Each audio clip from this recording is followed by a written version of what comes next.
The last member of the final death squad, the fearless Kang Hansu, has returned to the murky past as the mission demanded. The anxious people around them panicked and couldn't understand where they had gotten to, but everyone wanted to go back.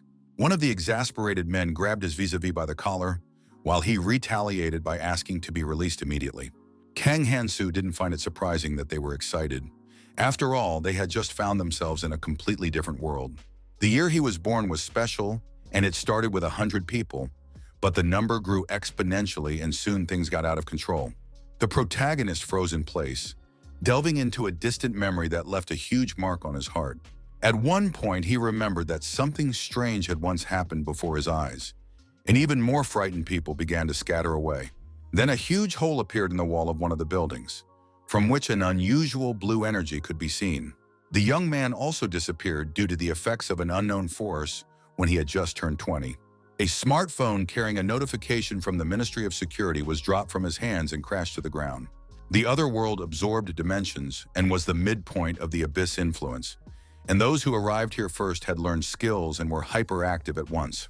But the strange monsters made the place simply nightmarish, and their horrible appearance could not be looked at with a calm gaze. It was a world of lawless atrocities, where those swallowed up by the Abyss who could not resist it were sent. When everything from the world being absorbed is here, then the door to the mysterious and frightening Abyss will open. After that, a great and bloody war would begin between humans and the monsters that outnumbered them. Kang Hansu was well aware that he only had 5 years to become strong and prepare for everything. Presently, the hero walked forward with a calm gait as he continued to ponder the important mission for which he had returned to the past.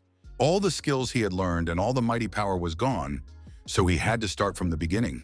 That said, the guy looked up at the gray sky and said in his mind that either way, right now, he should show up. Panic increased among the civilians because a huge crack suddenly appeared in the sky. The head of an unknown monster suddenly began to emerge from a small crack, which frightened people even more. After a few seconds, the beast managed to get through and flew towards the people who didn't even know what to expect. The crowd of people were discouraged because a flying beast with yellow horns appeared in front of them. At first, the little monster tried to scare people, who in turn began to look at him with bewilderment. But then he politely saluted and introduced himself as a ferry assistant who had come to give the people a brief briefing. The confused people understood nothing at all and stared at him with their mouths open, not believing that the monster could speak. The aide began to laugh heartily and asked to listen to what he was about to say to the newcomers to the other world. The cold-blooded Kang Hansu thought that it was all a complete lie, and the brief instruction wasn't that harmless at all. He was well aware that it was only an encouragement to fight and kill each other, but people didn't realize that yet. The anxious beast welcomed everyone to the other world and said that from now on, an amazing opportunity would be bestowed upon them all. One of the tense men shrieked and asked what other world was out there, and asked to stop talking nonsense and get him home. The aide, however, gleamed yellow teeth, asking the man to wait until the briefing was over and stay out of the way. The man was alarmed that the monster's tone suddenly changed, and the yellow-toothed man himself said that infinite freedom was granted to all those here. Laughing frighteningly, he asked if humans dreamed of a world that was free of all rules, and added that this was far from all. It was firmly and confidently promised that all the physical limitations that were dragging them down would disappear. The aide added that depending on their activities, they could grow in strength endlessly, like the protagonist of the movie. Speaking of which, Yellowtooth pictured in his mind powerful fighters with not a shred of fear in their eyes. Continuing to noodle around, the monster said it was a chance to be what people dreamed of being, and asked if that wasn't wonderful. Then he said he would demonstrate what they needed to do it, and snapped 2 fingers sharply. The strange magic was directed toward the anxious man who had earlier interrupted the brute during a promising speech. The stunned man couldn't understand what the creature was doing, but he couldn't resist in strength either. At the same moment, suddenly his blood splattered on the ground, and the rest of the people stared at it with wide-open eyes, frozen in place with horror. After a few seconds, the man bled to death and fell to the ground, after which panic among civilians began again. The horned demon smiled and apologized, making the excuse that he didn't like noisy talkers. Terrified to the point of agitation, people began to scatter in different directions, realizing that this could await each and every one of them. But the yellow-toothed creature wasn't about to let anyone go and snapped its fingers again, which boded ill consequences. The imp appeared right in front of the girl crying in fear, who was powerless and didn't know what to do. The yellow-toothed creature, who had come to rage once again, said that he hated noise with all his heart and soul. He then asked if it was true that those still alive would make every possible effort to save themselves. Yellowtooth called it cute that silence had been restored again and added that he would now continue the discussion. Afterward, it was decided to demonstrate the magic item to the new recruits, who continued to tremble with fear. The assistant began to explain that he had summoned a rune that could only be obtained by killing living creatures. They were also told that there are 8 other types that look similar, but their appearance is random. The summon rune was colorless, but if people worked hard and grew, they could get better runes. Holding up a shiny object, the toothy one said that this rune would increase the strength of whoever picked it up. After that, the monster asked if he wanted to take her too, but the people in the crowd were very scared and no one was eager to do so. A hand was suddenly raised by the fearless Kang Hansu, who stunned everyone standing around with his coolness. In thought, the kid said that it had been a while since he had used runes, so he was curious to do so. Slightly perplexed, the horny man held out the precious object to him, not expecting that there were such brave people. The beast admired the enthusiasm of the young man, who in turn was being spiteful. The polite monster smiled and motioned for the guy to hold out his hand, and he remained still emotionless. In the same minute, the rune was above the center of Kang Hansu's palm, and the assistant said that these valuable items changed the law. Flying off to the side, the creature said that previously the protagonist's muscles had a limit of 117 kilograms and 100 grams, but now the limit had increased to 122 kilograms and 300 grams. But that wasn't all. Seeing the emotionless face, the brute realized that it wasn't the reaction he was expecting, and the youngster was bored listening to what he already knew. The assistant said that runes have different effects depending on their type and are full of abilities that cannot be explained by human science. Yellowtooth then said he wanted to show the humans this again and asked the startled audience if anyone wanted to try it. Still, the horned man asked them to remember that no rune would be bad, and to become stronger, they needed to collect as many of them as possible. Lastly, it was said that one should only do this if they wanted to survive. The anxious crowd of people were well aware of the seriousness of the situation, so action had to be taken immediately. Each of them rushed forward, pushing the others to be the first to reach the coveted rune. They were all embittered at each other, and the fairy helper was laughing and watching everything from the rear. One of the joyful lads reached for the fleece and exclaimed joyfully that he had caught it, and there was peace in his heart. Monster, on the other hand, said that judging by the guy who got the rune, it didn't look like they needed any instructions. He said that he would then take the rune, which destroyed all hope in the eyes of the desperate people. The creature flew up to Kang Hans and said that if you touch his right ear, you can see how many runes he has, which the guy checked. Surprised people started touching their right ears and checking inventory, and they were wild to see the digital signage in front of them. The aide said that on average, people's characteristics equal 10, and that's all they need to know. The hero's strength has increased by 1 point, and if he collects more runes after the hunt, the characteristics responsible for mana and magic power may also increase. Runes can be obtained anywhere. You just have to kill a living creature, and it doesn't matter who the newcomers prey on. The aide was told that the initial conditions might be a little unfair to them.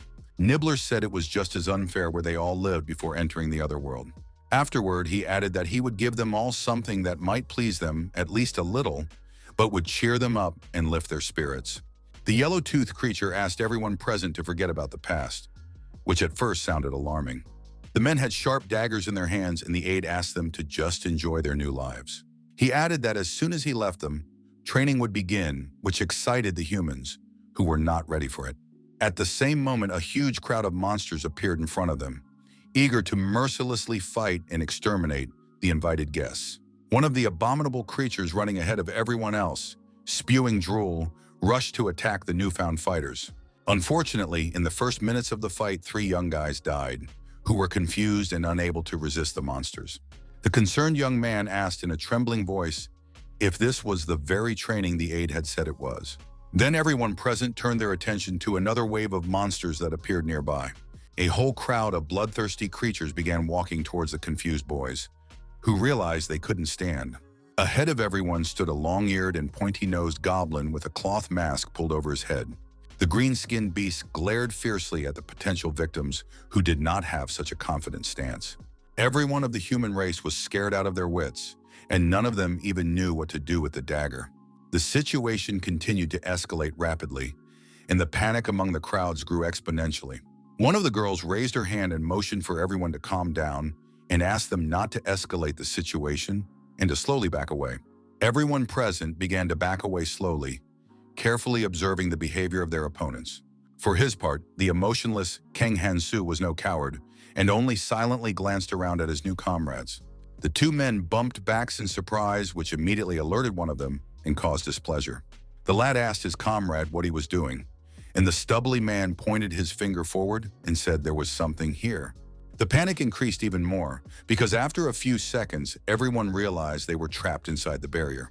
The young man in the red hat began pounding his fists on the wall and anxiously shouting for them to be let out immediately. The knocking had no effect, and the situation was getting more and more heated, and it was clear that there was no way out. After a few seconds, people noticed that the walls were beginning to narrow, and this created even more fear.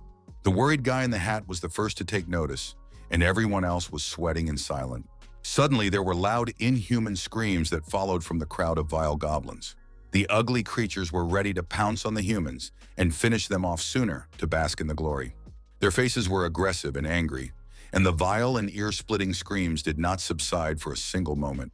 The guy in the red hat grabbed the dagger with both hands and said he wouldn't die like that and would fight.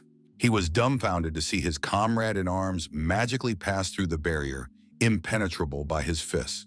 Being shocked, the kid immediately wondered how he managed to get there so easily. The perplexed man scratched the back of his head and said he didn't know, and just walked through the blue wall. Another young man noticed that the digital scoreboard now showed 49 people. The guy in the red hat exclaimed happily that he had also managed to pass through the wall, which made them feel calmer in their hearts. Many were concerned that the number of participants had actually decreased, and now 48 remained. One of the guys, being discouraged, asked if only 50 people could get out of the barrier. In panic, each of the people rushed to the wall because no one had any desire to stay in this meat grinder.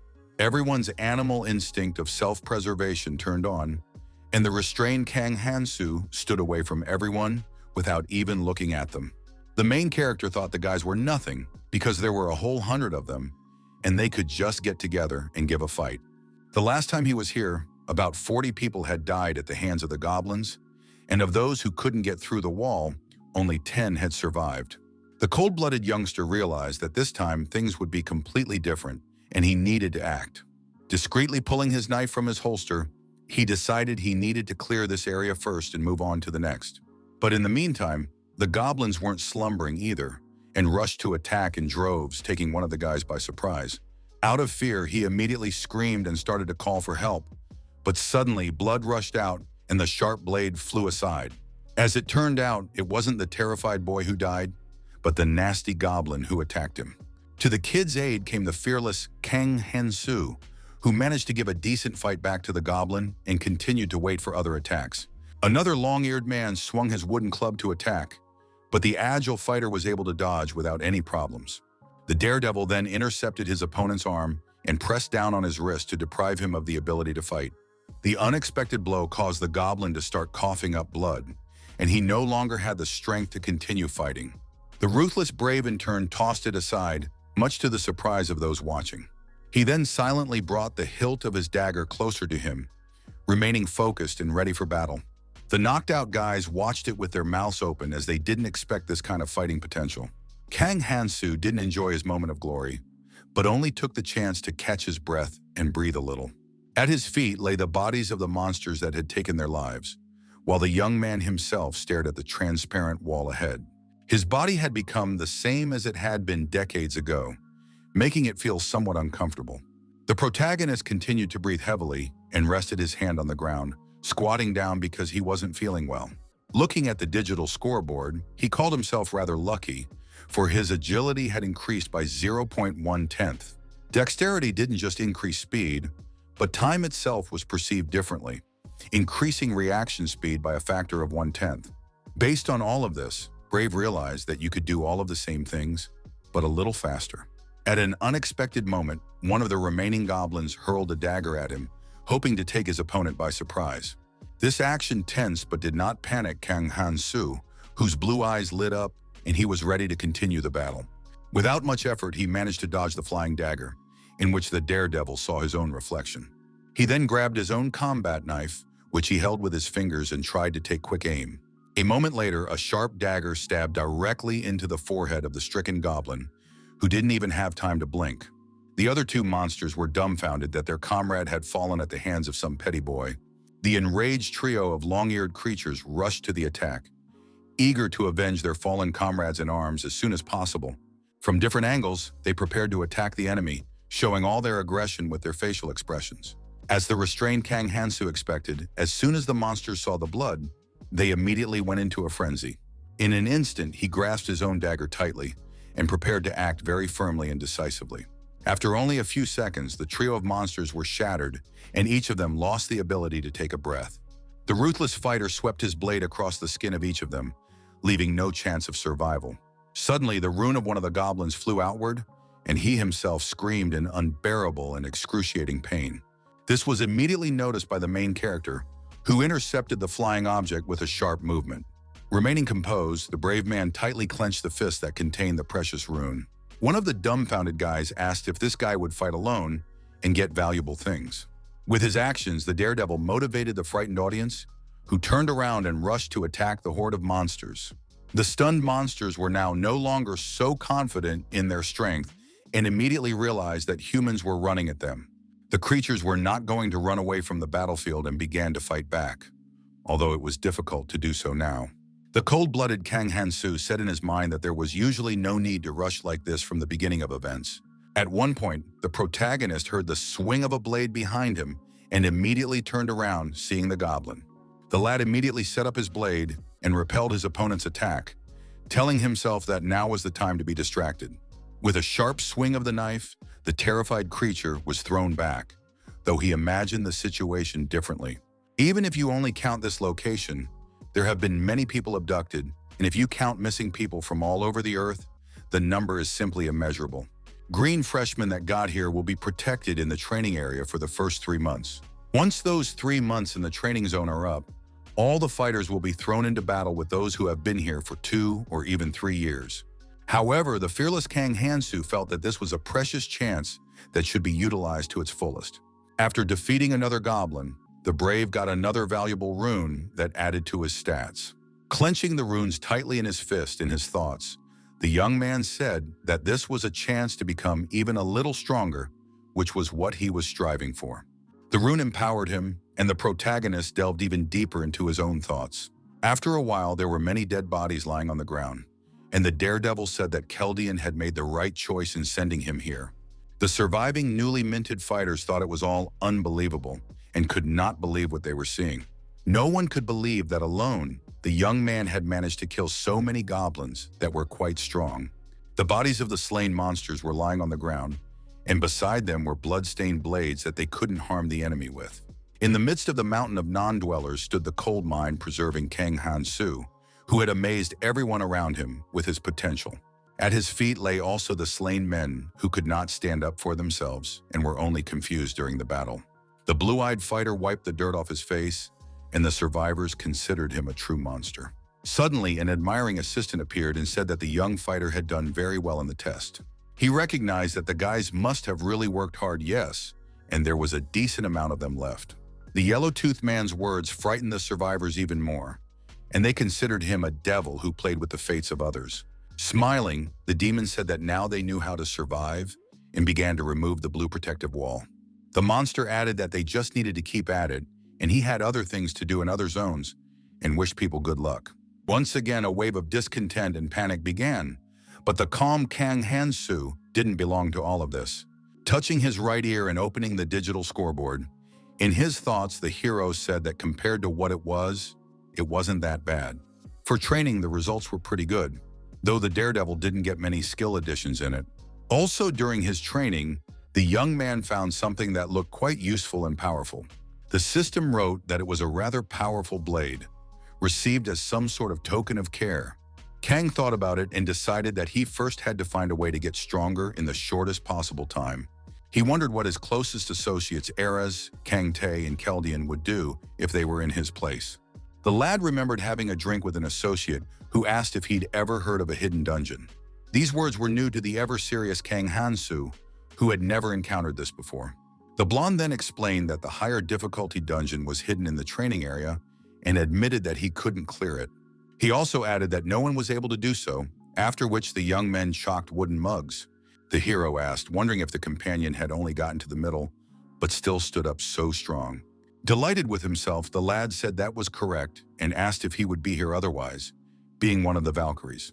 He added that if he were in the past, he would definitely try to mop up the dungeon, and then he would probably be able to defeat Hansu.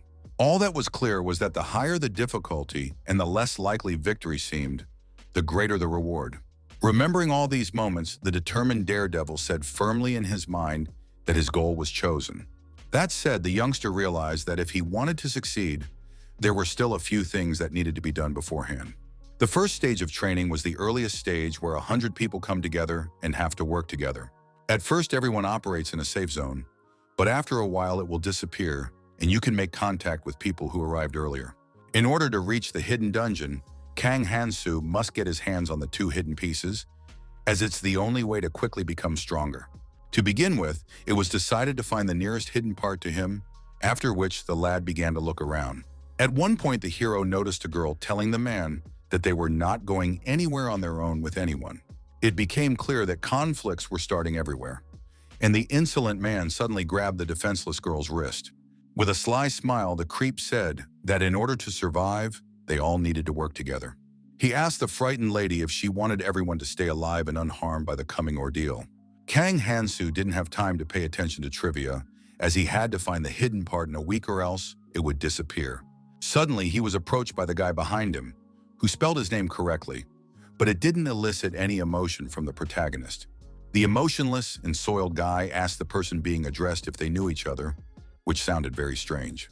The bewildered young man with white headphones around his neck couldn't understand how he could ask such a question. Another fighter interjected into the conversation, exclaiming that they had been together just before arriving here, and asked if Kang had lost his mind. The bewildered hero had no idea how these guys knew his name, and even so confidently claimed something. Still, the lad remembered something, and once more looked back at his visage, which was angry with him. It was his college classmates, one of whom asked if the underdog Hansu was even listening to him. They started the case altogether, but after a while the guys died, and the brave man forgot about them altogether. Meanwhile, the alarmed girl snatched her hand out of the insolent man's clutches, saying she was going with the rest of the boys. At that moment, the beautiful Yu Minhee was noticed by Kang standing nearby, who did not interfere with her squabble. It was clear that with such an attractive appearance, the girl would get into trouble very quickly. The young men began to chat among themselves, and the angry brash man asked how dare they ignore him. For his part, the reserved Kang Hansu continued to pay no attention to the upstart in the suit. But soon it dawned on the sweating man that this was the same guy who had single-handedly dealt with a pack of goblins. At that, Cheeky looked at his comrade with a sly smile, realizing that if they attacked the kid now that he was tired, they would have a chance. Without thinking long, the cocky leader of the gang of bandits called out to the protagonist, who was talking to Yu Minhee with a defiant shout. Wasaka asked who this guy was, who looked shabby, and if he could do anything in that condition. The provocateur then said in a slightly threatening tone that the youngster had better approach them before they did first. The still calm Kang Hansu said that there were such a scum everywhere, but he wasn't afraid of them at all. Exhaling, Fearless began to head toward the gang, calling them overexcited from their first battle. The hero emphasized that they don't even realize what kind of opponent they are climbing on and are weakened by the thought that they can win. His intimidating behavior began to alarm the gang leader, who froze in place, pouring sweat. The stern-looking brave put a hand on his shoulder and asked if the upstart realized what he was getting at. Then with a sudden movement, the daredevil removed his hand, pushing the cocky, insolent man away from him, which infuriated him. Blushing with anger, the man called the young man a brat who dared to humiliate him in front of everyone else. The kid didn't like wasting time and immediately drew his dagger, asking if his opponent had anything to say. A man in a black business suit suddenly emerged from the crowd and asked the young fighter to calm down. The big uniformed man said they were not bad people, and the others were shocked to see the boss. The big man suggested that Kang Hans go with them, saying that given the situation, they would all have something to do. Remaining perfectly calm, the man asked if it wasn't better to get his act together under such dire circumstances. Keeping his mind cold, the lad looked into the eyes of the man ahead of him, in which he saw something unusual. It was clear to him that the bulky man had already adapted to this place and no longer saw any point in hiding his true aura. The stubbly boss acts like a hyena in his habitat and will eventually become a criminal. Grasping the hilt of his dagger firmly, the daredevil wondered if he should deal with his opponent right now. Like Ares said, there's no need for aimless killing, but don't feel sorry for the parasites that will plague humanity during the Great War. The young man recalled the words of his companion from their last meeting, when she advised him not to turn away people he meets and to take care of them. In his thoughts, he said that Ares had saved so many lives and was undoubtedly a broad-hearted person. Not that he had time to deal with everyone right now, not to mention that people like that had a habit of self-destructing over time. Suddenly, Kang Hansu turned around and started to walk away, telling them to get lost, and the disgruntled taller man shrieked, causing the boy to stagger back. The totally restrained boss asked his subordinate to stop, but he fundamentally disagreed with him. The man stepped firmly to the ground and asked Sanho to hammer on this kid, for they needed to focus on their goal. Their goal was to establish order in this strange place with strange and rather nasty monsters. There were also exhausted people in this county who were sobbing with fear, and they knew what awaited them next. Aside from that, no one forgot about the yellow-toothed devil, but there was something the boss liked here. The man said the strong ruled here and asked his comrades why not take a chance. After saying that, the big man turned around and told Sanho that it was time for them to leave, and the henchman didn't argue with the leader. The white-haired kid asked how come humans were scarier than the bloodthirsty monsters that had attacked earlier. Either way, Tayson knew that Kang Hansu was strange, but he was troubled by the question of whether he had always been like this. In turn, the protagonist wiped the dirt from his face, still remaining cold and silent. Brave was an orphan that sat in the corner forever looking grim, so the blonde didn't pay much attention to him. Still, the youngster approached the silent hero and asked why he acted as if he didn't know them at all. The blue-eyed lad still remained cool-headed and replied that he had lost his memory, which dumbfounded his longtime buddy. Daredevil asked if it wasn't obvious, and a disgruntled Tayson asked why he was talking like some old man. Meanwhile, walking beside her, Yumini was giggling softly to herself, to which the hero took notice. He felt somewhat sorry for the beauty who had a good life ahead of her. But beauty here is a double-edged blade. The unperturbed Kang Hansu realized that if used correctly, it was quite a powerful weapon, and hoped she would be fine. Soon the company of young men found themselves in a rather unusual place, with tall stone buildings all around. One of the girls said they hadn't uttered a word the entire walk without asking where they were even going. The cute human he asked the leader where they were going, and the phlegmatic guy replied that they'd figure it out for themselves when they saw it. Suddenly, the guy stopped, and the charming blonde saw something mesmerizing up ahead. The leader of the group ahead stopped a few paces ahead, in his mind saying that this was his first target. You could see the coolness in his eyes, but you could also feel the confidence in his own actions. His first target was the subway station where the hidden part he was looking for was located. It was an abandoned Gangnam station where the hanging wall billboards had a lot of mold on them. A surprised Yumin-hee asked the group leader why they had come to the long-abandoned subway station. Kang Hansu couldn't waste time explaining every little thing, and if it wasn't for Eris' words, he would have gone alone altogether. After a bit of brainstorming, the young man realized that he had no choice and began to think about how to explain his actions. Suddenly, he said he was being led by a premonition and, he thinks, in exchange for lost memories, gained superpowers. His statement dumbfounded the guys, and the hero himself didn't know if they should be surprised by superpowers if they had recently seen a fairy. The anxious blonde asked her young man if he was sure they should follow the leader. The blue-eyed man himself, upon hearing this, smirked slightly and said that he wasn't forcing anyone to do it either. He added that he is one of those who respects other people's preferences, so if they want, they can just stand back and watch from the sidelines. Tassin gritted his teeth in anger because he was annoyed by his emotionless companions showing off. However, he had a vague doubt that Kang Hansu really knew anything. Still, the anxious fighters followed the young leader, in whose eyes there was not an ounce of fear. The manipulator asked if the hero was sure they were going to a safe place, and he replied that they were going to meet up with friends who lived here. This elicited a slight smirk and bewilderment from the kid who dupes didn't bat an eye as to which friends we were talking about. He was curious as to who one had to be to live in a place like this, and asked if it was familiar to the newly minted guide. The young fighters continued down the steps to the bottom, but suddenly the wingman stopped. Keeping his hands in his pockets, Kang Hansu asked everyone to stop in a calm tone that alerted the group. He gave the boys a big scare by suddenly pulling out a sharp dagger with a crooked hilt from his holster, as if he suspected something. Someone in the group shrieked for Tassin to be careful, but the cocky blonde himself didn't realize anything. The cold-blooded protagonist swung his blade at the upstart, who was already annoying him with his incessant muttering. The bewildered kid almost crapped his pants in fear and screamed loudly, but he had no way to resist. He almost fainted, thinking that the blade would be thrust into him, but that wasn't how it turned out. The leader of the group plunged his dagger into the disgusting maggot-like creature that crawled under his feet. The youngster said that the dungeon is made in the image of a station, and the green bugs get out after feeling the vibrations from the surface of the earth. That said, the kid explained that they hate sunlight, so they don't usually crawl outside. The body of the shattered beetle carried a precious rune that went to Kang Hans, who knew his business.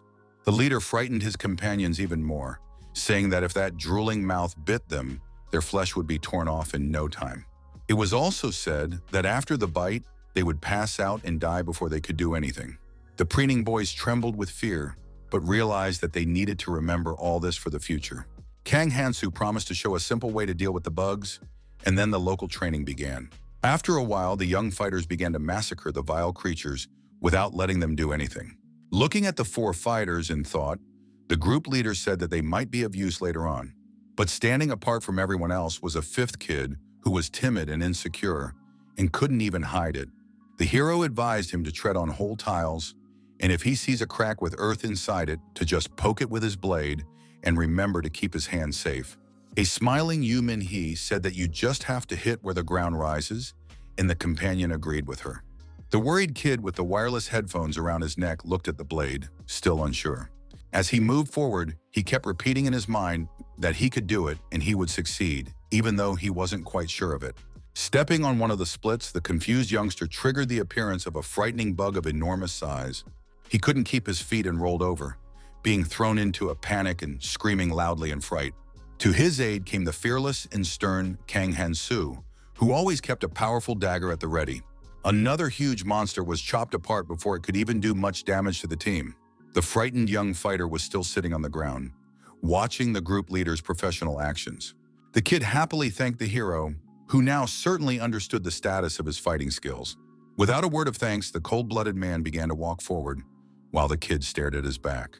It was fully understood that, in the end, the timid youngster would prove to be nothing more than a liability. Tyson said that there are feelings as if Kang Hansu knows in advance what's going to happen, and the leader asked if he didn't talk about it.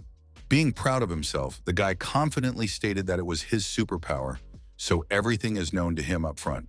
The bewildered companions only nodded their heads, but they could not say anything more, as if they had lost the power of speech.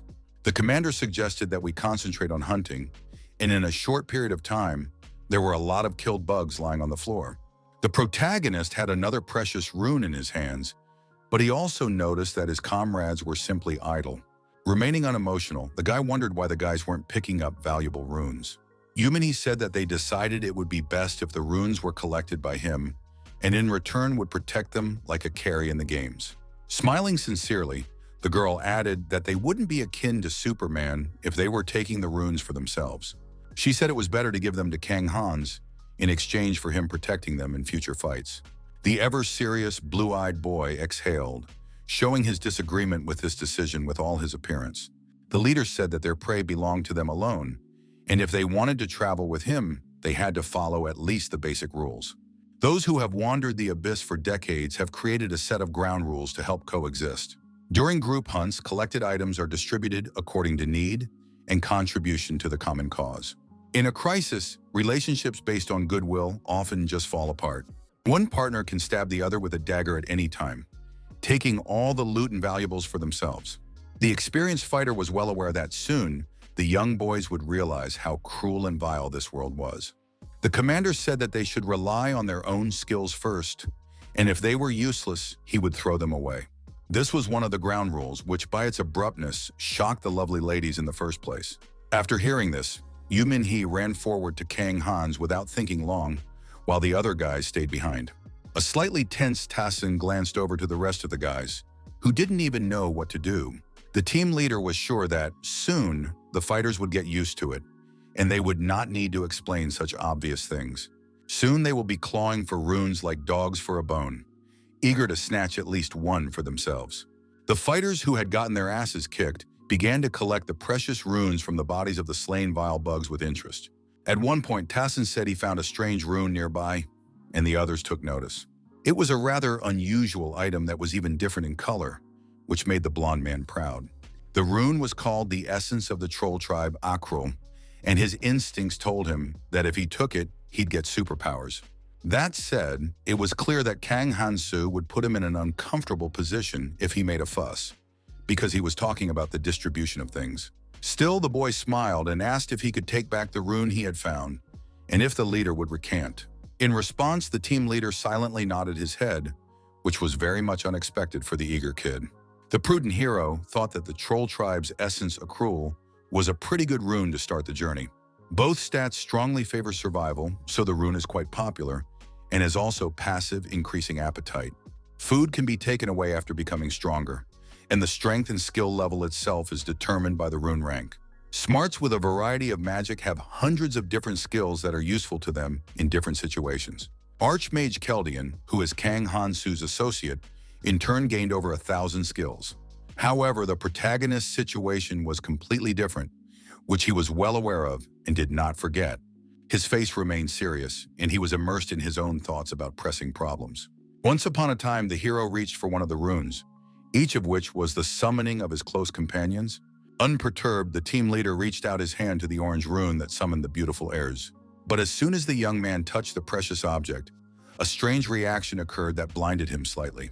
Still, a nice lady appeared in front of him and put her fist against the silent youngster's ribcage. A slightly worried Ares said that just as she thought, his skill limit was only 7 skills. Putting her palm to her face, the girl said that if they had known about it earlier, he could have learned stronger skills.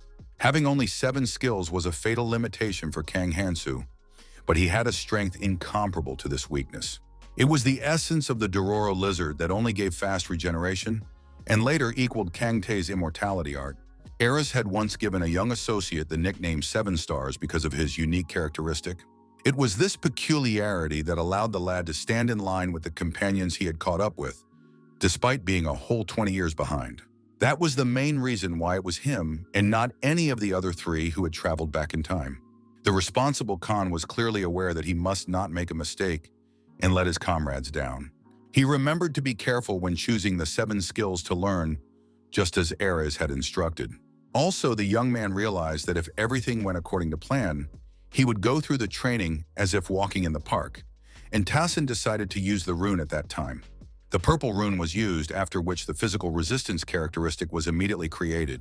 Proud of himself, the blonde was glad to have a new characteristic to be satisfied with. The kid then noticed that other characteristics from the digital scoreboard had increased as well. Looking down on Kang Hansu, the kid called him an idiot in his mind, thinking that he himself would never give such a thing away. With a sly smile, he also promised himself that he would catch up to the protagonist and he wouldn't even have time to blink an eye. In turn, the leader of the group waved his hand and told the rest of the guys that it was time for them to move on. Smiling, Tassin put his arm around him and told him that it would be dangerous now, so it was better to go forward together. Looking at Yu Min-hee, that it was logical for strong people to go ahead, and the girl didn't understand why he was saying that while looking at her. Kang Hansu looked at the kid incredulously and wondered if he thought he was his opponent. It seemed even a little cute to the hero, who threw the blonde man's arm off his shoulder, not about to turn a blind eye to his intentions. After that, the team of young guys started walking down the stairs, where the girls were a little creepy. A concerned Yu Min-hee asked why they had to go lower, and an unfazed Kang replied that it was to take the subway. The surprised girl asked if the trains were still running, and the serious leader replied that she would see for herself. Going down the steps, the young man recalled the words of an old acquaintance, making sure that he was never once mistaken. Once upon a time, over a mug of beer, a friend talked about dungeons, but his associate said he'd been to places far more dangerous. Then the long-haired man asked, a little disgruntled, who was it that dared to interfere in other people's conversations? The broad-shouldered guy said he heard the blonde bragging about his irrelevant knowledge. He then sat down between Kang Hansu and his buddy, saying that he had decided to tell them the fastest way to gain strength. They were told to get their hands on one important thing in the training area, which is somewhere in the subway. The fighter also added that the stations are located and laid out differently, but they are essentially the same up to the 3rd floor. If you go through the portal in the center of the stairs and go all the way down to the end, you can find a waiting train. Getting on it will get the job done. Brave remembered that the train leaves the next day, so must get to the right place in today, by all means. Presently, the team of fighters reached the right portal, which led to the right train. A shocked Minnie realized that this was not the Gangnam Station she had been to many times before. Despite her frequent visits, the lovely girl had never seen an entrance like this that was endowed with magic. Alarmed, she asked if Kang Hansu wanted to go inside without even knowing what awaited them there. Daredevil replied that he was going where his instincts told him to go, and filled that anyone who wanted to leave could do so at any time.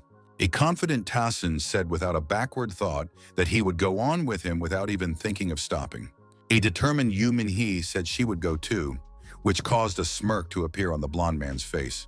In turn, the leader of the group noticed that the brown-eyed beauty was beginning to worry. It was clear to him that she was well aware of the situation, supposedly that someone like her was in even more danger than the others. That's why the beauty strives to become stronger, even if someone spoils her pretty face. From the looks of it, the damsel was very determined and ready for anything, which the rest of the team couldn't help but like. The excited blonde said that she and her boyfriend would stay here, since no one was stopping them from just continuing to hunt. The previously cowardly Sanshin suddenly said firmly that he too would go down with the rest of the boys. The arrogant Tassin laughed at one and asked where he was going if he was too scared to do anything at all before. The sweating lad replied firmly that he shouldn't care, which sounded very unexpected on his part. He added that none of his actions are about the chatty kid who shoves his swaggering nose everywhere. These words infuriated the blonde man, who said he was hearing too much chatter from a useless traveling companion. Kang Hansu intervened in the conversation and firmly asked him to stop the useless chatter immediately. They were then loudly told that the fighters were running out of time, so they could do whatever they wanted. For his part, an exasperated Tayson stepped aside to do some thinking about all that had happened. Gritting his teeth in anger, the guy wondered how these brats dared to insult him in Yu Min-hee's presence. Coming out of the portal, the protagonist remembered that there are thousands of mobs in the training area, and the landscape also varies. However, the common factors were still present and visible to the naked eye to the lad. Suddenly, the guy with the headphones exclaimed that what he was seeing couldn't be, but that didn't elicit any emotion from the guide. The kid asked where the convenience store came from, with a light bulb light burning inside. Soon the team was inside the room, where everyone began to gradually examine the shelves of the store. The rumor that there was always a store on the 2nd floor of the subway turned out to be true, and Kang Hansu wondered if this was some kind of reward. For his part, a pensive Tassin looked at the sharp knife and wondered if he should take different weapons. The leader of the group, meanwhile, walked from one counter to another, scrutinizing everything. Over a mug of beer, he'd been told it was more supermarket than store, but there was literally everything you could possibly need here. The young man reached for the aluminum pot, and Yu Min-hee, who was paying attention, asked what he was doing. He put the pot on the stove, and the girl continued to watch his actions with bewilderment. Holding up a rather heavy baggie with unknown contents, the kid replied that he was in the middle of cooking. The shocked beauty had no idea what was inside the bag, but the contents poured out into the pot. It soon came to her that it was the vile green worm blood that the guy had gotten earlier in the subway. The girl immediately remembered that she was wondering what the leader was doing then, and as it turned out, he was mining blood. On the low level of the subway, Kang Hansu was squeezing the life-deprived worms into a special bag with a green and very nasty liquid. The lad began peeling off the goblin's skin, knowing full well that it becomes extremely poisonous when it comes in contact with green blood. Then he threw it into the pot, remembering that goblins evolved to survive against green worms, and their poison is quite strong. A pesky Tayson said it smelled pretty good and asked for a piece, but the hero replied that it was poison. This dumbfounded the kid, who asked why he hadn't told him earlier about it, but forgot he'd come up on the scent himself. The beautiful Yu Min-hee said that they would never think of cooking such a thing and asked how he knew the recipe for the poison. Brave replied that his mind was just swamped with knowledge, and the blonde man was incredibly pissed off that he was dodging answers. Kang Hansu recalled the old days when Keldian would show important information on the board about where to get items and how to enhance them. The teacher used to say that if a youngster has a drop of brains, he understands why it's important, but he can't share that information with anyone. Suddenly striking the board with the palm of his hand, he shouted and asked the young man to memorize all this information. It was said that knowledge of the future would only hasten the destruction of the abyss, and the disciple must not become Prometheus. The protagonist realized that without knowing the exact proportions in cooking time, the recipe was useless, so it was okay. Finally, having boiled the necessary liquid, the knowledgeable fellow began to pour it from the pot into a smaller flask. He then screwed a sprinkler onto the bottle and began applying the purple liquid to the blade of the blade he had found earlier. A delighted Yu Minhee asked the leader if he could share this useful poison with them as well. The young man was not greedy at all and did not refuse the guys, which pleased the girl, and the guys were puzzled. The hero said that half a rune of strength or stamina for each use would be the cost, which stunned the guys even more. An exasperated Tassin shouted, asking why he was being so petty. The young entrepreneur, on the other hand, remained reserved. Kang Hansu said he could give them the poison for free as well, but in the long run, that's clearly not a good idea. With his back turned to the young fighters, he remained silent for a few seconds, pondering what was happening. The thing was, the former fighter was well aware that one-sided relationships always deteriorate quickly. The curious brown-eyed lady promised to give him the runes later and asked to be allowed to at least try out the poison. The kid looked emotionlessly into her eyes but also realized that she could be trusted. Holding out a bottle of poison, he asked her to be careful, telling her that if the liquid got on her hands, it would hurt a lot. The wily blonde realized that if the leader continued to act like this, he wouldn't even be able to steal the poison from him. The kid asked if he could use the poison on loan and give the runes back later, followed by the kid in the headphones. The leader realized at the same time that he had to begin other preparations so that he would not need anything in the field. After a while, he had stuffed a whole backpack full of necessary items, which spoke of the end of preparations. Figuring out the approximate weight of the backpack in his mind, Kang Hansu once again told himself that it would be enough. The trio of guys said they were ready and asked the leader why he was looking at them with such bewilderment. Bull asked if they were going camping or if they wanted to be bait. Otherwise, why did they have so many suitcases strung up? He advised them to bury the things here, because if they sweep everything around like that, they will be harassed by other needy people. A surprised Yu Minhee initially thought the hero was just flailing around, but he turned out to be more than a great fighter. It even drew admiration from the brown-eyed beauty, who now looked at the brave man differently. The experienced fighter himself began to help the other companions bury things, to calculate all the risks ahead while the girl thought deeply. The nice lady began to bury her belongings in the ground so as not to expose herself to the risks voiced by the commander. She thought about the fact that hundreds of millions of people had disappeared before yesterday, but absolutely none of them had ever been found. Alarmed by this, the maiden clearly realized that she would have to survive here for the rest of her life. Lightly clenching her fists, Yu Minhee told herself that she didn't want to die at all. After all, she was still young and enthusiastic. The girl promised herself that she would do whatever it took, like survival, to live a happy life. The warmth in her heart was caused by Kang Hansu because she realized that they were all safe around such a fighter. The unperturbed leader noticed her slight smirk, but chose not to say anything. Afterward, the young men began to walk forward in silence, thinking each about his own, and the two boys remained behind. A disgruntled Tassin muttered softly that the bastard was acting like he was the center of the earth. After the cocky kid threw the backpack to the weak-willed kid, telling him to take his backpack too. The blonde rushed after the protagonist because he wanted to ask him about the ability he had mentioned earlier.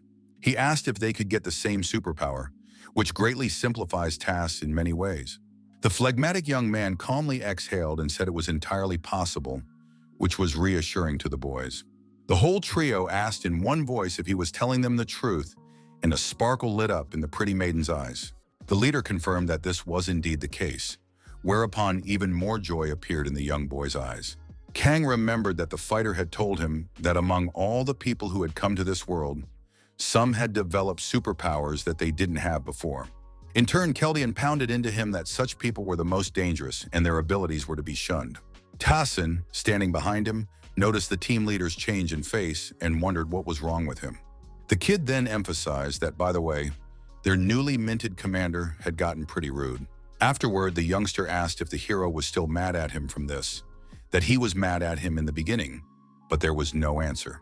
Still, the phlegmatic man replied that it wasn't what he was used to, and added that he had already just said everything he wanted to say.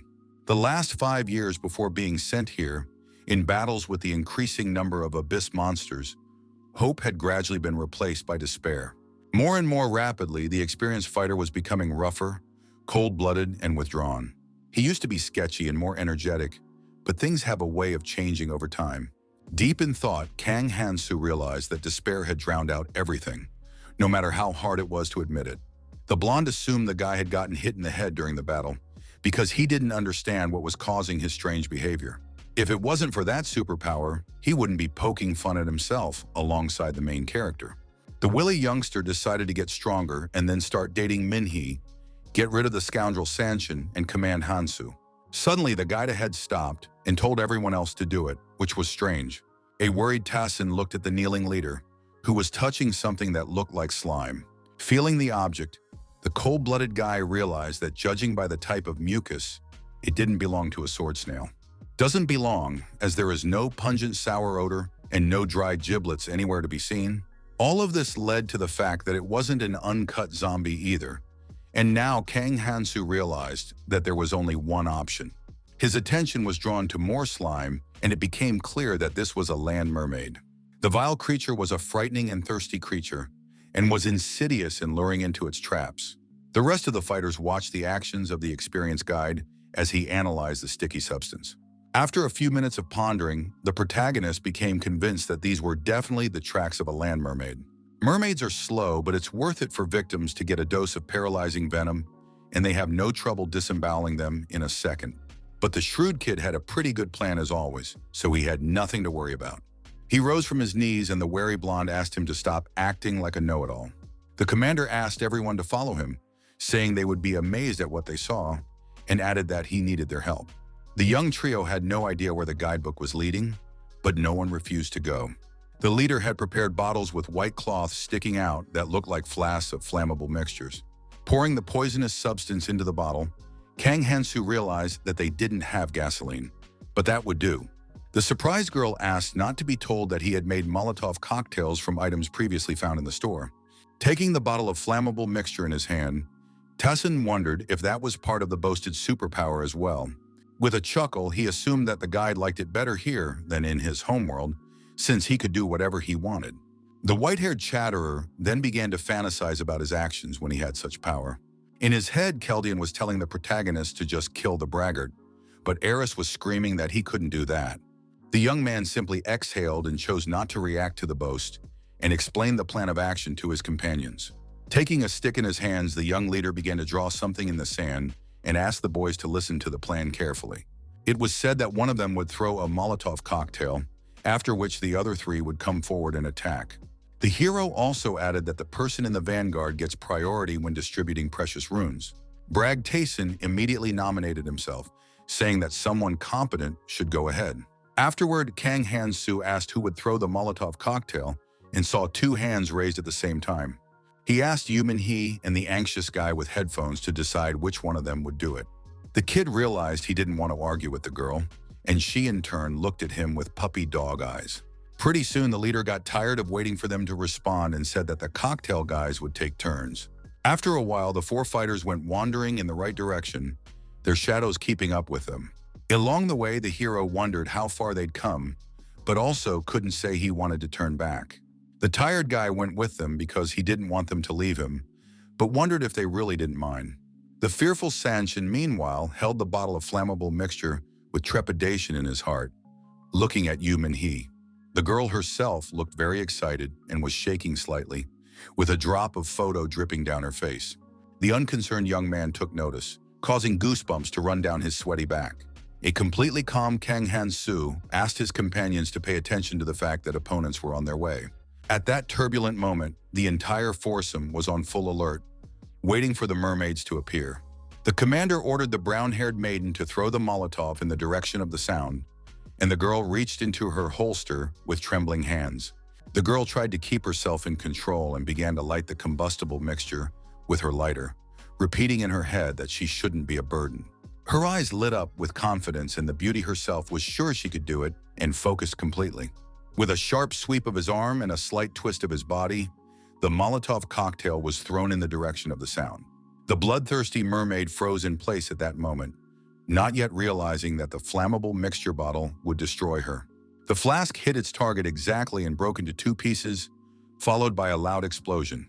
The vile creature began to burn alive, emitting terrible screams and shrieks, which spoke of the success of the action. Minhee exclaimed that she was able to do it, and the team captain ordered the others to go on the attack, reminding them that mermaids spit paralyzing poison. He was the first to rush into the fray, and he began to tear the creatures apart one by one, leaving Tassin stunned. What worried the kid even more was that rascal Kang wanted to take all the runes for himself again, which was why he was showing such bravery. The blonde man told himself that he couldn't keep losing to him, and at that moment one of the mermaids turned her attention to him. The creature took the kid by surprise, and from fear he even cried out, looking into the monster's horrible red eyes. He froze on the spot and began only with words to drive away the mermaid, who did not listen to him and wanted to devour himself. Still, the kid swung his hands sharply, realizing he'd almost given away the ends in that stupid moment. The slain monster fell to the ground with a clatter, and the attempt to attack the youngster proved fatal to him. Smirking, Tassin said that this poison really did work well, which was a small cause for rejoicing. Kang Hansu asked the young fighters if they agreed that the poison he gave them was worth the runes. Seeing his reflection in the dagger, the wily blonde said to himself that thanks to the poison, he could catch up with this brat in no time. The fighting didn't end there, and another batch of mermaids were blasted with explosives before they could even get close to their opponents.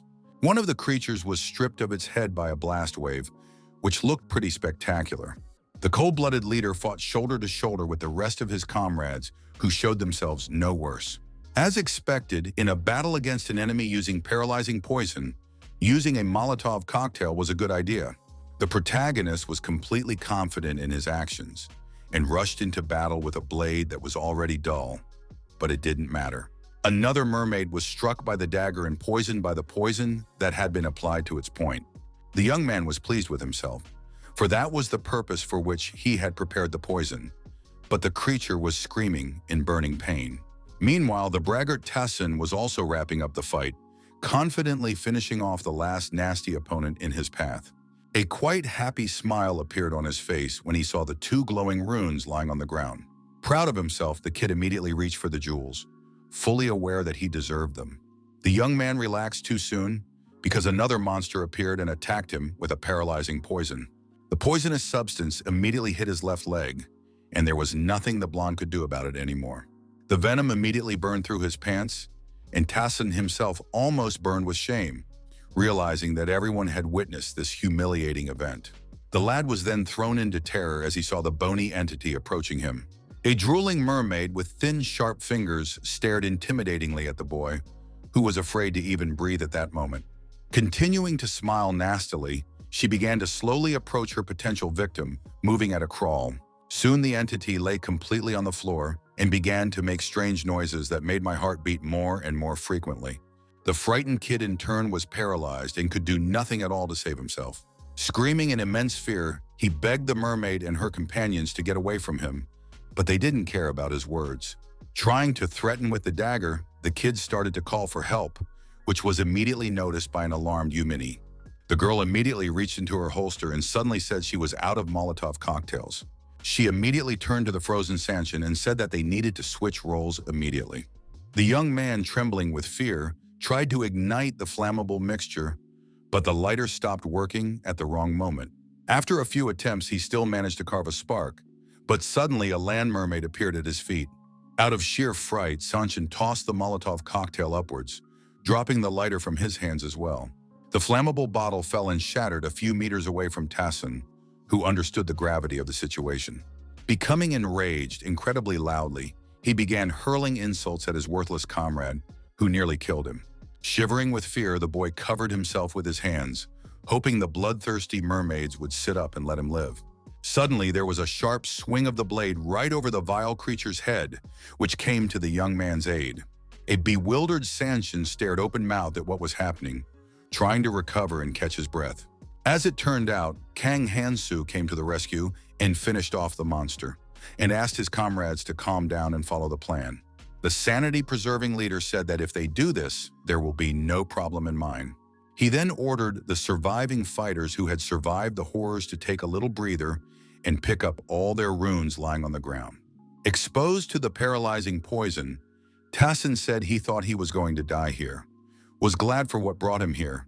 Looking at the torn section of his pants, he said that he seemed to have already healed thanks to his skill. The leader said that if they increased their stamina, they would rest and recover faster, and once again asked to take the runes. Rising to his feet, the blonde looked at the pile of runes and said in his mind that the scoundrel Kang Hansu was strict in distribution. Afterward, he turned his attention to the weak-willed Sanshin, who was gathering his runes to continue on his way. The wily fighter at that moment thought of taking those runes for himself as well, realizing that the weakling could do nothing to him. The smirk of a scoundrel plotting to act badly against his own comrade appeared on his face. The white-haired brat turned to Choi Sanshin, asking if his entire family had no conscience at all. What was unexpected was that after those words, he grabbed the worried guy by the throat without even explaining anything. Smiling contentedly at the weak boy, the bastard continued to press his hand on his throat, depriving him of the ability to breathe. The vulnerable young man could do nothing against the bully Tassin, who outmatched him in strength. For a short while longer, the insolent man smiled, content to see his comrade in arms in agony. Sanshin was finding it increasingly difficult to breathe and tried his best to free himself, but his attempts were futile. Blondie said the weak underdog couldn't even throw a Molotov cocktail, and it was his fault he almost died. As he continued to gasp, the brunette tried to name the reason for all of this, but he was having great difficulty doing so. At one point, what was happening was noticed by a concerned human he, who asked for the guy to be released immediately. Tassin called the weakling a lanky brat and threw him off, and Sanshin slid a few centimeters across the floor on his back. The bully asked him to be more careful and sensible next time, so as not to set anyone up. In a stern tone, he asked the kid to just follow the rest of his life, like his father, and not make a fool of himself. The scum then reached for the precious runes, saying he would take them for himself, but a blade suddenly flew into them. An emotionless Kang Hansu said it wasn't his share, so he wouldn't be taking anything for himself either. A tense Tassin asked what the weakling had done to get those items, and added that they could share. He said they were doing fine without him, and then angrily asked if he was wrong about that. The unflappable hero replied that distribution should be fair, and added that it was not for the blonde to interfere with anyone's means of survival. The spunky kid called bullshit on the whole thing, and softly asked the leader not to regret the decision. The captain himself looked at Sanshin and said that he should learn to better assert himself. The silent and vulnerable boy reached his hand toward the rune that was his well-deserved prey.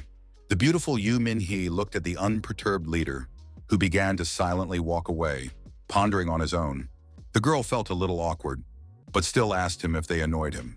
Given the situation, the lady thought he might be annoyed watching them fight. The phlegmatic kid replied that he wouldn't complain about something the guys were bad at, so it was fine. The cute damsel asked if that meant the main character would be traveling with them until the very end. She added that she felt like Kang Hansu was acting like he might leave them at any moment. The serious young man replied that they had chosen to follow him on their own, but were doing quite well, so she might not worry about that. Minnie glanced back at him worriedly and couldn't say anything else, and the anxiety went nowhere.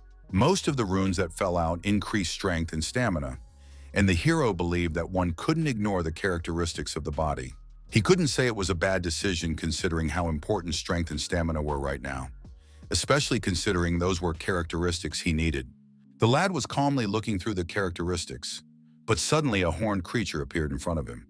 It was the fairy assistant who enthusiastically said that the sum of the kid's body endurance strength exceeded 50. Evil Tayson didn't understand why this creature had come here, and Khan smiled slightly for the purpose had come to him. A delighted Rogastic said he hadn't misjudged the protagonist, who turned out to be incredibly fast. Continuing to show sympathy, the little demon said that they have always loved those who try their best. He then confidently stated that he would like to give a small gift to the most active traveler. The monster asked if the guy was curious about what it was, but an emotionless Hansu only asked him not to procrastinate. A hand was raised by Yu Min-hee, who said that it was a bit unfair since they had different physical characteristics from the beginning. The deputy noticed her trembling hand and said there was no need to be afraid because he wouldn't even touch her. Bragging a bit, the horny one said that they don't kill someone just because they don't like that someone. Afterward, he intimidatingly mumbled that there were always exceptions and the girl could be one of them, which threw her into a stupor. But after a few seconds, the demon laughed and said he was just kidding, and Minnie nearly had a micro-infarction from fear. The flirtatious devil then said that her words about dishonesty were unnecessary because there was nothing wrong with it all. They were told that she is clearly incomparable in some ways too, but is in no hurry to get rid of it to be on par with the rest of us. The fairy said there was no need to waste time on idle chatter, and it was time to reward Kang Hansu. He added that the reward for overcoming a certain number in the combination of physical characteristics is 3 runes to choose from. In turn, the unwavering hero watched his eyes without emotion, pondering the words of his vis-a-vis. The aide asked what runes the young man wanted, then cited dexterity, perception, and healing. According to him, the rune of healing could heal a hole in the belly and save from poisons, but the guy realized it would be useless with a severed limb. To his inexperienced comrades, however, the healing rune was quite an interesting item that they only dreamed of obtaining. Each of them realized that if things went south, the leader would be sure to spend at least 1 on them. Kang Hansu asked the purple monster if it had a magic immunity rune, which sounded rather unexpected. The first thing the fairy assistant did was to ponder slightly, remembering the available runes while continuing to smile. Yellowtooth said he had such a rune, which upset the young fighters who were hoping to get something for themselves. Healing runes are useful, but immunity to magic and physical damage is hard to get in the training area unless one is lucky like Kang Tae. Increased stamina affects expenditure and recovery, while damage resistance is a much more fundamental defense. With experience, the protagonist will be able to resist physical attacks, but magic attacks are a different matter. Looking at his specs, the prudent fellow wondered if it was enough to avoid immediate death. The polite devil said he had to go now and added that he was counting on the experienced young leader. Then the fairy sent an air kiss and called him handsome, and the dumbfounded trio wondered if it was a girl. As always, the unemotional leader told the young one that it was already their right to move, but their faces were unusual. He inquired as to what had become of their faces, and the streamlined boys then replied that nothing of the sort had happened. After a short period of time, they made their way up to the 3rd floor, where they slew several more land mermaids. Wiping the sweat from her forehead in thought, Yu Min-hee said that she felt better, which was already a small cause for joy. The girl then turned her attention to Kang Hansu's actions and wondered if he was preparing poison again. His manipulations were a great surprise to the beauty, who watched it with great interest. The hero was cold-bloodedly extracting poison from the mermaids, and the lady wondered why the guy's movements hadn't changed at all. She asked why he had the same speed if he had gotten a lot of runes, and the young man remarked that the damsel was observant. Showing the inside of his wrist, which was marked with strange symbols, the kid said that was the reason for it. A very surprised Yu Min-hee, along with the guys, looked at his hand, asking what else it was. The leader explained that this is a way of storing runes, which says to hold out your hand while thinking about it. The guy said he knew about it thanks to his superpower, and the curious beauty wondered if she should try it too.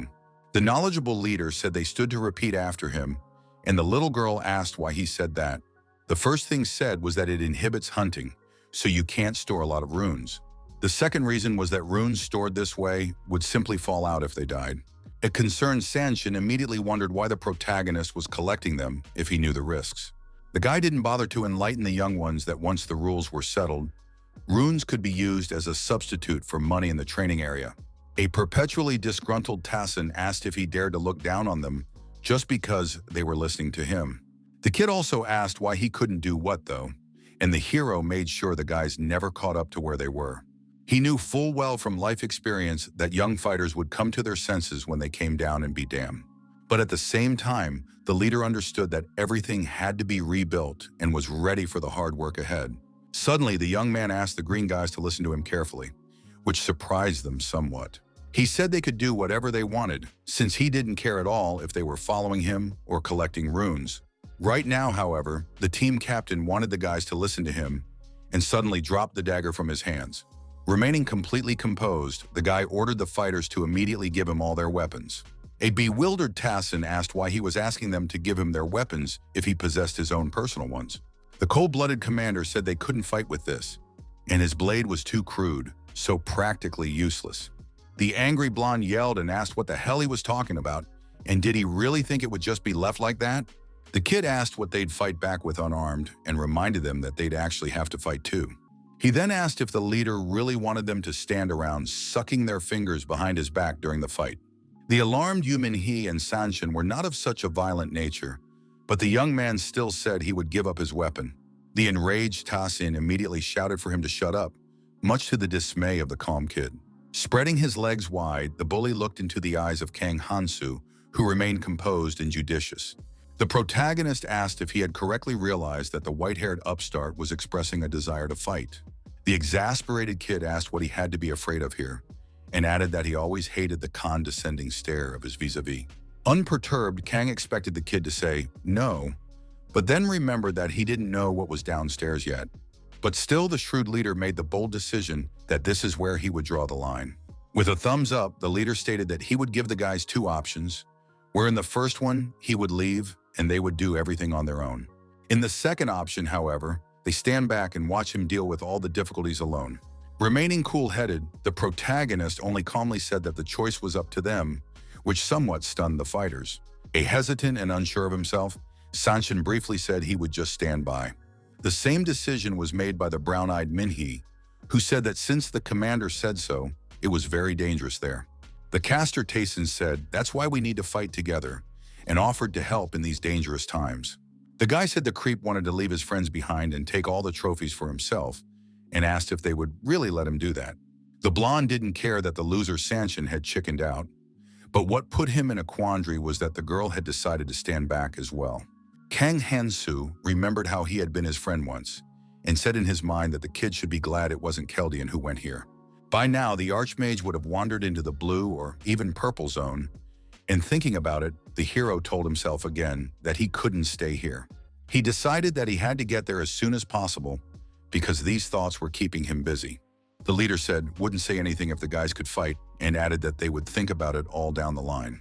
The wily Tayson was sure that the sneaky man must surely know what was below, given how eager he was to go it alone.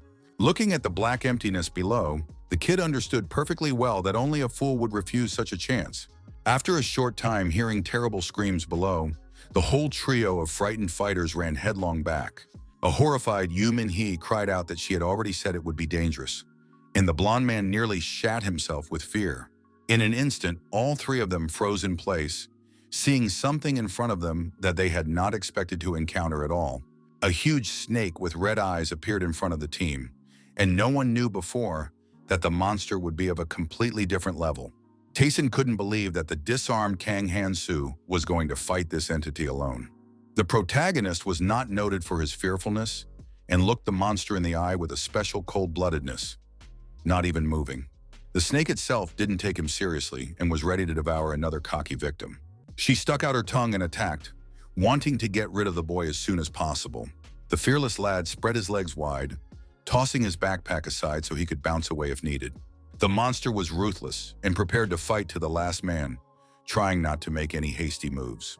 The young fighter tried to calculate all the enemy's actions in advance. He noticed the snake's strange behavior, choosing not to just pounce, which was unusual. The gruff young man put a hand to his ear and pressed it down, continuing to watch the creature's actions in silence. Suddenly, the enormous entity released a huge magical beam from its mouth that was aimed at the boy. The impact came on a patch of ground a few meters from the feet of the kid, who wasn't scared at all. After being hit by the beam of energy, many stones shattered into crumbs and flew in different directions. Ready for anything, Kang Hansu expected it, and he was successful thanks to his immunity to magic. The snake was quite strong, as its scales were unable to be penetrated by an ordinary blade, and its strong sound waves were accompanied by magic.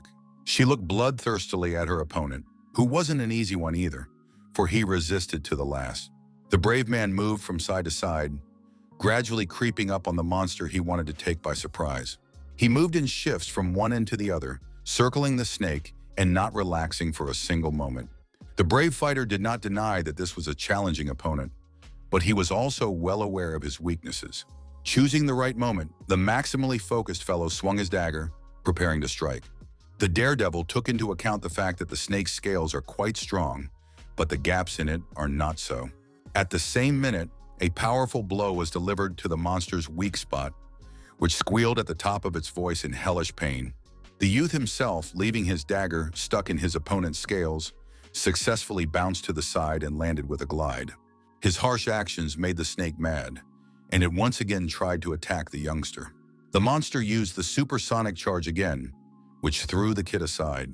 The huge creature glared viciously at him, making terrifying sounds, but the fighter's morale was unshaken. Kang Hansu quickly got to his feet and picked up his blade again, ready to fight on and on. The snake immediately used a sonic charge that nearly drove him insane and made the guy grab his head, covering his ears. After a few seconds, the confused daredevil opened one eye, continuing to keep his hands over his ears. Suddenly, seeing the enemy's tail in front of him, the kid was a little confused, but he didn't panic. Like a whip, the huge creature struck a blow with the tip of its tail, thus throwing the protagonist away like a piece of fluff. Before he could even react, Kang was subjected to a short flight, hoping to avoid any significant damage to his body. A few moments later, he fell nearby with a thunderous crash and lay in the rubble for a couple minutes, coming to his senses. Remaining restrained, the lightly wounded hero in the battle noticed that the monster was beginning to react to the wounds. As it turned out, the huge snake paid attention to the blade sticking out of its scales, which had been stabbed by the nimble fellow earlier. The young man was in the training zone, so despite his high physical defense, he was still vulnerable to poison. He only had 5 blades left, and yet the daredevil realized that 1 or 2 wouldn't make a difference. Gathering his strength, the serious fighter grabbed the hilt of his blade with all his might and abruptly rushed to attack the snake. He wondered why not have some fun before the effects showed and made a dash forward at the fierce beast. The agitated human he, meanwhile, heard the terrifying sounds and froze in place, trying to listen more closely. The girl immediately looked into the darkness, realizing that they were coming from the place where her comrade was currently fighting. The worried beauty realized that Kang Hansu was all alone there and kept wondering if he would definitely be all right. An emotionless Tayson turned his attention to her and asked what it was that she had suddenly stopped. The kid said they didn't even have a dagger with them, so they'd better run back to the store for buried items. The damsel understood that they really needed to go back, but still was very worried about the protagonist. She stunned the blonde man by suddenly saying she was going to go check on the captain, and the white-haired type tried to talk her out of it. It really pissed Derzilla off that each of the trio had been ignoring him ever since they came here. Still, he rushed after the girl, realizing that there was no point in wandering the dungeon alone anyway. Ahead of everyone ran a worried Yu Min-hee, and behind her were the 2 boys who remained silent. Soon the trio reached the battle site, where the worried lady first asked Hansu if he was okay. But after looking around the area, the beauty's face changed, and her eyes went wide with shock. Right in front of the young fighters, a huge snake brutally bit the hand of the protagonist, who remained adamant and did not even scream. The bloodthirsty creature cheered because it signaled its victory, but the spirit of the daredevil was impossible to break. Seeing this, the girl almost fainted from fear, while the young man looked at them emotionlessly, remaining silent. In his thoughts, the young man admitted to himself that he had wasted too much time, but he wasn't going to continue this. After that, the hilt of the blade was gripped very tightly, indicating that it was ready to deliver a fatal blow. In the same minute, a sharp blade was thrust into the snake's chin, the eye of which turned several times redder. From the surprise of what had happened, the creature cried out loudly, opening its mouth wide and releasing the youngster. The calculating fellow himself flew off to the side, leaving the cold weapon stuck in his opponent's mouth. Kang Hansu got to his feet very quickly and was ready to fight on and on, which extremely annoyed the snake. Even so, the mortally wounded monster no longer had the strength to fight and curled up, enduring the excruciating pain. The hero didn't deny that the snake had bitten his arm hard, but thanks to his stats, it would recover rather quickly. In later stages, monsters show increased resistance and healing ability due to their characteristics. There is no use for these poisons as they are ineffective, and using abilities makes it even harder. However, the paralyzing poison is quite effective in the early stages, and the brave could not have lasted that long without it.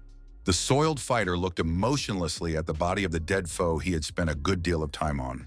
A huge, dead creature with its tongue sticking out was lying on the ground with daggers sticking out of different parts of its body.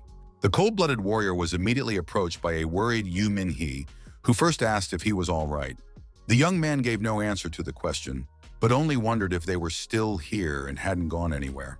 The maiden said she was worried about him and that's why she came, but it seems she shouldn't have done that, and asked how his wounded arm was. Kang Hansu said it's just a scratch that's already recovering, so there's no reason to worry. The agitated Tassin, looking at the snake's body, couldn't believe that the leader had fought this horror alone. The blonde realized that the hero was strong, but wondered how vast the difference between the two was, and how he could pull against him. Meanwhile, the cold-blooded warrior himself knelt before the snake's body and began to examine it in detail, picking up the rune first. The very interested brown-eyed maiden asked if something had happened, but got no answer at first.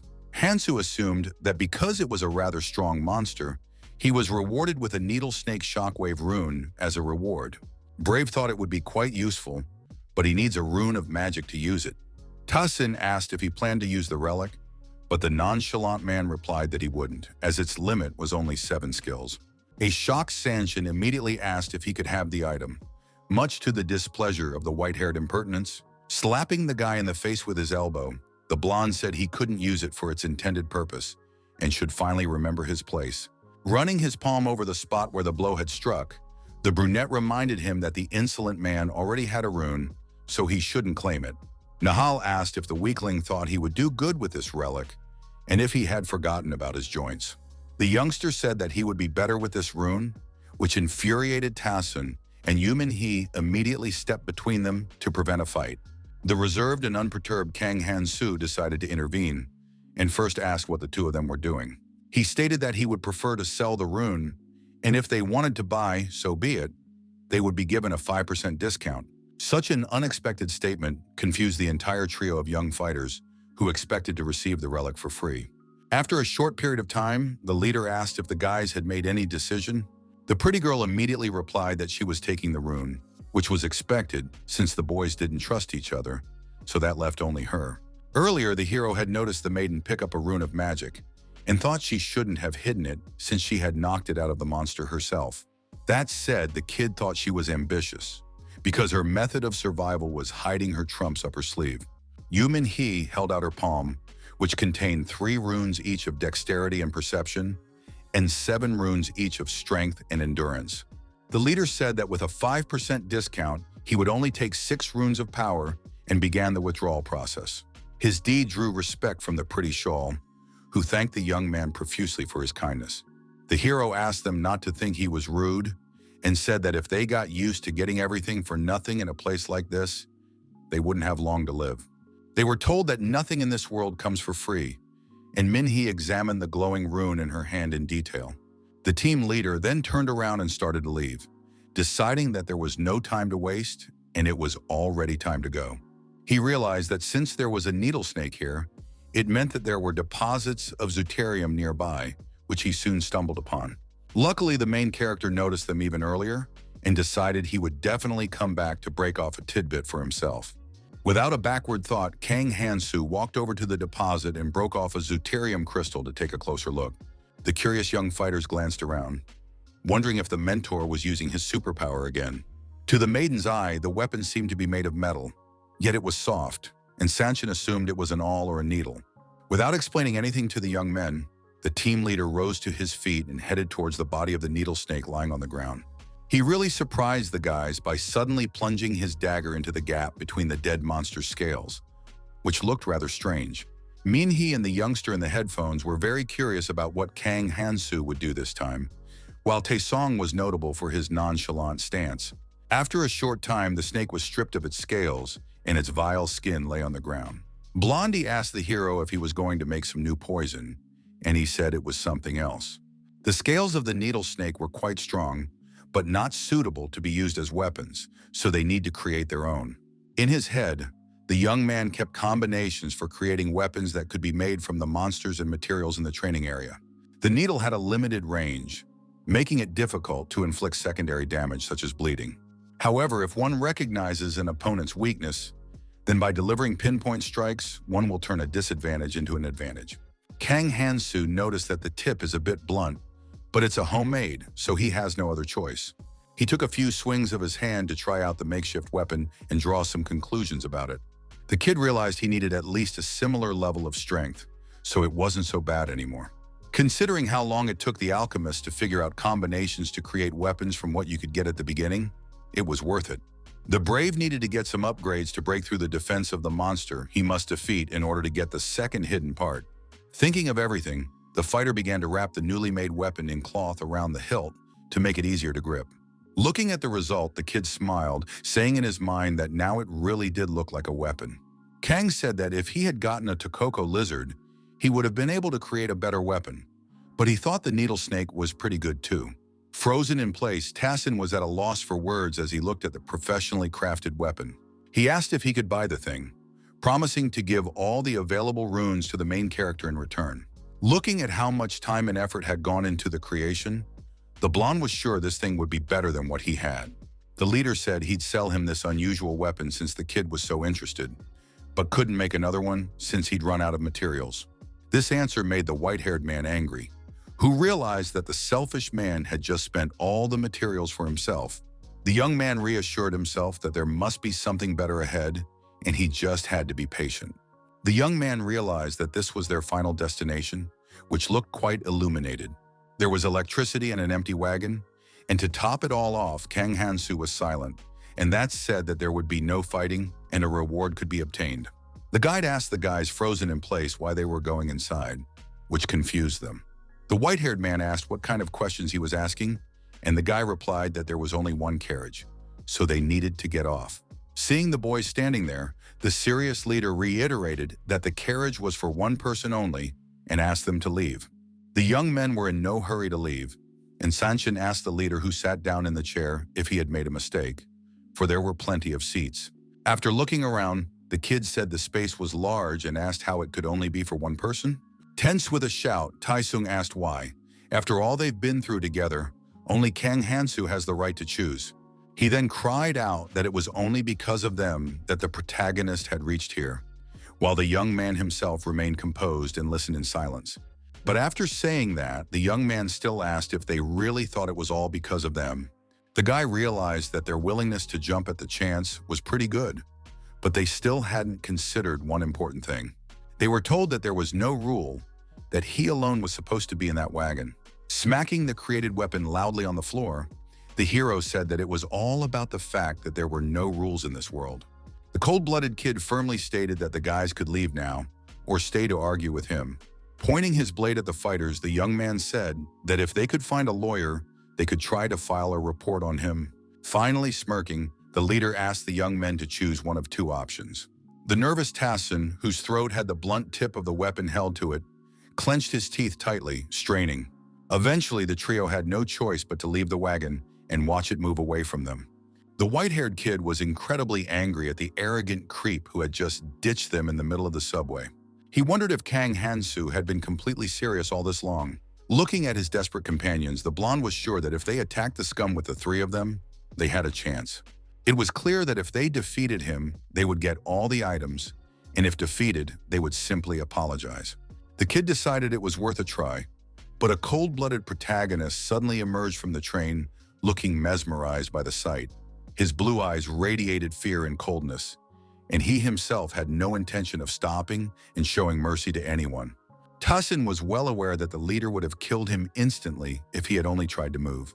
The guy took into account that the opponent was too strong, and the opportunist himself said they would see each other later. A saddened human he said that they shouldn't have put so much pressure on Kang Hansu, who was quite uncomfortable with it. Feeling guilty, the girl said she shouldn't have provoked him either. After all, he was the one who had been helping them all along. Afterwards, she suggested to her comrades to get out of here, for there was no point in wasting any more time in the subway. Tassin, on the other hand, thought his companions were idiots who wouldn't live long and didn't understand what was wrong with striving to be stronger. He wondered if this was why they had come here and promised himself to gain strength and power beyond his father's dreams.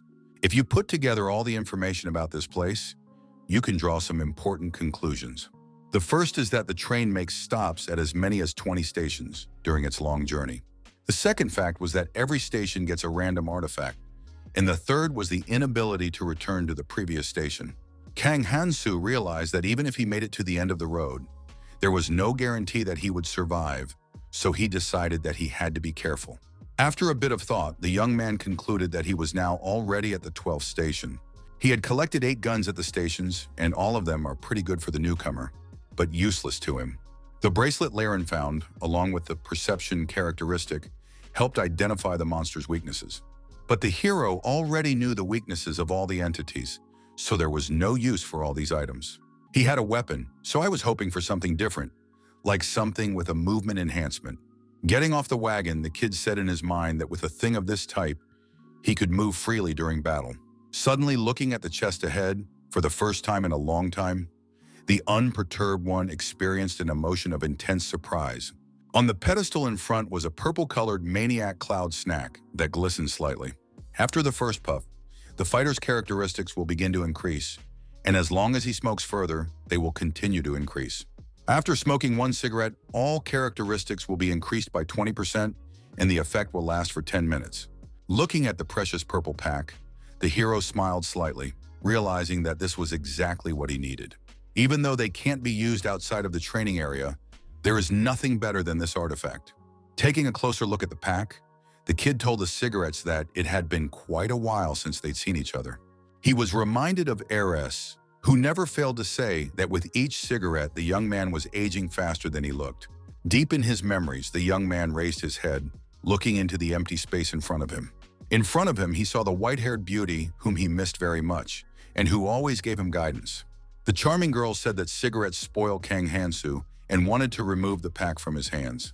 She said that if he continued to smoke that nasty stuff, he would ruin his pretty face. Soon the vision was over, and the guy said that Eris could take it easy, because this time, the cigarettes were completely different. After a short interval, the youngster returned to the original spot, where he wondered if the trio had left. He pondered the fact that there were still 4 days left before another hidden artifact appeared, and began to decide what to do for the 2 days. The first option was to focus on hunting and obtaining precious runes that would be useful in the future. The second idea was to try to complete the remaining system quests that could earn rewards. The kid looked at the pot and said he'd run a couple errands along the way, so we could work something out. The young man didn't know what he would get, but he decided to try to complete the tasks with good rewards. Very soon he remembered that there was one among the tasks, with a promising reward and a quick completion. The assignment promised a sage stone as a reward that boosted all stats, including one's own, and cured mortal wounds. Daredevil thought the reward was good, but whoever completes the task must be nuts. You remember who did it. Envy Arene, members of the Death Squad, was summoned by the Abyss and alongside criminals when she volunteered at the prison. Kang Hansu had heard that her most trusted people were with her, but as soon as the training began, they all betrayed her and anger revealed their abilities. The snide taunts from people close to her, whom the girl trusted, were a huge insult to her. Within 7 days, she had dealt with everyone, which drove her crazy, after which this assignment came up. The frenzied girl turned into a true monster that was permanently stained with blood. The hero realized that it did not suit him and decided to skip it, because the task conflicts with his goal to save as many people as possible. Then it hit him that he could take on a night assignment with a good reward, which would be the best option. The reward for the task was a large bag of food from a selfish and wealthy person. The guy decided he needed to complete the task and make sure his stamina was enough, because then he'd be too busy to rest. Walking into the empty store, the young man decided the first thing to do was to get some refreshments to replenish his energy. There were chaotically scattered objects lying around, and in general, everything was turned upside down, as if looters had been inside. Kang Hansu then noticed the holes dug in the ground, indicating that the trio had returned here a while ago. He wondered if the scoundrels dared to do such a thing, while remembering that the moon would be rising very soon. Spreading his palm, the smirking guy in his head said that they'd see how brave the guys were. But it was all the work of bandits who took all the stuff for themselves, and no one could stop them at that moment. This is brought to the attention of the boys' team, and Chaisen says they have to stop the creeps from taking everything. The wicked maiden cried out that they had hurriedly fled only when they heard them, and because of this she had no time to take anything, and even her cash they had taken away. A worried Yumin He said that they might be strong, but there was one big but.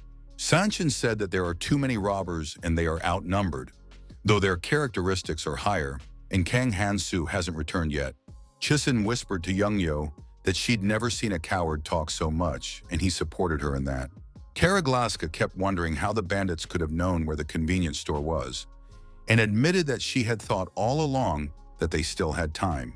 Suddenly, the crowd of young boys was noticed by a gang member in a formal suit who looked malevolent. It was a ghastly Sanho with a band-aid taped on his nose, who smiled irritatingly at the young ones as he waved his palm. This greatly surprised most of the team, but Tassin still remained serious. A flustered Chaisin asked if the guy waved them off, and the blonde man said the bandits were just trying to provoke them. Being nervous, the young man said that there was no point in answering these scum and suggested that they should leave the place immediately. Just then, he turned around and began to walk away, saying they needed to find resources and food elsewhere without risking a skirmish. At that, he was worried, not understanding why the idiot Sanho had waved at him, but he thought he had done his job well.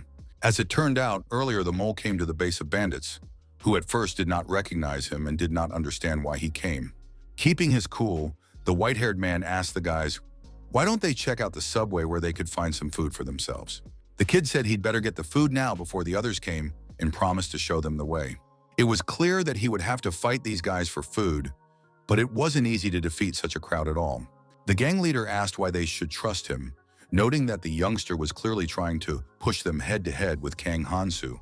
The stern blonde grabbed him by the collar and asked if he understood the situation he was in, and his behavior made Seongho angry. The man asked if the kid realized how much their brother had helped him, but in response, a powerful fist suddenly flew into his face. At the same moment, the stubbly bandit fell to the ground with a clatter, much to the consternation of his henchmen.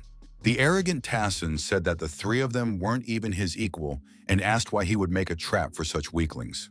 Wiping blood from his nose, Seongho tried to recover from his fall, making strange noises.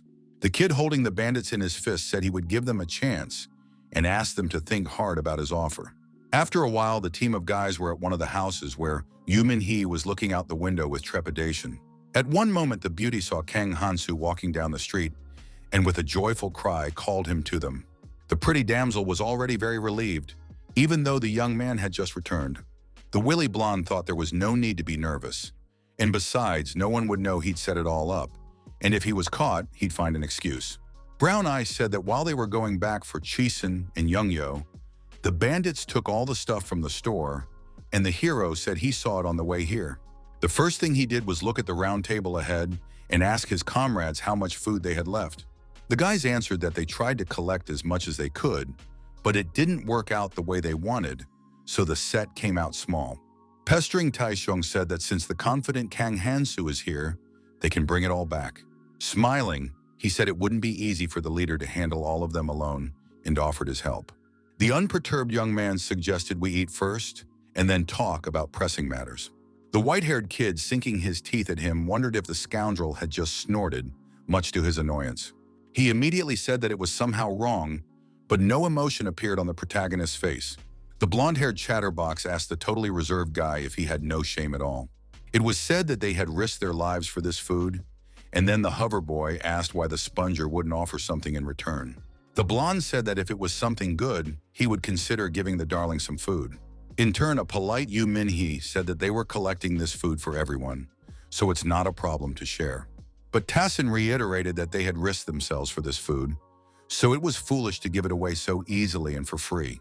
He said that Kang Hansu hadn't lifted a finger while they fought over food, and recalled his words about not expecting anything free. The wily kid then turned his attention to the silent Youngyo and Chisun, who preferred not to get involved in the showdown. The white-haired man realized that if he could get everyone on his side, the main character would cease to be a problem. It was curious to see how long the cold-blooded Patsy would act so annoyingly. At one point, the phlegmatic taciturn man called it a pity that his food was not shared with him, while showing little emotion. He said he had nothing to give in return, and asked what options were available to resolve the problem in such a case. Pester immediately chimed in about how the silent man must have picked up a lot of stuff on the subway. A concerned Chisun wondered what the conversation was about and what the leader might have found downstairs. Chatterer said that Hansu had just come out of some secret place where he had found something good to share with them. Trying to appear polite, he began to incite the guy to share the trophies, reminding him that he still had to move on with all of them. The kid held out a candy bar afterward, asking me not to make anyone do anything stupid and to behave more loyally. The stern-looking Kang looked at the outstretched candy bar with a cold gaze, continuing to remain silent. Smiling, the leader said that Tassin had learned his lesson, and the kid asked not to try to change the subject and just answer his question. Brave stood up from the table, believing the youngster needed to proceed more subtly, but it was unsurprising given what he sees in the rest of his peers. No one understood his behavior, and the hero himself said in his head that he took the boys with him not because he needed them, because even their runes he did not give up. It was Eris' words that brought him here. The angry white-haired dude meanwhile shouted, asking the departing man where he was going. The blue-eyed kid thought he'd done all he could and showed no desire to continue doing so. At that moment, he remembered the formidable Kang Tai, who liked to threaten annoying people with death. But the hero could not even imagine such a thing and considered it shameful that his associate could say such stupid things. Lastly, King Hansu asked the young fighters to take care of themselves and save their strength for the future. The calm Sanshin and Yumin He silently stared after him, feeling a small amount of sadness. Chusin said they had failed before without any problems and suggested that they should not provoke scandals in the team. With a sparkle in her eyes, the cute girl said that they would definitely bring the guide back and asked Yumin He to go with her. Scratching the back of his head, Tassin and asked why stop this man. After all, he could leave if he wanted to. The kid didn't regret the hero's departure at all, because he thought he acted like an arrogant idiot until the very end. Also, the white-haired man said that the brave man was making a fool of himself, but if they gave him anything for free, he'd crawl back himself. He was sure they'd do just fine on their own, and then bewildered at Mishni where she was headed. Being shocked, the guy asked if she would leave them to go after this creep, and the damsel didn't know what to say. Running outside, the worried brown-eyed girl told Kanu she wanted to go with him and asked if it was possible. Her bottomless brown eyes reflected sincerity, but the cold-blooded young man replied that he could not take her with him. Honey didn't bother him, and the young man suddenly asked if he hadn't told her something important. Unexpectedly, he said it was up to each of them to decide if they wanted to join him and wander with him. Charming's cheeks immediately turned pink, and in her bottomless eyes there was joy and hope for the best. But Tassin came loudly out of the building, who immediately objected rudely and said she couldn't leave them. The kid said she didn't get her runes that Sanshin didn't give her, yet was willing to let anyone go but her. Sanshin, who was in the building, suddenly intervened in the conversation and said that everything was fine. The young man stunned Chusin standing next to him by suddenly announcing that he would go with Kang Hansu and Yumin He. The wily bully chuckled slightly and put a hand on the kid's shoulder, asking if he realized what he had just said. The blonde added that the youngster couldn't do that and asked if he thought his father would let him off the hook. Tayson also said he had picked up a stray dog that now dared to crawl away and asked if the wretch had forgotten his master. The exhausted Sanshin was tired of his arrogance and asked what his father would be able to do that he was so threatened by him. The kid said they couldn't even go outside right now, so it's unclear how the white-haired man's father would even know anything. Afterwards, the young man said that it didn't matter at the moment and closed the mouth of the pestering type. At last, not at all afraid, the young man said he no longer had any reason to obey the scoundrel as before. He began to walk away, and staring at his back, Tassin was displeased that even after all he had done to break him, the young man had stood his ground. Furious, the white-haired man shouted at the trio that they were wrong to think that things would be different elsewhere. Grinding a grudge against them, he muttered softly that they would come back here sooner or later anyway, and then everything would be clear.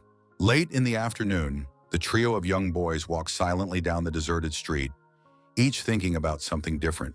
A slightly worried Sanshin said that they didn't have many supplies in their bags, and Kang Hansu noticed something. In a store a few meters away, he saw a jacket hanging on a mannequin that looked pretty nice. Without wasting any time, the protagonist put on a new robe that fit his torso quite well. This caused great surprise to the young fellows, who watched it silently, not expecting to see such a thing. The young man didn't dwell on it and said that they still had things to do, so they should move on. Worried about the future, the brunette could not understand what their frivolous-looking leader was thinking. It was clear that if Kang Hansu got into trouble, everything would be meaningless since he was the only one with the strength to do anything. The team leader himself understood perfectly well what the worried kid was thinking, which was given away by his stiffened appearance. Still, The brave man thought it unsurprising, given the fact that Sanshin knew nothing at all about the moon. Suddenly he stopped and said it was almost midnight, and he had a slight and slightly worried smile on his face. Not understanding the situation, Yu Minhee, as well as her companion ahead of her, stopped, looking at the guide.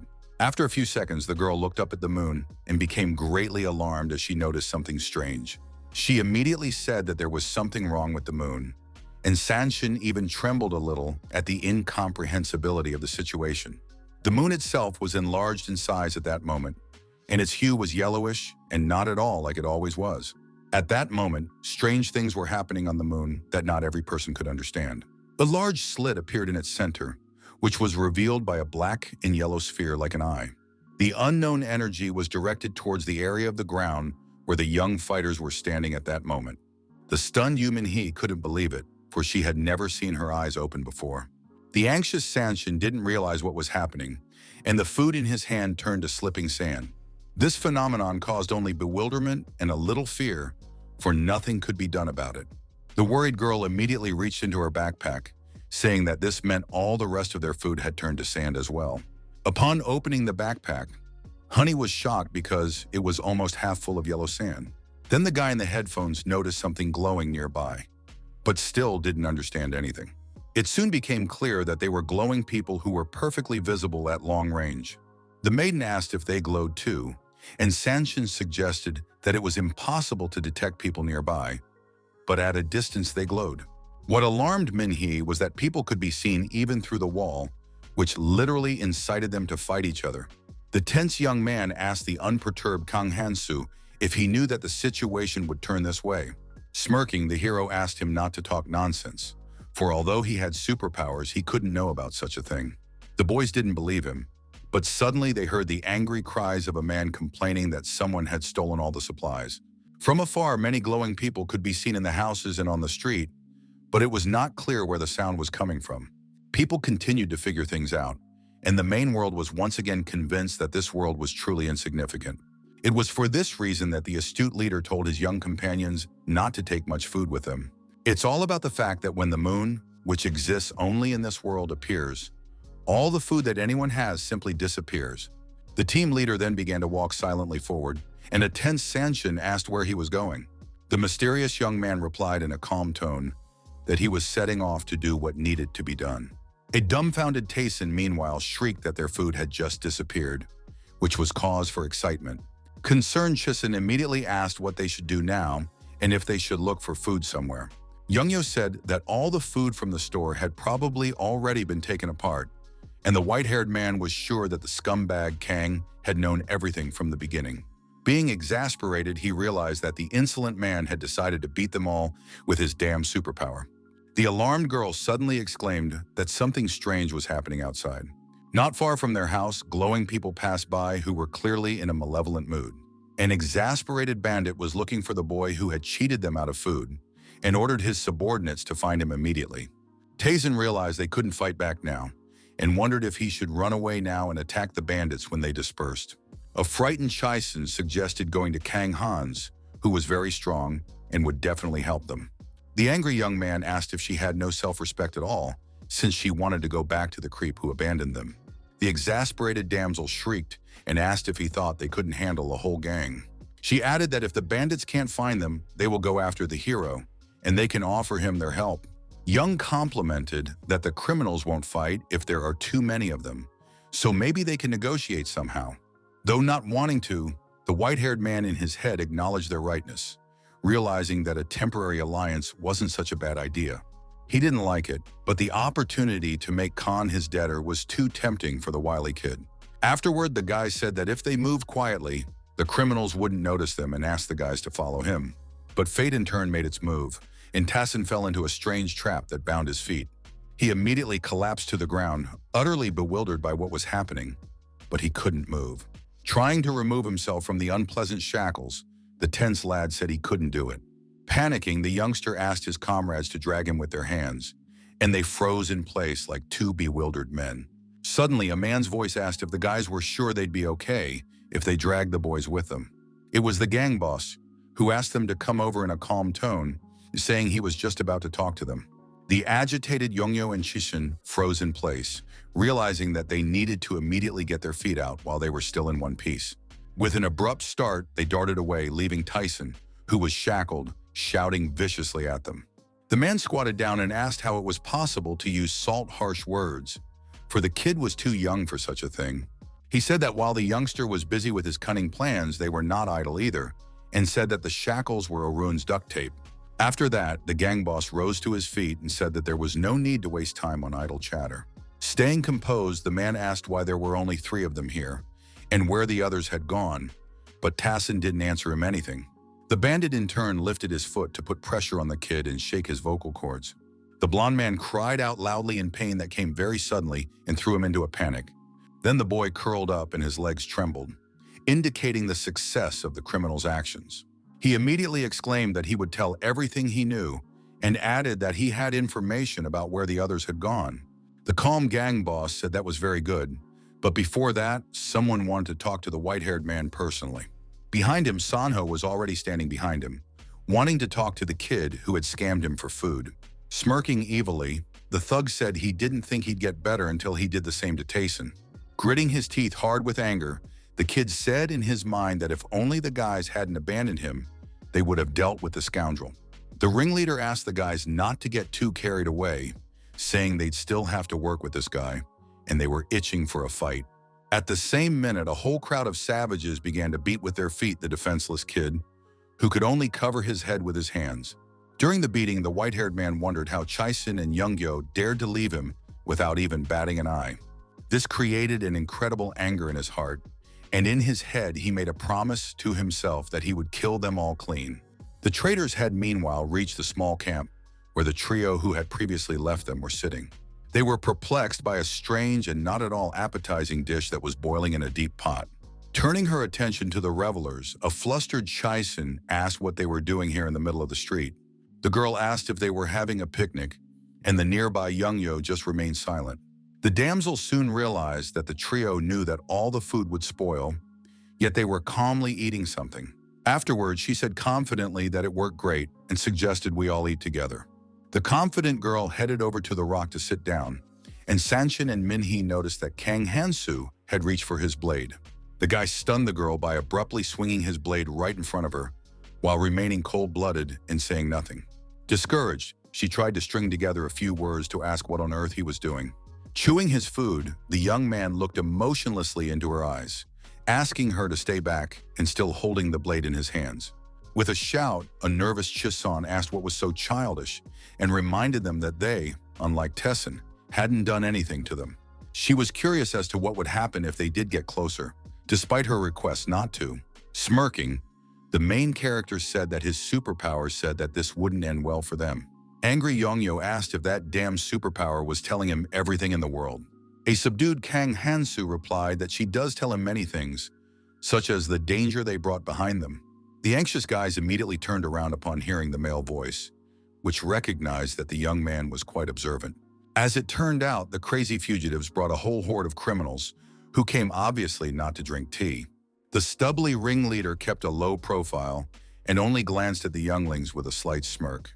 The young couple silently froze in place, while the hero still held the blade in his hands, ready for any outcome.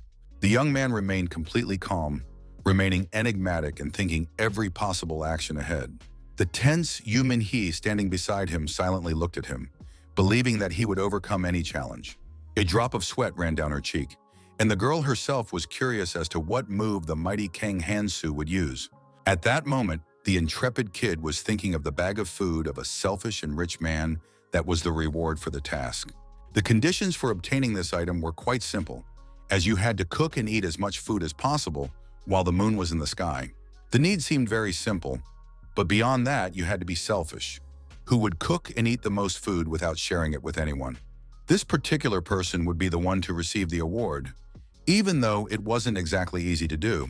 In a situation where everyone is frantically running around with the goal of getting their hands on the food supply, the selfish person will have to overcome all obstacles and gobble greedily. Stabbing a piece of sausage with a knife, in his thoughts, Kang Hansu said that the creators of this assignment had a strange sense of humor. Holding the food out to his mouth, he reminded himself to remain calm, even under such difficult circumstances. A guy suddenly emerged from the crowd of bandits and immediately attracted the attention of everyone else. It was an ugly, battered Tassin who was holding onto his injured shoulder and really frightened Chison with his appearance. Fueled by incredible anger, he screamed for her to shut up and asked her how dare they leave him alone. Shivering with fear, the girl couldn't string two words together, but still said they ran for help. The kid didn't want to listen to this nonsense and asked to stop talking nonsense, realizing that if they hadn't run away, things might have been different. Standing behind him, Sanho interrupted him with a smile on his face, asking him to calm down, which knocked the blonde man out of his thoughts. After that, a hand was placed on his shoulder by the gray-haired boss, who also asked the newcomer to calm down a bit. Then the man said that Kang Hansu was quite skillful, asked where he had gotten this marvelous meat. The food-eating young man replied that there was meat everywhere, and it wasn't for him to explain to them what it looked like. The bewildered criminals wondered if he was really eating it, which didn't look pretty. What alarmed the boss was that they had gotten some to try such meat, and they were still suffering from dehydration, but the youngster was eating, as if nothing had happened. The emotionless guy said that if you boiled the meat in goblin blood, it would be fine. Looking at him, the gray-haired man remembered that, according to Tassun, the main character had superpowers. Also, the white-haired man said that Hansu had gotten something valuable from the station, which was also of interest. The master criminal realized that today was the perfect day to attack the kid and take away all his valuables. Despite the difference in skills, the bandits have a numerical advantage, plus their opponent is a 20-something civilian. The unshaven bandit thought that the youngster might be used to fighting monsters, but that didn't mean he knew how to fight humans. The battered newcomer was then asked what he was waiting for, and the blonde man himself froze in place, unsure of how to proceed. The gray-haired man asked him to go eat and have a word with his buddy, since it was perfectly normal for friends to do that. Tyson didn't understand why he was even giving him orders, but still realized it would be wise of him not to show off in front of a crowd of people. Kang Hansu remained completely calm, and Yu Minhee in turn was anxious and watched his every action. The white-haired kid said the bandit was right and offered to talk quietly for a while. The flustered brown-eyed woman shouted for him not to approach or cross the line, as if that promised irreversible consequences. The battered guy who hated her asked the damsel to shut up, continuing to take steps forward. The cold-blooded hero mumbled softly that it seemed to be the end, and the lady nearly fainted with fear. In his thoughts, the young man asked Eris not to blame him for his actions, and the previously cocky Tassin sensed something amiss. Suddenly, there was a soft explosion that knocked the blonde off his feet, leaving him completely bewildered by the situation. Veins protruded on his face, and he asked, with great difficulty, why they had done this to him. The first thing he did was look at his leg, where he felt the excruciating pains that had appeared after the explosion. An incredibly loud scream followed, because it appeared that Tassin had lost a leg as a result of crossing the line. The young man continued to agonize, and the stunned bandits watched in silence, not even knowing how to react. Chison and Yongyo, horrified by what they saw, were pouring sweat as they looked at their suffering comrade. Yumihi felt guilty, and the blonde man continued to pour dirt on Kang Hansu, who dared to do this to him over a piece of meat. The already tense Sanshin was pouring out 7 sweats because what was happening was truly a horrible sight. The guy exclaimed that the hero did such a thing just to avoid sharing his food, and if he got stronger, it would all backfire on the bandits. The white-haired man shouted that this man would kill everyone for the runes, so he'd better be killed right now. Keeping his restraint, the boss ordered his subordinates to get ready, but a worried Sanho tried to contradict him. At the same time, the bandit realized that the kid had no intention of fighting them now, but if he became strong enough in the future, he would easily defeat them. The criminals had their weapons with them, and because of the glow of the moon, the enemy won't be able to escape from them, so they need to get rid of him right now. Many people were stressed about who the student had to be to have this view and what they even went through. The cold-blooded fighter in turn exhaled, being fully prepared for the upcoming fight. He remembered that Ares and Keldian had often quarreled, even after they had decided to work together, and the girl had said that the young man should not make enemies so easily.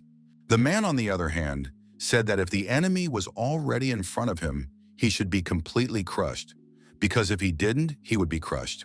The protagonist and Ares were in complete agreement with this statement, and now the guy was ready to fight the crowd. The hero spread his palm out in front of him, and the skin-marked symbols of the ability glowed on his arm near the sleeve. With a smirk, he summoned 3 runes, and the tense bandits asked what other tricks he had decided to use. Enraged, Xiongho shrieked that the fight had begun and ordered his subordinates to immediately muzzle the kid. A gang of misfits have been ordered to massacre a juvenile scumbag who gets in their way. In turn, without even blinking in fear, Kang Hansu grabbed his blade, about to demonstrate his skills to the guys.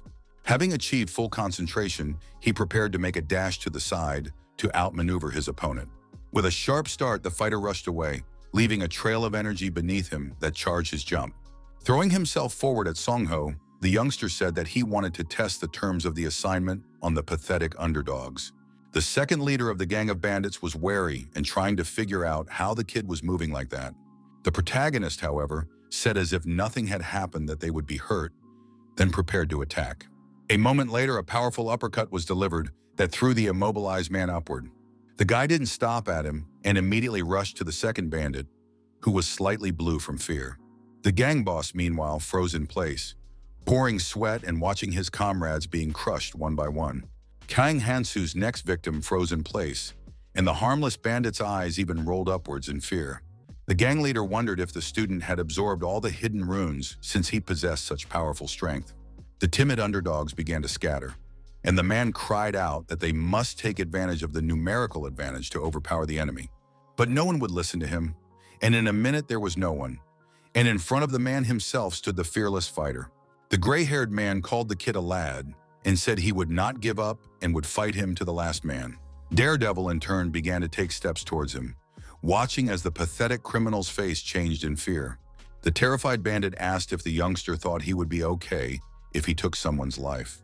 The man tried to scare off the cold-blooded fighter by yelling that he was committing murder, but he didn't care. The cowardly gang leader said it wasn't something a kid like him should take so lightly. Pulling the knife out in front of him, the man froze in place, watching his opponent's actions remaining silent. Suddenly, the young fighter lunged sharply, swinging his blade straight into his opponent's belly. There was no mercy for the leader of the band of underdogs, and in the same instant, he was riddled. The imperturbable Kang Hansu himself watched silently as his opponent was thrown upwards from the powerful blow. After instantly taking his life, the perpetrator fell to the ground and gave no further signs of life. The protagonist only glared viciously at the scoundrel who got in his way and was killed by his own stupidity. The same fate awaited the rest of the gang, who were badly wounded and could not even rise to their feet. Concerned Chaison and Youngyo looked pityingly at the coolness with which the young man dealt with the bandits. Unfazed, he approached each complainer in pain and helped them to the other side, not wanting to hear their cries. He then shifted his gaze to the young couple and asked if he should take their being here as a desire to fight. Terrified by what they saw, the boys realized that they had to get away from here immediately. In the same instant, they rushed away at a breakneck pace, and Kang Hansu turned around and calmly went about his business. The lad returned to where a small camp had been set up to finish the task that was important to him. As if nothing happened, he sat down on a rock and continued eating the meat, which caused Yu Minhee to be surprised. Gluttony turned his attention to her and said they could watch all they wanted, but that didn't mean he'd share it with them. The awkward girl said it was fine and didn't say anything more. The pretty damsel and the Sanshin standing beside her was uncomfortable being in a place where a lot of terrible things had happened. Another factor was that just a few meters away lay the many criminals who had taken their lives. A huge moon with its eye open still hovered over the city, watching the inhabitants from above. But finally the time came, and the moon's eye abruptly disappeared, leaving only a faintly visible mark on her. The trio continued on their way, and Kang Hansu realized that he was about to vomit, for he had eaten about 2 days' worth of food. The main character also failed all the human-centered missions, but it was definitely worth it. He got a pouch that's 5 times roomier than it looks, so practically 2 weeks' worth of food will fit in there. The young men walking behind them were still anxious, but it was awkward for them to speak to the guide. Still, Yu Minhee stopped where she was, and after gathering her strength, she asked the young man if he was sure everything would be all right. The cute brown-eyed girl smirked sincerely and only said that the guy hadn't killed those people at all. In turn, the young man preferred to remain silent because he did not want to talk about this situation. But after a few seconds, he smirked haughtily, calling her a scary woman with a bit of sarcasm. The angry damsel immediately shrieked that she wasn't like that at all and was just worried about him. which made the guy smile. It wasn't surprising that he didn't, since there was nothing the bandits could do even if he managed to get up. Minnie realized that she shouldn't worry about the others right now. However, if the hero killed them, she would get their runes and become stronger. Considering what the damsel is thinking right now, she's perfectly in tune with the new reality, and that's how the world should be perceived. A pensive Kang Hansu realized that he could have done so if his goal was simply to become stronger. However, the young man traveled back in time to save as many people as possible, minimize conflict, and unite forces. The most important task for him was to set the rules, and the first of them was to not kill people for runes. He could kill those people to take the few runes they had, but he still wouldn't be able to replace their contribution to the common cause. It will be difficult to impose these rules, but they will be more willing to be used if the one with the power is the one to impose them. Of course, purging is necessary, but there were too many extra eyes in that place, so the brave man couldn't mindlessly take people's lives. Still, the guy came to the conclusion that someone would sooner or later still stumble upon these runes and take them for themselves. Suddenly, a worried Sanshin stopped and said he would stay here, and Yu Min-hee asked what he was talking about. Not himself. The guy said he didn't think he could go any further with them, so this would be the best solution. The worried damsel asked why now, and Kang Hansu said that the youngster could do whatever he wanted. The group's leader said he respects personal preference, so he won't stop anyone. After that, he started to leave as if nothing had happened, leaving the guys alone, which alarmed the brown-eyed girl even more. But suddenly, the daredevil asked the girl standing there why she shouldn't do what she really wanted to do. His cold-blooded expression startled the beauty, who didn't even know what to say to his question. The blue-eyed kid asked Yu Min-hee if she wasn't afraid of him, which was often evident from her demeanor and facial expression. The frozen beauty stared at him with wide-eyed, speechless eyes. Still, she admitted that she was indeed afraid of him, but there was one but that alarmed her. Remembering how Kang Hansu stood near the mountain of dead monsters, the lady reminded herself that she just needed to not cross the line. All the time, the girl adhered to this position and tried not to pester the guy unnecessarily to stay in a normal relationship. The confident damsel said firmly that the guy wouldn't let her come back if she left now, so she'd be with him to the last. There was still no emotion on his face, but still it seemed to him that the girl was completely sincere. The beauty's face at that moment was confident and determined, and the young man in his head recognized that she had great intuition. The young man smiled and continued walking forward with his hands in his pockets, and the lady looked back at him in surprise. He said that in that case they could continue walking together and headed down the stairs. Meanwhile, on the previous battlefield lay many wounded, among them a Tassin who had come to his senses. The guy called the thugs useless brats who only know how to yap, and some pathetic college kid beat them all up. He promised himself that as soon as he was healed, he would kill all these lowlifes and go after Kang Hansu who had crossed his path. It was insulting that the scum dared to abandon him, especially Yu Min-hee, who he really liked. In an instant, the mutterer raised his wounded head and saw before him a man he had not expected at all. Sanshin, whom he thought was an idiot, was standing in front of him and was approaching him for some unknown reason. The white-haired man pointed his finger at the kid and asked him to pick him up immediately, as he was unable to do so himself. The hesitant young man froze in place, and the tense Tassin offered to shake hands and bury the hatchet between them. As it turned out, even the gang boss survived, which the blonde man laughed at, saying that the gray-haired man was almost dead. Sanshin reached for the knife lying on the ground, and the bully asked him to deal with the old cretin first. The lad, though hesitant, picked up his dagger and prepared to massacre his target. The white-haired scoundrel realized that the weakling would kill the gang leader at his command, and was already beginning to think of plans for the runes. He promised to give half of the runes to the brunette, but then turned around and saw the guy standing in front of him with a knife in his hands. A worried Tassin asked why the visage was walking toward him, then was abruptly grabbed by the collar of his sweater.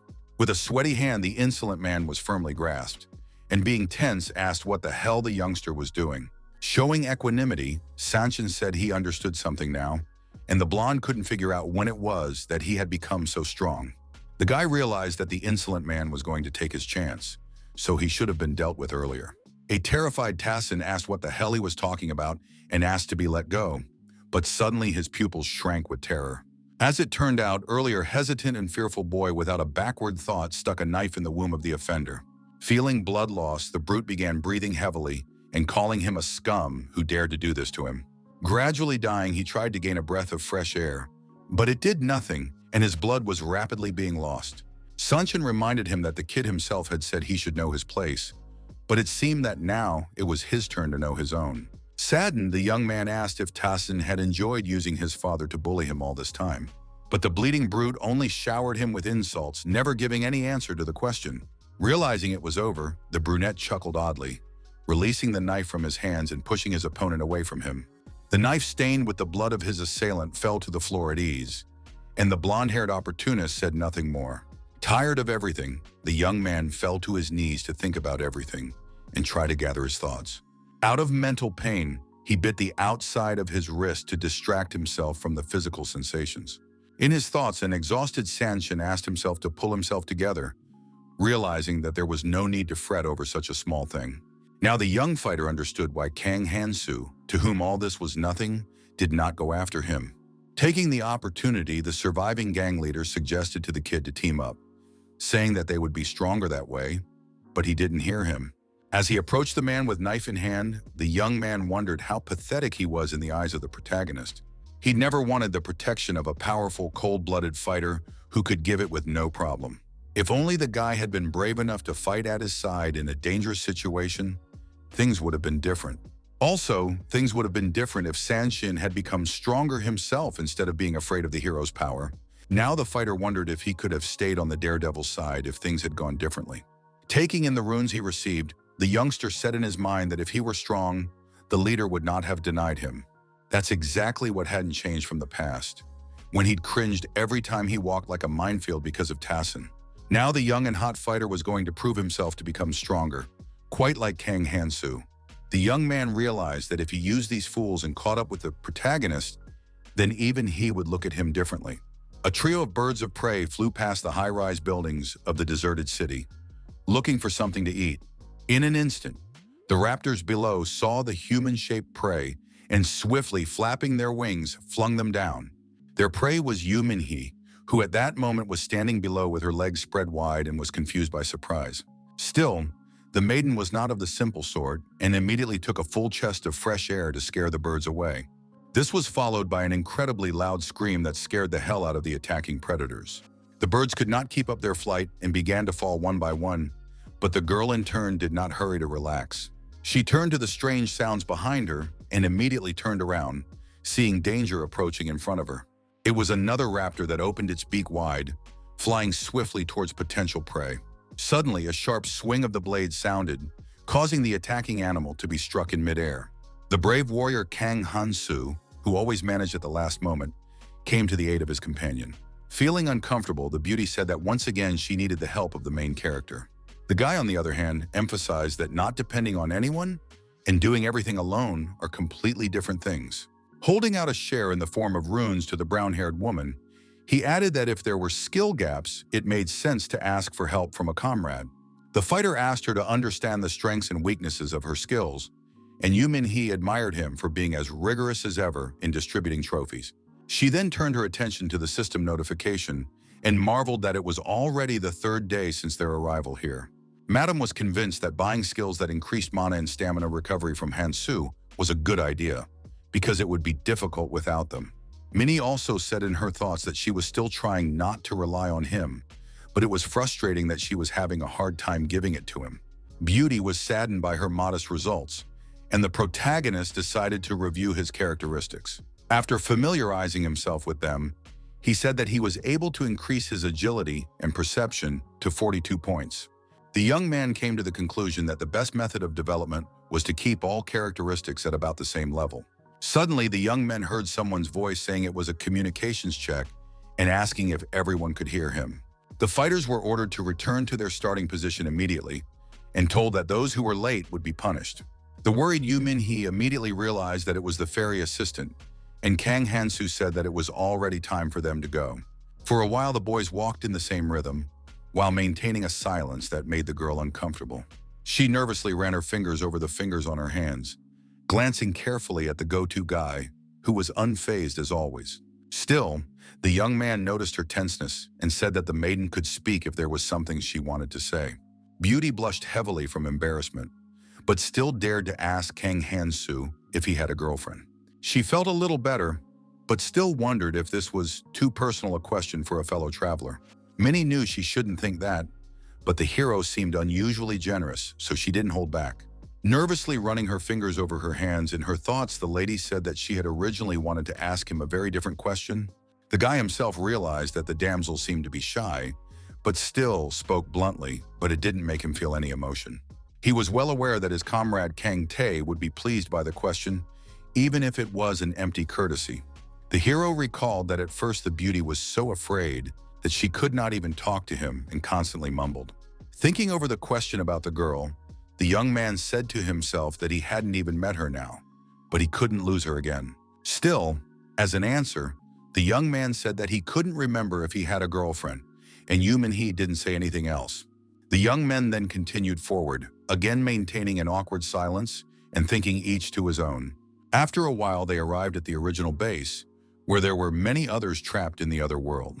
The brown-eyed beauty looked around where she saw many familiar faces she remembered from the beginning. That being said, the atmosphere seemed somehow strange and even somewhat disturbing to her, and Kang Hansu was unemotional as usual. After a few seconds, attention was drawn to the yellow-toothed fairy, who was smiling happily as always. She asked enthusiastically if all the travelers were in place and said it was unfortunate that they had gathered here too quickly. The worried people listened to her in silence, and the helper herself said she had two pieces of good news for them. The first piece of news was that if the men held out for another 72 hours, they would be able to leave this horrible place. The horned creature considered this truly wonderful news and asked for a joyous applause from the travelers. But in response, people only looked at the fairy with astonishment, and everyone's faces were absolutely identical at that moment. The yellow-toothed assistant asked if they would not react in any way to such great news for them. At the moment, everyone's eyes rolled and they each began to chant joy, and the monster said it made him happy to see them happy. The fairy then enthusiastically announced that it was time to introduce the star of the event and snapped her fingers. The excited audience didn't even know what to expect, and everyone watched with trepidation in their hearts. It was said that this was the most important part of the event, but no one in attendance understood what was going on. The traveler was shown a magical altar that no one had ever seen before. The tense Yu Min-hee was hearing about the altar for the first time, and the hero standing next to her didn't care as usual. There were loud stomping sounds coming from inside the huge structure, and it was assumed that it was someone's Allah. The fairy said there was a cute little animal waiting for the travelers inside, but no one could imagine what it would turn out to be. Then everyone got a chance to see the animal, and the helper asked if everyone could see it. Allegedly, the baby was called Carnivorous Beast, who was incredibly huge in size and clearly unfriendly. From the horror they saw, many of those present nearly fainted, and sweat ran down their faces relentlessly.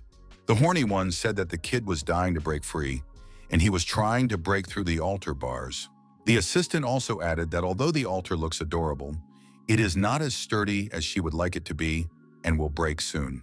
It has been said that if the cutie breaks free, it remains to be seen how many of the guys will be lucky enough to survive. People began to wonder if they would really have to fight this beast if the altar fell.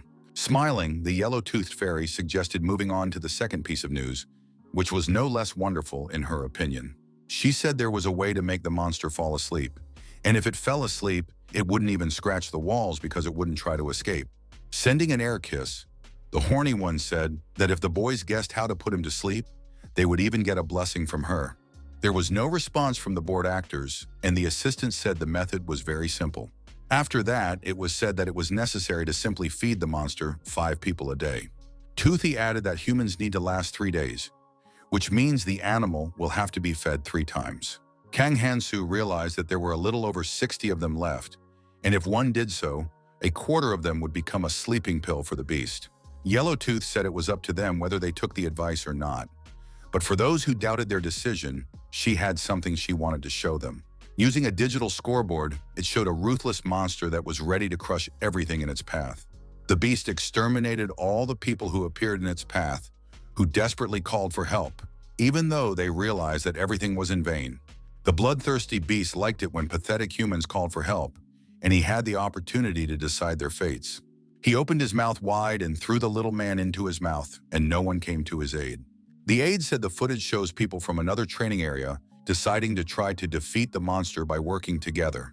The anxious participants immediately began to chatter about how fighting such a monster sounded like an unfunny joke. Suddenly, someone in the crowd realized the hand, which was immediately noticed by the slightly relaxed fairy.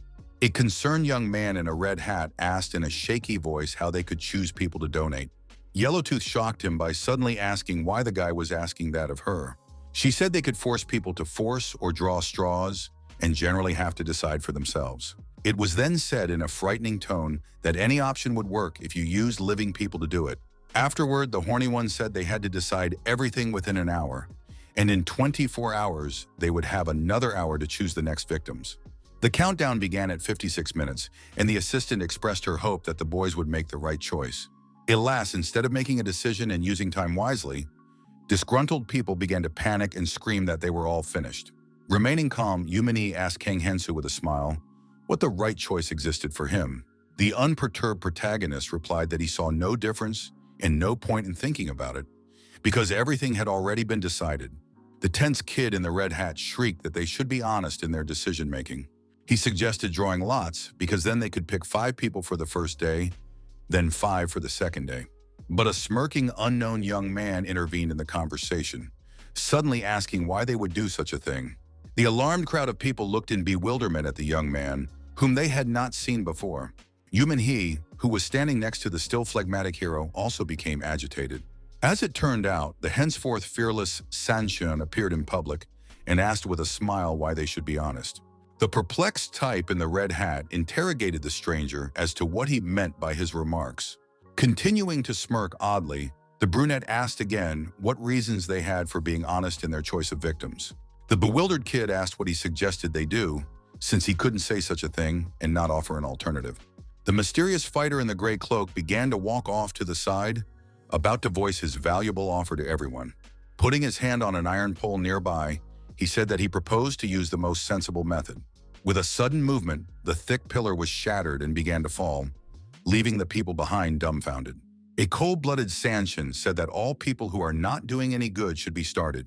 It was suggested that the first 5 victims be chosen from this particular bunch of people, which was a rational option. Still a concerned crowd of people stared at him, not sure what to do next, and no one voiced any other suggestions.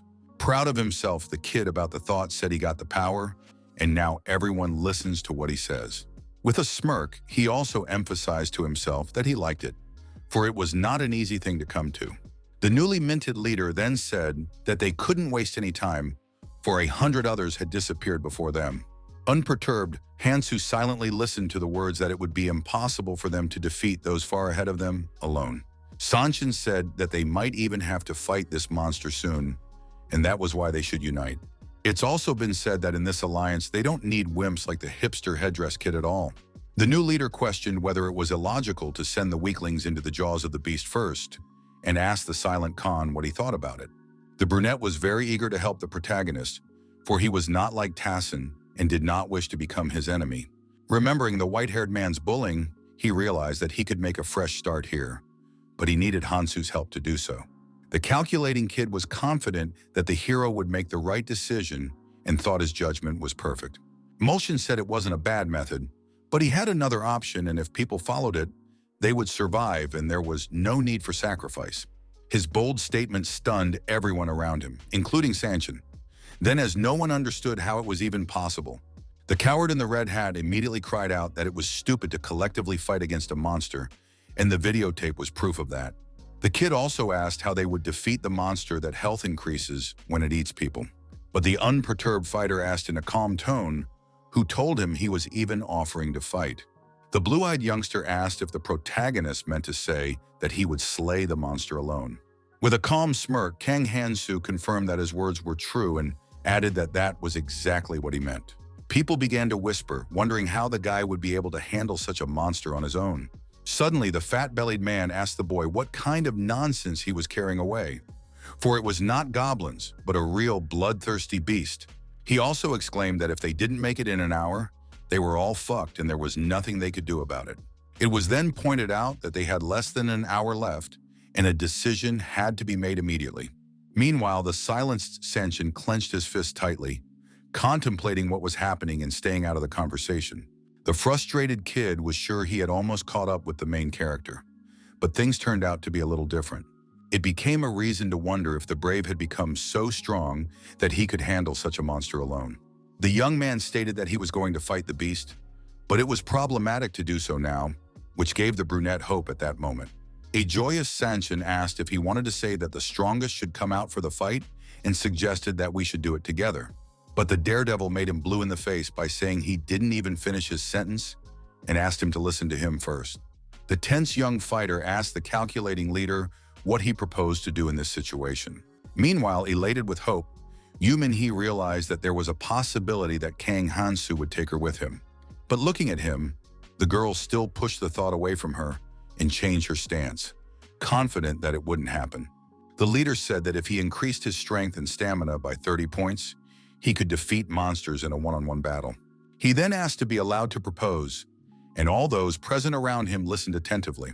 Unexpectedly, the protagonist asked people to give him all their character enhancement runes.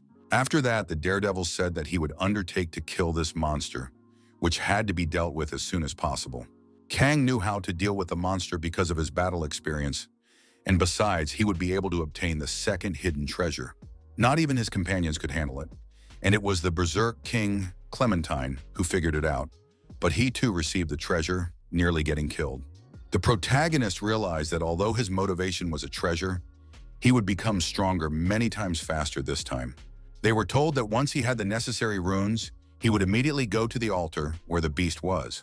Looking at the digital timer board, the brave man told people that putting it off would do them no good. The nervous fatties said that they wimps didn't have that many runes, and if they did, they would be much stronger. Panicking, he asked people to give up the runes or still draw lots, since no one could make up their minds.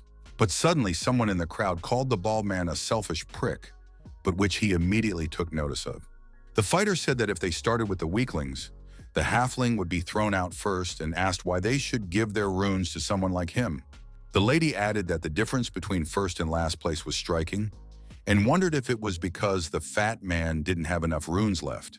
With a slight smirk, the big girl said, "Weaklings like the unshaven man trying to escape, for he can't even give up the runes." The bald man was very tense and asked the girl how dare she speak to him in such an impertinent tone. The fearless maiden went for the blade, asking the old man not to show off and threatening to break all his limbs and throw him into the altar. The elderly chatterbox couldn't think of anything else to say, except that the juvenile doesn't even know that elders should be respected. Taking steps backward with a shudder, the man asked if the fighter didn't live under democracy, but she didn't care about his words. Smiling, the long-haired girl offered to vote, since we were talking about democracy. The bald man had two options, the first being to give up the runes to save himself, or prepare to be eaten by the beast. Also, the combative madam added that voting will be anonymous, just like in the old man's favorite democracy. At that moment, the overly talkative man was approached by the reserved Kang Hansu, to whom he had something to say. The anxious fatty knew very well that the silent man could easily take away the runes of the people who opposed him. He tried to turn the hero against the others, but suddenly, someone in the crowd struck his fat face with a fist. It was a pissed-off kid in a hipster hat who was pissed off by an old man yelling that he had to survive because he had a family. People were in favor of discounting the fatty first, and a silent Kang Hansu turned his attention to the timer. Keeping his mind cold, the young man exhaled calmly, realizing that the stupid people hadn't understood so much. Neither of them knew when to stop, he thought. So the hero came to the conclusion that he needed to resolve the emerging conflict. Suddenly, he turned to the fighting audience, asking everyone to calm down immediately and listen to him.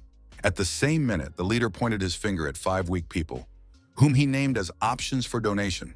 Among the wimps was a balding fat man and a kid in a red hat who were horrified at what they heard. In addition to them, the list included an anxious man who hugged his beloved wife and daughter, realizing that the three of them would be sacrificed to the beast. The people who had come in a rage began to insult King Hansu, asking if he would throw them to be eaten just because they were weak.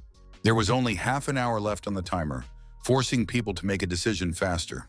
After a while, an agitated Yu Minhee stood alone in front of the altar, excited by the events that were happening. In her eyes, there was a look of anxiety and concern for the people who would be sacrificed to the bloodthirsty monster. She was suddenly approached by Sanshin, who said that if she was going to act like that, she could go with Kang Hansu. The guy added that the main character might have let her get close, and the girl was a little surprised by his appearance.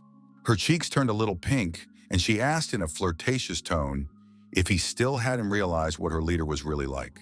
Completely uncomprehending, Sanchin only looked into her eyes in silence, hoping to learn something interesting. Putting her hands behind her waist, the maiden said that she too would have liked to go with him, but alas, she had no luck. She said she couldn't just follow the daredevil, and the brunette continued to listen to her in silence.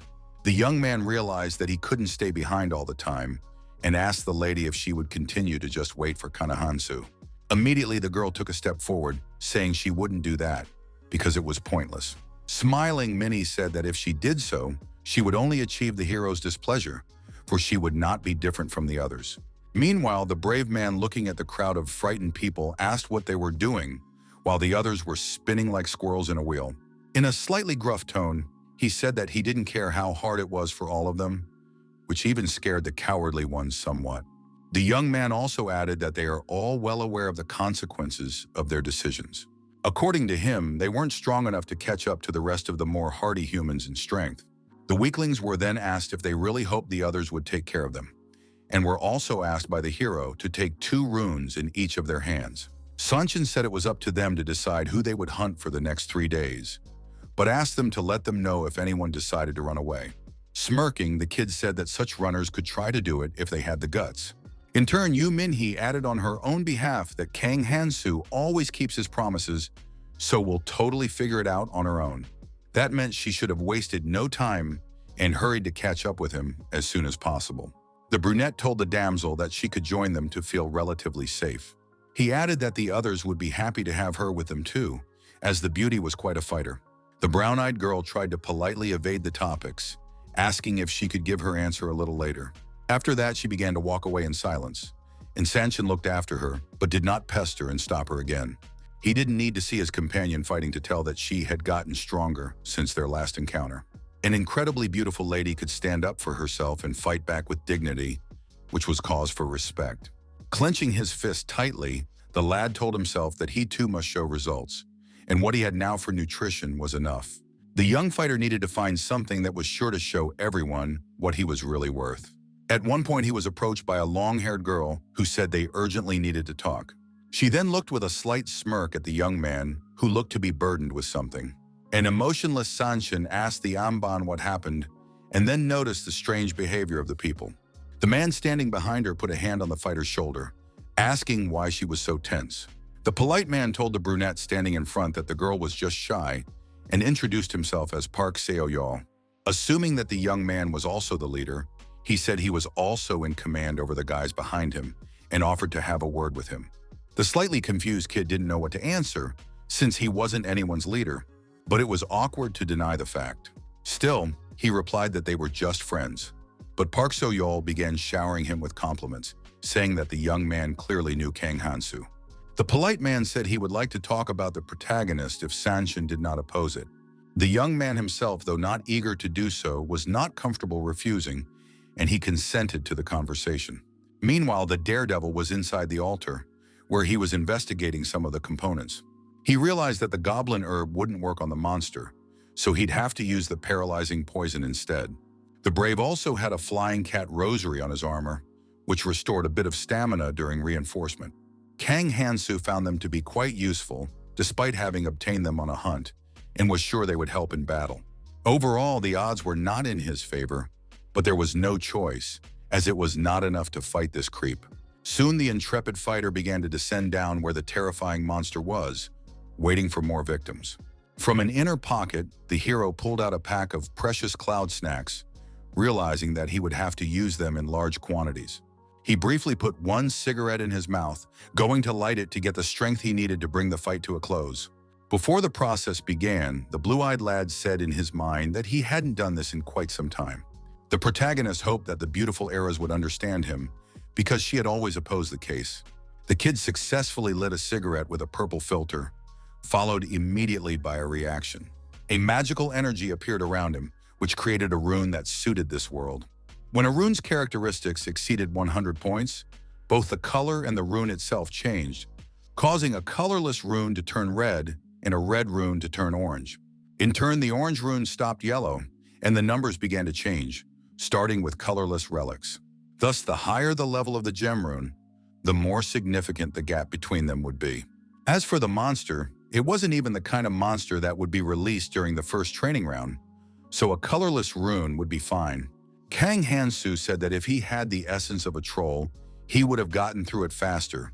But one thing he knew for sure: the protagonist began to jump from side to side, gradually getting close to the terrible creature.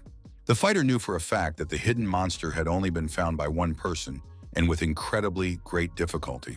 It was only after coming to this cursed world that it was possible to do so, and now the lad understood something. It was now clear to him that the more difficult and impossible tasks seemed, the more delightful the reward. The fearless youngster thought it was time to begin and took a high leap, holding the hilt of his blade tightly. The enraged monster in turn roared at the top of its voice as it saw the threat rapidly approaching it. Monsters like carnivorous beasts were born with racial skills, but specifically he was born with two such abilities. Presently, the enraged monster tried in every way to destroy the boy who had come to his lair. The unwavering warrior watched the carnivore's every action, drawing conclusions and calculating his next steps. During the analysis, it became clear that the first racial skill of the enemy was intimidation, which he readily utilized. Kang Hansu, who was still willing to fight, gripped the hilt of his sword tighter, preparing to strike. In turn, the impatient opponent reached out with his huge bony paw to squeeze him hard. The huge hand swiftly approached the standing opponent, but did not frighten him at all. With a sharp movement, the young fighter swung his blade, thus deflecting the attack of both the enemy and allowing himself to move on. The skill made the prey freeze in place with fear, and afterward the monster devoured it, and with the help of carnivore regained its stamina. At the same time, the protagonist noticed that the enemy's behavior remained the same, and he was glad that the creature had not increased in strength.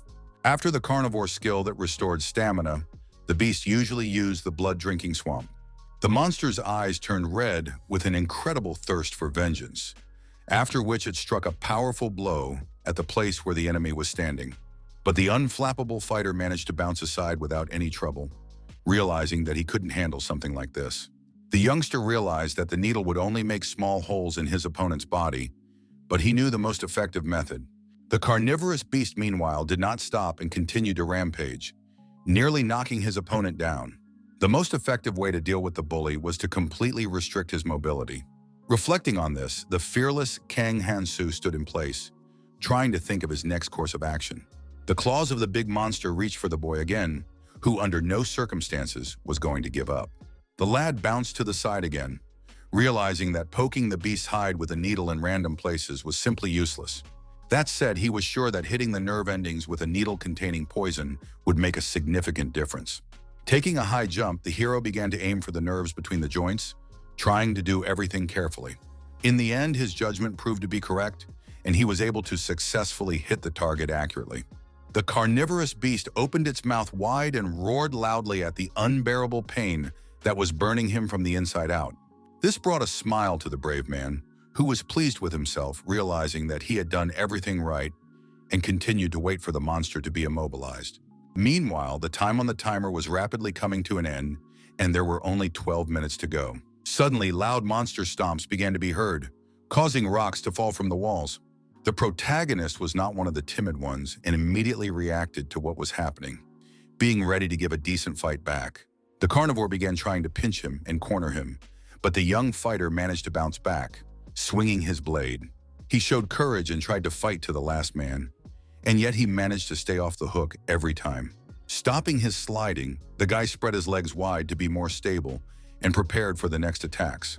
The preternaturally hungry monster stared at him fearfully, letting out terrifying screams to intimidate its opponent. The monster took special pleasure in using the intimidation skill, but the kid wasn't scared at all. The fighter himself stood still, remaining composed and holding a cigarette in his mouth that empowered him. Kang Hansu knew very well that the effectiveness of the unique intimidation skill depended on the individual willpower of the victim. Holding the blade out in front of him, he also remembered that the immunity to magic he himself possessed also helped. However, compared to the monster that the hero fought after moving on, the flesh-eating beast is just nothing. In an instant, the no-doubting lad spit out the warped cigarette, saying in his mind that he was sure of his victory. To survive being different from the rest, Kang honed his senses with combat experience and knowledge over the years. When Kang Tae said that anticipation was the most important thing in combat, the young fighter only laughed. But by this point, he had realized something. Now in battle, he could see absolutely everything and could use it against a bloodthirsty, huge opponent. The protagonist saw where the huge creature was moving and where it was aiming, but still, it's not a beater. The thug was throwing punches right in front of the kid's face, who remained adamant and didn't even blink an eye. If the fighter did not increase his strength and stamina, he would not be able to attack or dodge as he does now. He felt that fighting inside the altar was the right decision, especially if you counted the time left in the cloud snacks. Watching him from a high floor was Park Seo-yeol, who said he could see from here that the kid wasn't kidding. The battle lady couldn't believe that the hero was fighting alone, and the man remarked that he was clearly confident since he had come here. A silent Sanshin looked at the people who were discussing that the brave probably didn't need to take their runes. The girl asked if it was right that they were going to do what they had to do, and Puck asked her to start by going downstairs. Suddenly, the brunette shouted to Kanohans that they had come to help him, something the daredevil hadn't expected at all. Being cautious, he spit out his cigarette and immediately turned his head, trying to figure out what was going on. The kids shouted to him that they were on their way down, and a tense Park Seo-yeol asked what the hell the kid was doing. The man said they had to go down there quietly, for there was a risk of the carnivorous beast catching them. He cautioned that if the kid yelled like that, the monster would know they were here, and Sanshin scratched the back of his head awkwardly and acknowledged his point. Polite Puck didn't blame the kid anymore, and the battle maiden looked at this picture with some disgust. But afterward, the man stepped aside, nervously calling the young man an idiot who had nearly brought them under the monastery. In turn, the polite Sanshin smiled and said he really apologized, which sounded a bit strange. Kang Hansu also smiled as he turned his attention to the people who had come and wanted to talk to him. Trying to remain calm, Soil said that they might screw up because of the juvenile idiot, but there was nothing to worry about. He said that once the guys relaxed after defeating the carnivorous beast, they would just get rid of both of them. However, the most important thing was that Puck had seen the main character fight and was now completely confident. The man was convinced that this cold-blooded fighter was truly dangerous and could not be fooled so easily. Daredevil was not like them at all, and was not a human at all, but a fed-up wild beast, a monster that behaves calmly only because of satiety.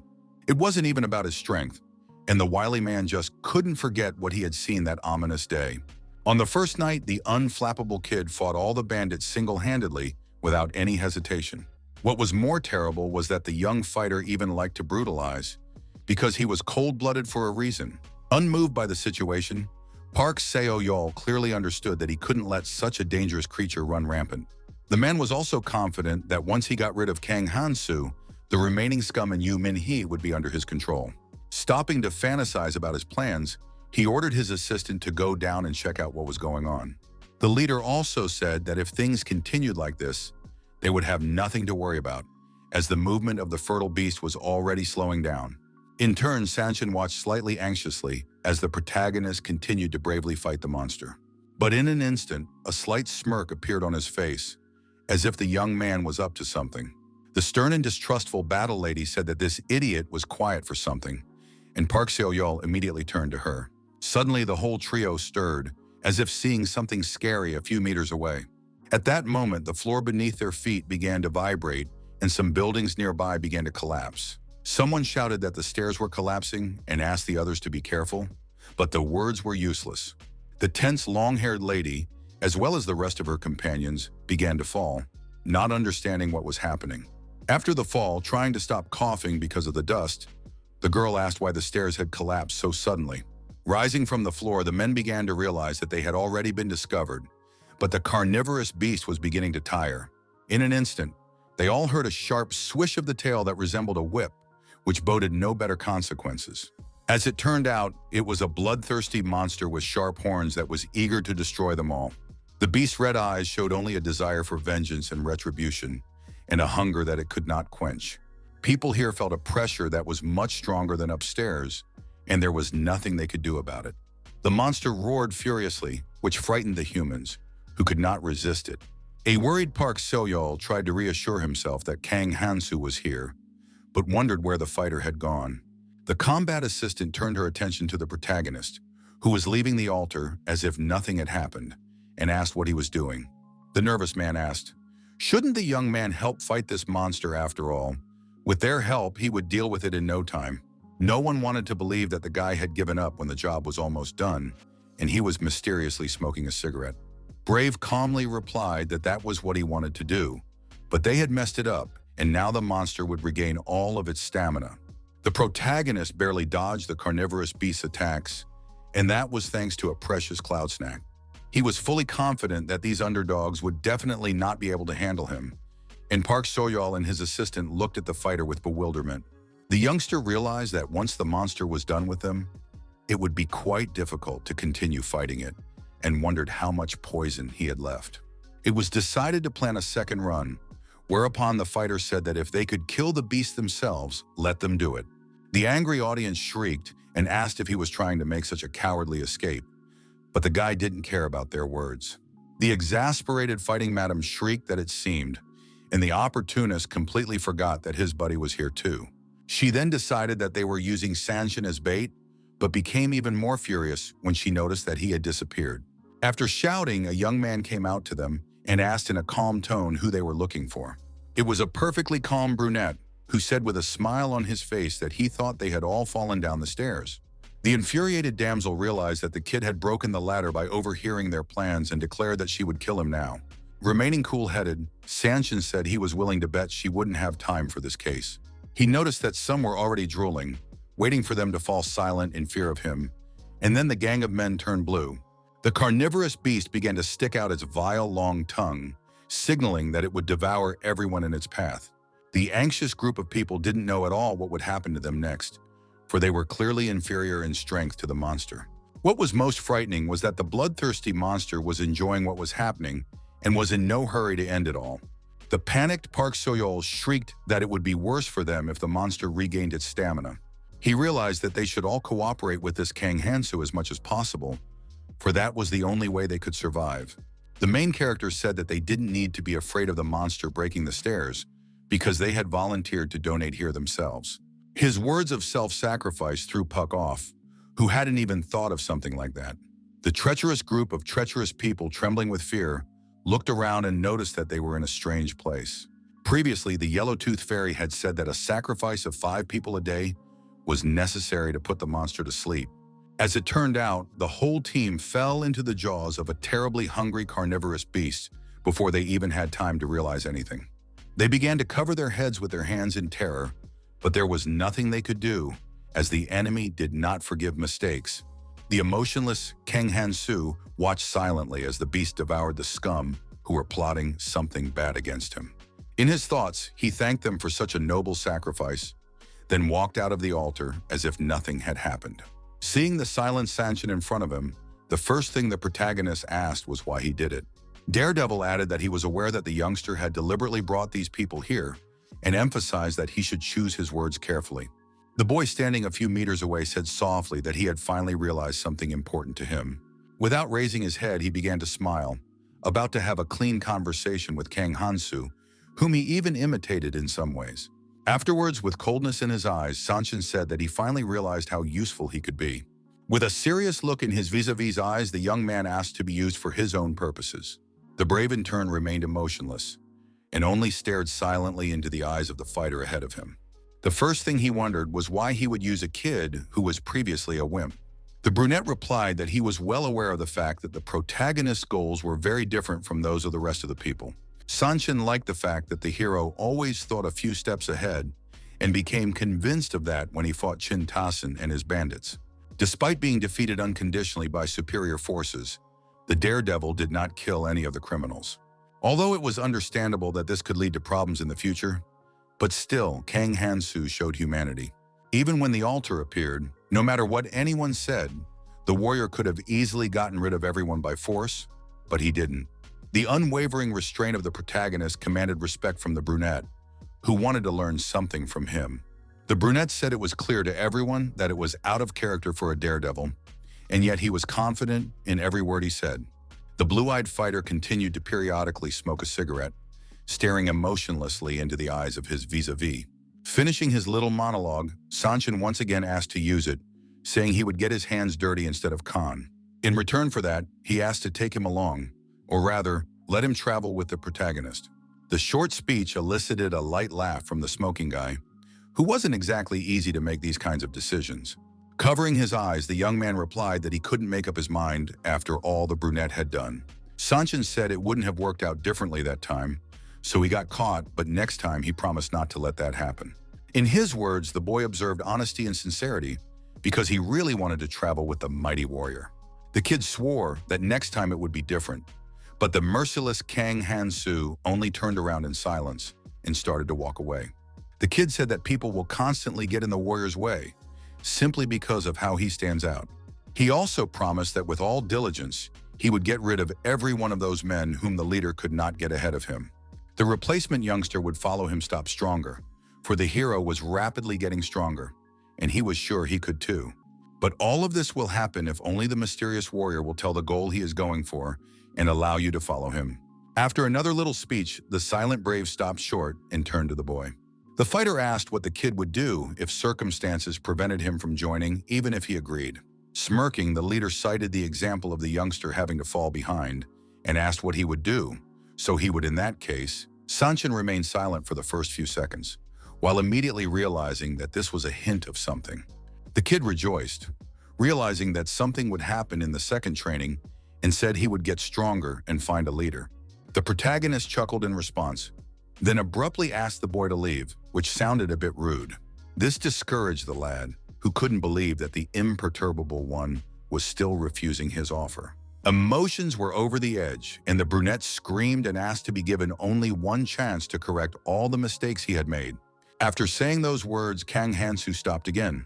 But the first thing he did with a movement of his foot was to put out his smoked cigarette. The boy kept begging for a chance, and the emotionless leader said he misunderstood his words. Continuing forward, he asked the young fighter in a calm tone to meet him at this spot tomorrow. Putting a pack of cigarettes in the inside pocket of his jacket, with a slight smirk, the daredevil said that tomorrow this monster would be gone. The abrupt statement knocked Sanchin, who had not expected such a turn of events at all at that moment. Also, the main character said that the young man had killed that dozen people, so their runes rightfully belonged to him. He offered to greet each other later with a smile, and after saying goodbye, he walked away, leaving the discouraged youngster alone. That being said, Kang Hansu was still unsure about the brunette, but realized that he would indeed need him later. Eris had once drummed into his head that his most important task in the past was to save humanity.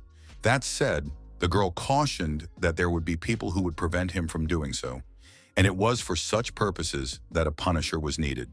The Punisher was a necessary figure that not only Ares, but any monarch had, as he could act in place of his leader. They got their hands dirty in place of the monarch and helped their master get closer to his cherished goal. Having been a Punisher himself in a past life, the protagonist originally thought of choosing the ruthless Anvi for the role. Still, he decided to give Sanchin a chance, even though he wasn't at all sure how much he could trust him. When the second training begins, everyone present will be forcibly scattered to different corners. The hero also took into account that when that happened, the brunette might well change his mind. But with a few arms and 8 cloud starters, if the Braves get a useful Punisher, it's a pretty useful investment. It was understood that nothing could be done at failure, and now the fighter decided to focus on obtaining the second hidden treasure. The cold-blooded warrior was also sure to get rid of the carnivorous beast, and he was curious as to what he would get for it. Looking at the conditions for obtaining the hidden treasure, they were quite simple to fulfill. Before the carnivorous beast destroys the altar and breaks free, you must destroy it. Without much difficulty, the fearless warrior Kang Hansu did just that, as he plunged his sharp blade into his opponent's temple. The monster bloodstained fighter said that this condition was not intended to be fulfilled. He then noticed a portal in the wall appearing nearby and decided to head straight for it. The system notification stated that the hidden mission had been successfully completed and the fighter could now return back. When it was time to receive his well-deserved reward, the protagonist reached his hand into the portal. After successfully picking up the reward, the kid smiled, fully realizing the high value of the item he had received. It was the incredibly valuable ring of the King of Vampires, Nirma, which was very difficult to obtain. The young man used to wonder where the nasty berserk queen had gotten the ring, but now it all made sense to him. The cherished ring with a brilliant diamond beckoned with its appearance, emphasizing status. There are various standards for indicating artifact level, but the most important ones are color. There is no way ordinary artifacts are more valuable than those with superior color.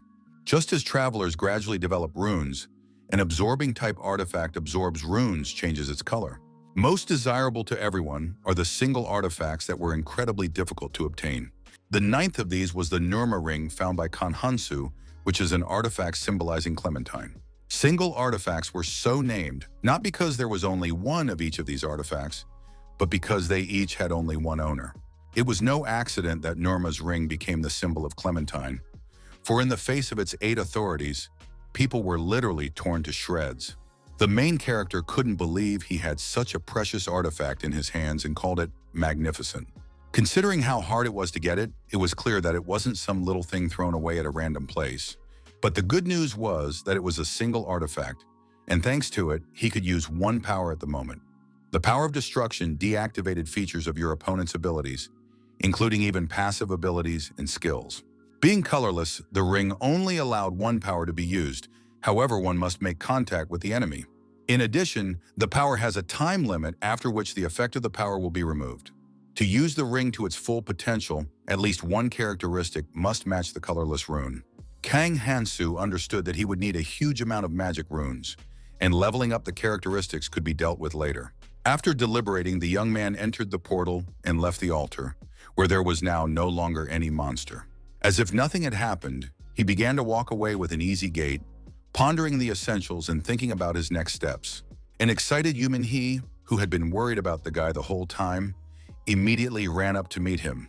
The pretty brown-eyed girl asked cheerfully if it was true that Sanshin had said that the carnivorous beast was no more.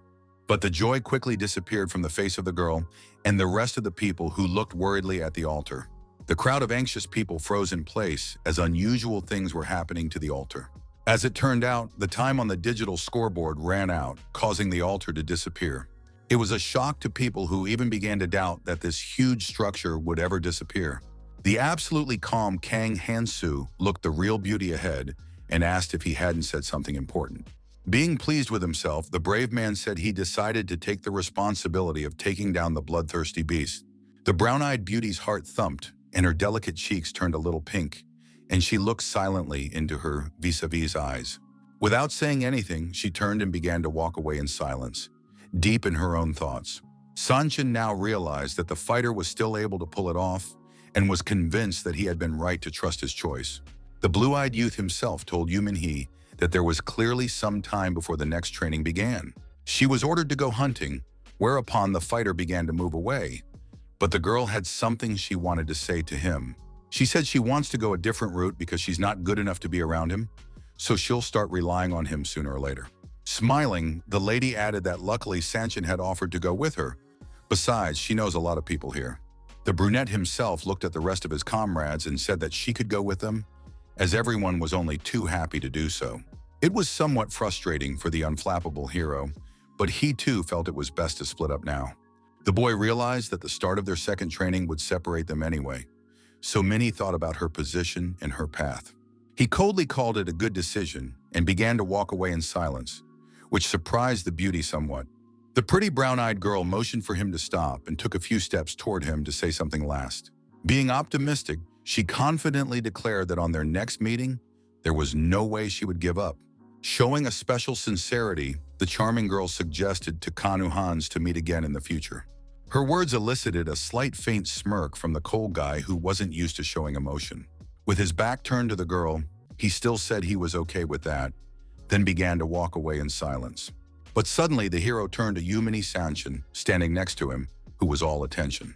The leader fulfilled that the kid had asked to use it and wanted to say a few words regarding the whole thing. A pleased smile appeared on the face of the kid with bags under his eyes when the leader said that the choice was always his. A week later, the horned FYA welcomed the travelers, who had been waiting a long time for this momentous occasion. Also standing in the crowd of people was the cold-as-ever Kang Hansu, on the occasion that the second training had begun. The yellow-toothed creature smiled, gathering his thoughts to keep his speech from faltering. The little devil said there were a lot more people left than expected, but no one cared about that. The horned helper laughed a little intimidatingly, saying that he was expecting all of this a little too much. In turn, the protagonist he was looking at that moment remained cool and composed. After the ever-smiling little demon snapped his fingers and suggested a scene change for starters, the anxious people below watched in silence, not even knowing what to expect from the devilish man. Being tense, everyone paid attention to the bright blue light that appeared under everyone's feet. A frightened girl in the crowd, almost crying with fear, grabbed the hand of her daddy, who was not noted for his understanding of the situation. Meanwhile, Kang Hansu remained brave in every situation and was even glad that things were finally getting started. After a short period of time, people found themselves in a different place where even the floor was a different color. Looking around, they began to wonder where they had gotten to and how it had even happened. The excited girl could no longer hold back her tears, and the fairy offered to arrange a recalculation before she began her second apprenticeship. The suggestion of a recalculation sounded a bit odd to one of the travelers, who had not heard of such a thing before. The devil said that from now on, the travelers should make sure that no more than 7 people remained in one room. It went on to say that there would be a sequel as soon as the guys could handle it, and they started looking at each other nervously.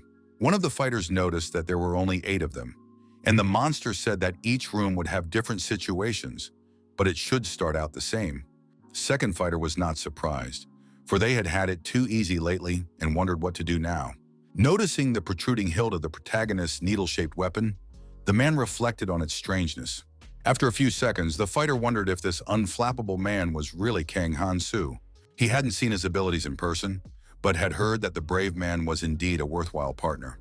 A girl in the crowd said that those left behind will have to get their act together, and some will have to leave, because they can't ignore the elephant in the room. The nice lady smiled and asked why don't they introduce themselves and try to make an impression.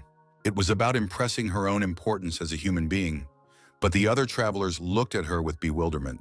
However, one of the fighters came forward and said that he would start first, which attracted the attention of the others. The big guy introduced himself as Dekel and said he didn't think anyone in this room had the skills to overpower him. With his confidence and appearance, he scared away most of the people who thought they were useless against him. Kang Hansu, who was maintaining his sanity, immediately realized that the ambulis possessed a chi art skill. It was a rune skill that allowed you to use magic to increase your stats, as well as enhance your weapon by enveloping it with magic. Art of Chi was a pretty good skill, but it wasn't very effective in this location, but it was better than nothing. Healer Kangman introduced himself to the people and stated that he could confidently say that his skill was among them. Next about himself stood the reserved Hanshul, who said in a calm tone that he possessed a fighting skill. The terrified man, who was a loving father and husband, said they had a simple family and asked to make an exception for them and not kill them. In turn, Hanshul made a rustle-like gesture with his fingers that indicated that it could be done for some fee. Meanwhile, a cocky Dechol said that the young lady never seemed to introduce herself, even though she suggested the venture. The cute girl blushed a little, realizing that she had indeed forgotten, then said with a smile that her name was Jimin. She then intimidatingly said that she would show everyone present her ability right now. The wary big man wondered why she was coming so close to him and didn't even know what to expect. He threatened that the damsel would be sorry if she continued to go to him so thoughtlessly, but she didn't care for his words. In the same minute, her sharp blade was stained with a large amount of blood, as the beauty never stopped on her way to her target. In front of all the other fighters, she cold-bloodedly stabbed the cocky Dekel, who was dumbfounded by this. Kangmin and Hanshul turned blue with excitement, while Kang Hansu standing beside them remained unperturbed as always.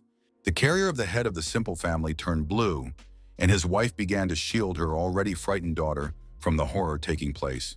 The blonde man had failed to survive and was no longer showing signs of life, and Jimin reached for the runes that had fallen from him. The cute damsel said that there was no guarantee of this rune falling out, so she would take the skill.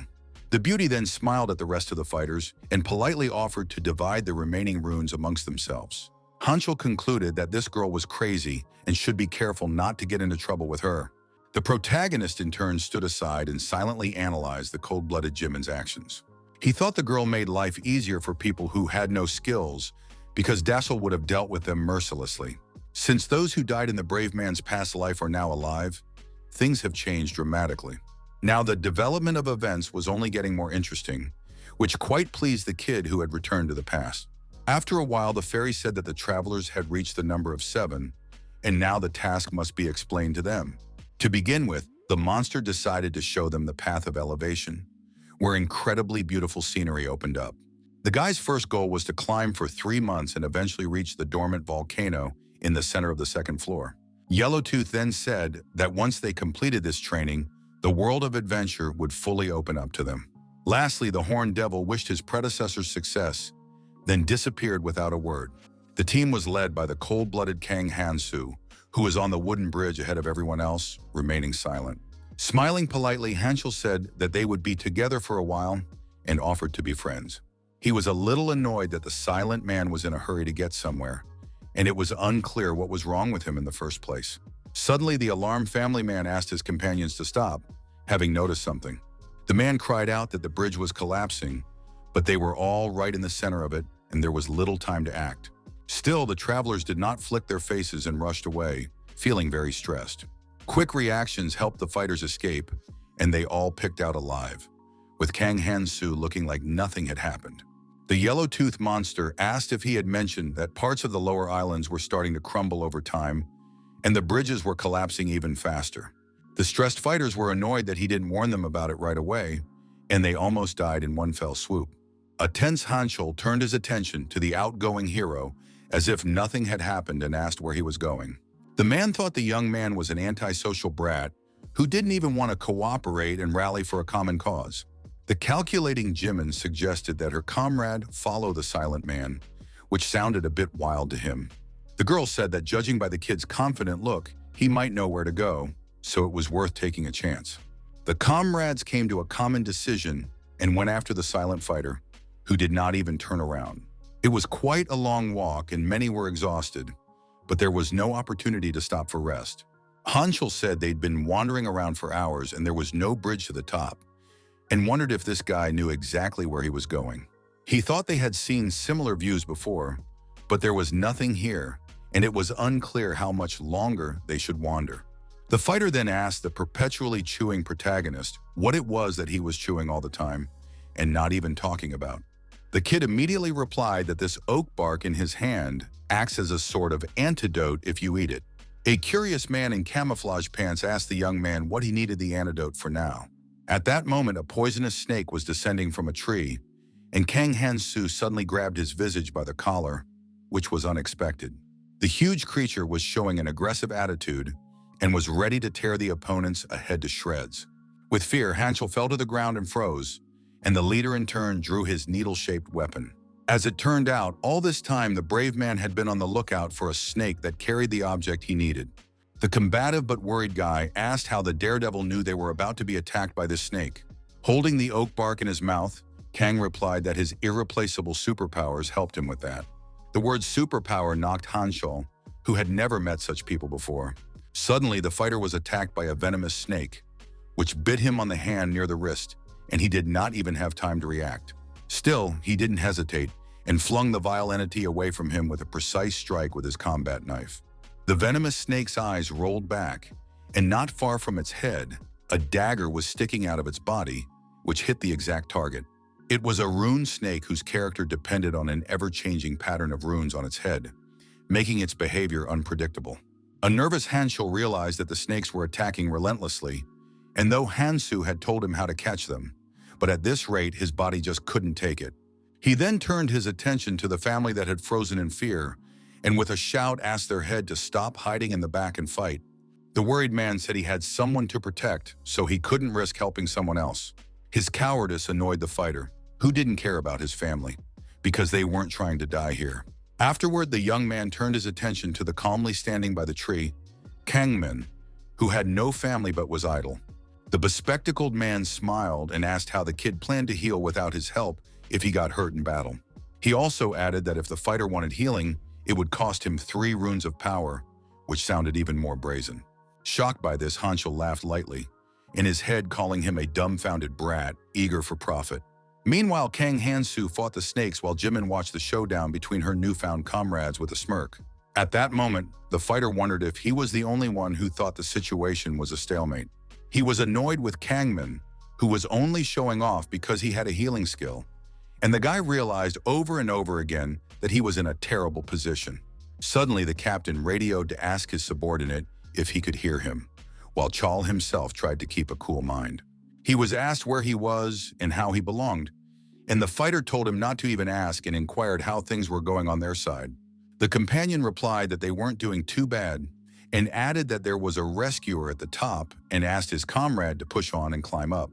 He was also ordered to try to find useful recruits along the way, for they need to increase their ranks. With a little brainstorming, Hansu decided that he could take someone with self-proclaimed superpowers with him. Crazy bitch Jimin he also sort of saw as an option, because she was showing herself quite well. Also not to be forgotten was the sly Dr. Scum Kangman, who was constantly slacking off.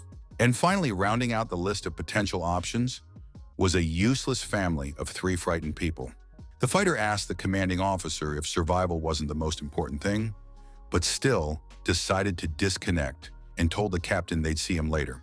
At that moment, the young man was noticed by the stern-looking Hansu, who was standing behind him. The hero believed that too little time had passed for those in whom the traits of a monarch would blossom. It was about part of the personality traits that all monarchs have, like Eris or the Berserk King. It was literally the ability to lead, to become a monarch that a whole bunch of people would trust. The monarch gave the members of the clan their precious symbol, which was desired by each of his followers. The holders of this symbol felt a strong connection with each other, which also allowed them to talk to each other. However, there are limits to the number of people to whom the monarch can give his symbol, because they are busy looking for worthy people. For himself, the brave man concluded that if he wanted to compete with such people, he should get busy. After all, if a man wants people to listen to him, he is obliged to have a mighty power to do so. A short time later, there were dead snakes lying in the clearing, with precious runes lying beside them. The leader noticed that there were fewer monsters and assumed that they had moved out of their area. He continued to walk ahead of the rest of the group, pushing the bushes apart with his hands and a valuable ring on his middle finger. Kang Hansu realized that they were almost at the very lair of the mutated rune snake, and he was finally close to what he had come here for. Ahead of the team was an incredibly large blue snake that greedily stuck out its tongue, hinting that it would devour everyone.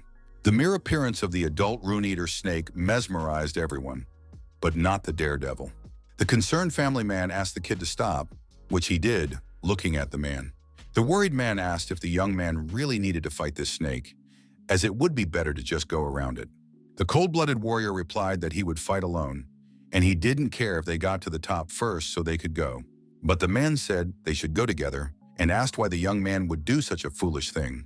The fighter walking towards the target said they didn't understand anything, then added that he wasn't the one walking with them. Remaining unperturbed, he said that they were the ones going in the same direction with him, and the moment had come when their paths diverged. Smiling, Jimin said there was nothing that could be done, and the worried family man said that in that case, someone would have to fight. The girl said they couldn't force the kid to go with them and asked if the man wanted to stay too. Her question threw the already tense family man out of whack, his mind a complete mess. Keeping his wits about him, Hansu wasted no time in idle chatter and motioned for everyone to move on. He realized that Kang Hansu really was a copperhead, but just leaving him and saying nothing wasn't an option. Kang Min, on the other hand, said that dragging him away with them was a stupid idea, but the fallen fighter asked why he thought so. Goggles said that in all this time, the silent man is the only one who hasn't asked for healing and acts as if the battlefield is a familiar place for him.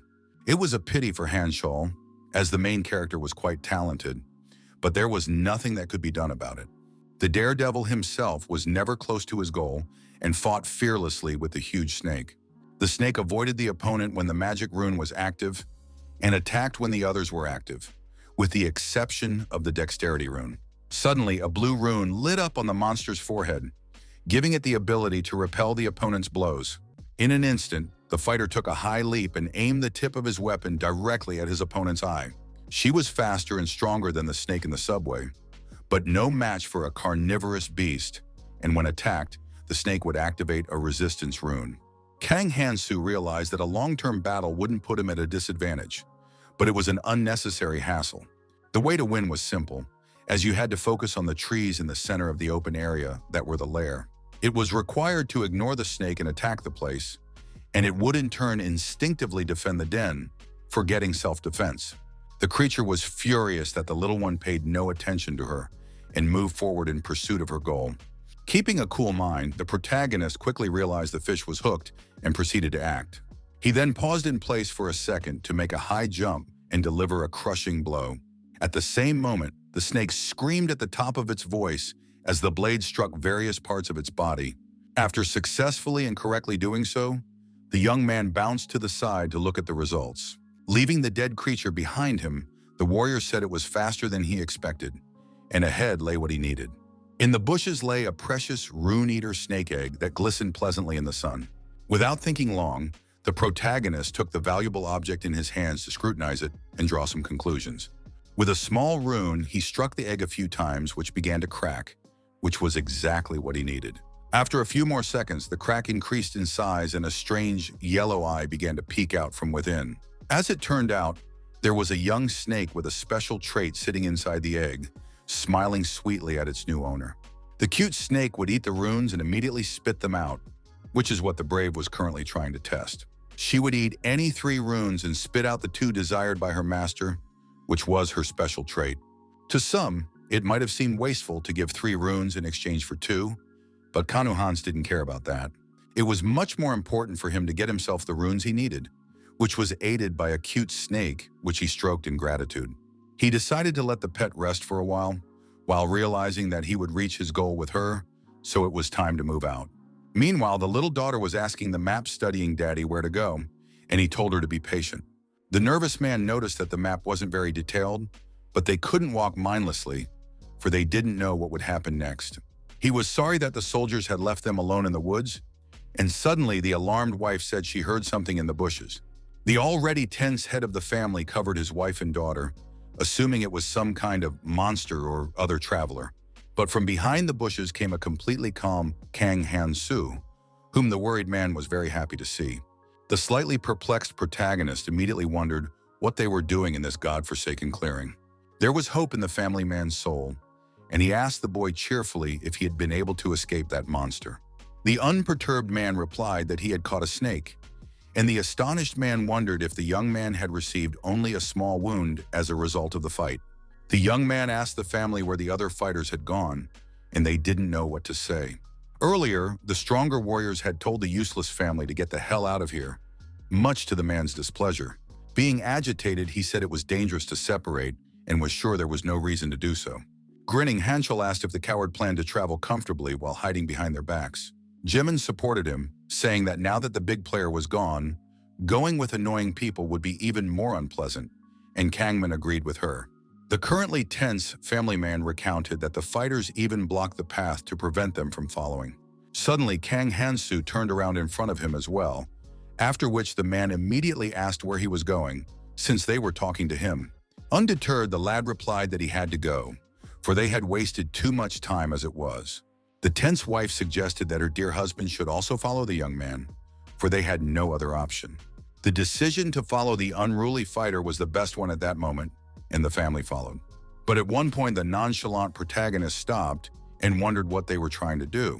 Worried for the family, the man replied that the kid himself said they were the ones going after him and asked him to keep it up.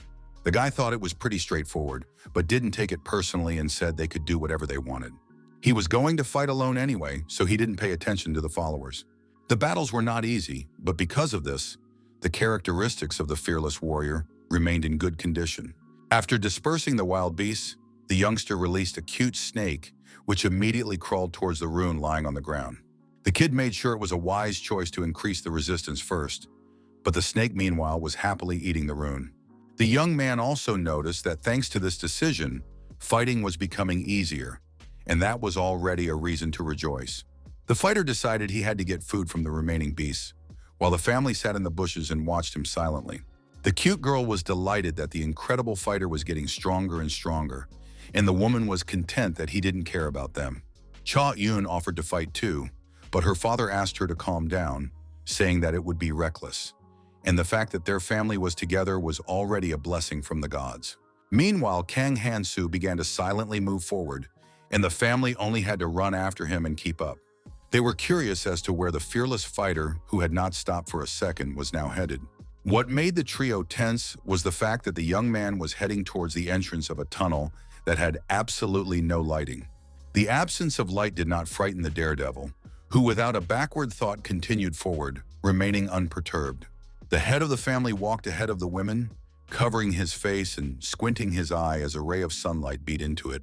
What was very surprising was that there were other travelers at the other end of the tunnel that the guide was going to.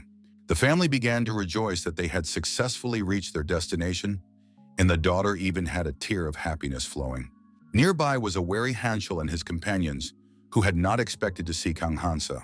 Now the fighter was convinced that the rumors that the daredevil had single-handedly fought the carnivores sure turned out to be true.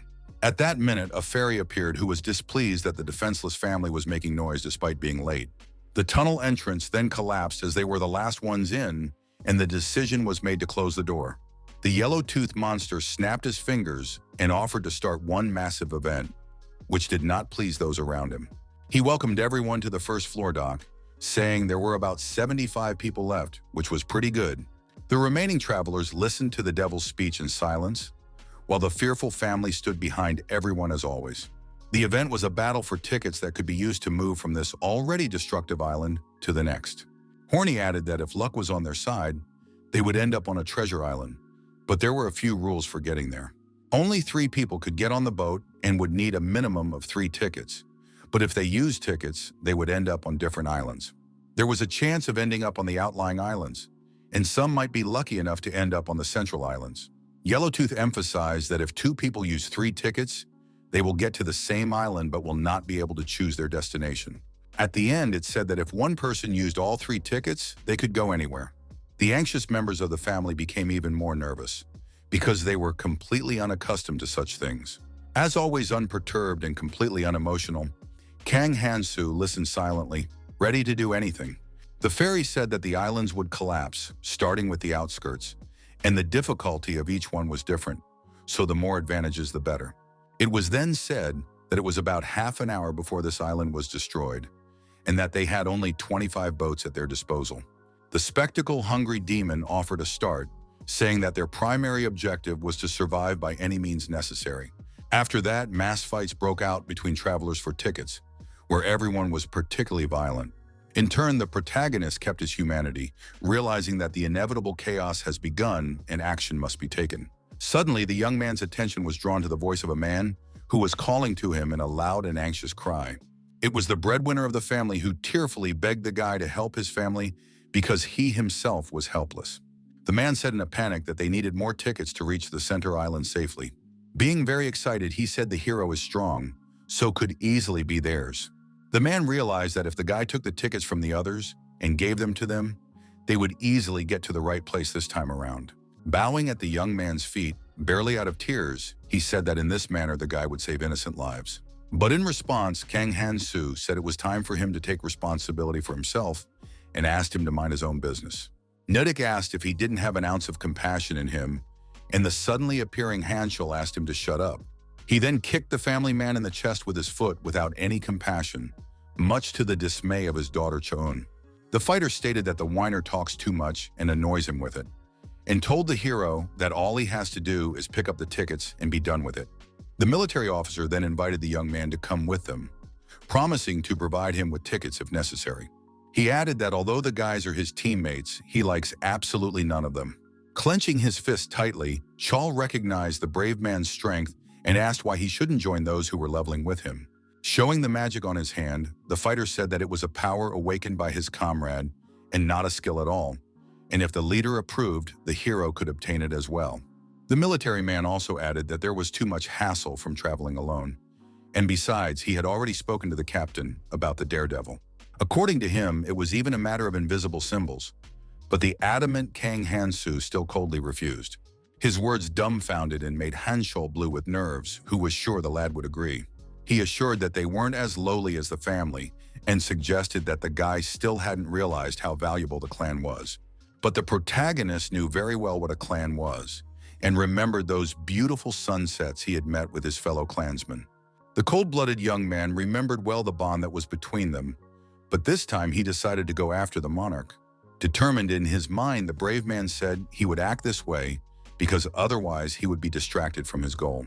With a smile, Chul said that apparently the young man had no other choice because he wasn't even going to listen. The fighter begged him no more and threw the blue ticket, which was prized among travelers on this mission, under his feet. He said he stole his destroyed head of household, who was on his knees, panicking more and more. The guy called it sad that Hansu refused, but said he couldn't waste any more of his time here. Hansu said he was going to meet the others on the center island, so the youngster can read this as a gift for the future. But his pathetic tricks didn't work on Hansu, who felt that none of this was important right now. Other travelers noticed the ticket under his foot and realized he wasn't going to take it, and this was a chance for them. With particular ferocity, people began to rush toward the ticket, throwing themselves at it like a hungry wild animal at meat. With an incredible effort, the guy who made the incredible effort was the first to reach the ticket and grabbed it firmly in his hand. The helpless family man tried to snatch it away, but all was in vain, and the hero silently watched from the sidelines. A crying Cha-eun was very worried about her dad and immediately grabbed her abuser's hand, trying to help in any way she could. But the creep immediately grabbed her by the blouse and told her he could give them a dramatic death together.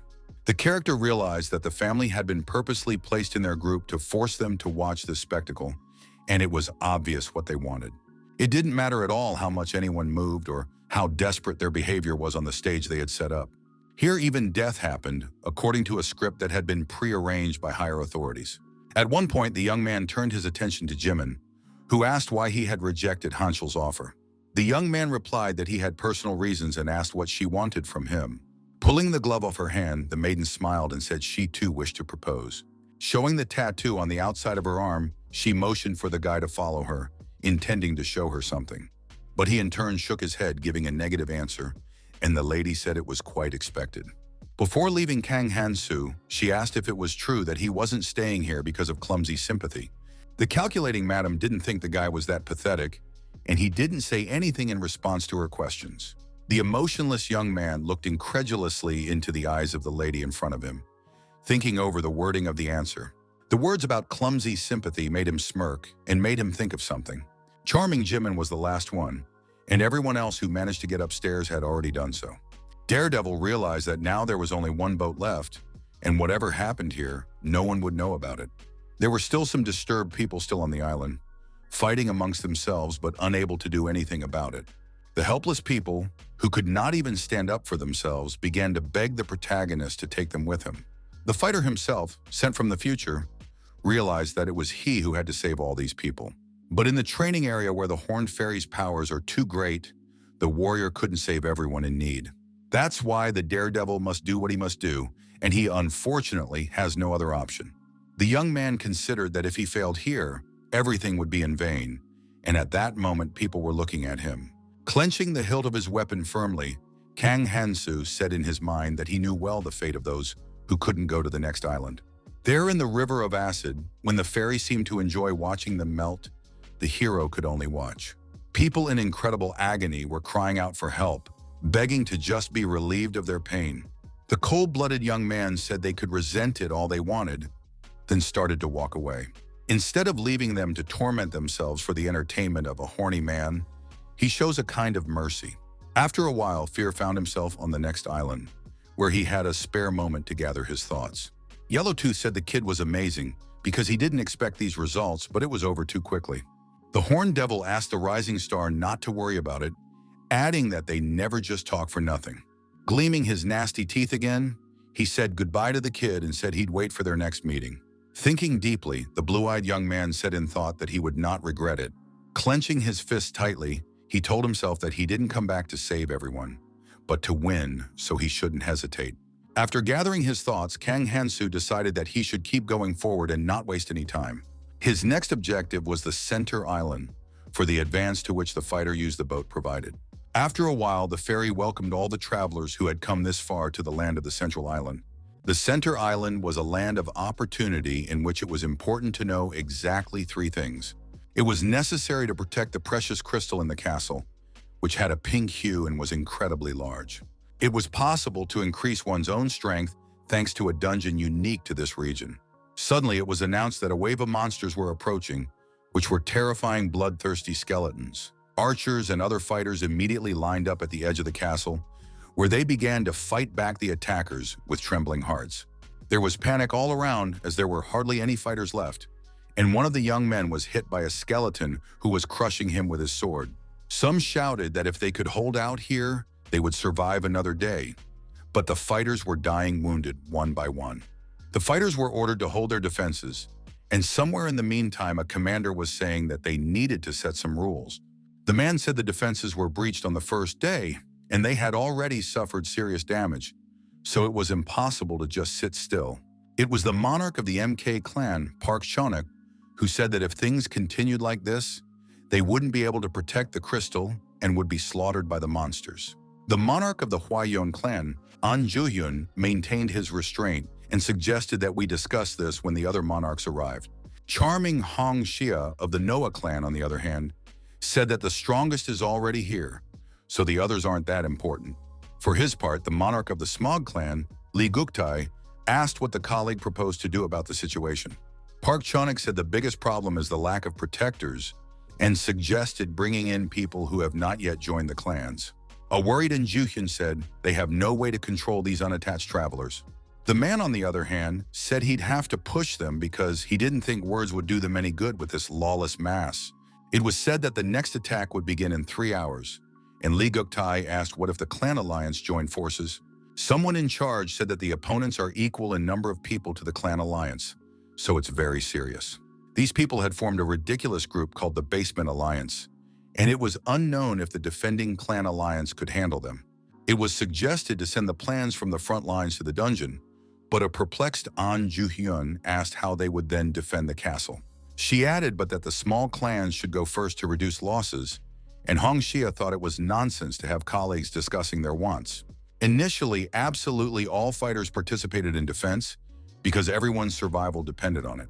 However, after someone returned from the dungeon with powerful artifacts, many clans began to leave there one by one. A wary Hong Xia kept wondering how they would protect the crystal this month, and Jimin suddenly ran into the room. The lady said she had a headache now, but the girl cheerfully declared that she had important news. She received news that some madman was now fighting the Basement Alliance, which dumbfounded the monarch. They then turned their attention to the screams of a man who said he would not go, but was being forced to do so by force. The man said he planned to hunt for 2 more days and then switch back, and promised he'd join as soon as he got stronger. Panic-stricken, he offered to settle things with words, but without further ado, someone plunged a dagger into his collarbone. It was the radical Hansu who said that tomorrow everyone fights at the top, because today they were hanging around doing nothing, so they will work out.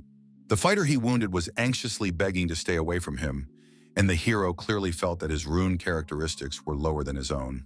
He didn't understand why on earth he couldn't defeat this man, and then said he wanted his own personal weapon.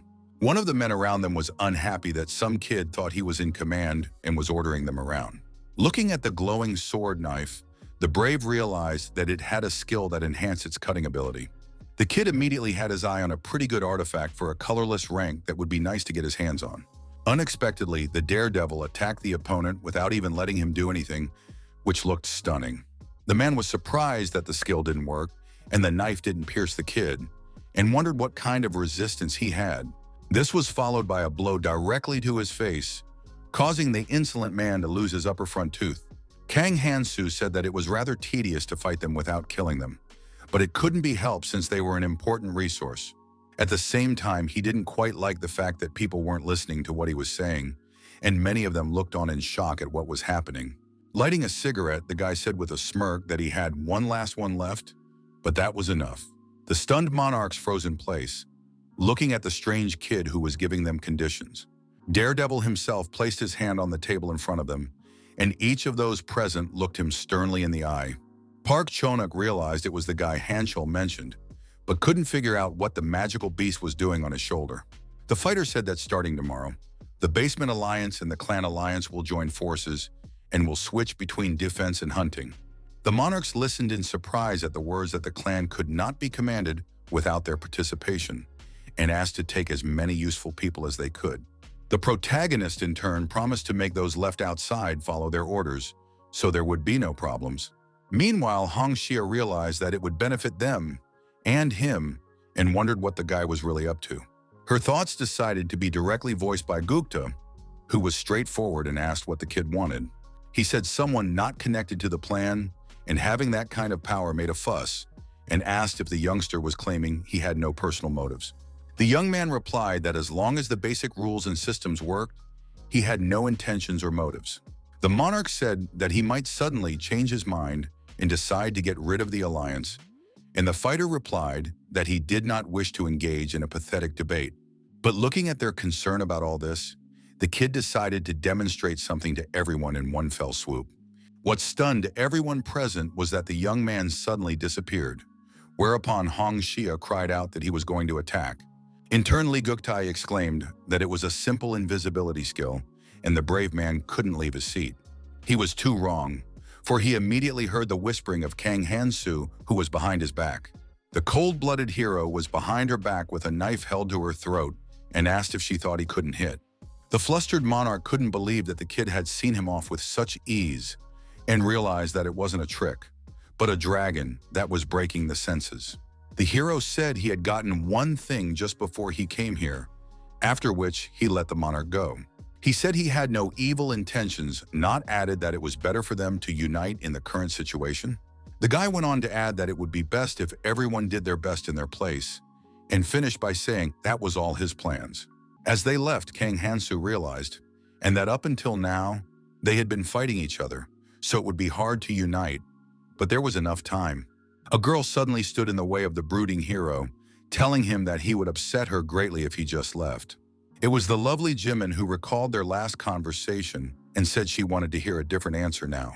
The maiden recalled earlier asking if the young man wanted to join their clan. She said she wanted to give him a real invitation this time and move closer to face him closely. The girl asked if it was too lonely to travel alone or if the kid had someone in mind. Jimin heard that the young man was with a girl named Yoo Min-hee at Gangnam Station, but saw no reaction and realized that it meant no. Belle didn't bother. She said it would be great if the hero joined their clan. But the lad in turn remembered that he needed the city walls and began to walk away without even dropping a word. This caused great displeasure to the brunette, who called him an annoying creep, but he didn't care. Meanwhile, near the castle, fighters were gathering to attend to important matters in preparation for the upcoming defense.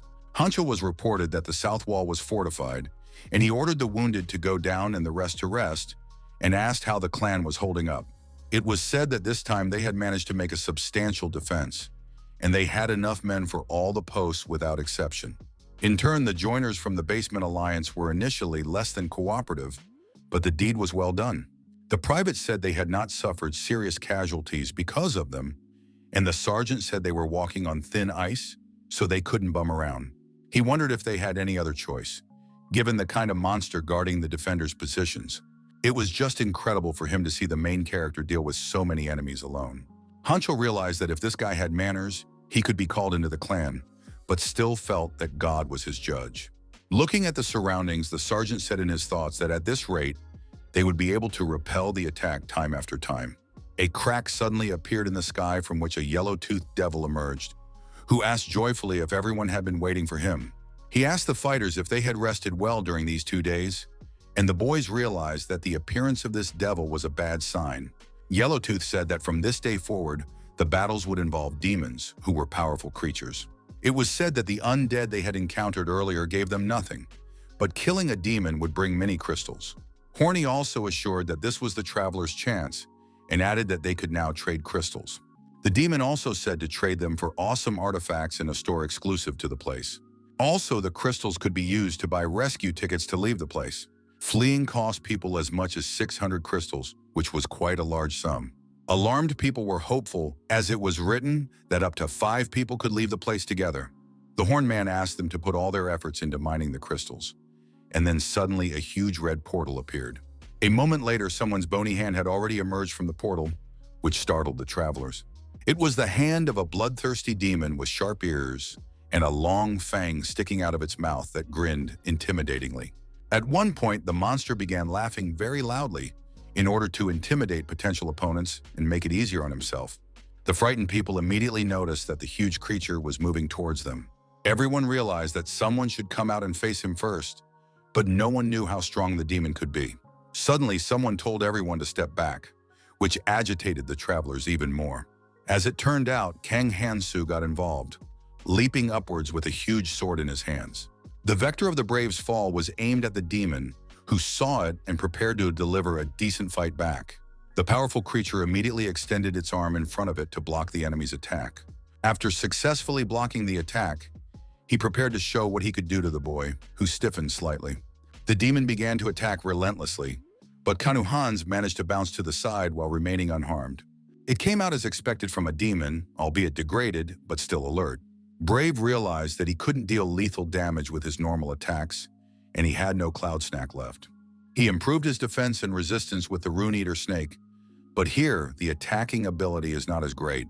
The fighter came to the conclusion that he would have to use the artifacts obtained in the dungeon and activated the rogue's light boots.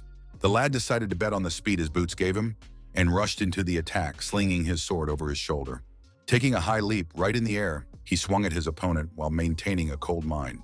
The demon immediately reacted to the attack and tried to block the attack, resulting in a heavy fight. The opponents continued to fight for some time, either repelling attacks or making them, but at first there were no results. The prudent Kang Hansu was not about to be created and continued to press the demon in every way possible. The youngster was skillfully swinging his sword left and right, trying to do any damage to the big guy. The bloodthirsty creature smirked in his face, using a magic orb endowed with powerful energy. An incredibly powerful charge of energy hit the protagonist, who at the very last moment managed to cover himself with a thick sword. Still, a powerful explosion was imminent and shook nearby buildings with a strong wave. The surviving Brave's first power was Nirma's Ring, which instantly neutralized any skill or power on contact. The observers were amazed that the daredevil confronted the demon alone and did not show an ounce of fear.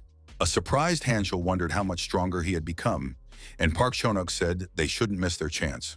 The sergeant said that joining the battle would not be the best decision, and he replied that if they did not, others would not miss the opportunity. The motivated fighters began to run into battle one by one, shouting that there was only one demon, so they would easily deal with it. Jimin said that she didn't like it either, but suggested Hong Xia to join, while the lady on the other hand replied that it was better to wait for now. The curious damsel wanted to see what Kang Hansu could do fighting alone. The fearless protagonist, meanwhile, swung his sword while a crowd of alliance fighters approached him. Behind his back, all sorts of warriors were gathering, holding their weapons in their hands, waiting only for the order to attack. This was directly noticed by the young man himself, who needed no encouragement if it became an impertinence. Daredevil realized that the demon could use his racial skill for seconds, so he couldn't afford to be distracted by the others. At that moment, the monster was surrounded on all sides, but its main opponent was Kang Hansu standing right in front of it. The kid noticed that up until this point, his opponent hadn't used his skill, which raised some suspicions. Given the circumstances, it was assumed that the opponent possessed a skill that dealt area damage. Being nervous, the young man told everyone to immediately hide behind me if they wanted to survive, because they wouldn't be able to handle this demon. A flustered Kangman offered to watch from the sidelines, but his comrades said they should stand as close as possible to deliver the killing blow. The bloodthirsty creature at that moment used a racial skill to strike the area. The racial skill was called Hellfire, which crushed everything in its path, leaving only small particles. One of the joyous fighters cried out that he had just recently obtained an artifact that could protect him from small tongues of fire. He was sure that if he struck the killing blow, the reward would be his. But suddenly, there were unforeseen circumstances. The confident shield-bearer was engulfed in hot flames that were impossible to extinguish, as was his burgeoning panic. Everyone began to run away in panic because the demon was coming in their direction, but the unshakable hero still stood in place. The fearless fighter still had his sword on his shoulder, and the mention of hellfire only caused him to laugh lightly. He felt it was time to use the power of the ring to its fullest to finally deal with the demon. In that minute, the power of destruction was exercised, and a blow of immense power was directed toward the enemy. The cowardly travelers were dumbfounded by the fact that the imperturbable warrior destroyed the fire with his sword. Looking around and clenching her fist tightly in her thoughts, Kang Hansu recognized that the demon was not an easy opponent at all. But now the only one who can fight the demon, the one who could match the abilities of the devil from the underworld, is the protagonist. At that moment, the fiery creature continued to smile intimidatingly at him, still believing in his victory. Then the huge creature rushed forward, intent on massacring the twitching boy.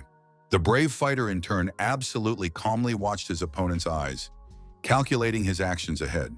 After that, the bulky man abruptly raised his fiery hand to deliver a crushing blow. But his plans were clear to the youngster from the beginning. The fearless fellow immediately grabbed his sword and bounced to the side, leaving him unharmed as a result. Liguktai and the rest of the travelers covered their faces as the hot air of the fiery flames blew into them. Being stunned, he asked if this guy was definitely an ordinary traveler like them, since he was showing incredible results. He realized that they had definitely started out together, but no one understood why there was such a big gap between them. Trying to keep his sanity in a stressful situation, Park Chonak decided that it was necessary to come up with a plan. All the other monarchs were watching in awe, but there was a sly smile on Jimin's face as always. Everyone realized that if this continued, they would lose every advantage they possessed. The unyielding Kang Hansu, meanwhile, continued to fight hard against the demon, who was trying to mess with him in every way possible. After a while, the clan member was ordered to prepare for the next wave and gather near one of the commanders. A change of garrison was also announced, and Jimin, standing against the wall, watched silently. She was seen by Hanshul, who said that if she was waiting for the protagonist, she wouldn't wait for anything today either. Scratching the back of his head, the sergeant said it was pointless to wait here because he waited in vain every time too. Trying to deflect the topic, the damsel asked who he was waiting for, and the fighter replied that Kana Hansu, since there were no other contenders waiting. He said that something told him that the brunette was here on the monarch's orders, because the captain gave him similar assignments all the time. The sergeant offered to talk straight and said that Jimin herself knows that the alliance has faltered lately, and she clearly knows the reason why. The girl, however, asked in a calm tone why he was telling her all this, and the man asked if it wasn't obvious. The fighter said it was a suggestion on their part, and then he looked away sharply, as if sensing something amiss. Hanchol said he felt like someone was watching them, and couldn't believe he was just dreaming. They were indeed being watched from the window by Guktai, who was wondering how long it had been since Kang Hansu started monopolizing demons. That said, the character still hasn't done anything weird considering they haven't gotten any reports on it. An Juhyun said that he had ordered the clan members to keep a constant watch on him, but other than protecting the fortress and hunting, the young man only rests. He added that those who hadn't joined any clans continued to fight the clansmen, and Lee said that was expected. Even the clan alliance was forced to follow Kang Hansu's words, and that was why Guktai had prepared something. The monarch said that if the power shakes, they won't be able to control them properly, but for the sake of future plans, it can't be allowed to happen. At that moment, several other people entered the room who were to attend an important conversation. Turning his attention to them, Lee said that everyone had gathered just in time and could begin. They were asked to discuss the future of the clan alliance, which everyone was worried about in their own way. Meanwhile, the fearless hero smote the powerful demon, finally sticking a steel sword into it. Exhausted from the fight, the fighter took the chance to catch his breath and get some breathing room to continue on his way. At least it was good to know that it was the 60th, and finally the kid got the right amount of money. Top-level artifacts were sold in the crystal store, and most of them were exclusive to the clans and had amazing effects. If the crystals fall into the hands of the clans, there's bound to be some serious rivalry, so the brave should nip that in the bud. As he did so, he remembered the large target as well, and the system wrote that the exchange had been made and 60 crystals had been debited from his account. The young master knew how to use most weapons, but he only liked one of the exclusive ones. The valuable weapon was called Decratus's Judgment, and holding it in his hands, he felt confident. With a slight smirk, he confidently mouthed that the battles would be easy for him in the near future. Swinging the powerful weapon sharply, the young man decided to try out the purchase and began waving it in different directions. Columns of sand and dust rose everywhere from the masterful wielding of weapons, emphasizing professionalism. The sound of chains awakened the subterranean skeletons, who began to come out and move towards the restless boy. There were about 10 days until the siege ended, and Kang Hans was curious as to who would make the first move. The calculating Lee Guk-tai was constantly thinking about what was going on and calculated to tear himself a tidbit. Personal gain was also thought of by other monarchs, who tried to remain discreet so as not to give themselves away. 10 days later, the Yellow-Toothed Fairy said that watching the travelers this time was quite interesting. The devil said that a special event was prepared for those of the travelers who survived the longest, causing people to panic. There were many skeletons lying in the sandy desert that had fallen at the hands of the brave fighters defending the fortress. But suddenly, many of them began to come to life and be filled with strength, which was the very test that had been prepared. This caused panic among the travelers, who noticed that the bodies of demons were gathering inside the fortress. More and more creatures came into existence, posing a great danger to humans. It was clear that something terrible was beginning, something that could not be avoided, for this was another test. The vile demon larva began to spread and take shape, which frightened the travelers even more. It was the hidden task of the center island, namely the battle against the demon queen who had emerged from the maggot. The queen herself had a well-groomed face and two twisted ram's horns sticking out behind her charming white hair. Her teeth were sharp and her eyes were horribly red, emphasizing her frightening demonic image. The incredibly scary madam in the black long dress began to laugh, confident in her victory over the humans.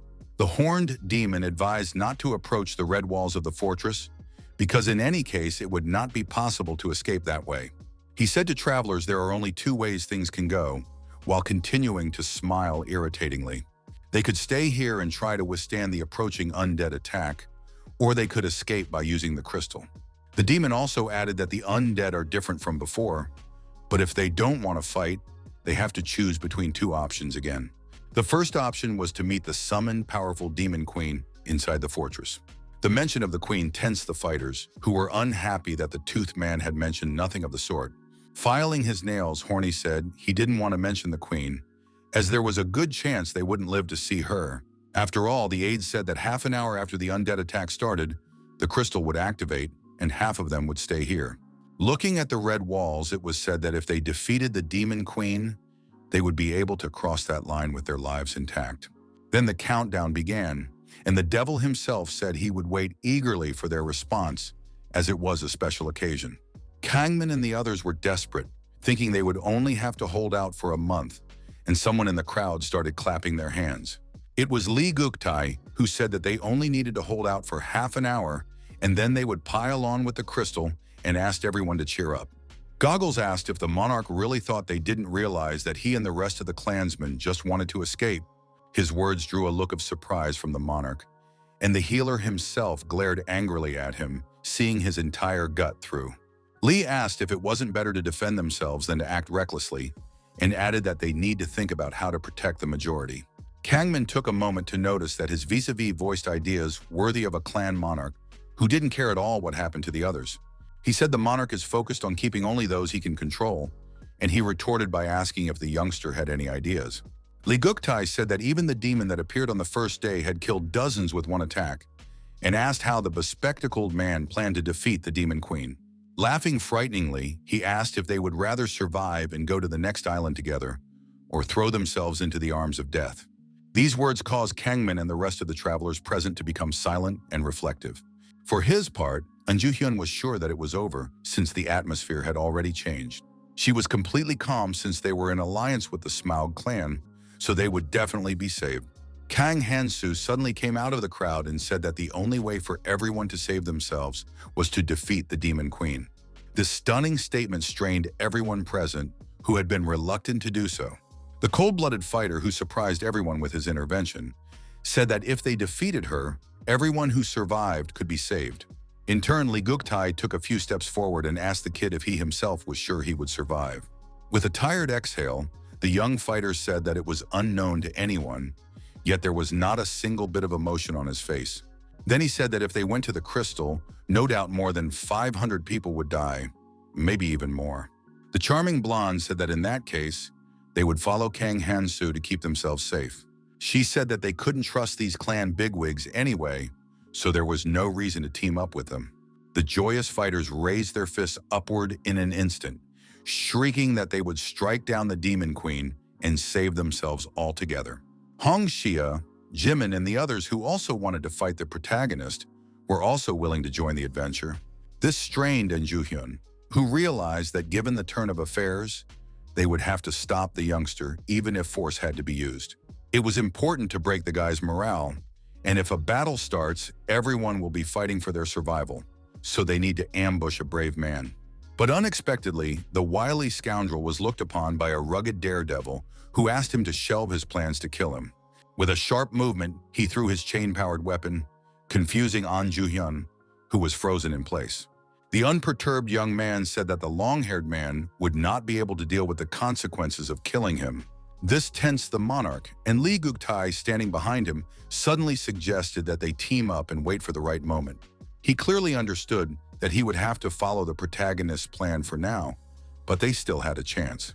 It could be seen that everyone seemed to have made up their minds, though Hansu and Kangman looked at each other unhappily. Before doing so, the restrained leader asked for everyone's attention for a moment.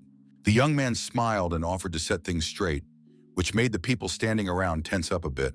Suddenly, he was again weaponized with the rest of the chains, seeing which some of the travelers froze. A multitude of heavy chains were directed toward the crystal, causing it to envelope it after a few seconds.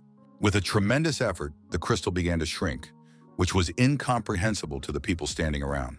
Kang Hansu swung the chains a few more times, thus shattering the magic crystal, which shattered into pieces. Looking at her flying pieces, An Ju-hyun and Lee Guk-tae were shocked and knocked out because they didn't expect such a number.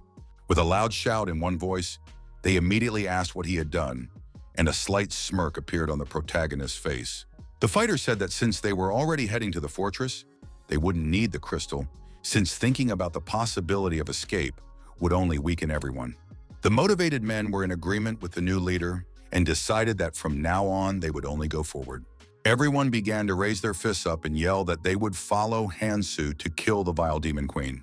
The unperturbed leader in turn drew his weapon and in a calm tone asked them not to follow him.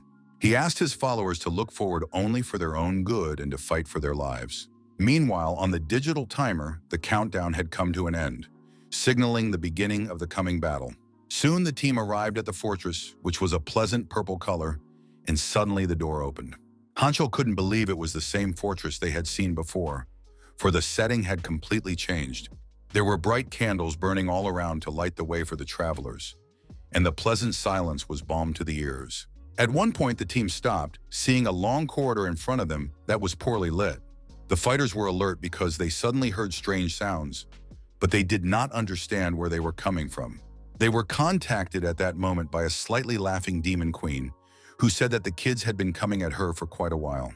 The lady said they came all this way to have fun, so she couldn't just put them down, followed by a sharp slam of the door.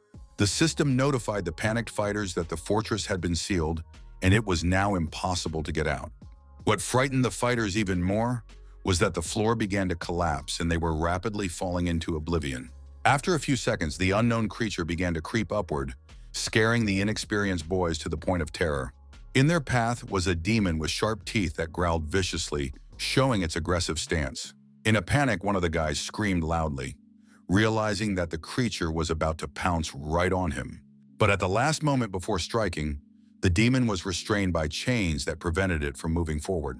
Hansu came to the rescue and told them to stop panicking and said that these freaks were very different from the ones they had fought before. Staying with the serious one, the leader told his newfound companions to pull themselves together and fight valiantly. The protagonist realized that the real problem wasn't the humans, but the terrifying battle with the demon queen. The fortress, meanwhile, continued to crumble, but this did not frighten the leader, who was thinking of further action. He realized that they must pass through this gate, but suddenly pillars of fire were used against the uninvited guests. After that, a gatekeeper demon who was clad in iron armor and was a tough nut stood in their way. His gaze was aggressive and eager to kill, which was very frightening to the fighters who had never imagined such a thing. The demon was not alone at all, but with companions who appeared before the frightened humans standing still. All the monsters lined up one by one, waiting only for the command to start attacking. The fearless Kang Hansu asked everyone to get out of the way immediately, then tried to attack the opponents. After the massive explosion, he stared sternly ahead, trying to think through his next actions. The stern leader said that they had two enemies, so they needed to split up and ask those who were good at ranged combat to come forward. Those who didn't know how to do enough, he asked them to take care of the flanks, and Park Chonak said a reckless dash could put them in an awkward position. But the determined leader did not listen to him and rushed forward, saying he would launch the attack first from the left side. In front was a demon designed in the image of the gatekeeper of the abyss and was much weaker, but its movements were similar. The confident Kang Hansu knew he could predict his opponent's movement, so he wasn't worried at all. The powerful chain weapon was aimed towards the head of the demon, who stood like a dumbfounded man for the first few minutes. At the beginning of the battle, the actions of the protagonist went according to plan, and he did not doubt anything, but simply attacked the enemy. Much more importantly, the brave would be able to use Dekratos' judgment to its fullest, which was cause for rejoicing. After shrouding the demon sword with chains, the guy used the power of Decretos and after that, a powerful suppression. The chains began to draw the sword of the bulky man, who could do nothing to counter them, to his side. Soon, the big guy's defenses were shattered, and he fell to the ground, powerless against the hero's strength. By binding someone with suppression, the chains begin to draw out their opponent's magic and cast a curse, lowering their stats. Using spend and daredevil magic, but that was bearable, for it was more important to straighten out the demon, which he managed.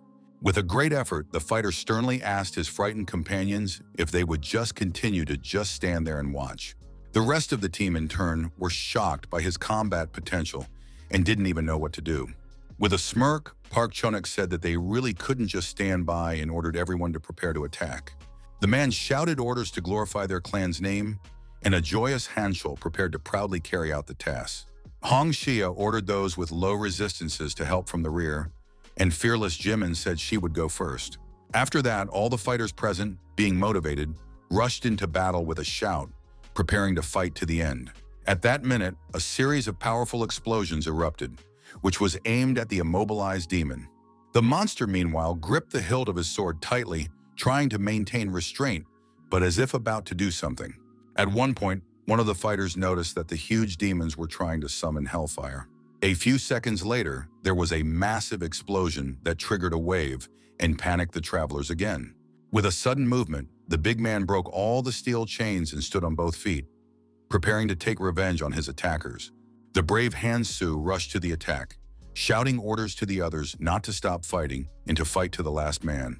The youngster knew it was hard to stand if the demons hit, but if he knew the trajectory, he could handle it. Daredevil examined his enormous foe in detail, ready for further combat. The creature continued to rage and the kid jumped side to side, gradually getting closer and closer to him. Choosing the right moment, he swung to strike, remaining fully confident in his actions. Concerned Jimin took notice and cried out that the flames would render his attacks useless. But what was striking was that the protagonist managed to land a blow to the demon's chest, whose gaze immediately changed. He continued to thrust the blade in his mind telling himself that he should just get rid of the monster.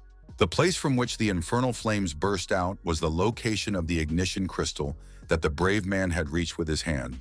With a sharp movement of his hand, Kang Hansu pulled out a precious crystal that rendered the demon completely useless. A confident smile appeared on the kid's face, and the dangerous ignition crystal no longer posed any threat. With his actions, the youngster dumbfounded everyone, including Monarch Park Chonak, who said that the flames surrounding the demon had disappeared. In turn, the fearless leader didn't dwell on it and once again asked his companions to keep up the attack. He asked not to worry about anything and just keep fighting, adding that the demon would no longer be able to use the flames. But suddenly someone shouted that Kang Hansu was in danger, and the young man in turn managed to bounce back from the attack. A tense Park Chonak cried out that there was a demon nearby that fighters outside the clan were supposed to fight. A few meters away from them lay the bodies of the travelers who had fallen from the paws of the huge monster. In front of them stood a ruthless 3-meter-tall demon that the confused humans could not attack. The monarchs felt that it was too dangerous to help those outside the clan, so this problem should be dealt with by Kanu Hans. A frightened-looking Li Guktai said that since the guys were shaking anyway, it would be easier for them. After that, the ruler of one of the clans looked the eyes of the companions who were ready to fight. He asked if the protagonist would continue to portray incomprehension after sending people to their deaths. Monarch accused the Braves of getting them all into it, so he has to take responsibility. Meanwhile, a very nervous Hansu was trying to hold back the demon's onslaught and asked to stop talking and start fighting. With a sharp movement, he kicked the monster in the head, thereby knocking it back and freeing himself.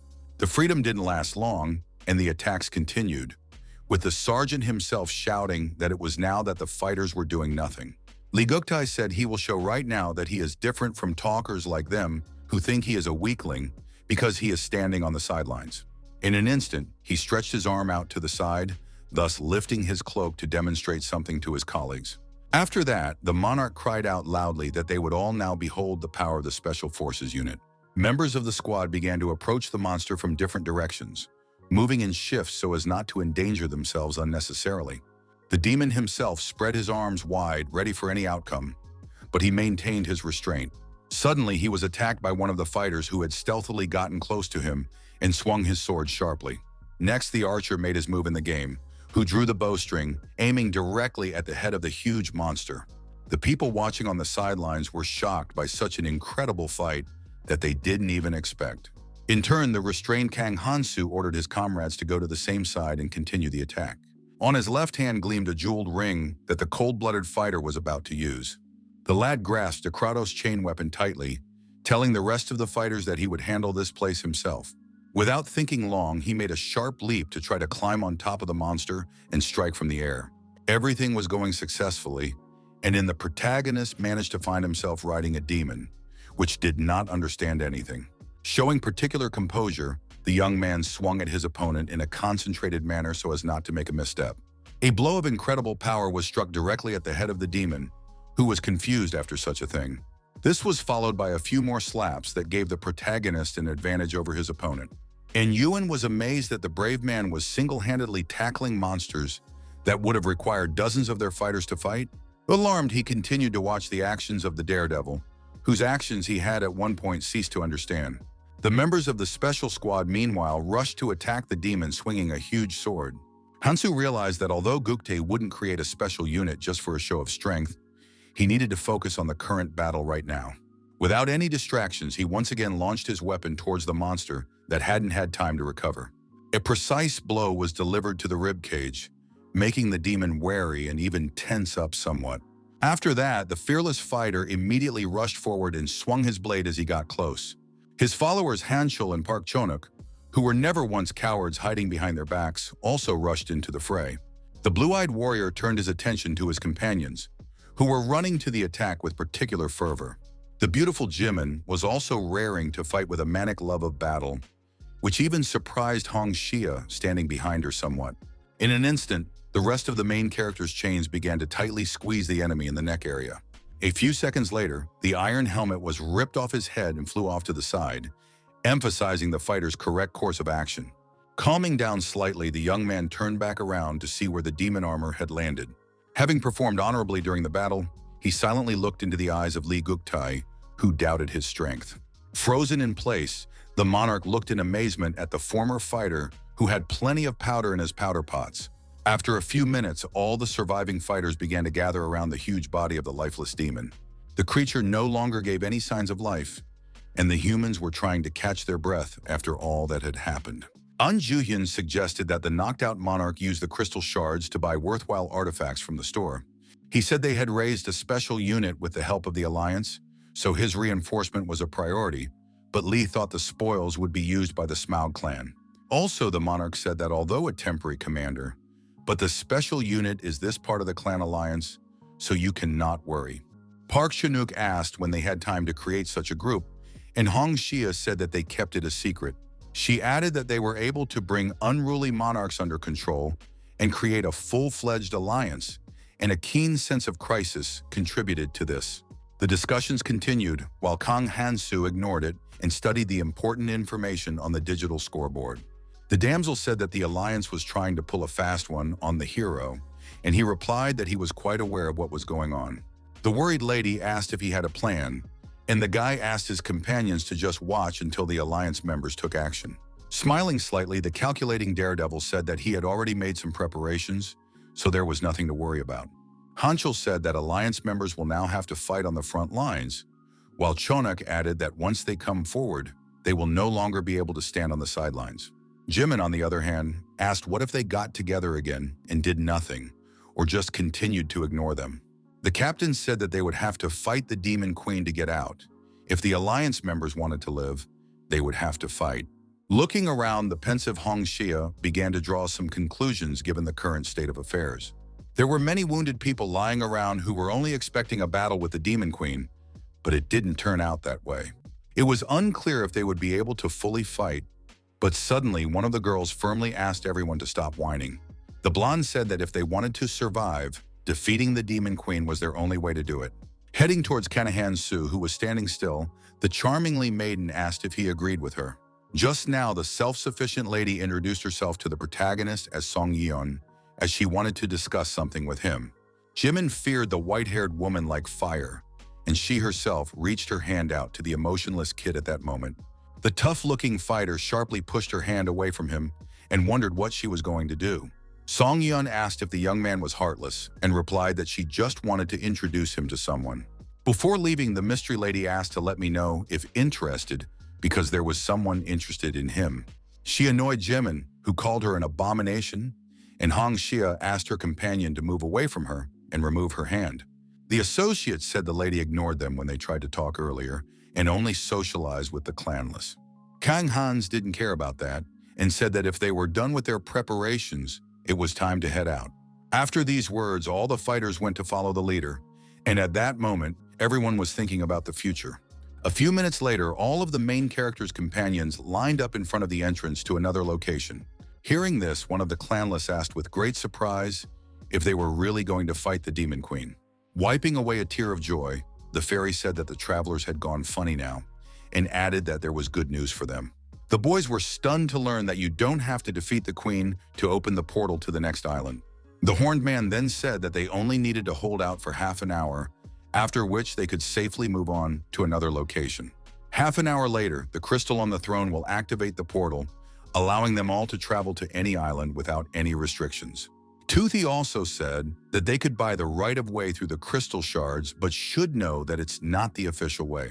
The wary Kang Hansu thought it was obvious that the annoying horned beast was only talking about it now. After all, it had always done so. The aide then wished the travelers good luck, expressing hope for what they would see on the next island. A few minutes later, the fighters found themselves in a hall where a gloomy demon queen sat on a luxurious throne. The first thing she did was order her subordinates to rise up to give a proper rebuff to the incoming guests. The abominable maggots with eyes began to rise up, after which a strange process of transformation began. Strange skulls soon began to emerge from the larvae, their mouths open and frightening in appearance alone. Spirits began to fly around the huge room, instilling terror in the opponents who had come to massacre the queen. The fearless My Lady possessed a whole division of spirits that could massacre anyone who got in her way. Kang Hansu realized that it was more than half a weakened version of the original sitting in the abyss, and knew how it would attack. At that moment, there were many skeleton spirits heading in his direction who were very aggressive. The fearless fighter immediately used the mini crystals to purchase the artifact, intending to use it in battle. Next was a pair of chain scythes called Decretos Judgment, which had saved the guy in battles many times before. A blade flew into one of the fat creature's bony head, which was already a good start for the young warrior. The protagonist then reached for another dagger, intending to deal with all the spirits using this methodology. A huge number of warped and very sharp knives were immediately sent on a mission. The unrivaled Demon Queen continued to sit calmly on her throne, despite the knives flying at her. Most of the daggers were stuck into the artificially created body of the monster that was beyond furious. The ruler in turn grinned insidiously, using magic to give a good backlash to her opponent. She called the youngster a bastard, whose attacks she considered worthless, and was about to demonstrate her true strength. At that moment, Kana Hansu's chains were knocked into flight and jumbled, which even made him somewhat wary. The opponent took advantage of his slight shock and began to attack in every way possible, confident of her victory. The dreadful lady showed a special equanimity and enjoyed the horrible acts she was doing. A few minutes later, a huge bony monster was successfully summoned and commanded to tear the opponents to pieces. At the last moment, the still judicious fighter managed to bounce aside as the creature attacked him. The young man shouted to his companions that he could handle the Demon Queen and ordered them to deal with the summoned monsters. A maximally tense Hankel shouted, asking the gang from the Alliance if they were going to fight. But the completely calm Li Guktai replied with a smile that they would stay behind and continue to avoid combat. Their pathetic behavior made Jimin very angry, who cried out that she knew these scumbags would do this. The cold-blooded hero asked his companions to detain the Demon Queen for a long time, but the girl didn't even know how they would do it without him. The ram-horned Empress, meanwhile, laughed frighteningly as she continued to set up intrigues for her opponents. Suddenly, she summoned an incredibly large hand with a strong grip that could destroy everyone in one go. For this purpose, the ruler made great efforts, and every moment became more and more convinced of her victory. At that moment, a huge hand was aimed at Kang Hansu, who was more of a threat than anyone else. Suddenly, something happened up ahead that surprised the young warrior, who was more often than not unfazed for the first time in a long time. Ahead was Hansel, who used the ability and summoned a shield to protect his comrade. Coughing up blood from the wound he had received, the sergeant said with little difficulty that they would not last long. In turn, the fearless leader attempted to chain the huge arm to immobilize it, then began to run away to the side. The anxious members of the Alliance saw many monsters and humans clashing on the battlefield, but they themselves were beating a drum. One of them offered to help the guys buy some time, but suddenly started coughing up blood. And Yu-hyun standing beside him was dumbfounded as his comrade in arms suddenly fell down with a dagger sticking out of his back. It was the work of the scoundrel Lee Guk-tae, whose act caused a great shock to his close comrade. Crazy said they should strike while the opponents are distracted, which is right now. After these words, the members of the special unit rushed to attack because the monarch said that it was time to get rid of the enemies. The maximally tense and Ju-hyun asked with a shout, did they really think it would be left like this? Still, he was ready for it, and someone's male voice behind him suddenly said he couldn't move. As it turned out, at that moment, the clan members were attacked by traitors from the special unit, who massacred everyone. A shocked Ju-hyun said that the battle isn't over yet, and they'll all die like this, and the scumbag Lee Guk-tae, along with his clan, will survive it too. But the annoyingly smiling traitor said it didn't matter at all, while remaining completely calm. Spreading his arm wide, he said that they were all just trash recruited for the masses, and each would choose death for the monarch. The excited long-haired lad, hearing of the monarch, wondered deeply who the scoundrel was talking about. The young man didn't have to ponder for long, for at the same instant, Guk-tae said it was time for him to disappear and swung his sword. But the last moment the blade was reflected, and the discouraged and Ju-hyun fell to the ground, trying to figure out what was going on. The fair Kang Hansu intervened in the showdown, saying that the traitor had finally shown his true colors. He added that Lee Guk-tae's dirty tactics hadn't changed at all, and the scoundrel himself, along with his companions, pressed themselves against the wall.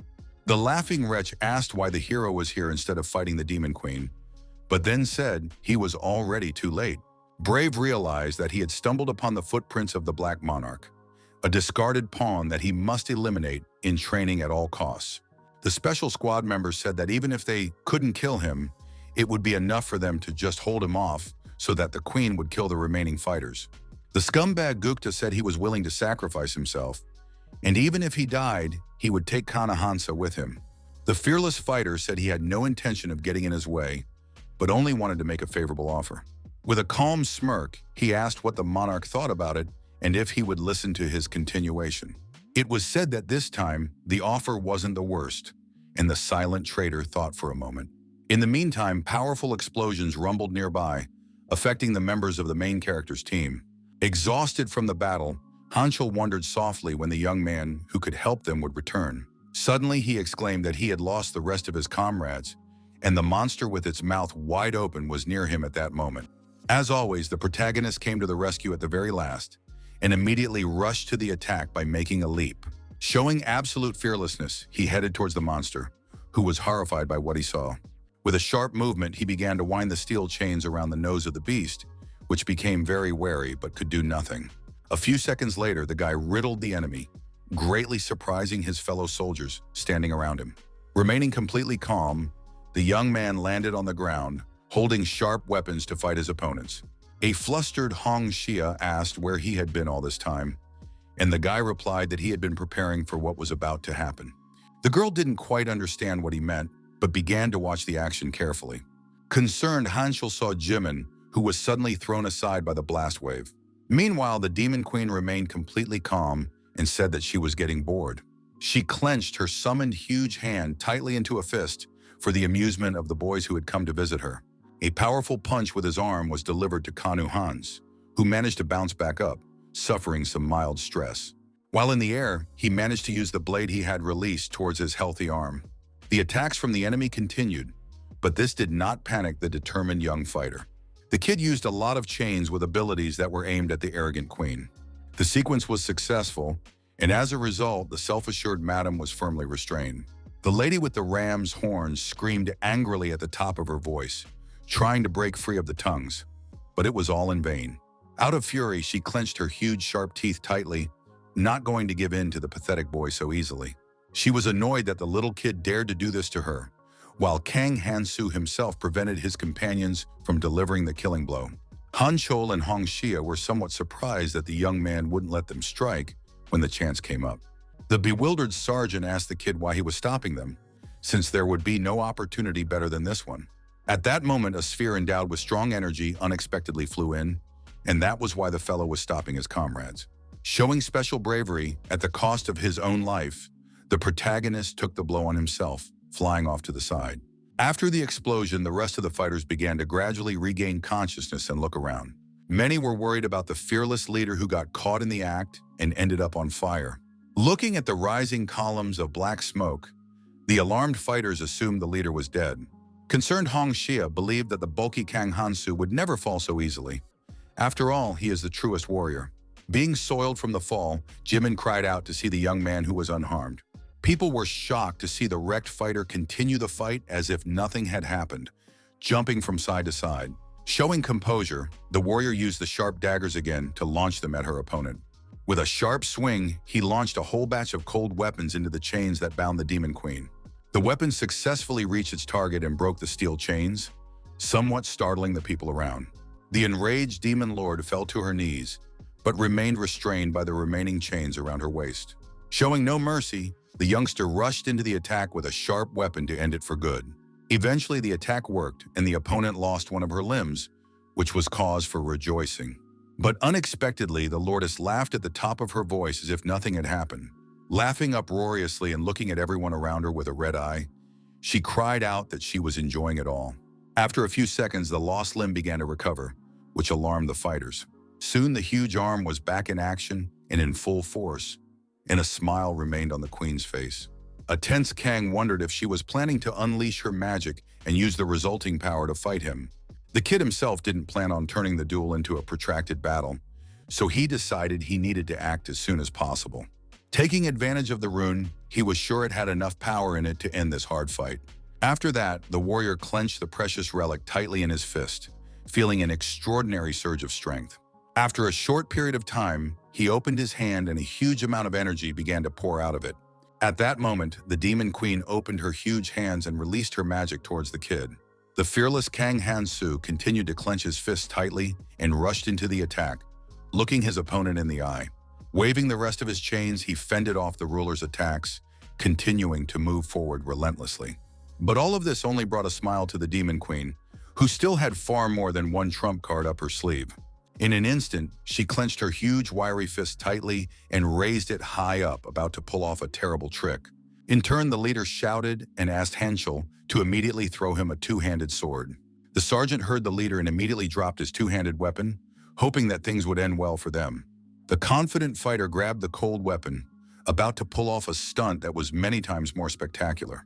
After that, with both hands, the Demon Lord firmly clasped the kid who had fallen into her trap. The comrades were very surprised and overnight worried about their ideological mastermind who had acted alone. For the first few seconds, the fist wouldn't open, but everyone believed with all their heart that the young man would make it out of this. A moment later, the large arm was destroyed by a powerful sword swing from the cold-blooded Kana Hansu. The Demon Queen, who was losing a large amount of blood, couldn't believe how the boy had managed to do it. The hero wasted no time in Shattering and gripped the hilt of his sword tighter, preparing to strike the final blow. Taking a high leap, he swung his two-handed weapon straight up in the air, aiming for the creature's head. The treacherous Lordess continued to resist in every way possible and used magic while being embittered. Still, her antics didn't stop the brave fighter from delivering a powerful blow to her opponent's huge arm. The monster screamed in pain, and the ground beneath his feet was stained with blood, which spoke of the success of the guy's actions. Still remaining conscious, the Demon Queen asked her opponent how he dared to do this to her. The anxious fighters around them, looking at the immobilized arms, wondered if it was over. But then everyone turned their attention to the crystal, which for unknown reasons stopped moving. The protagonist was in no hurry to relax at all, said that this was not the end, and prepared for the next attacks. Laughing menacingly, the Lordess said she hadn't felt such intense pain in a long time. Her smile and nasty look alarmed many people behind the fearless Hansu's back. Suddenly, the monster used its magical power, thereby abruptly throwing the kid who was standing on the spot backwards. With a clatter, it fell a few meters away, but it proved to be sturdy and escaped without serious damage. The vengeful queen prepared a magic ball, saying that for his sake, will now use all her powers. Suddenly, someone decided to lend him a helping hand and used a sharp spear to repel the attack. The blow came right on the magic ball that the arrogant demon lord was holding in her hand. As it turned out, it was the brave Hong Xia, who couldn't just leave a comrade in distress like that. She was immediately noticed by the four-eyed empress, who remembered that there were still some small things left here. The girl was confused as an enraged spirit with a skeleton head flew at her at that moment. Just then, a tense Jimin came running in, noticing that a companion was in danger. Hong Xia said that they had bought some time, offered to retreat while they had the chance. The queen, however, said they could try to retreat if they could, but she would soon make everyone disappear. She then smirked caustically and turned her attention back to Hansu, asking him to be rewarded for her amusement. After the fall, the young man was still recovered and was on his knees, but he did not panic and watch the enemy's actions. The judicious fighter looked at everything soberly and realized that the queen would not stop and would beat to the end. At the same minute, there was a powerful explosion triggered by the use of magical energy. In panic, many of the fighters docked as each of them was tossed up and began to drift away. After a few minutes, the thick and acrid smoke began to dissolve, and the victims gradually regained consciousness. A coughing Hanshul couldn't believe they'd only been thrown back by the shockwave control, and Park Chonuk wondered if Kang Hansu had survived. In the thick fog at that moment, a black human silhouette could be seen coming closer and closer. Even more unexpected was also the fact that a blue blade flew out of it at great speed, aimed at the demon queen. As it turned out, launched a sharp dagger main character who survived and was not going to give up. This time the dagger reached its target and went straight into the chest of the creature, which had managed to relax. She was somewhat even surprised that the kid still had the strength to attack even after such a powerful wound. Pointing his hand at her, he said with little difficulty that he could finally get some peace and quiet. The attacked lordess in turn remained conscious and was not about to retire just yet. Abruptly pulling out her blade, she said she didn't think such a weak attack could hurt her, but she was running out of time. The lordess also added that if only she could use all her power, things would be different. In an instant, the crystal began to shine again, and the system notified everyone that the condition had been met. Then came the notification that the crystal portal was opening, and that was cause for rejoicing. The people shouted joyfully that the brave Kang Hansu had defeated the demon queen, and now they could all move on to the next island. Suddenly, the huge heart of the lordess lying on the ground began to emit strange sounds which were noticed. At the same moment, a strong purple flame erupted, causing many standing around to be wary. Kang Hansu clearly understood that both of the demon queen's hearts were supposed to be destroyed, but something had gone wrong. When he saw something strange up ahead, he had a change in his face and was somewhat surprised, which was not inherent in his character. The nasty entity stayed alive and said they just started enjoying themselves, so they can't stop there. Sticking out her long purple tongue, the queen said that even if she had to pay for it, she would bury them all here. It was said that her fake body wouldn't have time to burn before she was done with everyone, but suddenly a great change in her face. A fairy helper stood in her way and said that was enough and prepared to wipe out the empress. Horny said that the queen used her real powers in the training area, for which she was firmly grabbed by a huge steel hand. He emphasized that violating the terms results in punishment, so she is the one who will disappear from here right now.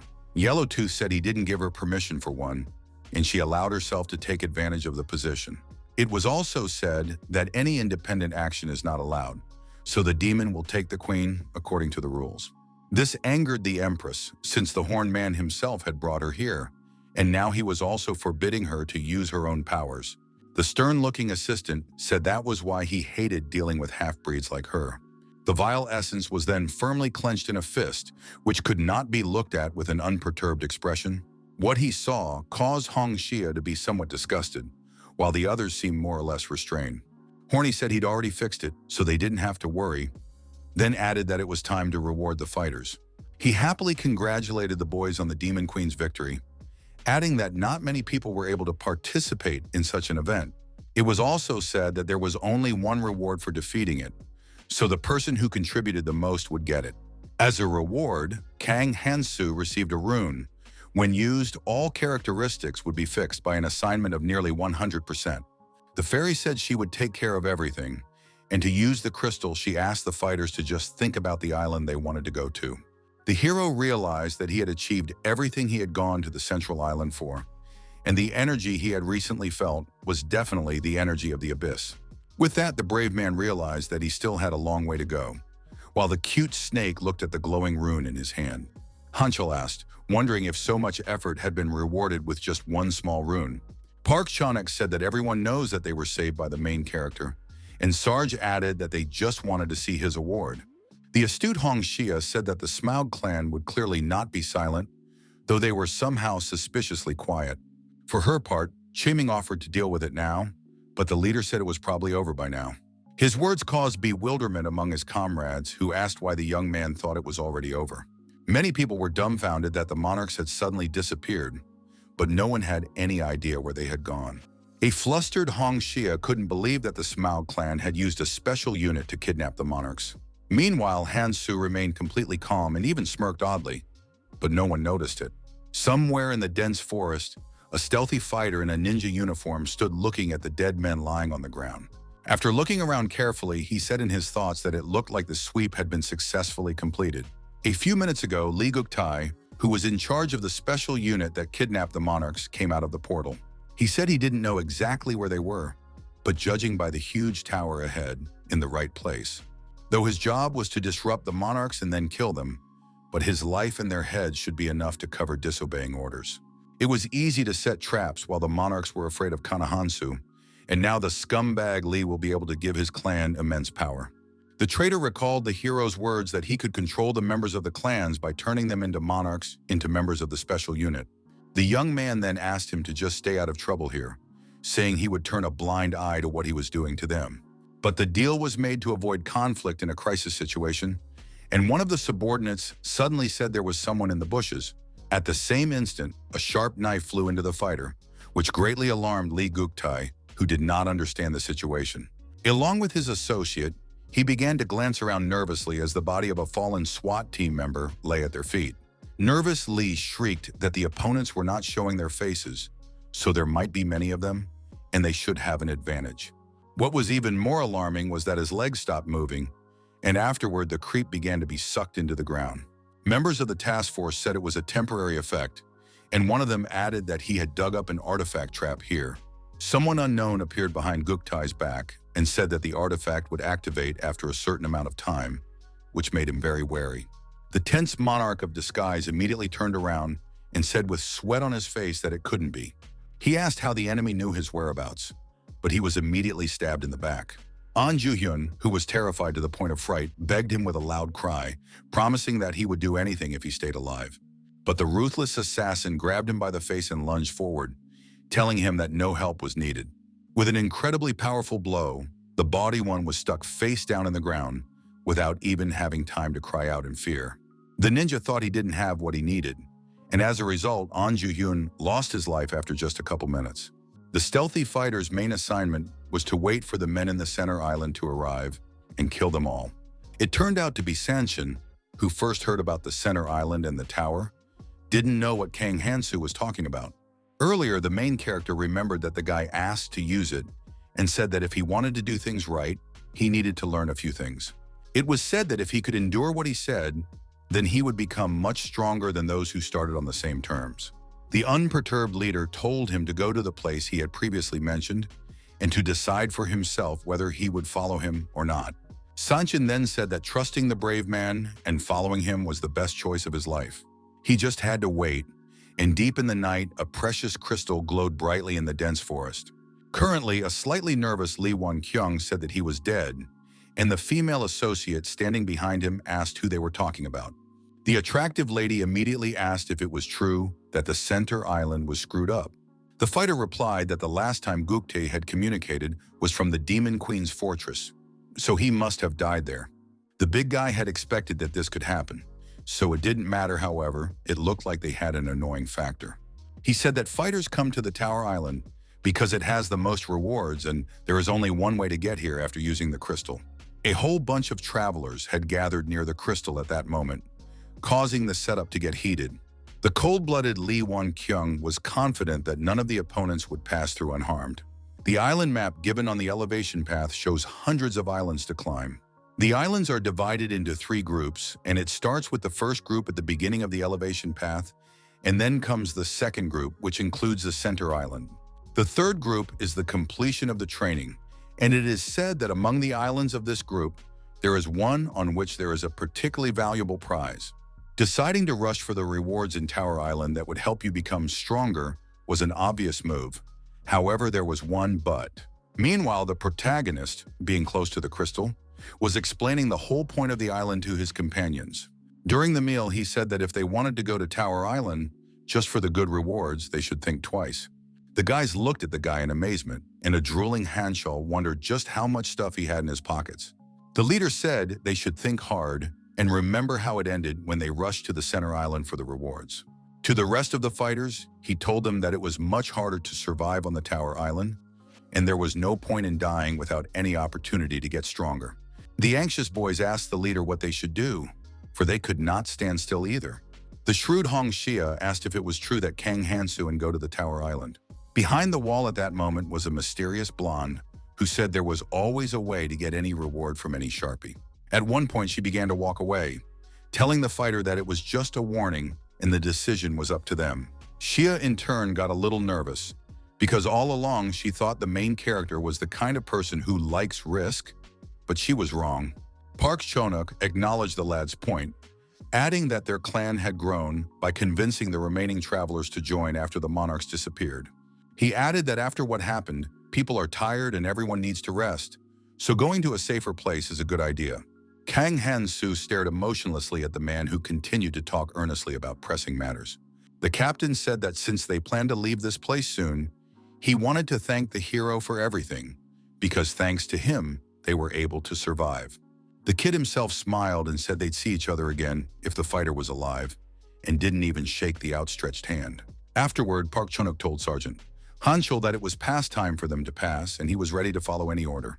Chiming asked if they needed to pack, and Xia replied. Then the guy said not to go to the Tower Island, and there would be no harm if they followed his advice. The portal, meanwhile, was ready to receive people who expressed a desire to move elsewhere. The non-clan fighters began to think about the matter as well, but felt that it would be foolish to go where even Hansu couldn't handle it. The fearless leader said he still had things to do, and Park Chonuk said he and his comrade would go first. Before entering the portal, the man wished all travelers to survive and hoped they would meet again. Hong Xia told Chiming that she could say goodbye if she wanted. The disgruntled girl said she would just go ahead. Before entering the portal, the clan leader said she didn't want to say goodbye and only mumbled that they would see each other again. In the same minute, they disappeared, and Kang Hansu stared at the portal in silence, thinking of his next plans.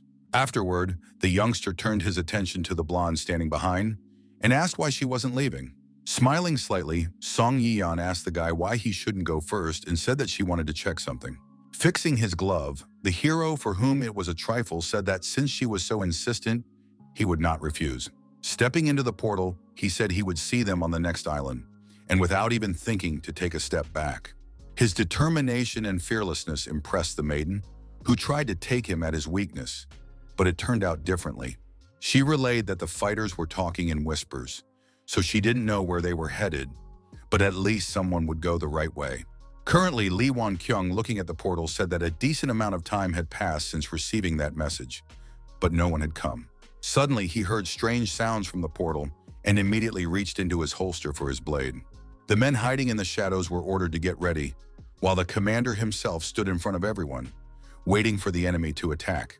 With a joyous shout, Lee Wan-kyung rushed to the attack, ready to take everything on and fight valiantly.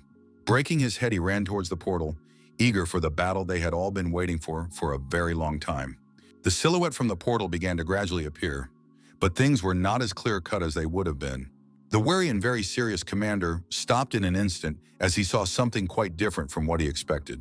Song Eun, who hadn't expected anything like this and was his associate, suddenly came out of the portal. At that moment, the old friend swung his sword at her as he didn't expect her to show up, but the maiden managed to duck. Still with his blade, he caught a strand of her hair and cut it off, and the girl's face changed in shock. Stressed, the lady said a rather active greeting, and Gakta asked why she had come alone and where the others were. Song Eun replied that she deliberately waited until everyone had left before coming here. She asked if it was true that no one had come, And the commander replied that not even a fly had gotten through, and asked if she was sure she had stayed until the very end. The maiden said there could be no mistake and couldn't believe they were all buying into that chain lover's trick. According to her, that the same goes for Lee Won-kyung's squad, because it will be much harder to survive on the Tower Island, which is what Kang Hansu said. The mention of the protagonist annoyed the fighter, as both monarchs fled, tail tucked at the freak's words. Being as concentrated as possible, with a windy strike, he destroyed a thick tree that shattered into pieces. Remaining stern, the squad leader said that this kid was getting on his nerves like a bone in his throat. It was said that they couldn't kill any of the opponents, so it was pointless to search for a portal using his people. Looking at Song Yi-yeon, the long-haired man asked if she knew why the kid was doing such a thing. The damsel replied that considering how Hansu fought on the front lines, it seems like he wants to protect people, and he also didn't kill anyone. Lee Won-kyung said that the main character would be a hindrance to his plans, which spoke of the need to get rid of him. He ordered his assistant to give orders to dispose of the lad if anyone spotted him, but the lady said the youngster was as strong as a monarch. The man said that if the fighters lunged at Khan, it might work, since he hadn't killed anyone. Grabbing her by the collar, Lee asked if she had forgotten what those monarchs had done, and asked her not to forget their purpose. It was said that one should remove any possible interference beforehand at all costs, for the sake of those they had lost. Song Yi-yeon, he ordered everyone to write Kang Hansu's appearance and use his weapons, then headed to the tower. The blonde asked if the commander would wait, and he replied that waiting wasn't his thing at all. After that, they all began to disperse, but the charming blonde stayed a moment longer to think. At that moment, a portal reacted, from which the fearless and protagonist suddenly emerged. The softly shrewd young man said that if he was the same as he was before, he definitely wouldn't wait. Walking through the dense forest ahead of him was Sanshin, who was clad in a black robe so that no one would recognize him. Suddenly, the hero asked how long he was going to stand there, and the sweat-bleeding kid looked out from behind a tree. The slightly alarmed kid said he had done as ordered, and the leader asked if he had brought what was asked for. The smiling youngster said he had brought the precious earrings of 7 relatives and showed them by opening his palm. Kang Hansu said that it was a good job because it was quite difficult to find values, after which Sanshin's heart felt lighter. Seeing something strange up ahead, his face changed and he couldn't believe it was all real.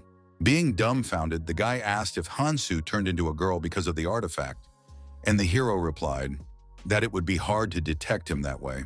Turning into a charming blue-eyed girl, he suggested that in that case he should head to the tower.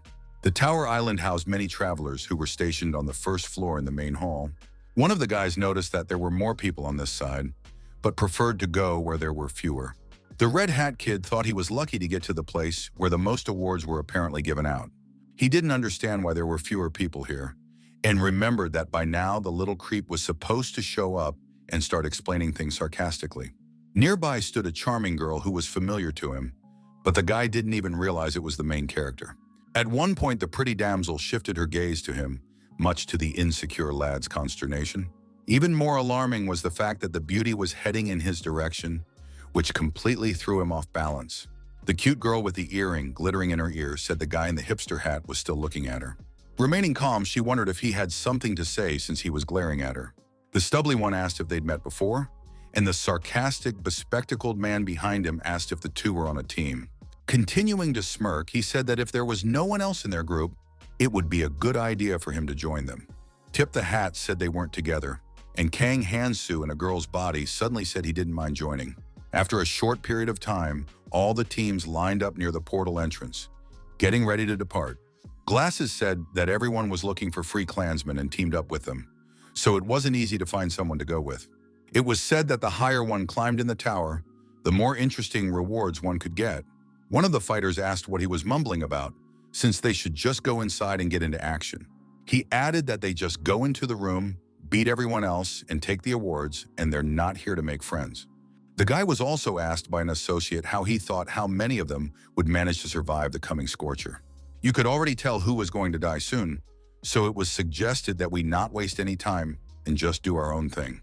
The girl's body's Kang Hansu, who remained reserved, listened silently to the conversations without interfering or jumping to conclusions. Soon everyone was in a scorcher where they fought nasty spiders that attacked relentlessly. One of the huge monsters saw the humans frozen in place and rushed to attack, eager to kill every uninvited guest. A strong blow was delivered with the claws on the ground, causing one of the girls to fall to the ground and peel the skin on her elbow. This made the kid in the hipster hat very wary of the merciless monster a few meters away. The earrings of the 7 relatives were cutting Kang Hansu's characteristics in half, and overall, he didn't plan to fight head-on like this. However, the young man felt he should somewhat assess his level, so he grabbed the curved dagger. In a woman's body, he suddenly burst forward and asked the guy in the hat to stay out of the way, which further discouraged him. After that, the cold-blooded girl threw a sharp dagger at the beast ahead, fully confident in her actions. The knife hit the target and caused irreparable damage to the spider, which immediately reared up and began to let out terrible screams. The merciless damsel made a high jump to finish off the vile foe from the air. The monster itself, meanwhile, was downstairs, where it was trying to recover from what had happened and prevent itself from being hit. A powerful blow was successfully delivered right into the cocoon of the insect, which didn't know where to place itself from the pain. If it weren't for the weakening, the daredevil would have handled the entities with his bare hands. But now he requires 2 weapon strikes each. The delighted girl gave thanks for the rescue and was very surprised that the lady had killed such a huge ant with such a small weapon. She asked if it was true that the powerful maiden had fought on other islands, since she had shown such fighting potential. Belle said there is someone strong she is looking for, and added that this person helps people and uses weapons on a chain. Remaining enraptured, she asked her savior if she knew the man, for she was eager to meet him. Kang Hansu in the woman's body asked to stop asking meaningless questions and said they should get going. The guy in the hat said little talk wouldn't kill them, and the little girl kept talking about the mysterious hero. As it turned out, she was referring to the main character, who had done a lot of things on the center island. The words of this made her newfound companion hesitate, while her savior began to walk forward in silence. The young man replied that he knew the brave man in a way, for they had started out together, and to the little girl it was delightful. Meanwhile, the woman in front, who was Kang Hansu, was walking ahead, not even proud of herself. The pretty damsel said she had heard stories about how strong the brave man was, and asked her companion if he knew where the hero was now. The man said that the guy was always busy, so it was unknown, and he himself understood that if the rumors were talking about Hansu, it was an old acquaintance of his. Looking at the charming lady ahead, in his thoughts he said that if you think of it that way, she somewhat resembled a daredevil. At first the kid thought that Kang could only scratch his tongue, and remembered his nonchalant expression. When the hero talked about the need to fight, a guy blue with nerves asked if he was really going to fight the monster alone. Only now was he convinced that if Kang Hansu hadn't been there, many would have died, and it was likely that the kid was far ahead now. One of the fighters said that ants don't leave artifacts, and given the low difficulty and large number of people, the quality of artifacts is also reduced. The slightly alarmed, bespectacled man turned his attention to the door ahead, which was similar to the one they had entered through. He exclaimed happily that they would be able to move on to the next floor and maybe start getting artifacts when they left here. Suddenly, the guy heard strange screams behind him and immediately turned around, seeing something horrible. The fighter said that the fewer people there are, the higher the rank of the artifacts, so if they all go there, the items will be disgusting again. The bloodthirsty creep asked why look for the room with the least amount of people when he could kill everyone and take everything for himself. After that, the opportunist began to take the lives of all his comrades, and the guy with glasses didn't flick his face and rushed to dart away. The traitor shouted that they were all dying just because they were thinking about winning instead of fighting, and each one of them was just a weakling. The protagonist in the girl's body prepared a curved dagger, looking earnestly at the opponent ahead. But still, the girl was unable to resist the fighter, who with a single swipe knocked the cold weapon out of her hands. Looking at the maiden who fell to the ground, the scoundrel said he thought she was the strongest one here, but it turned out to be weaker than he thought. The worried guy in the hat asked the girl to hide behind him, realizing that no one would save them now. He asked her to run at full speed at his signal, while the girl herself held a weapon behind her back. At one point, the kid's face changed because the little girl wasn't acting so hopeless at all. Holding the crossbow confidently, she said with a smile that she might miss if the companion moved. The arrow went straight into the forehead of the scum, who had slaughtered many of the others and deserved it more than anyone else. The joyful kid said it worked great, and the pretty girl said it was her first time using a crossbow, so not as good. But the man said it was a perfect shot, and the crossbow was pointed at him at that moment for some unknown reason. The babe said she wanted to get rid of the two of them with one shot, then suddenly fired again. Now that she was rid of everyone, it was worth seeing if she had gotten a good catch, and the maiden reached for the runes. The happy lady reported to the monarch that there was no guy with a chain in room number 10, and as a consolation, she took care of everyone else. The beauty said she would let her know if she detected a target on the next floor, and Hansu and the girl's body began to rise from the ground. Looking coldly into the shocked girl's face, the protagonist asked, "What if the target was here?" A chain weapon suddenly flew at the brown-eyed girl, the owner of which she had been looking for all this time. Being restrained by multiple chains, she panicked and felt the pain of being squeezed, but could do nothing. The brave man approached the little girl, and with a slight smirk asked if he was the one she had been looking for a long time. The fixture was still chained and unable to move, so all she had to do was listen silently to her visage. With great surprise, she said that she definitely saw Hansu fall to the ground unconscious. The guy calmly said his acting skills weren't that bad, and asked her not to even think about messing with her monarch. A guy's index finger was held up to the slightly open mouth of a very surprised girl. After reincarnating into a male body, the hero asked her to be quiet and said he would send his regards to her monarch. After that, a strange process began that raised a lot of dust, but did not arouse any emotion in the fighter. Only a wet trail remained in the girl's place, and the young man made sure that she was the only one sent here. Looking at the rune-eating snake, he said that he didn't expect the opponents to give up so easily at all. Still, Hansu was sure that they would meet sooner or later, so there was no need to be impatient. From the training area in his past life, the kid remembered that hidden dungeons were not separate entities. The island has its own structure whereby, for a concept to the next floor, you have to go through dungeons, which means they may be beyond the third floor. This was the ultimatum goal of the training zone, which was crystal clear to the cold-blooded fighter. Standing on the second floor in the main hall, in his thoughts, the guy said he should do a couple things before this. First, his current artifacts are outdated, and with the exception of Nurma's growing ring, the effectiveness of the others is already too low. The protagonist felt he had to find new artifacts to replace the colorless ones, and decided to use the direction Kang Tae gave him. Looking at the other travelers standing near the portal, the lad kept thinking about his next actions. People, on the other hand, decided they had to hurry, as only 50 people could leave the first floor. The fairy greeted everyone on the second floor and decided not to procrastinate, but to start explaining everything to the travelers as soon as possible. Toothy said that here they would need to defeat the guardian guarding them and bring the treasure to the center of the island. At the center, the treasure could be exchanged for various artifacts, which got the fighters somewhat interested. It went on to say that those who exchange treasures and those who have artifacts can leave this bomb, and those who don't have them will die. There was only one treasure, so they either get 50 artifacts and save everyone, or few would survive. The aide also said that the smaller the artifacts, the higher their rank, and hoped that travelers would choose wisely. In the end, the fighters needed to destroy 128 guards in just 2 weeks. The Hansu and the woman's body looked at the girl nearby, and he was curious how she would handle it. The girl spread her legs and decided to offer her plan for getting through the task to the rest of the guys. She suggested splitting into 5 groups of 10, adding that each group would have to find and destroy 2 guards per day. Smiling, the beauty asked the travelers if it was true that everyone would be up to the task. Some questioned the decision, while the protagonist thought it was a good idea strategically. The rest of the travelers thought deeply about the girl's suggestion, which turned out to be many good things. One of the guys said they agreed to it, and added that their clan had already split into groups as the treaty required. Everyone realized that the 2 strongest set the tone for everything, and for now, people without a clan had no choice but to follow them if they wanted to survive. After that, the men began to regroup, and Hansu used the digital scoreboard to look at the map. He realized that the guards were spread out all over the place since the dungeon was large, so he decided it would be best to go it alone. His silent departure was noticed by the clan girl, who didn't bother to stop.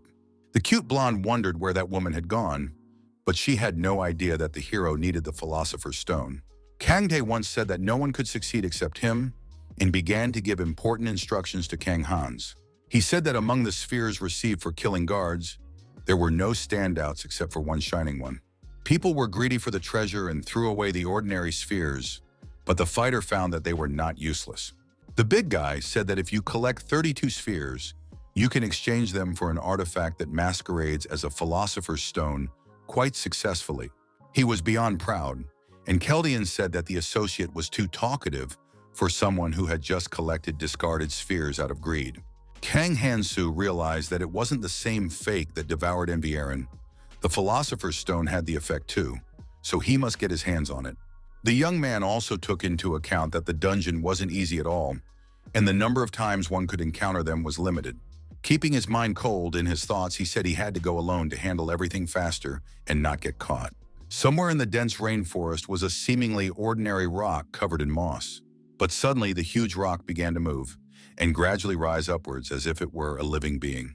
It turned out that it was indeed a living creature, which was one of the huge, intimidating guardians of the treasure. The creature had a blue glass eye in the center that never failed him and clearly communicated everything that was happening ahead. The travelers in the dense forest immediately noticed sounds coming from nearby. The system congratulated everyone on the fact that the second guardian was dead, and it was the second one of the day, which was not a bad result. Someone shouted for the girl to stay focused, and she proudly replied that I knew it myself. At the same moment, the huge creature pounced on the beauty, but she managed to duck and remain unharmed. The nimble beauty moved from side to side, not staying still even for a moment to avoid the jaws of the entity.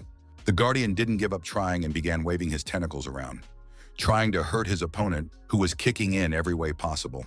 At one moment, someone's arrow flew into it, which angered the monster but also took away its ability to keep moving. The companion was proud that the maiden had been able to dodge, even though the enemy and she had said he had to deal with him alone. The kids said they hadn't even found one guardian, and someone had already taken down two while they were only getting small fish. The girl said she had a feeling that both the first and second guards were not defeated by anyone's group, but were destroyed by a loner. The young man said that since that's what Monarch Yunhui said, it was true, and the girl asked me to call her that since she was annoyed by that ability. She asked to stop talking nonsense and said that the guard that was in front of them was gone, so they would have to turn right. Suddenly wary, the lady said that the ominous and powerful aura she had sensed in the beginning was now approaching them.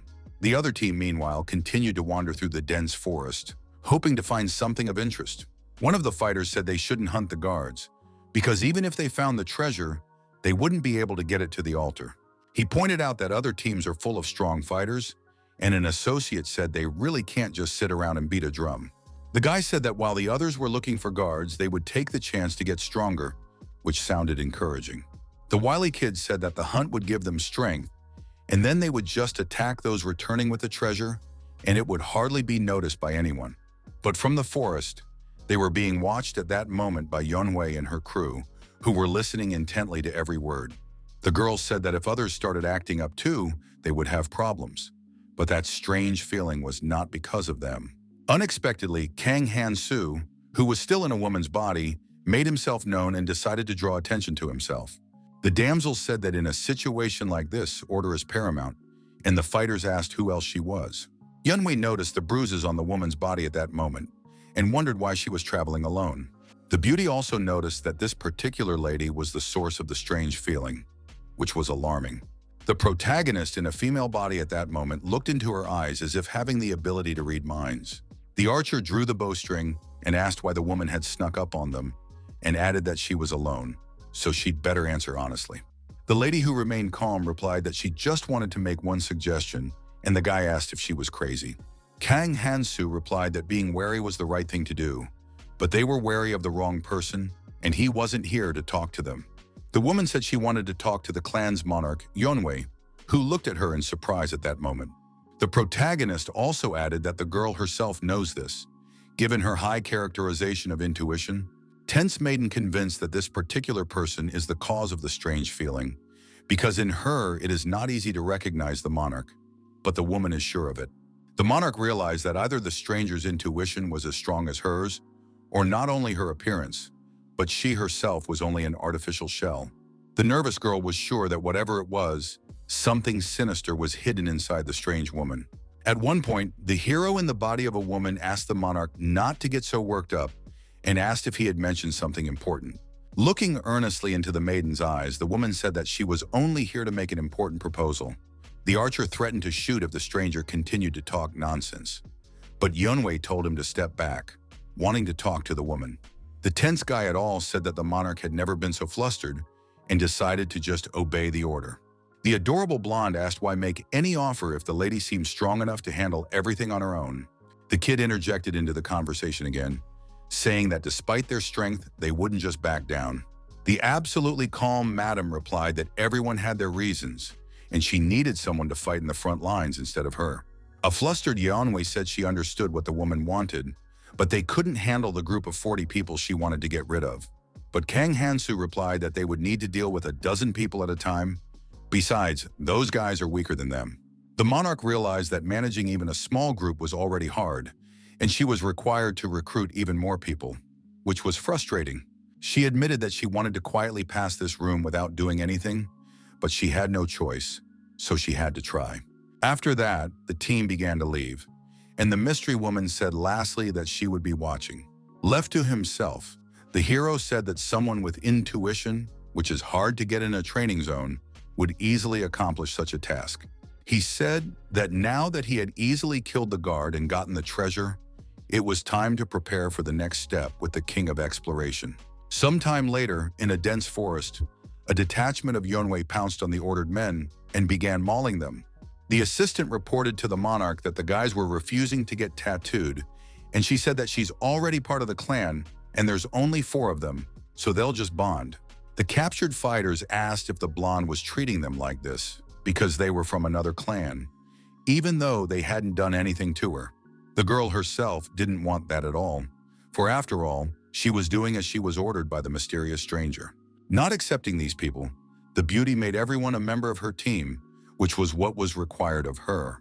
Nervously scratching her head, Yeonwei said that it was very tiring, and if it wasn't for the ability, she wouldn't be doing anything like this. The sudden system congratulated the fighters on finding the treasure, but no one had any idea who had taken it. The alarmed monarch asked who could have discovered the treasure if everyone was here, and a subordinate asked her to pay attention to it. The guy said he found something interesting under a tree and showed it to the leader, who even froze in place. It was a precious treasure, and Yeonwei remembered that the fairy had said it would allow them to leave with ease. Just then, a yellow-toothed demon appeared and said it was a real treasure, and emphasized that the boys had done well. At the same time, he said that the fighters did not receive it directly, and the monarch asked if they would not be rewarded for it. Horned asked them not to worry and said he would give the travelers plenty of time to choose. Numbers appeared in front of the clan leader, and the demon asked her to choose anyone, and said the inimitable golden cape flew past her. The tense fighters were really hoping that the girl would pick a number 50 that would allow everyone to get an artifact. The thoughtful lady had the idea of choosing a unit, thereby killing everyone and easing her way onward. But still she chose the number 50, whereupon all exclaimed joyfully that they would serve her as their monarch. Belle said it was getting a little boring and suggested we have survival games, which stressed out many around them. Yeonwei then intimidatingly said that they should fight against each other, because that's what the monarch orders them to do. This displeased and embittered the people, who immediately rushed at her with fists. No one was going to do such a stupid thing for a white-haired girl who thought they would fulfill it just because she was a monarch. Everyone was counting on the powerful strength, but suddenly the clan tattoo on the outside of his palm began to visibly fade away. This alerted in some fighters who realized they were no longer members of the clan and could act freely. The imp wondered if Yeonwei thought such an order would work without the slightest loyalty, and asked everyone to just get the hell out of here. He said that this place would soon be sealed because the way to the 3rd floor was already open, and pointed his finger at the portal. From now on, the people who were not in the clan immediately rushed nervously towards the portal, realizing that one couldn't trade face. After all, time was short. Once free of the shackles, one of the girls said they had to act faster, for they had to report to the monarch. According to her, he had found forward, so he should be on the 3rd floor by now, and somewhere behind a tree was a cold-blooded Kang Hansu. At one point, the unperturbed protagonist opened his eyes, still in the charming female body. The young man overheard the fighters talking about how they could get rid of everyone here, but they were interrupted, so they need to act differently. The girl asked the monarch if he wanted her to come now, after which she said she was on her way. She said the monarch was in danger and needed to get up to the 3rd floor right away, and Hansu said in his head that the guys were hooked. The path to the 3rd floor and the floor itself is quite extensive as it's a dungeon, so it was almost impossible to find a specific person. The calculating young man decided to take advantage of the fighters to guide him to their leader without even knowing it. Keldian had once told them that if they didn't capture the Dark Monarch in the training zone and go to the red zone, everything done would be pointless. It was said that they should block all paths and point him in one direction, and young Hansu listened attentively to all his words. The instructor said that Tower Island was the perfect place to pull something like this off. Era reconocido su punto y dijo que sería imposible hacerlo en los primeros dos pisos de la torre, pero que el tercero era adecuado. There are hundreds of launch points on the third floor, she said, but once the youngster gets on it, he'll need the help of his fellow clansmen, and he starts summoning them. The girl emphasized that this would be the young fighter's only chance, as the third floor is a precursor to the real otherworld. This place depicted the environment of the next red zone, and although different from the real one, it was still similar. The monsters that wielded there were on a completely different level, so they were worth taking seriously. The sleeping Kang Tae finally woke up and said that they would need to lure out the Dark Monarch, and this would be the plan. The fighter said that if he felt they were coming after him, he would hide so they should strike when he felt safe. It was also said that the monarch is not easy to defeat, which is why Kang Hansu obviously wants to know what to do to get rid of him. The hero was currently holding a decent imitation of the Philosopher's Stone that he had obtained during his treasure hunt. The final preparations were complete, but before that, the brave had to deal with the mad Dark Monarch here on the third floor. With a sharp start, he rushed forward, saying that he would now finally get a good look at the target's face. The fighter moved from side to side at breakneck speed, eager to meet the target and complete the mission as soon as possible. Meanwhile, the devious Yonwei suggested that a team member follow a mysterious woman with an overwhelming aura. The very nervous Dark Monarch at that time ordered all the clan members to be contacted and ordered them to immediately move to the third floor. The intense heat and poison from were everywhere, and he and his remaining companions were back to back preparing to fight the guards. The big creature opened its mouth wide, and Wan Kyung said in his head that this was a place that was continuously filled with monsters. Bowing his head down, he mumbled softly that this was just a piece of another world that could only be a nightmare. The man recalled that the other comrades had said they would not interfere from now on, and felt they didn't need to. The huge creature with its jaws wide open rushed to attack the Dark Monarch, who froze in place. Still, the fighter wasn't going to give up and tried to do something about the monster that didn't take him seriously. With his bare hands, he began to press on the mouth of the guard, which angered him, but surprisingly stopped him briefly. With a titanic effort, Lee Wan-kyung tried to stay on his feet and not fall, which would have taken away any chance. Fortunately, he was able to hold off the onslaught of his opponent and even hit the monster on the head, confusing it. Someone shouted out that more monsters were approaching, but the monarch ordered them not to lose heart and to follow him if they wanted to survive. Rising higher, the leader loudly declared that they would not lose and told the fighters not to let the monsters break their morale.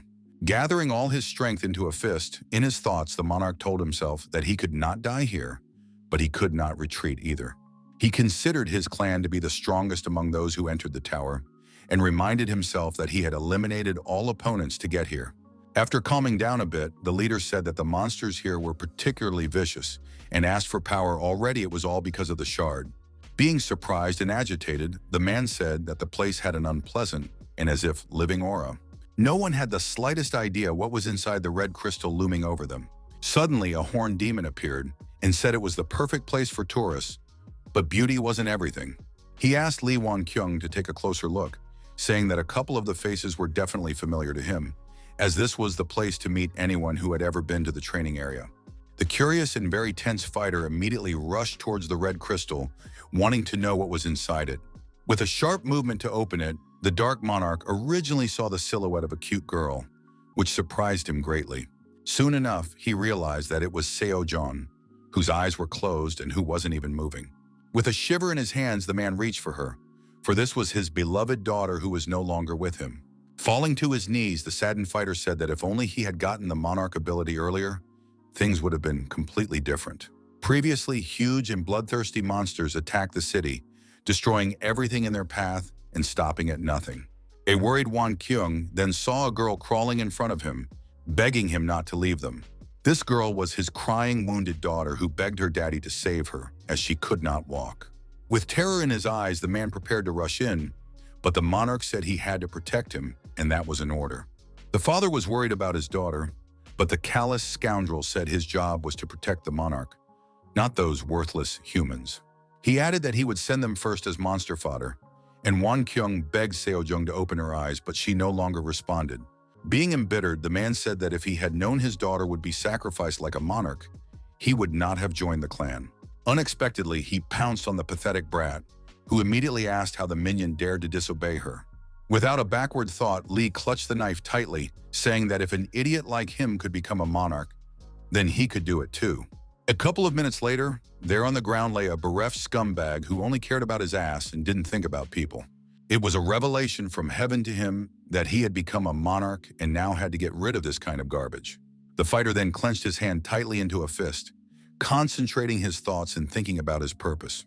With a smirk, he said in his head that he would subjugate all monarchs thanks to this ability, if only for the sake of his dead daughter. Tears began to stream from the warrior's eyes, and he promised himself that he would not stop until he found his missing son. Currently reaching out his hand for the red crystal, Lee Won-kyung said that he thought he would never see his beloved Seo-jung again. He expressed great gratitude to the horned man and asked how he could get his beloved daughter from here and if he could revive her. The imp said it was just a copy from when they were all brought here, for when they spent, they copied all the information and stored it in the cross. Smiling, the demon said that if it's about the person you love, everything isn't that important after all, and added that to create something new, you need ingredients. It was said that one living person was needed, whereupon the monarch suggested that his son might be buried inside the cross. That said, the man smirked frighteningly as he realized only that Seo-jung would return if he sacrificed the weakest. The monarch understood perfectly well that if he got rid of anyone present, he would thereby bring back his daughter. Suddenly, the horned man said that it wouldn't work because you couldn't use members of your own clan. Otherwise, it would be too easy. He added that travelers won't be able to return after passing through here, so they should think carefully about everything. Out of fury, Lee Won-kyung slammed his fist on the crystal, asking if there was nothing they could do after coming all this way. The determined fighter realized that he had finally gotten a precious chance to see Seo-jung again. Wiping the tears streaming down his face, the man remained very tense, which caused the others to be excited. One of the fighters reported to the monarch that someone had gone upstairs and the clansman had already been hurt by the stranger. The leader of the group at that moment smiled slyly upon hearing this and ordered to immediately take this person alive. Meanwhile, on the battlefield lay many fallen who were his subordinates who had failed to confront the fighter. On the ground at that minute, the last of the remaining fell to the ground without even attacking the enemy, causing much heartache. Kang Hansu, who was still in the woman's body, regretted not being able to take a drag on his cigarette. The hero who kept his cold mind turned around and softly mumbled that the opponents were already here. Behind stood a whole crowd of fighters. Ahead of them was one of the targets to be eliminated along with the berserk monk. It was the dark monarch Lee Won-kyung, who had committed so many crimes that could not be counted.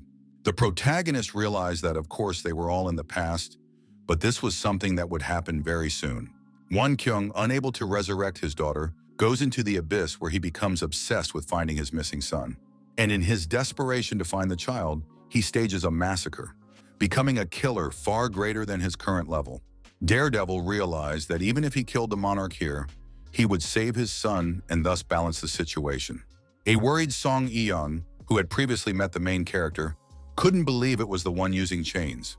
With joy, Lee Won-kyung laughed out loud, calling it an incredible luck, because he had been looking for this fighter for a long time. He realized that it would be a great gift for Seo-jung, since the target himself went to them, after which he cried out that he would take advantage of the nincompoop's life. The fearless young fighter looked sternly into his eyes, ready to fight to the victorious end. Seeing only his target, the Dark Monarch swung his sword, eager to finish off his opponent. The ground beneath my feet vibrated, and small pieces of rocks were scattered by the rumbling sound that was passing by at that moment. At one point, the determined fighters became wary because they saw something strange.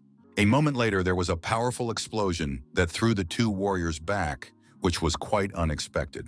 A huge worm with sharp teeth suddenly emerged from the ground and was very aggressive.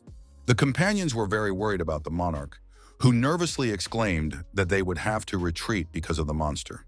The stern Lee Won-kyung ordered to keep Kang Hansu from leaving and told Song Eun to go back to keep watch. There was no need to do so, as the monster that appeared was suddenly restrained by the steel chains of the protagonist. The brave daredevil waved the weapon of Durkados in every way possible, showing vigilance and utmost care. What followed was a whole successful series of strong blows that confused the creature more and more. After the whole mess, the cold-blooded young man said that he had gotten rid of the interference, so he could continue what he had started. Grasping the hilt of his weapon firmly, he said that if the Dark Monarch was not going to advance, the first move would be his. At that moment, the knocked-out Lee Wan-kyung froze on the spot as his opponent ran at him, trying his best to hold back the onslaught and being very nervous. In his mind, the monarch was saying that this guy was not human at all. The man then ordered everyone to keep their focus on the enemy, who was swinging the chains in cold blood. The unflappable fellow stared emotionlessly into the eyes of the fighters, desperately trying to resist him. No one could even attack Kang Hansu, who treated everyone with disregard and kept moving forward. Relentlessly swinging his chains, the young man advanced, throwing his opponents aside. A nervous Wan Kyung asked if the rumors about the youngster not killing people were false, and the assistant said that Yoon's information didn't make sense. At that moment, a sharp tip with a chain flew towards the blonde Song Yoon, who was ready to repel the attack. At the last moment, the girl put up her sword and said that she knew about this kid's strength, but she didn't see something. She had never once seen the hero use a combat ability and said that he definitely didn't have any useful skills. The monarch said that if the kid didn't have the proper defense skills, they should be able to handle it, and ordered everyone to get ready. At the same minute, a whole crowd of infantry rushed to attack Khan, who remained calm and stood still. Suddenly, he began to move to the side, pulling up the chain behind him, much to the alarm of some of his opponents. A determined Song Yeon suddenly appeared in front of him and said with a smirk that the kid was moving quite well. She then swung her sword and said that it would be very hard for him to dodge it, which alerted the fighter. Quickly summoning a sharp dagger to himself, the hero's thoughts said that if he couldn't then return, he needed to block the attack. The attack was successfully blocked, which made Song Yi-yeon, who was extremely confident in her actions, a little wary. As a result, Kang Hansu was lightly wounded and realized that the maiden was strong, so it wouldn't be possible to parry without damage.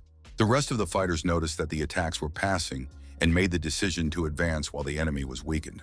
Two of them were immediately struck by the chains, and as a result were deprived of their lives without ever striking a blow. From the dead fighters fell precious runes, which were great fodder for the main character's cute snake. She immediately crawled out of the goblet, and with a light in her eyes, grabbed one of the runes, excited to get her hands on it. The intrepid young man in turn held the cute animal in his hands, giving it a chance to eat the relics. The bewildered opponents couldn't figure out what kind of monster this was that could absorb runes. An exasperated Lee Wan-kyung realized that Kang Hansu wanted to get stronger at their expense and ordered his subordinates to stop him from gaining strength. His assistant, meanwhile, was trying to keep on her heels after an explosion nearby, which triggered a badass wave. She tried to use magic to delay the protagonist, who was running from side to side, gaining strength. At one point, the young man did fall into a trap that appeared right under his feet and deprived him of the ability to move on. The shackles began to tighten around his leg, rendering him completely unable to move, and now the guy was open to being hit. The unique chance was taken by Song Yeon, who immediately jumped up and swung her sword in flight. But the nimble fighter was not going to give up and set up a chain, thus blocking the enemy's attack. The enraged Dark Monarch shouted that they had come all this long way to get revenge on those clans who had wiped their feet on them. His words lifted the morale of the fighters who rushed at Kang Hansu, but he scattered them with chains to the sides. The leader exclaimed that by following his command, the fighters would be able to survive and let go for their fallen comrades and families. The hero realized that even though Wan Kyung didn't consider his fellow clansmen expendable, he could make them fight regardless of their condition. It was clear that he was trying to weaken the kid before he acted, and the longer the youngster dragged on, the more damage he would take. The Dark Monarch himself smirked insidiously at that moment, as if about to bring his plans to fruition. Keeping his sanity, Kang Hansu told himself that there was no time to relax and it was time to end this whole circus. Pulling the chain behind him, he bounced to the side, and an exasperated Lee Wan-kyung shouted that he would definitely catch him. Being cold-blooded, the young man summoned a curved dagger and said that this would not do. Suddenly, the dagger was stuck into the ground beneath his feet, which restrained and prevented him from moving forward. This alerted the assistant to the monarch greatly, who noticed that the ability had shut down. In the meantime, The young fighter was unstoppable, and with a single chain, he was scattering his opponents in different directions. After dealing with everyone else, the ruthless lad lunged at the maiden who had trapped him. Alas, his actions led him to once again find himself trapped, which is exactly what the insidious madam wanted. The shackles began to move closer to the young man again, about to encompass his limbs and render him unable to move again. The nervous young man was not happy about it because he had only just gotten out, but he hadn't been out long. The wily lady asked if the kid thought, she didn't know, that he would try to shorten the distance. Standing behind her back, Won Kyung said that no matter how hard the young man tried, he was still alone, and threatened that he wouldn't leave a wet spot of him. Clenching his fist tightly, the merciless monarch said the boy would pay for his reckless intrusion. After these words, the leader rushed to attack, and the protagonist in turn tried not to panic. The young man failed to dodge and had to suffer a powerful blow, but he didn't even cry out. The monarch, proud of himself, exclaimed joyfully that he had defeated the scoundrel they had been chasing for a long time. Then he once again said that he had defeated the enemy, and now his daughter would be alive, and all the efforts were not in vain. Continuing to laugh crazily, Lee Won-kyung said that he had finally reached the first step towards his goal. But suddenly, the conscious Kang Hansu grabbed the tip of his sword and asked if he had said everything. Removing the sharp sword from his wounded shoulder, as if nothing had happened, the fighter was about to say something to his opponent. Smiling, he said that it seemed like the Dark Monarch didn't even realize that he himself had fallen into a trap. The young warrior then said that there was no one else to help the leader, and prepared a sharp sickle in his hand. It was also said that they would now see if the monarch could get away from him at this distance, which made the man nervous. There was a slight smirk on Kang Hansu's face as he realized that victory was on his side. The long-haired man wasn't about to give up either and grabbed his dagger, causing the weapons to clash against each other. Lee Won-kyung said with a smile that he didn't have one weapon at all, and he had already seen all of the kids' tricks, so they wouldn't work anymore. Remaining stern, the protagonist looked into his eyes and said that he seemed to have gotten it all wrong. Preparing a sharp dagger, the young man said he never said chains were his only weapon. Seeing the sharp knife flying, the Dark Monarch panicked as he realized that he would not be able to dodge. The cold weapon reached its target, causing the creep to cough up blood in great pain. The alarmed assistant immediately took notice, but realized that it would be very dangerous to interfere. Looking at the injured Lee Won-kyung, she shouted that the enemy might not even expect mercy for their actions. The leader, who was using his body as bait, in a moment ordered the others to attack before the enemy recovered. At the same instant, the fighters rushed to attack, and the hero said that if they wanted to kill someone, they should be prepared to die. Brave asked if they had that determination and asked the monarch to watch his subordinates die, as he usually does. After a short period of time, kneeling in front of the daredevil was Song Yi-yun, whom he held by the collar of his shirt. As it turned out, the wounded girl was no longer alive, and all that was left was to throw her to the ground. Meanwhile, the embittered monarch was still conscious and on his knees watching his subordinates die. Furious, the man asked why Hansu would go so far in trying to stop him and what he had done to him in the first place. The enemy then asked if it was all because of that ridiculous rule where travelers shouldn't be killed. The cold-blooded fighter in turn said the same thing again, then deepened his own thoughts. The monarch assumed they were after him for revenge for breaking a rule set by their organization, and Kang Tae appeared behind the hero's back. An associate of the protagonist shouted, asking if he knew how many people had died because of him, adding that there were even members of their clan among them. He wanted to destroy the bastard who said that this world was originally like this, and people died here even if they weren't touched. He then cried out with pain in his heart that the first to die were his children, Seo Young and Min Dai, whom no one even tried to save. The monarch was screaming that everything was because of hypocrites like them and this damn world, and that's why he was trying to destroy this whole world. With a shout, the man asked why he had to follow these rules if no one could give him his children back. He also asked if the rule didn't apply to Kang Hansu, but the hero replied that he wasn't killing them because of rule violations. Eyes narrowed, the young man asked, didn't look like he had a lot of time to waste on pointless activities. A little speech formed in his mind that he wanted to make for his wounded visage. The guy said that there is a limit to the power that can only be gained through hunting, and all opponents are just stepping stones on the way to the center. The once wise Keldian told the young fighter that their goal was more than just uniting humanity. It was said that they must resort to any means to pass the test of the three paths and prevent what would happen in the future. All of this had to be done even if it meant having to kill everyone in the training area. And nearby standing, Ares listened silently to his words. The companion asked the girl if she was okay with all these actions, even though he knew she had a negative attitude towards such things. The seemingly flustered damsel looked at her comrades in silence, still not giving any answer on the matter. Scratching the back of his head, Kang Tae asked her not to worry and said that if the matter was so important, he would handle it himself. The fighter said confidently that he would kill anyone who got in their way and take the goods for himself. And they would call him a hero and he would become a ladies' man. The lady tapped him on the face, saying that although she didn't agree to sacrifice the minority for the majority, becoming stronger was still necessary. She also added that even so, they need to figure out another way to get stronger without killing everyone. The big man Kang Tae racked his brains a bit, about to say who he saw as the best candidate for the job. Suddenly, the Ambin cried out in pain again, and Kang Hansu asked if it was about the fact that he had revealed his calculation. Keldian said that the hidden dungeon of the tower must be cleared out no matter what, but that couldn't be done just by hunting well. He added that there are some people they need to get rid of any way they can, so it would be wise to take advantage of that way. A dumbfounded Kang Tae said that if they killed the bad guys and got their runes, then they would definitely become strong enough to handle the dungeon. In turn, the protagonist looked at the teacher standing at the blackboard, about to declare that he was ready to spring into action. The companion approached the young man and, putting a hand on his shoulder, said that there was no need to rethink anything at all. The ring on the man's hand glowed with a red light, which was immediately noticed by the unperturbed fighter. Currently, Kang Hansu was distracted from his memories and said that Lee Won-kyung tried to kill him. Guy wondered if the monarch had better think that was the reason they had run into each other, since he was going head-to-head here. The man realized that they had messed with the wrong guy, and the expected end came much sooner than expected. Lastly, the monarch asked to take care of his son if he could be found, but the emotionless fellow said he had no time for that. Still, the hero said that if everything goes according to plan, everyone, including the son of the creep, will live.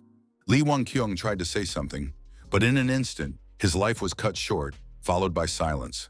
Kang Hansu rose to his feet and looked into the distance, and told himself that it was time to move on, for time was running out. Somewhere near the portal, meanwhile, stood Yeonhwei and her team, who were very bored of standing in one place. She couldn't hold back the cry of her soul any longer and asked loudly how much longer they had to guard this place. Archer had said they could leave now, but instincts told the nervous damsel that there was something here. The monarch said she wanted to follow the mystery woman but didn't think they would be caught, and suddenly there was a lady who came to check on them. The mysterious woman was Kang Hansu, to whom Yeonhwei joyfully ran up and reported that they had caught those who had followed them. The protagonist was going to get rid of her, but he's dealt with everything anyway, and the girl doesn't get anything even if she goes there. The woman dumbfounded everyone by simply saying it was a good job and they could go, though the guys expected something more. Frozen in place with their mouths open, they stood there for a few minutes while Yeonhwei wondered if they could just leave. The archer offered to leave, but the monarch suddenly said they would go on as she wanted to find out what the mystery woman was doing there. A yellow-toothed demon suddenly appeared beside them and began clapping his hands together, happy about something again. He said it was getting very interesting because a new traveler had suddenly appeared among them. With another gleam of his yellow teeth, the horny man suggested the boys start the show, which sounded alarming. A tense Yeonhwei and the others listened to him in silence, having no idea what might lie ahead of them. The demon decided to say a few words regarding how the cross could be used, and the monarch tensed even more. Meanwhile, Kang Hansu stepped out of the portal in another place where he could no longer be in the form of a woman. The young man said that the disguise was now pointless and continued moving in his true guise. It was in the place where the divided travelers gathered after they had passed all the rooms from the first to the third floor. It was the fourth floor, which was the preparation area, and it was where the red zone preparations took place. The protagonist realized that the goal of his arrival at the Tower Island was getting closer and closer, and it wasn't a bad result. To get there, you had to create a boat like the one used to travel to the center island. The materials were obtained by hunting monsters that were nearby, and it sounded too simple. Putting his index finger up, the assistant said the difficulty is that the quality of the boat depends on the materials. Horny said that by creating one boat, you can take anyone with you, and they will have a list and will need key materials in addition to the basics. He then ordered the travelers to begin preparing to leave the training area and head to the new world. One concerned fighter said there was jungle behind the wall, and that made things much more difficult. With a tremble in his voice, he said they needed a boat big enough to hold the entire clan this and asked them to hurry. Another leader said that his clan would also help, as they needed to work together now because that was the only way they could get out. Watching this, Kang Hansu realized that he too needed to find a seat, and someone suddenly said that the youngster had come later than expected. It was old Sanshin, who said they'd been here long enough so they'd started collecting materials, and inquired about the hero's progress. The young man replied that he had done away with the monarch and asked if he remembered what they had talked about, and the associate replied that he had prepared what he needed on the first floor. The kid asked the hero if he would really be in that uniform again, and the fighter replied that he didn't need to hide anymore. After that, Kang said to the young man, he should remember that time was limited, but he replied that he and his clan would take care of it. Somewhere in the dense jungle, meanwhile, it was turbulent because several arrows flew into one of the monsters. Sanshin recounted joining Mihi on the first floor of the tower island and added that she had changed a lot. The girl herself, meanwhile, was in the jungle and was the very archer who had struck the monster. The youngster also added that she would be happy to meet him. He was suddenly very surprised to see the white snake that belonged to the hero. After giving the snake away, Kang Hansu began to walk away and said that he didn't need it anymore, but maybe it would be useful to a companion who was in shock. Lastly, he said that they won't have many opportunities together later, because the red zone is much more difficult than the training zone. Sanshin in turn bowed his head and said that he was only able to become stronger because of the protagonist. With a smile on his face, he said in a calm voice that they would definitely see each other upstairs. Daredevil only cast him a silent glance and continued onward, thinking of the pressing matter at hand. Still, a slight smile appeared on his face, but nothing was said to the young associate. Sanshin didn't expect an answer, but still something was wrong, and out of the portal suddenly came Yunwei and her assistant. The excited girl saw the brunette ahead and said that they had lost too much time at the cross and were therefore late. The young man asked if it was possible that Li Wankyung shouldn't have been brought back, and the monarch only asked him to speak more softly. Still, the conversation was overheard by a nearby standing Sanshin, who was somewhat taken aback by these words. A man in shoes suddenly emerged from the portal, apologizing for the delay. This was the same shadowy monarch who said he was worried about for his daughter, which is why it took so long for everything to come out. Yunhui said there was no point in worrying since her guys were trailing, and besides, he still didn't remember anything. Li Wankyung said that he really doesn't know about the place and only remembers walking around with his daughter. The lady wanted someone strong to be the leader, but didn't expect that rebirth carries with it memory loss. After that, she ordered the twins to continue to stay behind as she needed to talk to the fairy who was leading them. But no one in the crowd paid attention to the fact that behind the wall stood Sanshin, who heard every word. Now the guy had some important information on his armor, which he saw fit to deliver to the protagonist afterward. Brave, meanwhile, wandered beneath the jungle, walking with a calm gait and thinking of his next actions. He knew that most of the monsters were in the center of the preparation area, so there shouldn't be any problems. Inside the tower, each floor and room had different surroundings, and there were rooms that mimicked the real sky or the underwater world. But all this was created artificially and had its own boundaries, which it was impossible for an ordinary person to cross. Travelers were told that the tower ended at the 4th floor, but there were actually 5. Currently, Kang Hansu reached out to the blue wall ahead that prevented the passage from going any further. The 5th floor was a dungeon where you can get the hidden treasure, which is what the brave man was aiming for. The young man knew very well that it was difficult to reach the dungeon in the usual way, so he had to think of something else. Suddenly, he grabbed a magical weapon and began to bang it against the wall, intending to destroy the sturdy wall. Using the power of destruction that lurked within Nirma's ring, the fighter decided to make a hole in the barrier surrounding the tower. Eventually, the attempt succeeded, and a hole was successfully made in the barrier that the kid could fit through. Soon, Kang Hansu found himself on another floor, which was a castle, one of whose walls had been suddenly destroyed. Moving cautiously, the daredevil made it to the room he wanted, where he immediately began to look around. Keeping his wits about him, he decided that he would climb up the outside of the tower and make his way to his desired target. The huge building surpassed 100 meters in height, so the young fighter's path was not at all easy. The hero noticed that the hole closed quickly, and became convinced that it would have been difficult to make it without Nirma's ring. He then touched his right ear and summoned a digital scoreboard to read some of his characteristics. The effectiveness of the characteristics was not as high as one would like, as they were only increased by 40 with the use of the Shadow Monarch runes. The protagonist wasn't upset because he had done the minimum, and now it was up to him to do well. Making a Herculean effort, the brave man began to advance up the tower, clambering over any ledges he could find. Fortunately, the light of the moon illuminated his path, so there was no problem with that, though it made little difference. After a while, an exhausted and sweating King Hansu climbed the last ledge, reaching his destination. Right in front of him was the entrance to the 5th floor dungeon, which held many treasures. According to Ralph Lauren, nothing was known about what was inside the dungeon. But the unknown didn't stop the brave man, who saw many swords stuck in the ground in front of him. The protagonist felt that he had to win at all costs because the jewels were worth it. His face was very serious and determined, and he himself was ready for the trial that lay ahead of him. Suddenly, a bright yellow light lit up as a huge portal appeared, which already signaled danger. Soon, the process of creating a monster based on the invader's memories began, which seemed incredibly large. Kang Hansu froze in place, looking at the huge monster in front of him that had appeared unexpectedly. For the first time in a long time, the fighter became anxious because the memories were horrible. He was reminded of the huge yellow dragon that had once attacked their clan and began killing with its fire breath. On that ominous day, a nervous heiress used the communication medium to ask where Keldian and Kang Hansu were. The Archmage exclaimed that all of humanity was counting on them and ordered his companions to hurry. It was said that they could not stand still and they needed to get to the crystal ball as soon as possible. Command was left to the stern NB Aaron, who was on the battlefield at the time. A tense heiress addressed the protagonist over the radio, but he didn't answer anything because he was busy with something else. At that moment, the young man was holding an adorable blonde girl who had been injured during the battle.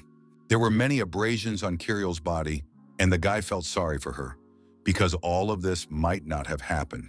With pain in his voice, he asked why on earth she had tried to protect him, because if it wasn't for that, she would have been fine. A picture of the girl running away from him abruptly flashed before his eyes, pushing him away from her. Relentlessly, the beautiful Kiriel kept running away, and Kang Hansu didn't have the slightest chance of stopping her. But it was only a vision, and in reality, she reached for the lad's tender face with a wounded hand. Rising slightly, the adorable blonde looked down at her hand, realizing she was still alive. She was calmer that the young man was safe, but she herself was a little too relaxed at that moment. She said that the hero could not give up everything, after which she began silently and gently stroking his cheek. The beauty asked for a promise, and then closed her eyes, causing everything inside the young man to turn upside down. Then he gritted his teeth hard with heartache, realizing that his loved one was no longer in this world. Trying to keep himself in check, the fighter looked away, still holding Kiriel in his arms. He tried to breathe deeply to calm himself down in some way, as he was having a very hard time at that moment. In an instant, Kang Hansu looked forward with great surprise, as if he had seen something unusual in front of him. Back then, his blue eyes clearly reflected the silhouette of the yellow dragon that was responsible for the deaths of many people. Presently, the brave met again with the golden dragon of Bellium, who caused him much grief. The fighter had fallen into a hidden dungeon that recreated the strongest opponent from his memory, and now there was a chance to overpower him. The hero felt that even if it was a special version adapted for the Red Rune, he should give his best. He then took the 2 precious items he had obtained just to clear the hidden dungeon in his hand. It was a worthy replica of the Philosopher's Stone, which was an expendable item obtained during a treasure hunt. The young man obtained the item after previously exchanging 32 spheres in the 2nd floor room with the yellow-toothed assistant. The item was far from perfect, but if used, the values of all the runes would reach the red rank. That was what Kang Hansu did, followed by an instant magical reaction, which he regarded with coldness. He then took the demonic jade artifact in his hands, which was worth killing the Demon King for. Within 1 day of absorption, the artifact boosted every characteristic to 99%. The main character's characteristics were really growing like yeast, and after a minute, they had already risen to almost 100%. That said, all values dropped to 0.01% after time has elapsed, which was a significant factor. For the sake of it, the brave man even reached the red rank, which fed a small amount of pride in him for his actions. He was sure to massacre the golden dragon of Bellium, which opened its mouth wide at that moment. The brawny young man bounced to the side, carefully watching every action of the huge foe. The first skill to be used in battle was the magical and rather powerful Nirma ring. The power of red destruction was at 99%, further emphasizing the strength. Showing special courage and fearlessness, the young fighter rushed into battle against the dragon, not even thinking of turning back. Taking a small leap, the kid swung his huge sword, even struck a blow, but things didn't turn out to be as optimistic. Although the blow was struck, but the steel sword could not withstand it and immediately broke, and the dragon's wound was shallow. But still, this act enraged the monster even more, and now it was preparing a powerful fireball in its jaws. The prudent Kang Hansu immediately realized that this was the fire breath that would be used against him. The dragon opened its maw, which contained a fireball that was several times its size. Suddenly, an entire wave of fire poured from the Bellium dragon's mouth towards the opponent, standing still. The protagonist himself, although slightly wary, but did not panic and was ready to fight to the last. For some unknown reason, a smirk appeared on his face, which once again emphasized the fighter's intransigence. Somewhere in the dense jungle, meanwhile, a blue-skinned monster with a long tongue that posed a great danger was killed. His huge body was climbed by Sanshin, who was the very culprit of the celebration, who did it without much difficulty. Running toward him at that moment was the beautiful Mi-He, who reported to the companion that it was the last monster. After freshening up, the fighter jumped off the beast and said that all the ingredients were gathered and now the boat could be built. The girl said that it would be great to go along with Kang Hansu, but it was impossible to do so. The slightly saddened young man said that even if the hero followed the same path, it would be difficult for him to stay with them. Mi-He asked why he thought that, and the guy replied that they were still following the brave man staying in the shadows. The daredevil himself, meanwhile, stood in front of the dragon, which continued to emit waves of fire. The analyst observed that the situation has changed only slightly from that terrible time. Whether it was different this time, the kid could dodge, which he did, bouncing sharply aside at the very last moment. The young man in the moment lit up with the desire to fight the vile beast that had once robbed him of his favorite girl. But at the same time, he tried to keep his wits about him and realized that mere weapons would not be enough to fight the dragon. In the fighter's hands at that moment is a sharp curved dagger, which has saved him in battles more than once. Justice and Decretos' sentence were originally one and the same and revealed their true power when used together. The fearless blue-eyed warrior decided to use the enhanced version of Decretos, which was already a valid argument. Next, the second skill of Nirma's ring was used, namely bleeding, which was a very useful skill. The Bellium dragon's thick neck began to be enveloped by skill chains, which immediately threw it into a panic and caused it to growl loudly. At that instant, the chains tightly squeezed his neck, causing it to start bleeding, which was what the skill said. Kang Hansu was in no hurry to rejoice and continued to make efforts to destroy the dragon as soon as possible. The reinforced version became so at the expense of durability, but the dragon's scales were difficult to penetrate. At that moment, it was unknown whether the chains would hold, but still, the protagonist told himself not to doubt. The warrior's face was stern and determined at that moment because he was ready to fight no matter what. The lad realized that even if he lost his weapon here, he couldn't weaken his attacks and decided to fight to the last man. He continued to pull up on the chains in every way possible, thus causing damage to the huge monster. But in an instant, the brave was attacked by the tail of the dragon, who swung it sharply, intending to strike the enemy in some way. Immediately, the fighter flew back a few feet while keeping his panic at bay, though he didn't quite understand what was happening. The glorious warrior immediately rose to his feet and looked sternly at the merciless beast still intact. Kang Hansu immediately drew out his chain weapon and prepared to attack once again, having calculated all of his previous mistakes. Using the chain, he tried to connect the swords that were stuck into the ground around the perimeter. Each piece of the chain was endowed with magical energy, which was part of the calculating daredevil's plan. In an instant, swords were raised and thrown toward the beast, which awaited action from the enemy. The golden dragon began fluttering its wings, trying to fend off the attack in any way possible, as it was very afraid of the swords flying in. Even though he was still chained up, he still managed to deflect the flying weapon, which was already a good result. The monster was immediately punished for his actions by the strong compression of the chains, causing him to scream at the top of his voice again. The stern Kang Hansu, in turn, grasped the hilt of his weapon tighter and began to take steps forward. The dragon continued to scream at the top of its throat from the unbearable pain his merciless opponent had inflicted upon him. Without a backward thought, the young man lunged forward toward the open mouth, intending to deliver the final blow as well. Meanwhile, Sanshin told that the hero is getting stronger day by day, so they should be ready to follow him.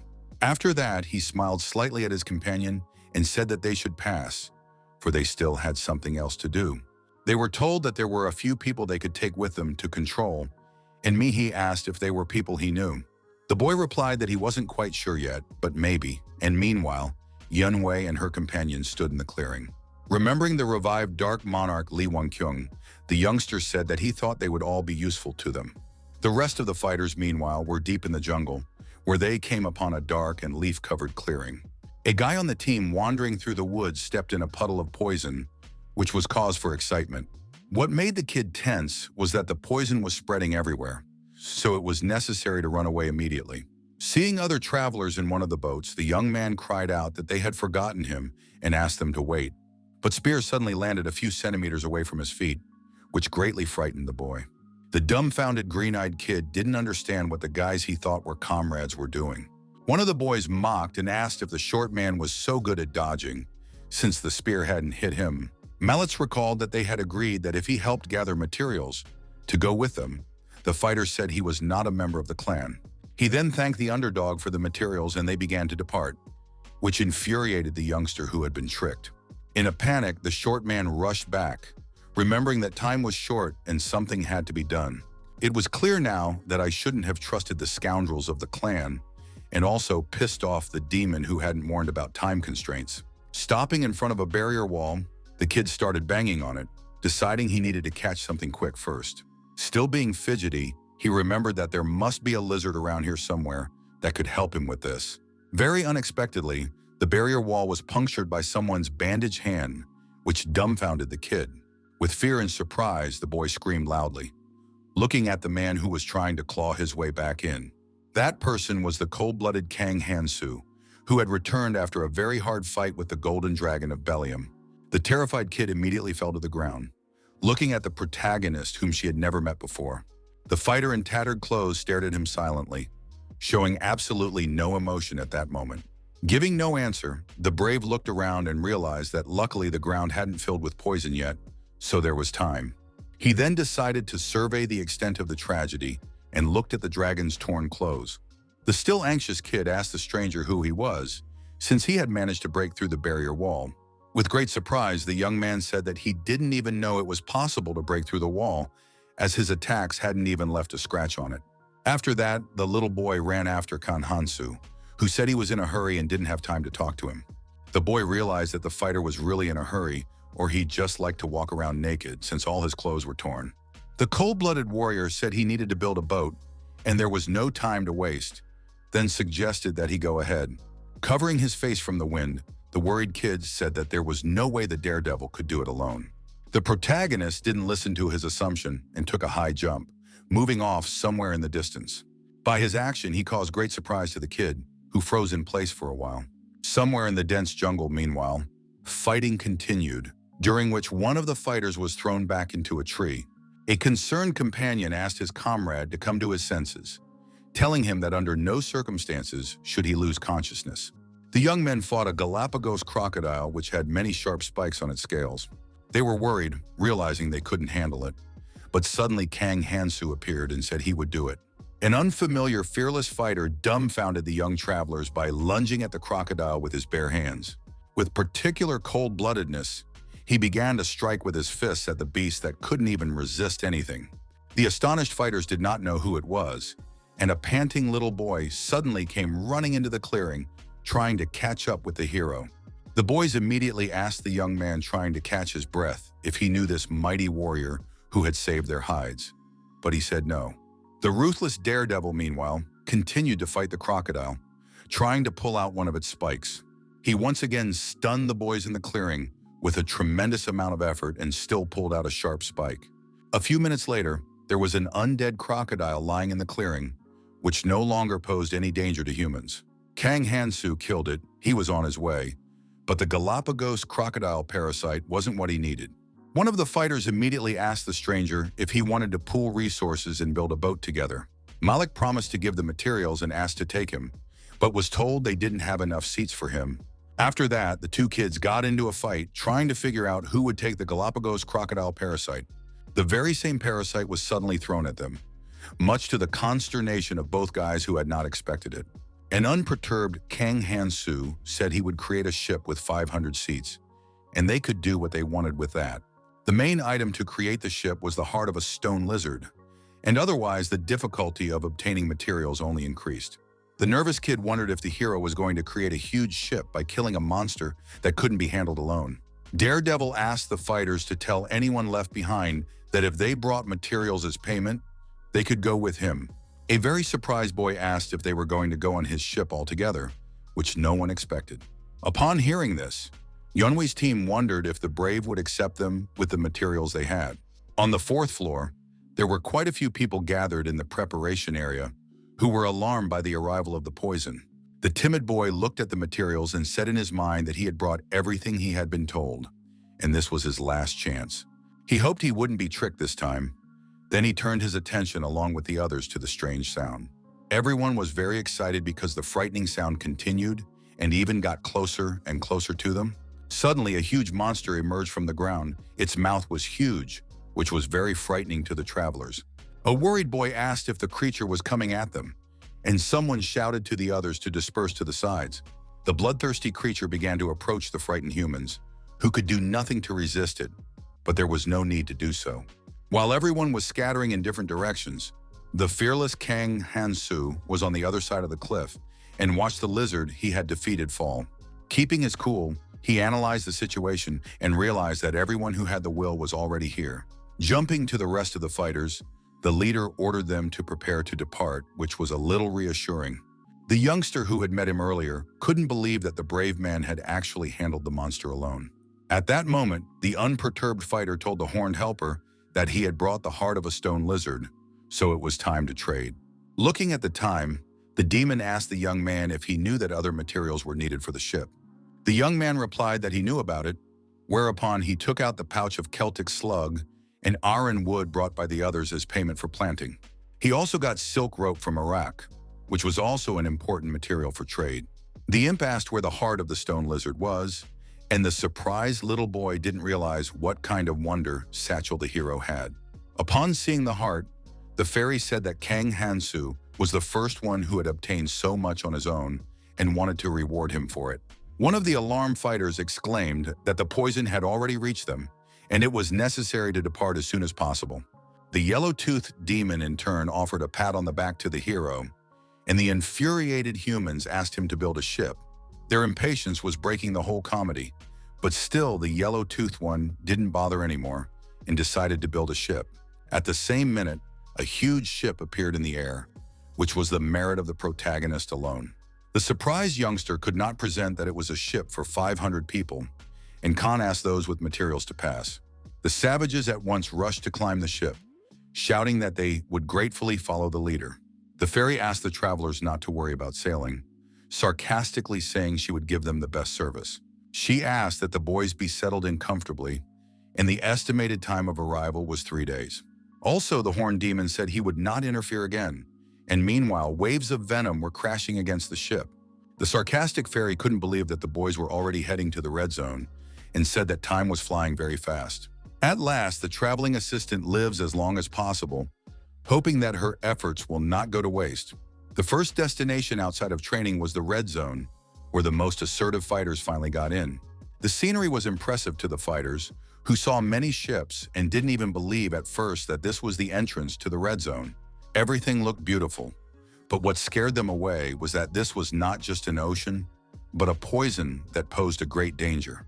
The fighter told his comrade that they should be grateful for this opportunity to sail the ship, for it was very valuable. They were delighted that the protagonist had taken them on board unconditionally, but they didn't even know his name. Sitting beside the helm, Kang Hansu touched his ear and opened the characteristics that were already at a low level. Fortunately, when using the demonic jade, he had taken into account the penalty beforehand and even obtained his first skill in life, the dragon art. Remembering that he could only have 7 skills, dragon art was a decent skill to start with.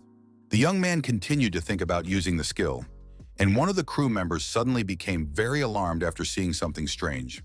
As it turned out, he spotted ships in the distance that had been destroyed, and the survivors were trying to swim on the wreckage. The drowning traveler screamed for help, shouting that he didn't want to die here, but few heard him. The excited run on board immediately realized that these were the guys who had cheated and abandoned him. The drowning man cried out that the opponents were still near and begged for rescue, but no one could give him a helping hand. Suddenly, he was attacked by an enemy who showed no mercy and was eager to get rid of everyone. The guy's life was left to fade rapidly, and he couldn't even keep calling for help anymore. As it turned out, he was attacked from the back by a big guy with long hair who was some sort of drow. The survivors shouted that there were monsters in this sea, which made the fear of the humans smile. Panic began to spread on Kang Hansu's ship as well, as no one knew what to do next. One of the crew members looked at the protagonist, who suddenly changed the ship's course. Unperturbed stood at the helm while people wondered what he planned to do this time. The ship continued on its course, and the captain paid no attention to the panic of the people on board. The worried fighter asked if the guy thought what he was doing, because a sudden change of direction could turn out badly for them. The little man asked if he couldn't see the wrecked ships and added that if they were attacked in the poisonous sea, they would all die. It was also said that if they were attacked, he alone would not save everyone. But the captain remained absolutely composed. He in turn remembered the purpose Keldian and Eris had often spoken of before he was sent to the other world. The protagonist did not forget about it for a second and realized that he had to accomplish the task at any cost. The short man said that if they came any closer, they would be in danger, and the brave man said that would be enough.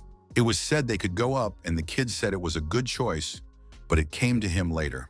The shipwreck fighters began to come aboard, which the intrepid Kang Hansu did by abruptly changing course. Being exhausted, they tried their best to climb up and grab onto any ledge, though it was difficult to do so. The anxious runt immediately after asked when they had time to go up, for they were a long way off.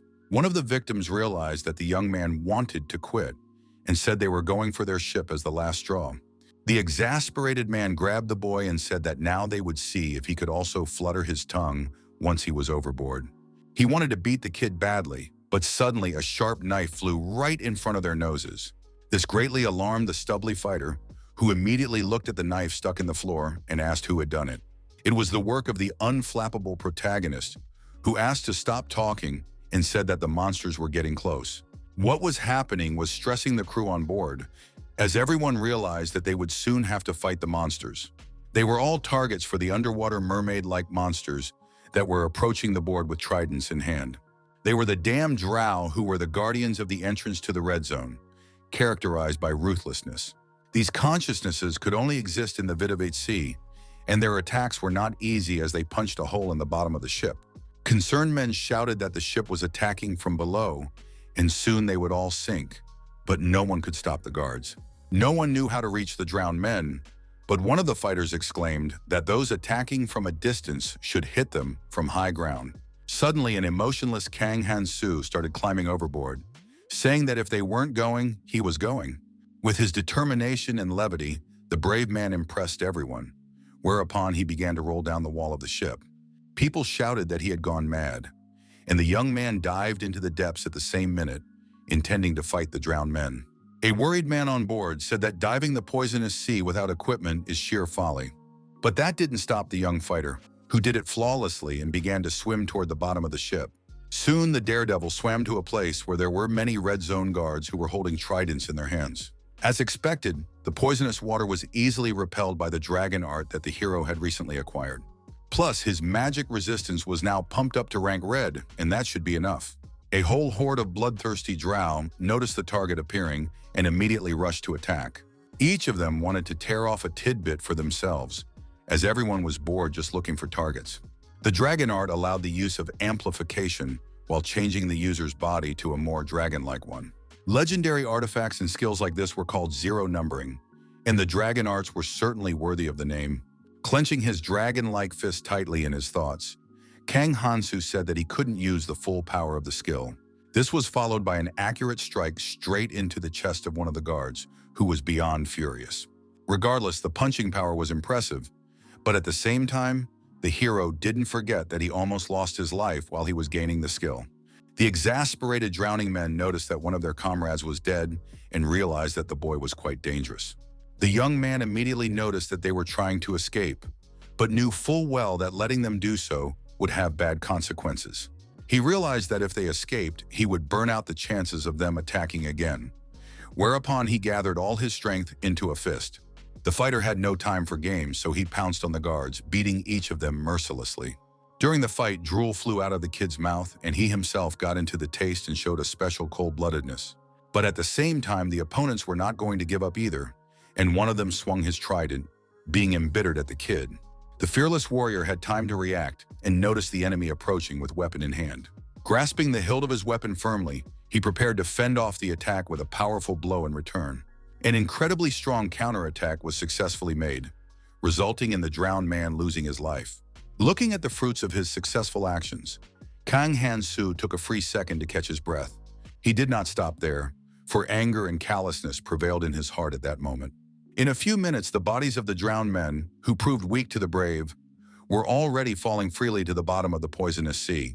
Looking up, the hero suggested that there was trouble upstairs, and it was time to surface back up to help his companions. The people on board were in a panic because water was pouring through the gaps in the bottom of the ship, and no one knew what to do next. An alarmed fighter shrieked that the drowned men had come aboard and ordered everyone to rush to the attack. The man immediately swung his sword, but his attack was blocked by the silver trident. As it turned out, an unemotional Hansu came on board and asked him to at least watch where he was hitting before he hit. The bewildered swordsman asked the young man how he had managed to return unharmed from under the poisonous sea. Wiping the water from his hair, the young man asked if they didn't believe in him, never giving any answer to the question. Then he looked at the mountain of logs, and his comrade cried out anxiously that he had only made the hole in the ship bigger. The fearless leader suddenly began to break apart the wood as if some idea had ripened in his mind. One of the crew members asked the others what they were facing, because we need to stop the flooding immediately. A surprise fighter ahead saw the protagonist making planks of logs to cover the hole. The boys immediately rushed to repeat after him, and the leader said that the cracks should be sealed with slime. Remaining completely calm, he also said that the water would evaporate and asked him to just leave it and not worry about it. The leader then said that if they stayed in the hold, they would inhale the poisonous fumes. So soon everyone went on deck. Once outside, the guy exhaled with relief, realizing that it had worked out pretty well, and he'd also gotten something useful to replace his broken weapon. It was a cursed trident whose strength could withstand exposure to poisonous water, so it should be useful. The captain of the ship then said that if the boys looked ahead, they could enjoy an incredible view. But no one believed there was anything else to be seen here but the poisonous water that everyone was already bored with.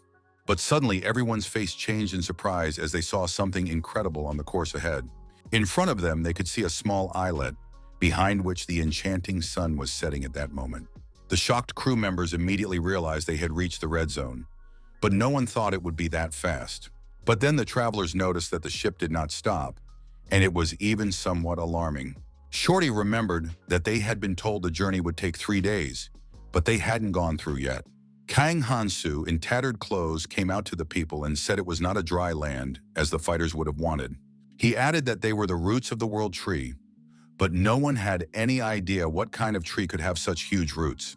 The boy asked the captain if this was the species he was talking about, and the hero asked him to look closely and told him that the real show was about to begin. Suddenly, violent shocks began to be felt on the ship, but no one had any idea where they originated. A few seconds later, another jolt was experienced by the crew, some members even falling to their knees. Shorty and the rest of the agitated fighters looked around in surprise, seeing the danger before them. A huge monster with yellow eyes and a long vile tongue suddenly emerged from the depths of the poisonous sea. The creature immediately spotted the departing ship and decided not to waste the opportunity to destroy it. With its massive body, it raised huge waves that could overturn a ship in an instant. The fighters on the ship were horrified by what they saw, but the unwavering Kang Hansu remained perfectly calm as always. None of the travelers could figure out what other huge creature had gotten in their way so suddenly. The monster's big yellow eyes showed all the rage he wanted to unleash on the frightened humans. In an instant, the abominable creature opened its mouth and stuck out its long tongue, and the men on board screamed in panic that they were going to be eaten. With just a single tongue, the monster triggered the violent destruction of the planks on the ship, which was another reason to panic. Crew members shouted that the ship was being lapped by a wave, but no one could do anything about the huge entity. From the violent shocks of the ship, no one could stand on his feet, but everyone tried in every possible way to hold on and not to fly into the sea. The worried Shorty said that the monster's target was not them, as it began to eat the roots. The huge roots of the tree, meanwhile, had indeed been devoured by the underwater monster. The still excited little boy said that even if it was just a root, it was similar in size to a small island. Kang Hansu knew that ships sailing off the training zones would end up on one of the thousands of roots depending on which route the ferry took. The huge fish that devoured the world tree was one of the 5 scourges that destroyed the root. The Elfenheim were a race of red zone creatures who created a world tree to keep themselves safe from the dangerous environment. They also used the secret genetic engineering they had been doing for years. But the world tree could not stop the 5 disasters, which eventually led to a terrible catastrophe. It was as if these mutants had appeared for only one purpose: to destroy the precious world tree. The protagonist and his closest associates have failed to protect the tree in the past. But this time, things should be different. The disaster fish just filled my stomach, so should now start slowly moving towards the next goal. Brave realized he would have to start at a route on the outskirts, which was different from the route, but a nervous Shorty ran up to him at that moment. The frantic kid exclaimed that you can't follow this giant fish, which is on a whole other level. He also said to consult with others, and the captain realized that there would probably be those who would disagree. Suddenly, the leader said that people like that could disembark right now, which sounded stunned. Smiling, the daredevil said he really needed to get after this thing, so whoever didn't want it could raise their hand and he'd let them go. After a short interval, the ship continued sailing in the direction that the navigator had given it. Finally, the ship docked at a small shore, which was the very extreme where Kang Hansu had reached. The outskirts were the place where the roots of the world tree began, which needed protection from calamity. As a result, no one left the board in advance and the full crew landed on the outskirts. In front of the crew members was a dying world tree that had been enveloped in the embrace of a vile, huge fish. The roots were very large, so no one could even approximate how deep they went. Putting a hand on the shorter man's shoulder, the leader said there were still 2 weeks left and everything would be fine if they just kept climbing.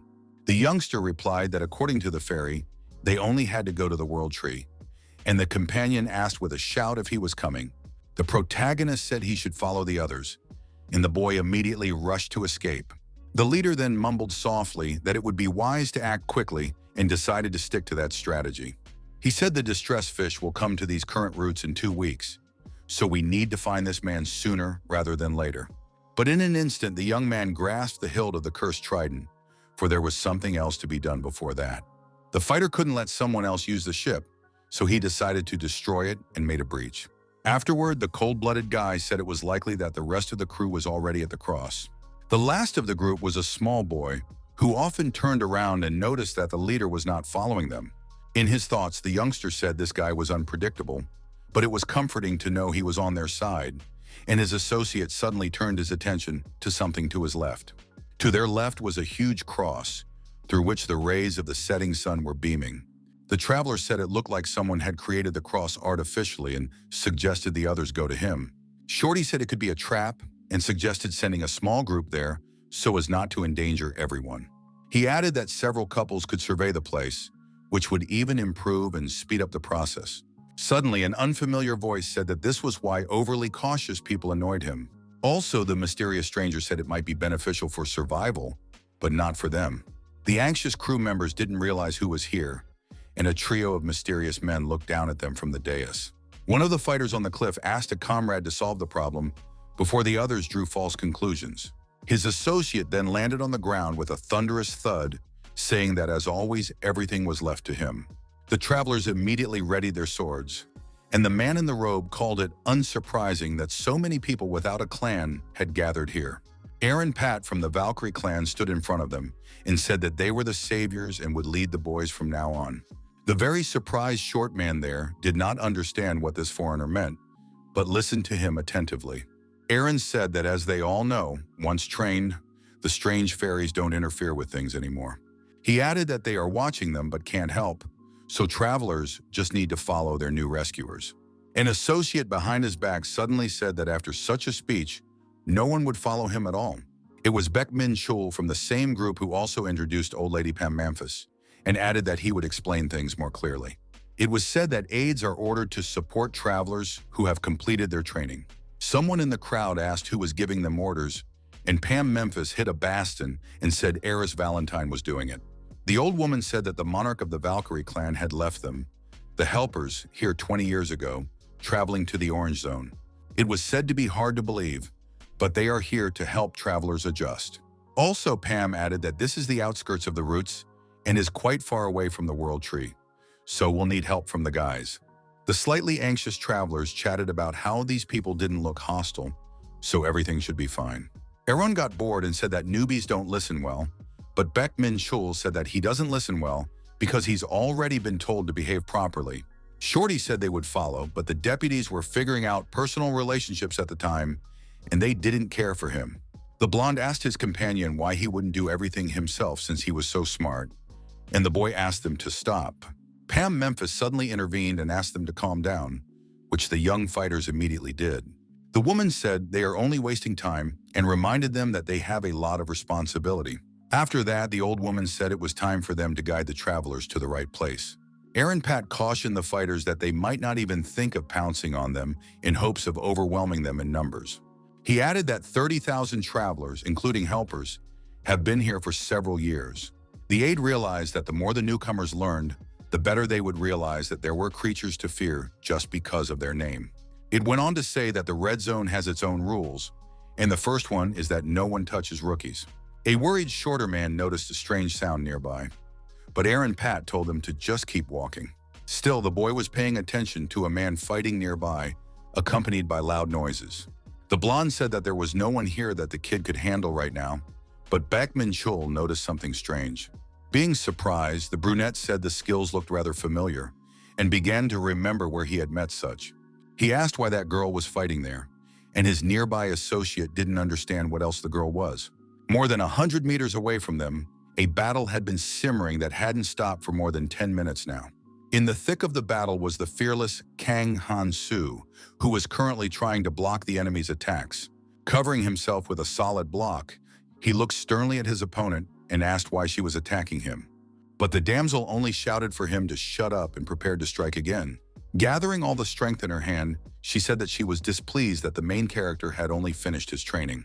The beauty added that despite that, he dares to talk such nonsense. Knowing absolutely nothing about the place, the stern my lady looked at her potential opponent, clenching her teeth tightly as she wanted to punish him. As she got closer to the outskirts, the girl turned her attention to the distress fish that had finally shown up. Her orange eyepiece reflected a huge fish that had come to continue eating the root of the world tree. With her head down, the saddened madame wondered if she still had the right to avenge her parents. Belle clenched her hand tightly into a fist, thinking over the question that troubled and tormented her from within. She thought she was doing it for herself and her little brother, who would also get in here against his will. Looking up at the sky, the girl said she wanted to get it over with and follow the master who had taught her so much. If someone declares that he is going to kill a disaster fish, he will immediately be called crazy because no one would risk his life for such a thing. Standing nearby, Kang Hansu noticed that the last boat had already left, so any further attempts were pointless. Suddenly, the young man turned to the pink-haired girl and asked if it was correct that her name was Sophia Viraj, whereupon she immediately turned around. The bewildered and wary beauty asked how the newcomer knew her name. She could not see the significance of her vis-a-vis characteristics, but assumed he had only just arrived, for he had no useful items or weapons or even clothing. The young man, who remained calm, said he would like to talk to her about the distressed fish. The abrupt statement flustered Sophia a bit, and the guy said he needed her help in the matter. Taking a closer look at the stranger, the battle lady said she hadn't seen him anywhere before. She then asked if he was Quadratus, but holding his hands at the seams, Kang Hansu said nothing to that question. The guy noticed that she was wary and decided to try Kang Tae's advice, assuring her that it was beneficial for both of them. He stunned Sophia by saying that if they killed this fish, it would increase the chances of his brother's survival, which she thinks about relentlessly. After these words, Virar rushed out of her rage, screaming to ask what the kid could possibly know about this fish in the first place. But at the last moment, the protagonist simply bounced to the side, causing the lovely damsel to fall to the ground with a clatter. His actions made the beauty even angrier, and the anger in her heart increased exponentially. A cold-blooded Hansu looked her in the eye, hoping he had convinced her, and now the girl would consider his offer. Alas, it didn't work out as hoped, and Sophia continued to rush into the attack, kicking up a lot of dust into the air. The fighting lady tried every possible way to swing her fists, but all her attacks were futile and to no avail. Taking a small leap, the hero pounced on Verage, but not with the intent to hit, as he only wanted to calm her down. Keeping his restraint, the brave man asked her to stop and just talk to him about important things. The stern mademoiselle was not going to give him any slack, and wrenched her hand away, about to attack again. Angry Sophia Verage decided to use magic because she wanted the kid to get what he deserved. It annoyed her that he allowed himself to bully her, so she prepared to use heavy artillery. Daredevil froze in place at that moment, watching the actions of his opponent who was acting decisively. The fighter was somewhat surprised that she even used such a skill, and he realized that he had pissed Sophia off. The beauty used the ice light ball skill, which at that moment flew into the youngster at a great speed. The cold-blooded Kang Hansu took into account that he hadn't developed the dragon art enough yet, and it would be hard, but the risk was worth it.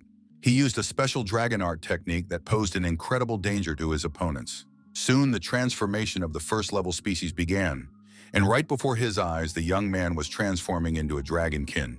Ice balls engulfed the perimeter, triggering sharp bayonets that closed the hero's path. Sophia shrieked that the orbs of ice light froze everything they touched, so he couldn't get out. Even the air was affected. The unperturbed fellow, though, appeared a little stumped, but there was no emotion on his face. The rival said she was convinced that Hansu almost died, so now she wanted to hear about his informant. But suddenly she changed in her face with surprise, and the young man said it wasn't as simple as she would have liked. The sturdy ice crystals began to crack, and the guy said that Sophia Verage wasn't the only one with decent skills. The fighter then smirked insidiously, gradually approaching the girl, who froze in place. At the same minute, the first skill of Nurma's ring was activated, possessing incredible power. Trace came with a special destruction power skill, which was a powerful privilege. The powerful energy began to spread everywhere, and Sophia remained frozen in place, not knowing what to do. She remembered that dragon arts could be obtained in the training area and wondered just how dense the enemy's defensive mana was. Despite the ice balls scattered by her opponent, the maiden said that she couldn't lose, but at one point became even more wary. The voices in her head asked if Sophia was going to waste her time on all sorts of immortal disaster fish, but she said no. Using a powerful magic charge, the beauty exclaimed that it was impossible and prepared to attack again. She used the Heaven's Path special skill, after which she rushed forward while Kang Hansu waited below. Right on the fly, the battle lady revealed a book of special skills that had saved her in dire situations more than a dozen times. It was Alice's book, revealing that the maiden had taken advantage of materialization, which was no small factor. At the same moment, a huge magical spirit appeared and folded its arms at its chest, filling up with strength. A furious Sophia Verage shrieked that she wasn't left here to be looked down upon by people like the hero. At that moment, a large magical object flew at the young man, but he didn't panic and prepared to repel the attack. The dragon-like warrior's eyes were filled with rage, causing even the dragon-like warrior's eyes to turn extremely red. He spread out a dragon-scaled arm with sharp claws to rush into the battle headlong. Without any hesitation, the fighter rushed forward running, holding his hand in front of him to keep time. In an instant, he blocked Sophia's attack before landing solidly a few meters away from her. The dragon-like scales began to disappear from his body as the time to use the skill was exhausted. Proudly squaring his shoulders, an adamant Kang Hansu asked his pink-haired rival if she wanted to continue the show. In response, the beauty, experiencing great heartache, bowed her head, clenching her jaw tightly. Exhausted from the battle, she mumbled softly that there was no point, since he had already proven everything. The hero asked if she was tired since she was giving up, after which he said that he himself was fine and could continue. Sophia Verage asked if he thought she was a fool and added that his special gimmick was far from perfect. It was said that there were 3 components that determined the rank of a skill, the first of which was runes that increased in value. The second component was the efficiency and strength of defense mana, which were important factors in battles. The third was a special technique, and depending on which technique one possessed, its power and application could vary greatly. The girl wanted to drive Kana to the ground, but his dragon art is very high level for the red zone, so there's no point. In the end, Beauty recognized the protagonist's strength, but asked how he was going to kill the disaster fish. She began to tell me that everyone had given up after the fish had eaten 1,000 people and was considered more of a natural disaster than a monster. Sophia added that there were idiots who worshipped this monster, and she was tired of fighting alone, and advised the young man to leave before he became the same. The Beauty began to walk away, saying lastly that it was all just a waste of time and not worth it. The kid said that if he thought it would be easy, he never would have come to her. He asked for help, saying he had a plan, but Viraj said once again that he wasn't going to go ahead with it. Hansu said this would be the 14th attempt to kill the distress fish and asked if the Beauty would just give up. The nervous damsel who confronted the disaster fish reiterated that she didn't care and wouldn't fight again. Her parents were robbed of their lives before her eyes, but Sophia Viraj didn't stop and continued to defy the fish of disaster. At the time of her first attempt, she had dozens of brave fellow soldiers standing behind her, ready to go into battle. The second attempt was also unsuccessful, and many put their lives in vain without doing any damage to the fish. The third and fourth attempts also brought no joy to Sophia, who this time ran into battle alone. Having failed for the 13th time, the Beauty fell to her knees and burst into tears, feeling desperate. Hansu said that although it was unsuccessful attempts, she survived after being tried 13 times to be devoured. The protagonist promised to make it possible to kill the disaster fish, after which hope appeared in the eyes of the lovely lady again. Mentor had once told the Beauty that he was 100% sure she could do it, because she was very strong and determined. In a calm tone, the guy asked Sophia to trust him, and she in turn thought deeply. At one point, the Beauty decided to wonder why he was so determined to catch a fish. The fearless warrior turned away in turn, trying to come up with a reason on the fly to excuse himself. Without any emotion, he said he wanted to save 1 billion lives. That bewilderment half with wonder at Verage. The Beauty, frozen in place, stared back at him with wide-open eyes, unable to stop wondering. She soon found the strength to say that Hansu was indeed crazier than most insane people. Somewhere behind the roots at that moment lurked Aaron Pat, who was wondering what all the fuss had been about a few moments earlier. He realized that the atmosphere was rather strange and decided not to interfere, but he wanted to know what the young people were doing. Still, the aide decided to put curiosity aside and roll before he was caught, but a trident suddenly flew into the tip of his robe. The wary fighter immediately turned around, saying in his head that such a thing simply couldn't happen. Behind him was the main character, who asked if he even said hello, and Iran didn't understand how the guy had sensed his presence. A surprised Sophia Viraj asked the assistant what he was doing here, and the blonde man chuckled and said he was glad to see her. Daredevil in turn remembered Iran Pat, with whom he had once interacted, and realized that he was the one who had been here at the time. Looking at the huge cross into which the setting sun was beating over the horizon, the young man asked the fighter if he could help them. The rest of the traveling team had meanwhile arrived at a village that was not far from the cross. The surprised runt noticed that there were quite a few people in the settlement, even though the island was small. Beckman Chul said that the location near the outermost roots requires constant relocation, because if the fish eat the root, they will have to move. He also said that the aid center would tell them everything and help them get used to the upper village, and asked if the guys were hungry. After that, the assistant pointed to a table with food, and the excited boy was happy to see normal food. In front of them stood an ugly cook who said that she had heard the newcomers had been brought in and had prepared something fresh. The tense little boy asked if she really wanted them to eat that strange jelly, and the woman laughed and said that everyone here ate it. She said that if they wanted something else, they should move on, but the monsters in the red zone were so toxic that they couldn't be eaten. Seeing people with food coming out of them unnaturally, the sweating travelers fell silent. Shorty began to chow down on jelly in both cheeks, and the cook said that after they ate, she would hand out devices with which to assemble it.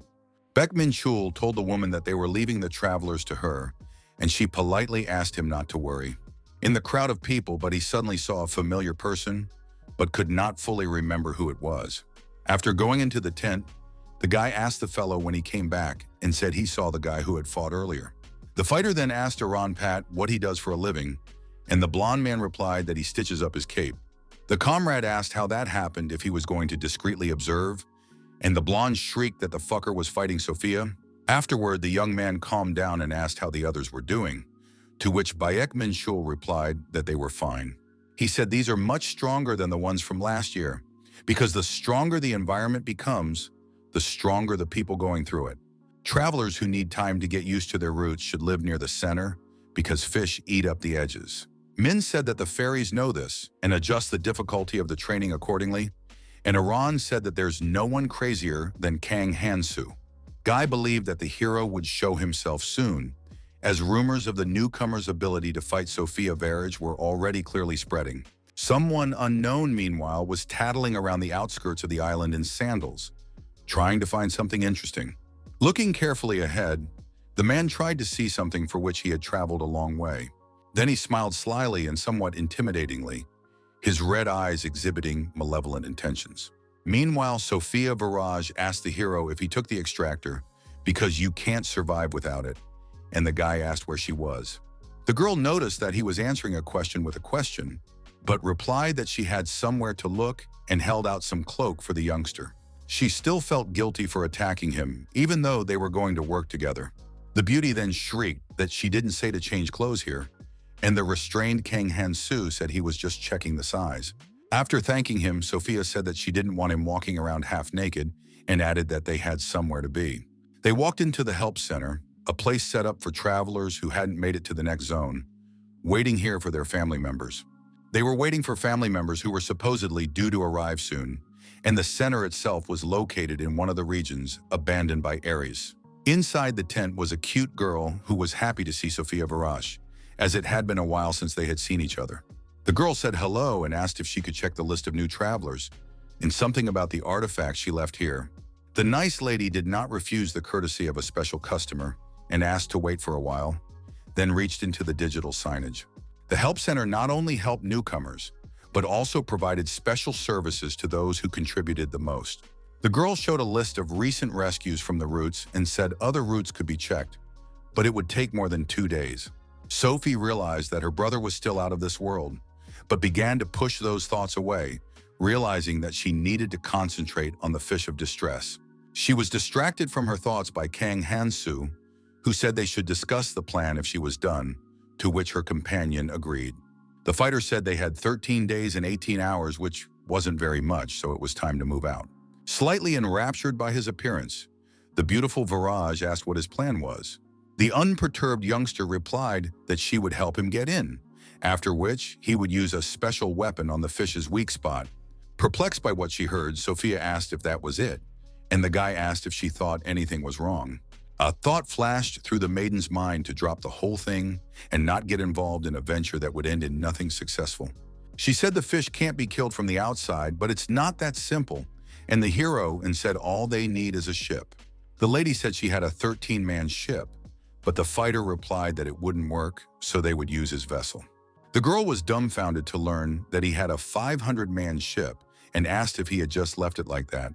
The young man said he wasn't a rookie and she'd see everything when they got there, but the damsel reminded her that he was actually a recruit. Hansu said he had a superpower, then added that he now needed to gather materials and suggested we split up. He added that if Sophia trusted him, everything would go smoothly, and the girl fell silent at that moment. The protagonist's confident voice and gaze reminded her of a mentor she hadn't seen in a very long time. A slight smirk appeared on her face, because now the young man was a pleasure to work with and be around. Smiling sincerely, Verge said she would be gathering materials nearby and asked her companion to keep up. She tossed the guy a sharp axe before she left, saying that weapons in the red zone break pretty quickly. The lady added that it was better than his trident, so there was no need to refuse, and the young man regarded the implement in silence. Looking at the axe in his mind, Kang Hansu said that it was exactly the same as when Sophie taught him how to survive. She had once said it was the first weapon she was giving him as a mentor and asked him to take it. Crossing 2 axes behind his back, the hero said in his head that there are some things that don't change at all. The girl said she had figured out what materials would be needed for the hunt thanks to the skill, and the young man asked if she had the encyclopedia skill. Belle said she can visualize any type of information and definitely knows more than anyone else in the red zone. But even with that, she couldn't understand the newfound comrade who said he'd head toward the outskirts. The fighting lady said with a fire in her eyes that she was ready to go too, promising herself that she would settle the matter once and for all. She clearly knew that in order to create a poison that would work against the disaster fish, They needed to gather all the materials they needed.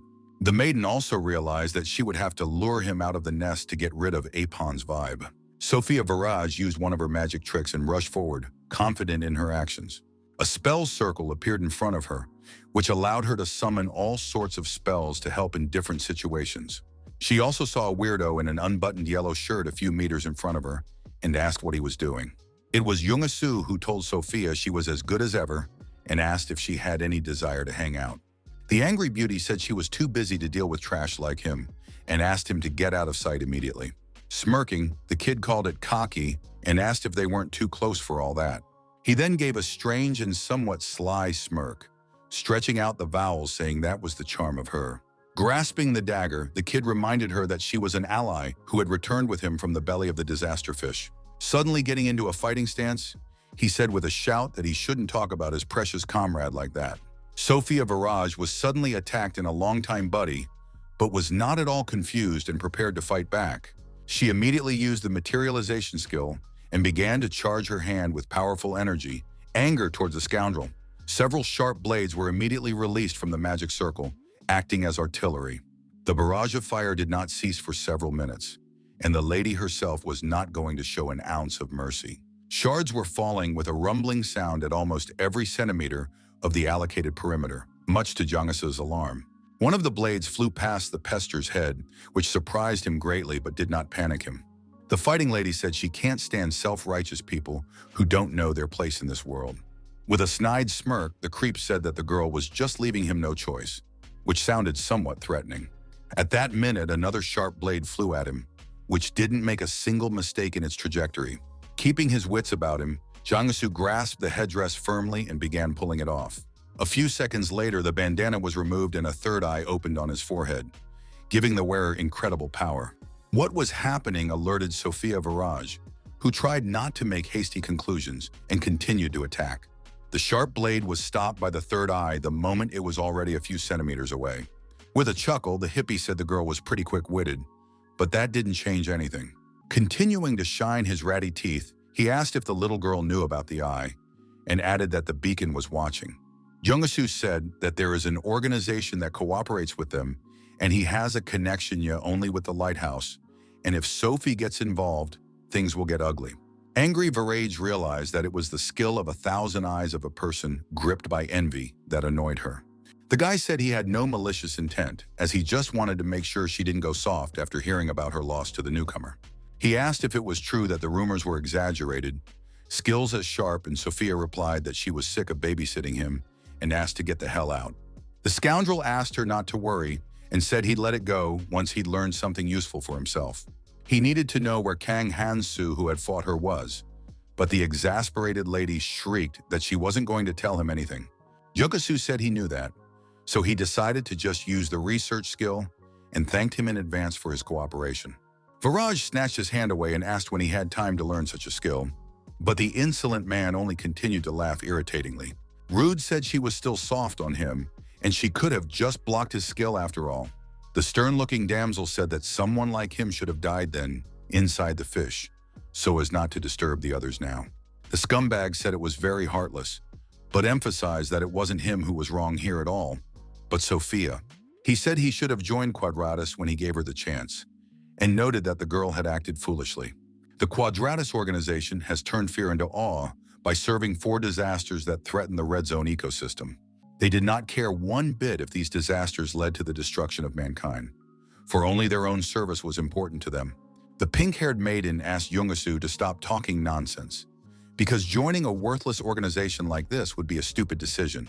Being out of anger, she shrieked and asked if one could call oneself a human being by sacrificing others, then taking relics from the dead.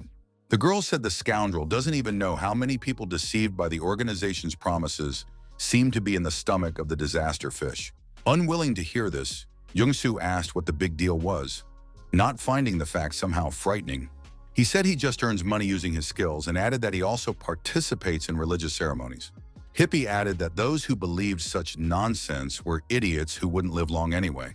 Sophia Viraj began to turn red with anger, and the scoundrel said that these people should be grateful that they could spend this short time in the stomach of a fish. Nahal hoped that she would wake up from her delusion soon and suggested that it would be after a few more tries. He then said that was when they would see each other, after which he made a sudden leap and disappeared. The slightly surprised damsel emphasized this fact that Youngisu could run away quickly, and there was no denying it. She couldn't have known earlier that her longtime comrade would change so much, barely surviving in the belly of a disaster fish that time. Horrible circumstances have really changed a young man who was once completely normal. Sophia wondered if she should chase after him now and remembered that Hansu had asked her to stay focused on nothing and gather materials. The girl could not miss such an opportunity and mentally apologized to the daredevil who was wandering the outskirts at the time. The protagonist clearly saw his target and ran around the perimeters at breakneck speed looking for materials. Meanwhile, the sun was rapidly setting over the horizon, and the young man had no time to rest at all.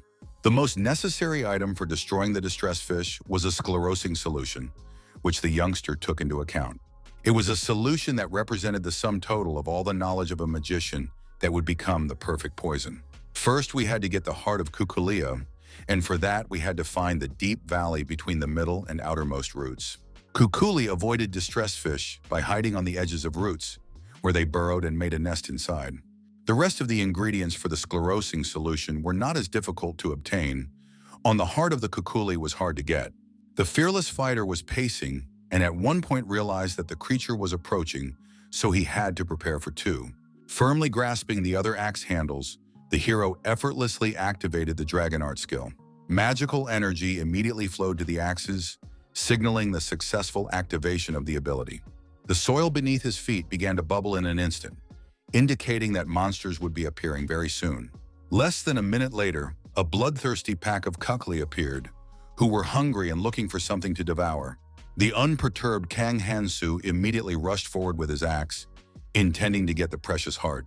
One of the creatures was immediately attacked mercilessly before it could even do any damage to the guy.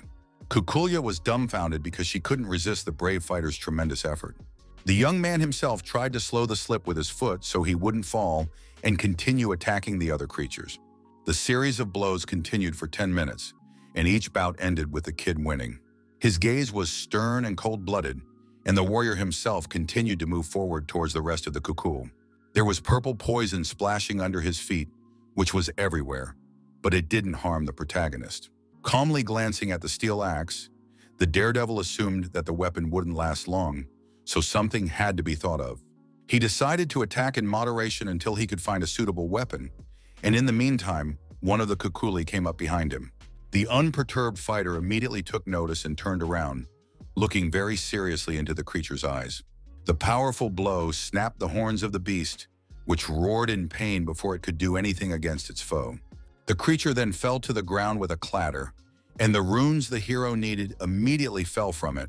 But another kukula got in the way of the fighter, who like a bull rushed into the attack, eager to avenge his classmates. The fearless warrior was not afraid of the attack, because he had more than one trump card up his sleeve.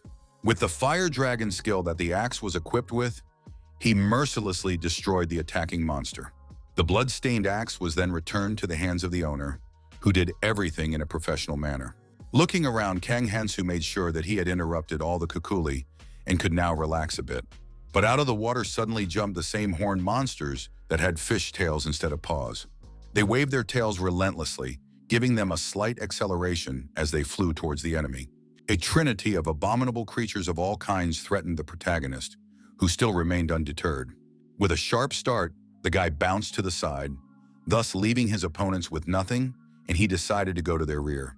The first of the kukuli was immediately attacked near the back of his head before he even realized what had happened. After that, at great speed, the young man began to run away so as not to push himself into unnecessary altercations. But as it turned out, before he left, he used a skill to lure the monsters and take their lives. In less than a minute, the horned creatures were destroyed before they could even grasp anything. Looking around, Kang Hansu realized that all the interrupted kukuli were youngsters, but there had to be an adult monster somewhere. To begin with, he decided to collect runes since he realized that if he continued to use the skill, he would lose stamina and magic power. In just a couple minutes, the young man had collected as many as 3 precious runes that were always needed for the exchange. At one point, the guy froze in place because he heard strange sounds coming from somewhere nearby. Immediately, a massive explosion sounded, forcing the fighter into a fighting stance and pointing their battle axes. The earnest brave tried to remain calm, but was ready to engage in battle at any moment. An unknown enemy attempted to attack him, but the attack was immediately repelled, though it wasn't clear who did it. Looking at the shattering axe, the protagonist realized that he had used it too hastily, and it was now weakened. A man in summer clothes appeared from nowhere, somewhat surprised that the kid blocked the punch. It was Yoongasu making sure the kid wasn't bad and saying he didn't want to fight. It was just a quick test. The hippie then said he had come with a proposition, and the young man continued to look at him seriously and silently. The long-haired man asked him to join Quadratus with him, adding that someone there had their eye on him. He added that it was quite a good suggestion, but suddenly the sound of a blade swinging sounded right in front of his face. The stunned Jangasu's face changed and immediately tried to understand what had just happened. Being disturbed after what had happened, he shouted and asked if the kid had had enough of life. The cold-blooded and emotionless Kang Hansu continued to stare at him in silence, answering nothing in response. The hippie with the unpleasant stubble on his legs called the young man crazy, for he was only a beginner, but he dared to act like that. With a glint of rat teeth, the three-eyed man asked how such a recruit had the ability to attack while he spoke. Jungsu assumed that the guy was proud of having been trained, so he thought he could attack him so easily without fear of dying. He added that for some reason the hero likes it in Bitch Sophia, and the young man suddenly replied that he refuses. Without any remorse, the hero once again said he refused the stranger's offer. The youngster is fine about the disaster-worshipping organization, Quadratus, and the worst thing they did was their travels. The numbers of red zone travelers began to decline as Quadratus began to take action. The journey was one of watching people get eaten by the fish of disaster, and the tougher the spectacle, the bigger the stakes. It was an industry based on death and suffering, and Kang Hansu felt that he should get rid of them as soon as possible. He promised himself that he would root out the scum one by one for all the atrocities they had committed against the people. The guy then said that there was no point in him listening to someone weaker than himself, which made Youngsa even angrier. The scoundrel said the youngster would have to go with him and threatened that he could take a limb or two from him and the management wouldn't mind. Smiling, the kid said they were thinking the same thing, because he was going to get the information he needed from his vis-a-vis. An overconfident Yangasu grabbed his gun and said they would see who had the last word. Using his extraordinary abilities, he tried to attack the hero, who, keeping calm, managed to dodge. Showing his ratty teeth again, the hippie called the young man an idiot, which at first was not entirely understandable. In the same minute, Kang Hansu was hit hard in the shoulder, which surprised him a lot as he didn't even have time to realize anything. Without letting out any cries of pain, the young man began to apply pressure to the wound, and his opponent asked if he still wanted to talk. The scoundrel also wondered if he had struck too weakly, for he had aimed at his arm, but the wound was not so deep. He then said that the guy's price would drop a lot if he got beaten up, and added that it would be over soon. Cauterizing his wounded shoulder, the serious as ever protagonist said that the creep had really taken him by surprise. Soon the wound was completely healed, and the fighter confidently said that he had never fought Yoongasu before, so that's why it happened. The perplexed opponent asked what the kid was talking about and if he had hit his head since he was talking nonsense. Immediately, the wretch rushed back into the attack, laughing loudly and exclaiming that the youngster should just shut up and sit quietly. Suddenly, the dumbass was kicked in the stomach by Kang Hansu, causing him to almost lose consciousness. After that, the dumbfounded hippie flew off to the side before even realizing how such a thing could have happened. He screamed in incredible pain, though he didn't even cough up blood while doing so, further emphasizing the protagonist's experience. Slightly reeling from what had happened, Jangasu began to slowly rise, hoping that nothing more bad would happen. Behind the fearless fighter's back, meanwhile, was an icy hand that was filled with solid strength with every passing second. With a sharp movement, the fighter grasped the handle of his axe and moved closer to his opponent, saying he needed an update. Smiling slightly, the daredevil offered his opponent to cooperate, confident that he would not fight now. For his part, the hippie continued to cough after being punched in the stomach, calling the young man a freak. In thought, the long-haired man wondered if he had lost sight of this freak with colorless features. Continuing to smirk evilly, the scoundrel asked the youngster not to overestimate himself and said he let him hit. Kang Hansu's hand began to fill with solid strength again thanks to the tag, and he himself said that he had just started the show. Holding a few precious runes in his hands, the kid looked at the weakling Yungasu and asked if he was ready to go down already. The enraged hippie asked if the kid really thought a small increase in characteristics would change skills. Swinging his axe, the hero said that it was, because when it comes to combat, characteristics aren't that important. After twirling the cold weapon in his hand a few times, the young man threw it towards his opponent without any hesitation. The sharp axe struck a tree right above Yungasu's head, and his eyes nearly popped out of his head in shock. Why, the yellow-shirted scumbag began to rise gradually, and Kang, who was running at him, asked what was wrong. Flashing a confident smile, the blue-eyed fighter wondered if the hipster was afraid of such an unexpected departure. Shaking with anger, his opponent began to rise to his feet, mumbling with a tremor in his voice that this could not be. Once again, using his superpower, he shouted in a frenzy that he wasn't scared at all. The blade used at that moment was a forgotten blade that flew towards the opponent at a tremendous speed. The blade was huge and very sharp, which gave Yonkers confidence in his abilities, after which he began to aim. The sneak then rushed into the attack, engaged in a parallel cut, but did not frighten his opponent in the slightest. He was curious what the kid was going to do with his bare hands, and he had no idea what awaited him next. The hipster was sure to strip the boy of his limbs, for the parallel cut dissected everything within the length of the sword. At the last moment before the enemy's strike, the unperturbed Hansu activated Nirma's ring. The jubilant three-eyed skink shouted that he had won, but he couldn't even think that it was too early to relax. Without any emotion, Kang intercepted his sharp sword on the fly and immediately stopped it, which looked astonishing. In a moment, the forgotten blade was shattered like glass and shattered into pieces that Yungasu simply couldn't believe. The pale hippie almost fainted at what he saw and only mumbled softly that it was impossible. Falling to his knees, he wondered if his precious forgotten blade had really just broken.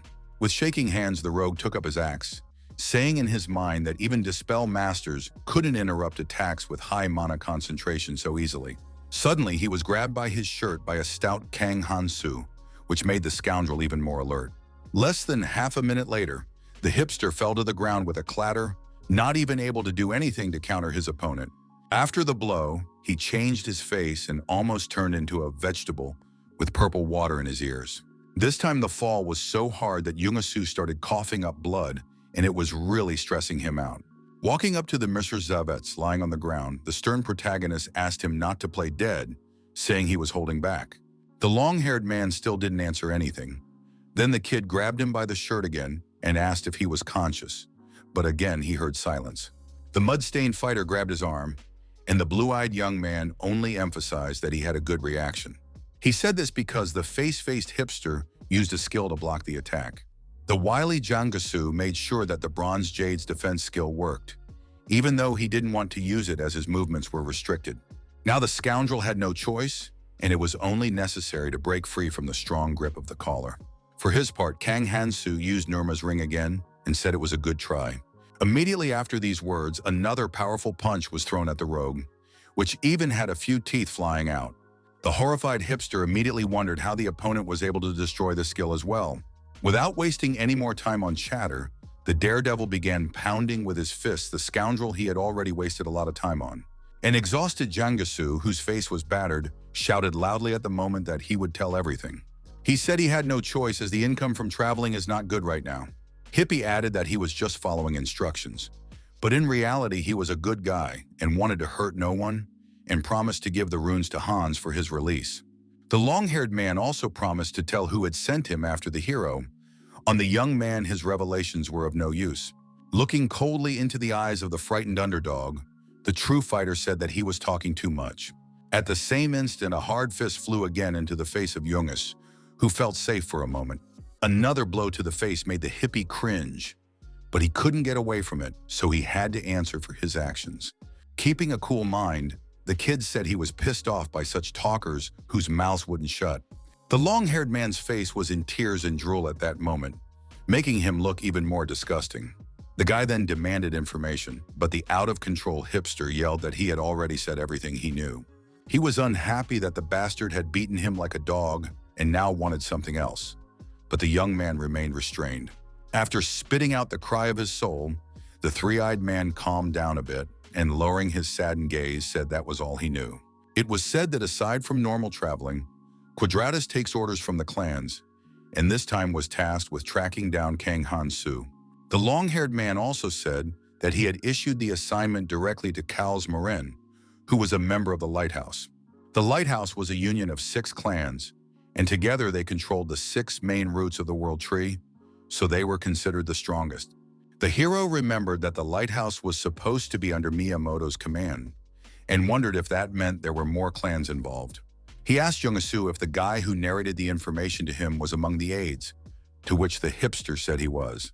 Afterward, the stern fighter said he had learned all he needed to know, but the three-eyed man exclaimed that he had something else. The beaten man called the kid an idiot and laughed evilly, asking if he even knew what the mark was on his forehead. The absolutely calm young man shut his mouth, asking if he was talking about the 1,000 eyes of a man gripped by envy. Rising to his feet, the hippie said he could broadcast to anyone anything he saw, so the kid's location was already revealed. Brave didn't care about that and only turned around with a smile, sarcastically saying that it looked like it was time to run away. The treacherous Jang-soo was sure that he would not be able to escape from the commander of the Lighthouse Assault Squad, Cals Moren. The scoundrel was about to call his opponent an easy target, but suddenly he got hit in the butt again. After that, his eyes began to darken, and the cold-blooded Kang Hansu silently stared at the chatterer as he stood by his side. The young man noticed that his weapon was in poor condition and decided to pick up a forgotten blade that even had a consumable artifact called Mirror Clone. At one point, he noticed a bird flying by and realized that he had been spotted by Cals Moren, who was distracting him from important matters, which was annoying. He was also getting a bit on his nerves from the monsters that had been heard somewhere nearby for a while now. Daredevil assumed there was a pack of hurts somewhere nearby, which was a pretty good thing for him. The fighter decided to deal with them before reinforcements arrived, and in the meantime, the bird flew back to its original position. Meanwhile, a pack of vile creatures roamed the outskirts, as they were very eager for something tasty to devour. Each of the creatures opened wide a hungry mouth that hadn't been filled with muffins in a long time. Hurts were herd monsters that hunted in groups, and were currently nightmarishing the trio of fighters running amok. The team leader ordered all squads to use concealment, which was supposed to help break away from the monsters. Everyone immediately used the skill, after which they became invisible to the hurts and gained the ability to hide somewhere. Successfully, the fighters climbed a tall tree where they could briefly hide and catch their breath. Wary monsters who had lost sight of their opponents continued their search, trying to figure out where they had disappeared to. Being exhausted, the woman from the team started coughing and even choking a bit, but gradually came to her senses.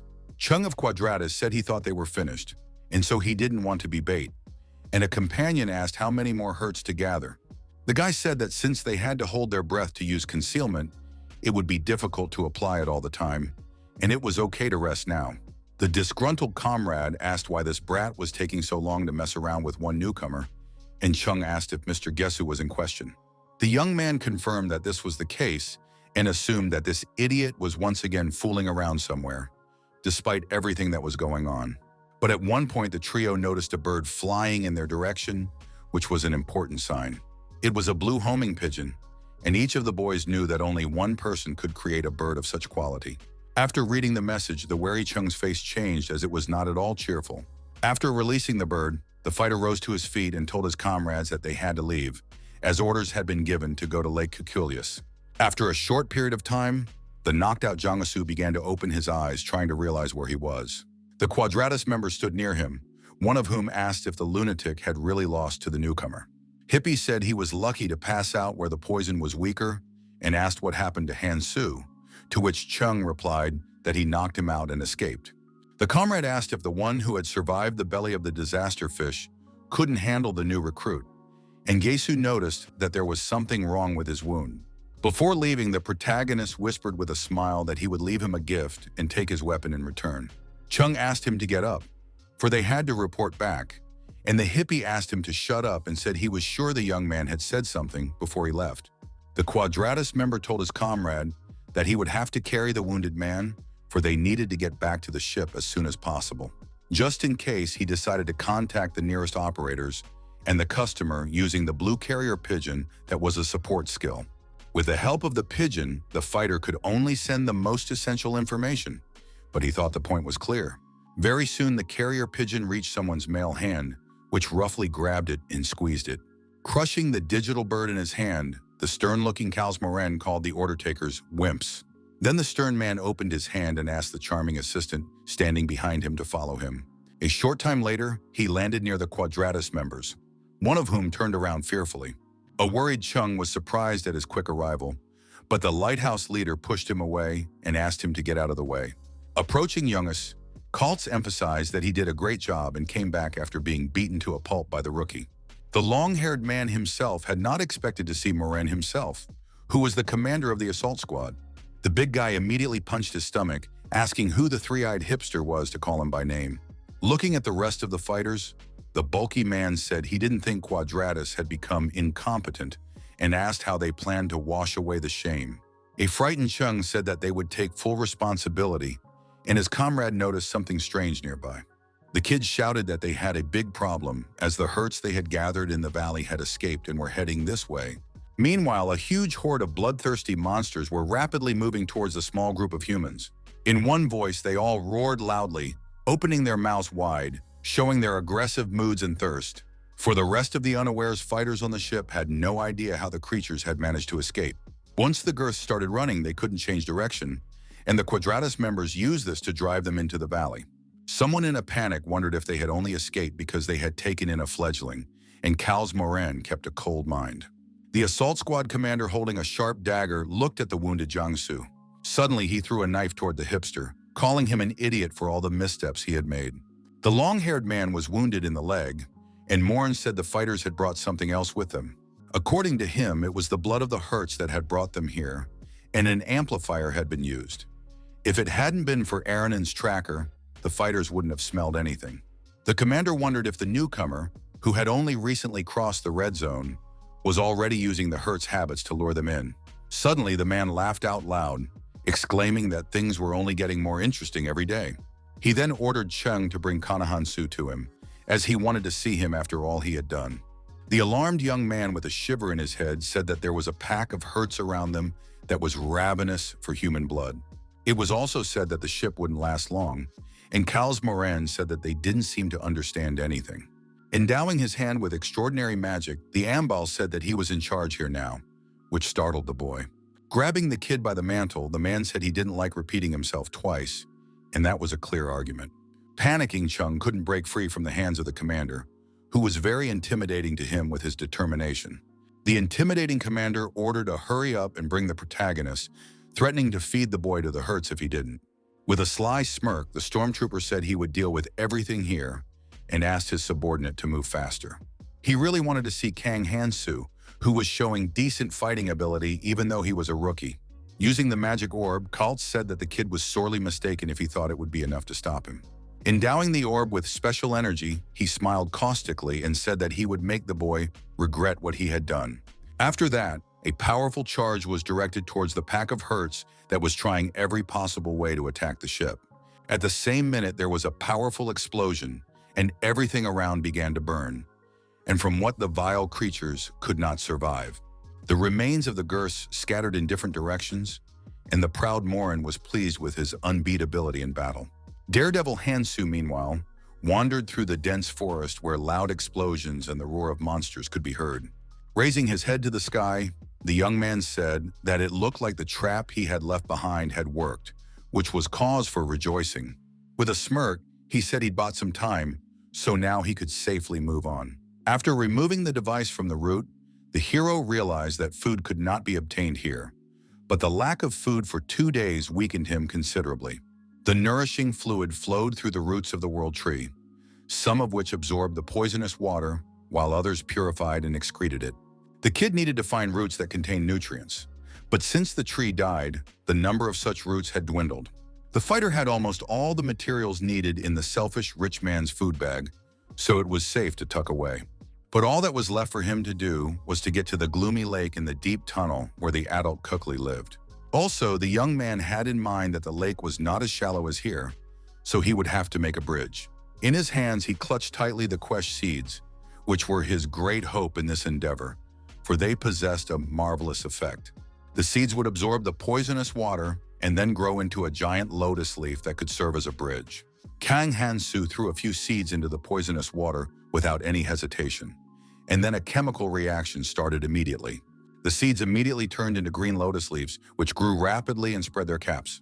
The dodger wasted no time and began to jump from one leaf to another, gradually moving towards his goal. The shrewd Netsu realized that it would have been much easier to direct the monsters upwards, but it was better to go himself.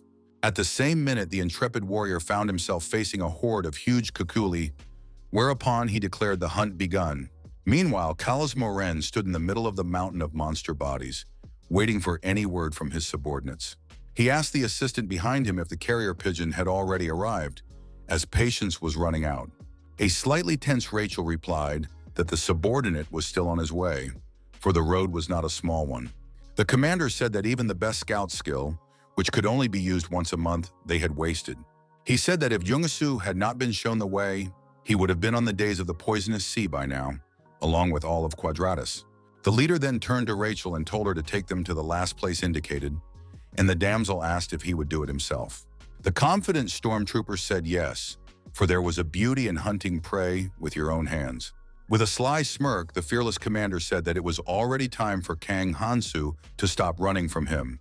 The protagonist, meanwhile, was at the lake, where he complained that his strength was almost gone. The boy could barely swing his sword because he was hungry, but he couldn't eat anything because of the lack of muffins. At that moment, he was in the crosshairs of the black-robed archer who had been sent by Kalas Moren a few moments earlier. Suddenly, the guy felt something strange and became very wary, realizing that there was someone behind him. A moment later, an arrow flew at him, which fortunately he managed to dodge by throwing his head sharply to the side. The arrow scraped through one of the lotus leaves but didn't hit the shooter's main target in the slightest. The nervous Cheng of Quadratus exclaimed that he had missed a great opportunity, but he was in no hurry to be discouraged. The wary Kang Hansu looked at the arrow and realized that it was a high-precision skill, and it would be difficult to dodge. Several more arrows were fired afterward, flying at an incredibly high speed. Daredevil immediately grabbed his forgotten blade and began swinging it around, successfully deflecting the flying arrows. At one point, the kid still stumbled back and was shot in the arm, which confused him a bit, but didn't panic him. The blood from his hands swiftly flowed downwards and made sounds that attracted attention as it fell into the poisonous water. It attracted the attention of the suddenly revived kukuli, who were very annoyed by such sounds. Standing on the huge lotus leaf, the fighter immediately readied his sword, realizing that he was obligated to repel the monster's attack. Bouncing aside from the monster's attack, in his thoughts, Kang said they were revitalized by the smell of blood, which was a problem. The nervous archer said the kukuli were making things difficult, then ordered a companion to descend and lead the target to them. Glamorous Miller said splashing in the water would ruin her hair, so she didn't want to go to these entities. An enraged Chung shouted that monsters only hunt for someone who bleeds, and the maiden asked him not to shout, threatening to make wrinkles appear. The fighter began to dispatch the dove and told the girl to corner the enemy because they must take him alive. Miller tore forward and watched Khan Hansu standing on the sheet, who immediately saw her. Clutching her blade, the beauty said the young man would have to entertain her until they were both exhausted. Responsible Chung ordered the others to cover the companion and make sure the protagonist couldn't escape. The fearless fighting lady used the skill and said that she hadn't had a situation like this in a long time. She then galloped excitedly towards her standing opponent, wanting to play with him. At the same minute, the blades of the combatants converged in a duel in which the brave man could not relax at all. One of the kukuli took Kang Hansu by surprise and attacked him from the rear, which alerted but did not panic the warrior. Managing to react quickly, the young man immediately turned around and swung his sword, attempting to counterattack the creature. With a sharp swing of his blade, he managed to throw back the vile entity that never harmed him. The chance was seized by the wispy Miller, who, finding herself behind the handsome man's back, asked what he was looking at. The tough-looking hero immediately turned around, realizing that right behind his back was the sharp sword of his opponent. The ruthless madam swung her sword sharply, but the agile man immediately dodged, and as a result lost only 2 hairs. After that, he suddenly kicked his foot right on her back, which knocked the fighting lady out. The wounded damsel had a hard time standing on her feet after the blow, but she tried with all her might not to fall to her knees. Just then, she bounced back sharply, finding herself on another sheet, and said that Hansu had behaved quite well for someone who could barely stand on his feet. Wiping the dirt off her face, Miller said the kid would have to take responsibility for that scratch on her face. The beauty warned that she wasn't going to hold back even if the protagonist decided to give up. The youngster noticed that she shortened her distance every time the cuculus drew blood and realized that it was dangerous to be wrong in such a situation. The kid also realized that things were working out in the girl's favor, and the longer this went on, the more of an advantage she had. Clenching his magic-filled fist tightly, in his thoughts he wondered why not change the rules of the game. The fighter then grasped the hilt of the forgotten blade firmly, preparing to give a worthy rebuff to his opponent. The attentive Miller, meanwhile, didn't slumber either and watched every action of her opponent, staying on alert. A magic beam flew at the girl in an instant, which she tried to reflect with a strong block. She didn't understand what the hell was going on, but said she thought the kid had something more interesting to say. The lady asked if it was true that it was Yungasu's forgotten blade, and sipping her vowels said it was not good to take someone else's weapon. The Quadratus member then looked with a smile at the wound on her arm, which for some reason was not healing. Miller became very agitated when she saw that the wound had not healed and somehow was only getting bigger. From beneath the poisonous water, a huge abominable cuculla suddenly emerged, attracted by human blood. The nervous archer Chung asked her to pack up, but the girl was already shouting that the monsters could smell her blood. In time, Kang Hansu activated Nirma's ring and used the second skill, bleeding, staying completely calm. It was not an easy bleed, for with prolonged blood loss in battle, it clouded the mind and depleted the organism. Maintaining bloodletting required a lot of mana, so the hero avoided it. But with monsters that smelled blood, they are now on equal footing. Now that the attention of the Kukuli had been transferred to Miller, the daredevil thought he could escape. Seeing the fleeing target, the nervous gunner Chung ordered his subordinates to both help Miller and catch up with this brat. Trying to take aim with his bow, he said that if they failed, Kals Morin would never forgive them again. At that moment, several arrows flew towards the brave man, who realized that he would not be able to escape so easily. The blonde shrieked that she would fight off the Kukuli at the companions asked to focus on Kang Hansu. A small group of fighters from the Quadratus organization immediately rushed towards the protagonist, standing still. The young man emphasized that they were quite clingy, after which he said he had prepared a present for them. Suddenly, a huge hurt head appeared in front of the members, which was somewhat strange. A confident Miller said there was no way the kid could escape her and kept pushing forward. But at one moment she stopped, for she smelled the odor of blood, and then she saw the head of the hurt in the water. Daredevil said that the blood of hurts is the perfect bait to infuriate a kukul, who won't even think twice before lunging at them. He asked the boys to imagine what the huge creatures would do to them, given that they were knee-deep in hurt blood. Seeing several of the big creatures in front of her, the beautiful Miller called the kid crazy. Climbing to a higher ledge, the guy smilingly asked the fighters to have fun, and he was about to leave.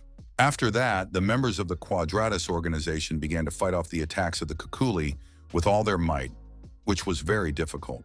After a while, Kang Hansu went wandering again and checked every route, but only came across withered ones. The guy said that at this rate, all the places the helpers would reach would dry up, then decided to check higher up like this. The exhausted fighter hoped it wasn't too far away and said he thought it would be easier after reaching the red zone. But he was wrong.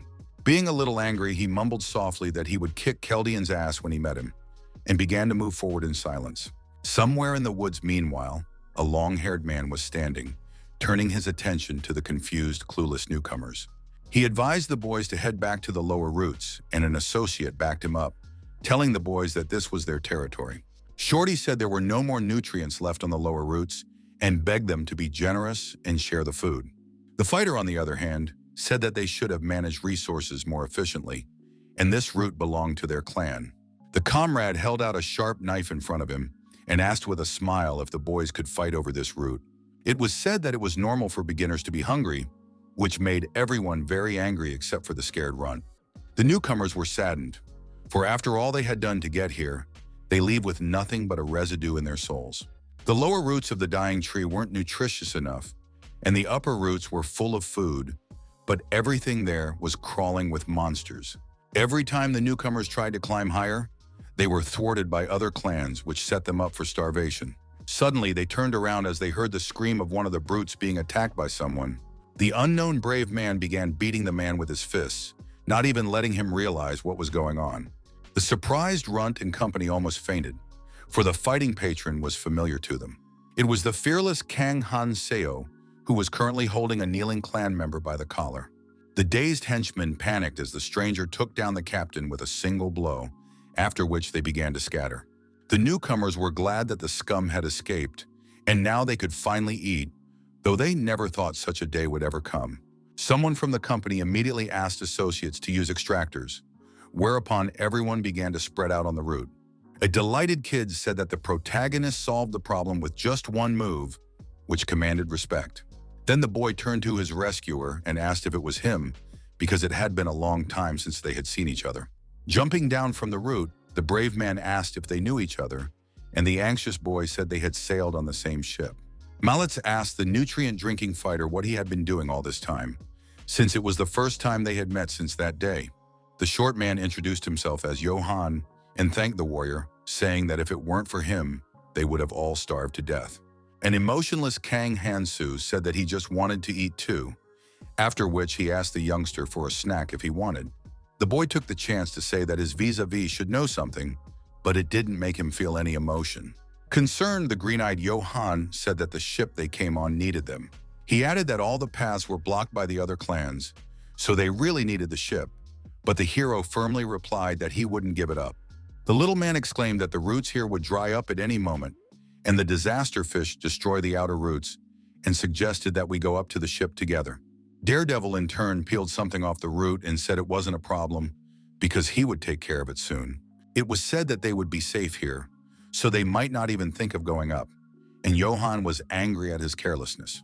Suddenly, the fearless warrior coldly declared that he would kill the calamity fish attacking the world tree. He added that he would kill her and other disasters with his own hands, so newcomers need not think about death. These words knocked the green-eyed boy frozen in place, who couldn't believe his ears. The youngster still didn't understand anything, and Hansu remembered that if the disasters disappeared, the red zone would thrive and everyone would be safe here. Johann said that since it was about a man who had accomplished so many feats, it might be true, and asked to ask one question. The boy asked what the daredevil was trying so hard to save everyone for, which somewhat surprised the unperturbed warrior. In a low tone, the fighter mumbled that he needed to save as many people as possible, and that was why he had come back. But then the protagonist looked at his open palm and wondered if that's what he really wanted. The worried kid behind him asked why Kang Hansu had stopped, but heard no answer. Suddenly, a seemingly precious stone was thrown into his hands, further confusing the newcomer. The departing brave said it was an imitation stone that would come in handy and asked the boy to take it. The bewildered green-eyed boy wondered why the hero had said that, but he couldn't ask him anymore. The boy then began to examine the glowing blue stone, saying in his mind that this man was truly incredible. He was reminded of an incident when a brave rescuer gave them a boat and they thought it was about the impossible. But no matter what, the fearless Kang Hansu was someone who made such things a reality. Looking up at the starry sky in surprise, Johann said that the hero gives him hope, and maybe this time too, things will work out. Fighting for the survival of mankind was considered natural, but a strange feeling still plagued the daredevil inside. Still, he decided to focus on what needed to be done, and soon on the charming Sophia Viraj. The young man said she came back early and asked if she had the necessary materials, and the damsel replied that she was too short. The guy said it wasn't that bad, and the girl noticed he looked worried and asked if something was wrong. The youngster replied that nothing had happened and asked if she had noticed they were being chased by several people. Sophia replied that Kang Hansu is a target of the Quadratus organization, so they are keeping an eye on her. Keeping his mind cold, the fighter said he had met these men and added that Cowles Moran was looking for him. Shocked by what she heard, the lady couldn't understand why an assault squad leader would go after a rookie. The young man replied that he had succeeded in apprehending him, but he was quite experienced and would soon come for them, and the maiden said that Cowles was far from an easy foe. The protagonist said he couldn't handle this man alone and offered the beauty to work together. He said one of them would continue to gather materials and the other would be a decoy for Cowles Moran. A tense Sophia asked if the youngster didn't realize that Beacon was an entire alliance of clans in the Red Zone. In addition to having a lot of them, they have plenty of veterans who spent years in the Red Zone, and many are ready to leave. Among them, the Assault Squad was the most dangerous, as it was a collection of only brave and ruthless fighters. The intimidating Cowles Moran held the position of commander in the Assault Squad and was doing very well. The girl said that was why they should fight together, and Kang Hansu listened to her silently. The lady added that it was better to gather the materials now before anyone knew where they were, and emphasized that they needed to hurry. The hero said it wouldn't be easy, and added that he had left an artifact, but judging from the current situation, the newcomers had already been caught. Meanwhile, the leader of the assault squad was strangling the frightened Johan, who could do nothing in response. The thug said he would give them all a choice, still holding the boy above ground who no one could help. The stormtrooper asked if they wanted to burn in agony or die quickly after telling him where Hansu was. Shorty didn't even notice when Kaltz arrived and wondered how he had managed to get so many people here so quickly. Barely holding back tears of fear, in a trembling voice the young man repeated that they did not know this man. He repeated that the stormtrooper had taken the wrong people, while the man continued to stare at him in silence with a stern look. With a sharp movement, Moren let go of the heavily breathing boy, in whose soul at that moment there was hope for survival. With a smirk, the big guy asked if his name was Johan, but he didn't get any answer to the question at first. Next, he put his palm to the head of the frightened boy, who squirmed, afraid to give a response. The ruthless leader of the assault squad sharply poked the guy's face into the ground, causing him to endure severe pain. The big guy then said that for a rookie, the youngster didn't have much common sense and called his behavior insolent. The fighter picked up on the fact that Johan stinks when he lies and said that he was already aware that Kang Hansu had passed through here, aided by a Ronin's tracker skill. It was said that the main character had erased most of his tracks, but the stormtrooper was still able to pick up his scent. Kaltz Morin said the kid's mistake was leaving a lead when he tried to set the trap. He then threw the soiled object on the ground and said it was time to get down to business. The bully once again asked the short man, crying in fear, where Kang Hansu, whom he had been chasing for a long time, was now. Once again, the frightened boy said he really didn't know, and the man said he still stank. After that, the stern fighter used magic and said that there was no choice, so we would have to get rid of Johan. Taking the energy ball in his hands, the ruthless fighter swung to take the youngster's life. The kid almost fainted from fear, but at the very last moment, the commander of the assault squad stopped. Kaltz Morin began to chuckle insidiously, as if he smelled something not far away from him, and the runt didn't know what was going on at all. At one point, the stormtrooper said he could feel Kang Hansu and was sure he could catch him this time. The protagonist himself was somewhere on the outskirts, but he was also well aware that he was being sought after. The assault squad leader now knew the location of his target that he had been chasing for a very long time. There was a smile on the face of the brave man because he had already thought everything out in advance and was ready for any outcome. Continuing to smile, the sarcastic daredevil asked Moren if he was looking for him, though he already knew he was. The ruthless fighter asked if he was Hansu, and the young man provocatively asked to find him. The stormtrooper began kicking the youngster's clone, but it was all just a waste of time, just as he suspected. The big guy called the obvious trick of using an expendable artifact imitation stone that created a water clone. He then took the stone in his hand and assumed that the idiot Yungasu had been ripped off. But it was good to know that the smell was still there. Smiling wryly, Kaltz Morin said that even if it was a decoy, he was willing to happily run after his opponent. The battered Johan, meanwhile, began to crawl slowly, trying to get to his feet after the shock he had experienced. The anxious young man realized that Kang Hansu was in danger, as he was being hunted by the commander of the assault squad. The brave man himself made it to the spawning lake of Kukulius, which was an artificially created place where monsters laid eggs. It was formed by breaking the outer roots, and the resulting space was filled with a liquid that neutralized the poisonous water. Daredevil said the liquid wasn't too bad, as his wounds healed in a fairly short time. The young man then smiled, saying that the clone had disappeared, and the Kaltz Morin he had been longing to meet had finally arrived. The stormtrooper took a few steps forward, noting that the youngster was tired of running away since he wasn't even kicking. The man said he drew this conclusion considering that a petty rat like Hansu had finally shown his tail. The intrepid fighter said that for a hunting dog, the amble's sense of smell was worse than he thought, for he couldn't find him without a clue. These words made the assault squad leader laugh out loud, and the youngster stared at him silently. Bringing his fists together to use the hold, the big guy said they would still see if the hero's skills matched the rumors.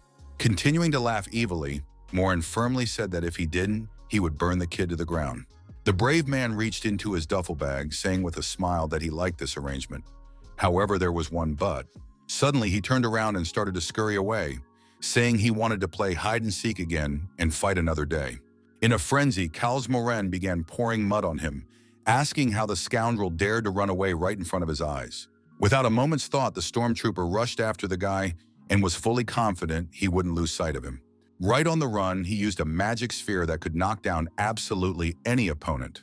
It was the Fire Jade art, specifically the Scarlet Jade discharge thrown at that moment at Kang Hanseo's back. At the last moment before the discharge hit, the daredevil did a backflip and thus saved himself. The savvy fighter then immediately pulled out Queche seeds from a pouch, which turned into lotus leaves when they hit the water. The seeds were thrown into the poisonous water and immediately began to disintegrate, and the hero made a leap, intending to jump on them. The lotus leaves rapidly unfurled and increased in size, absorbing the poison from the water. The brave man took into account that the amount of poison in Lake Cuculius was small, so the leaves would not last long. But for now, the young man was moving, and all was well. And Morin asked with a shout, did he really think he could escape by water? Continuing to use the Scarlet Jade discharge, the stormtrooper asked the kid to stop running away and fight man-to-man. In an instant, he ran through the lotus leaves, but he had no idea that it would become his grave mistake. The calculating hero realized that the target had taken the bait, whereupon he decided to use a sword doused in the blood of the hurts. The young man swung his sword and lightly wounded himself to mix the blood and intensify the odor that attracted the kukuli. The persistent odor was able to lure the vile kukuli, which were most sensitive now, out of the water. The plan worked, and at the same minute, huge creatures began to rise out of the water, posing an incredible danger. The trapper continued to leap from one lotus leaf to another as he continued to lead his target-crazed foe. The horned kukuli turned their attention to the kid, leaping away from them without any emotion. One of the vile creatures opened its mouth wide, growling loudly and eager to get its hands on some bait. But soon the huge monsters turned their attention to the uninvited guest, who followed on the heels of the protagonist. Continuing to laugh evilly, Moren prepared a few charges, saying that the pathetic youngster couldn't do anything else. Looking around, he asked with a shout, did the kid really think he was going to be scared by some kukuli? The fearless stormtrooper used the Fire Jade art, namely the flame spark technique, to incinerate everything around him. The big monsters were suddenly attacked by jade charges that they couldn't resist. Smirking wryly, the fighter confidently said that getting rid of the pitiful kukuli was the easiest thing to do. Kang Hanseo, who remained sensible, silently watched the scene without any nerves. The opponent shouted to him that he would be next and asked why the kid shouldn't take the fight, since there was no way to escape anyway. With a strangely gleaming smile, the kid said it made sense, but Moren didn't quite understand him at that moment. A little wary, the previously confident assault squad leader asked why the hero was so calm. The young man realized that his enemy would definitely drive him into the water, for there was nothing better than an artifact than Ahol's breath that hung around his neck. Remaining completely calm, Kang Hanseo asked the man to bring what belonged to him. The big guy didn't understand anything, but the guy suddenly jumped into the water and began to swim somewhere. Laughing, Kaltz asked if the kid thought he couldn't reach him underwater. The leader realized that if he stayed here, sooner or later the enemy would pop up for air, and he preferred hunting to fishing. Then he started using magical abilities and said they'd see how long the kid lasted. The completely calm Kang Hanseo meanwhile swam underwater, ready for any outcome. The fighter turned his attention to the powerful discharges flying, which posed a great danger.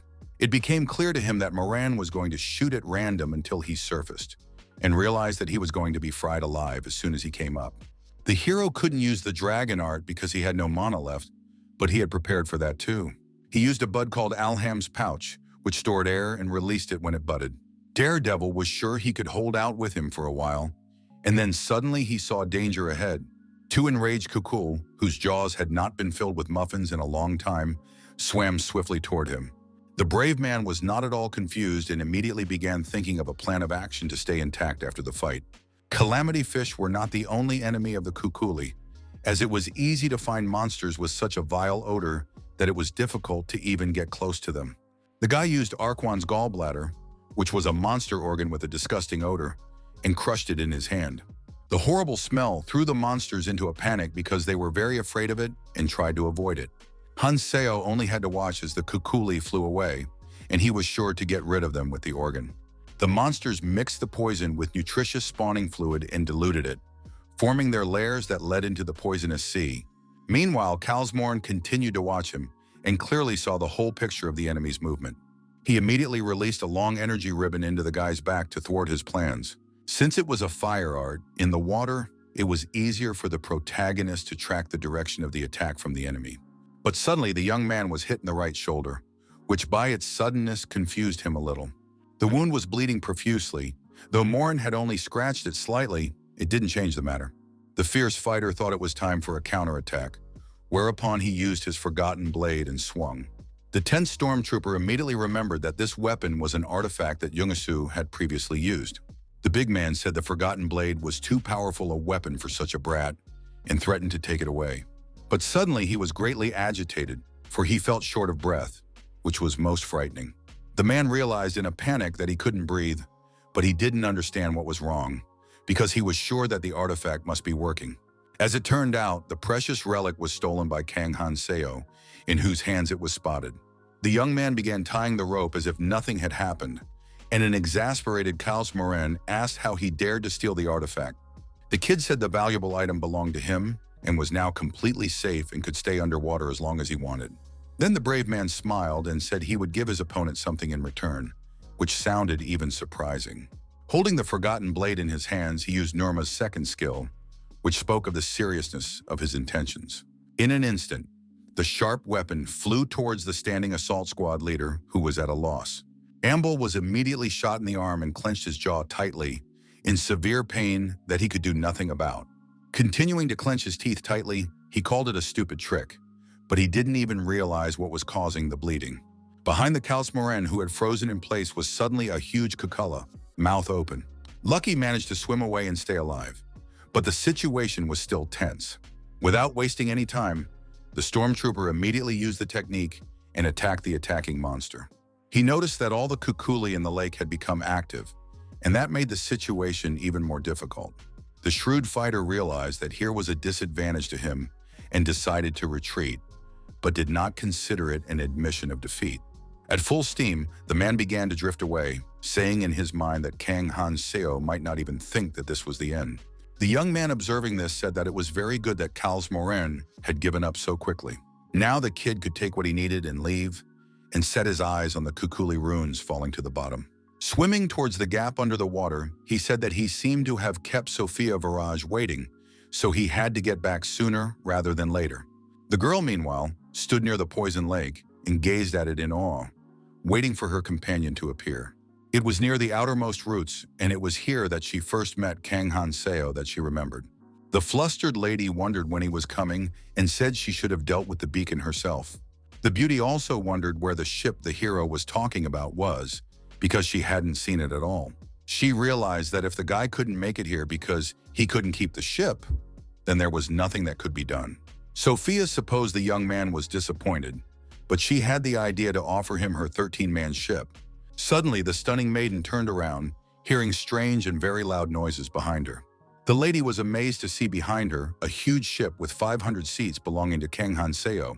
To avoid being hit by the wave of poisonous water, she used a magic circle and protected herself. The stunned girl immediately wondered where the ship had come from, trying to make out anything on it. There was a male silhouette on it, which said that the beautiful Viraj had arrived just in time. It was the smiling protagonist who asked her to get up and told her they needed to head out now. Soon the ship went forward and roared proudly on the waves, while incredibly beautiful and mesmerizing scenery opened up all around. Sophia couldn't believe that a brave man had hidden a ship at the bottom of a poisonous sea, and she didn't even know if he was a fool or a genius. She asked how he had the time to collect the runes, and the boy replied that he had gotten them from a friend, thanks to whom his magical power had increased. The surprised damsel asked how he did it, and the slightly perplexed lad asked what it was all about. Viraj said she was talking about a way to use queshe seeds, which can only be found near Lake Cooley, so it's very difficult to get. The lady said that looking at them, it was hard to realize that they would sprout if you threw them in water, and reminded him that the youngster had gotten here not too long ago. She asked how the hero knew so much about the local monsters and plants, but far more important were the characteristics she saw with the eye of a bibliotecan. The young man's characteristics were pretty high for a first year, But that didn't explain anything at all. The fighter wasn't as strong in terms of characteristics, but he acted like he knew everything, because he was good at combinations of items that many people wouldn't even think of. Kang Han-seo said at one point that the combination allows you to strengthen an item or create something new. Showing the unusual item, he confidently added that it would help make the item's power maximized. In his hands was a recipe for a sclerosing solution that was the result of alchemists working for the benefit of mankind. The guy said there isn't much of a solution, but there are tons of ways to apply it, and that's their key to defeating the distressed fish. Sophia admitted that despite her skill as a librarian, even she couldn't figure out the combination at a glance. The damsel asked what the protagonist was hiding, and he smiled and replied that the same thing could be asked of her. Suddenly it was said that the reason the barrage protecting this place was here was the distressed fish. The comrade said that now was the time for that, after which he shifted his gaze to the poisonous sea they were passing through.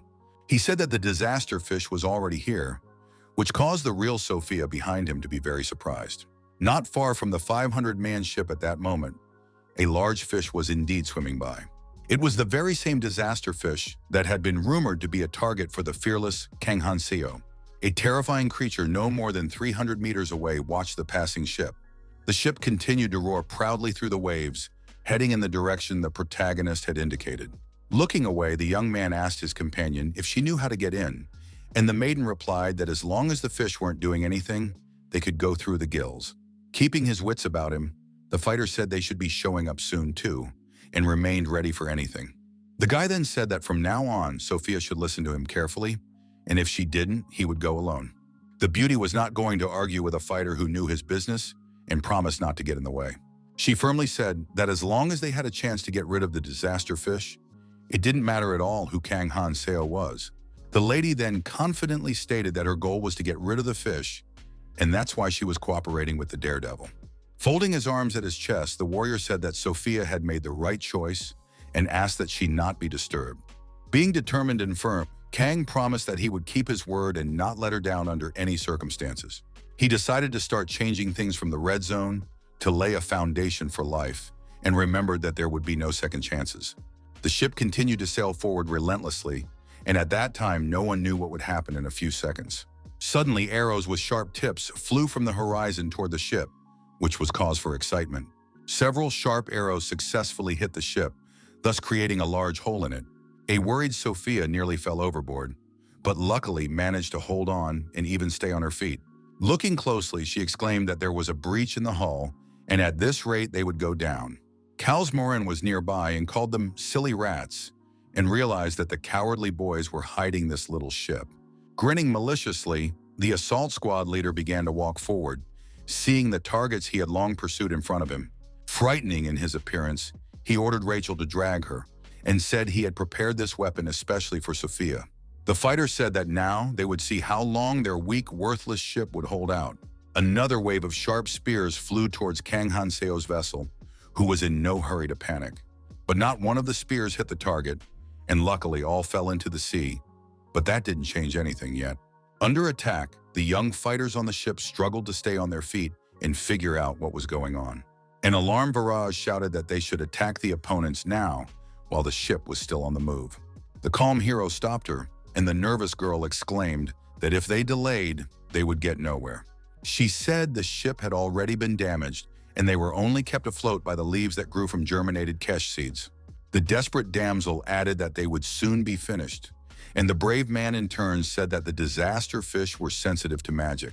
Daredevil said that even the strongest attacks of opponents are ignored by the fish, and only react to magic or skills. It was clear that any attack they made would attract the monster's attention, and would be deadly to them as long as they were close by.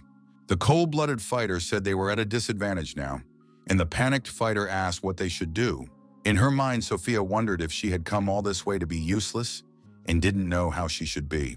In turn, Kang Han-seo reached into the pouch with his hand, asking her not to worry as he had something else in mind. What he meant was that they didn't have suitable ways to face enemies at long range without using skills. It was said that if they couldn't do it, they would enlist help, and Viraj realized that the guy was using another created item. The youngster began to think about creating a decoy, but still said they needed to delay their opponents slightly. Smiling slightly, the hero asked the lovely lady what she thought about fishing, which sounded unexpected. The charming girl confidently said that she had already decided to trust him, so she was willing to cling to everything. The ship continued to sail proudly in the direction indicated, with the enemy vessel on its tail. Morin said that the boy's ship would soon begin to sink and ordered his subordinates to carry any remaining harpoons. An anxious Chung asked what the young fools were doing, who were two of them, on the ship. Suddenly, several crates fell from Kang Han-seo's ship, leaving the beacon members bewildered. After a couple minutes, there were several crates and wooden debris in the water, floating towards the opponents. The nervous stormtrooper ordered his subordinates to get rid of those crates and clear the path immediately. After the order was received, a series of strikes were made, which triggered explosions near the ship. Trying to be steady against the wind, the protagonist asked his companion to hold on a little longer while she huddled in a corner. The floating crates continued to be destroyed by members of the lighthouse who flawlessly followed orders. It was said that the huge monster had already taken a bite, which was part of the young man's plot against his enemies. The huge creature did indeed begin to gradually float to the surface, frightening with its yellow eye alone. Morin and his minions panicked as they heard strange sounds and felt vibrations in the floor. A large kraken floated to the surface and began to spread its ugly paws in different directions. Realizing the gravity of the situation, the lighthouse members panicked because they were surrounded and the kraken was chasing them. The huge monster kept swinging its paws around, eager to swoop down on the ship and flip it over. Hansu said that if they didn't deal with the kraken quickly, the disaster fish would hide underwater, so they needed to go through the gills. The nervous assault squad leader shrieked that at this rate, they would miss Kang Han-seo, who had already sailed far away. A girl suddenly made herself known, taking up her sword and confidently saying that she would take care of it. It was the beautiful Rachel, the assistant commander, who coldly swung her sword and stripped the monster of its tentacle.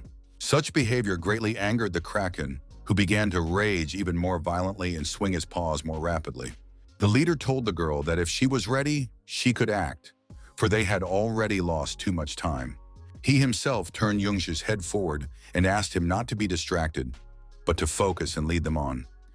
Morin said that the sudden appearance of the kraken couldn't be a mere coincidence, and realized that Han-seo was still relying on sneaky tricks. Then an attentive man cried out that the distressed fish was sinking and asked everyone to hold on tight. The ship began to pass forward in the indicated direction, which hipster Youngsoo was correcting. The leader marveled at the fact that even when underwater, the fish's gills kept them dry, and the lad replied that it was endowed with mysterious powers. At that moment, the team was in a passageway located in the gills where it was damp, nasty, and dark. The commander asked if it was correct that they should just swim forward, and the hippie replied that they would be in position as soon as they passed him. It was said that the giant mass of flesh serving as the door would shift noticeably before closing, so they should be on guard. At one point, the leader was approached by Rachel, who said that their priority should be traveling, not chasing after Han-seo. She was sure he was aware of the need to recruit prospective travelers to Quadratus. Morin said he knew everything, but they had to be patient and reminded them that once they were inside, they couldn't get out whenever they wanted. Smiling wickedly, he asked what she thought this guy could do without a guide, and it would be a miracle if they came across his body. Inside the distressed fish was the stomach, which was a small dimension where everything it absorbed formed a huge island. This dimension was no different from the dungeon to which the lighthouse cruise ship was currently sailing. The flow of magical power was distorted, so it was difficult to pick up any odors, but still something was disturbing to Kals. Along with the team, they looked around trying to find any clues, but there was nothing of the sort. The assault squad leader still didn't like this place, but he still couldn't figure out the reason why. Alarmed people noticed the wrecked ships and bodies of men and assumed it was a voyage they had paid for. Crazy Jiangsu said it's an amazing place, a blessing from the disaster fish itself, and that's the whole point. He added that the only thing that digests well in the stomach of fish is the sap of the world tree, and the remains of its creators are also collected here. The hipster called it a real treasure, happily looking around and enjoying the local beauty. The man also asked people what they thought happened to the artifacts of the dead if there are so many bones and skulls. He said he only got out of this hell alive because of what he found here, and showing the amulet asked if the guys wanted power. Jiangsu said that if they were willing to serve the tribulations as part of Quadratus, whatever they wished for would come true, which sounded tempting. Clutching the amulet of years firmly in his hand, he thanked the disaster fish for her blessing and said that Quadratus would always make everyone welcome. The hipster also asked people not to use attack skills or make loud noises, and suddenly the main character was behind him. The long-haired man said that if they followed directions, they could live in peace, and the brave man didn't understand the loud noises they were talking about. He added that there was nothing to worry about because it would take something loud, like an explosion, for the dead to rise up. This served as an idea for the daredevil, who immediately began to realize it in order to annoy his opponents. Huge ice crystals that were more than 10 meters high suddenly appeared on the ship. The unperturbed fighter wondered if this was the kind of explosion the half-witted hipster was talking about to Jungus. The crystals continued to spread on the ship, thus increasing its weight, resulting in a slow submergence. The explosion was very powerful, so the young fighters tried their best to stay on their feet so as not to crush after the fall. As it turned out, it was Sophia Varai's doing, and after realizing this, Kang Hanseo said that she was very timely. A tense Jangasu said it was bad, and an enraged Kals Moren pushed him away when he saw his opponent in front of him. He was somewhat even pleased that the goal itself came to him, and the kid looked at him with a slight smile and remained silent. The commander of the assault squad exclaimed joyfully that the kid had come to die at his hands and prepared to fight. She then noticed the hipster's strange behavior and asked what was wrong, and the guy replied that the dead people were stirring. The intimidating skeletons with swords in their hands began to move towards them with an unfriendly attitude.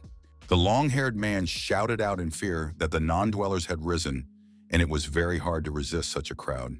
Exuding sweat, Gesu realized that it was an army of Elvenheims that had been sent to kill the fish of distress. They were powerful phantom knights from Galadriel's cursed army who were characterized by insensitivity. Panicked people shouted that the opponents were attacking, yet no one was prepared to fight back. Trying to hold back the skeleton fighters' onslaught, he said the hipster said they should just get the artifacts, but it turned out differently.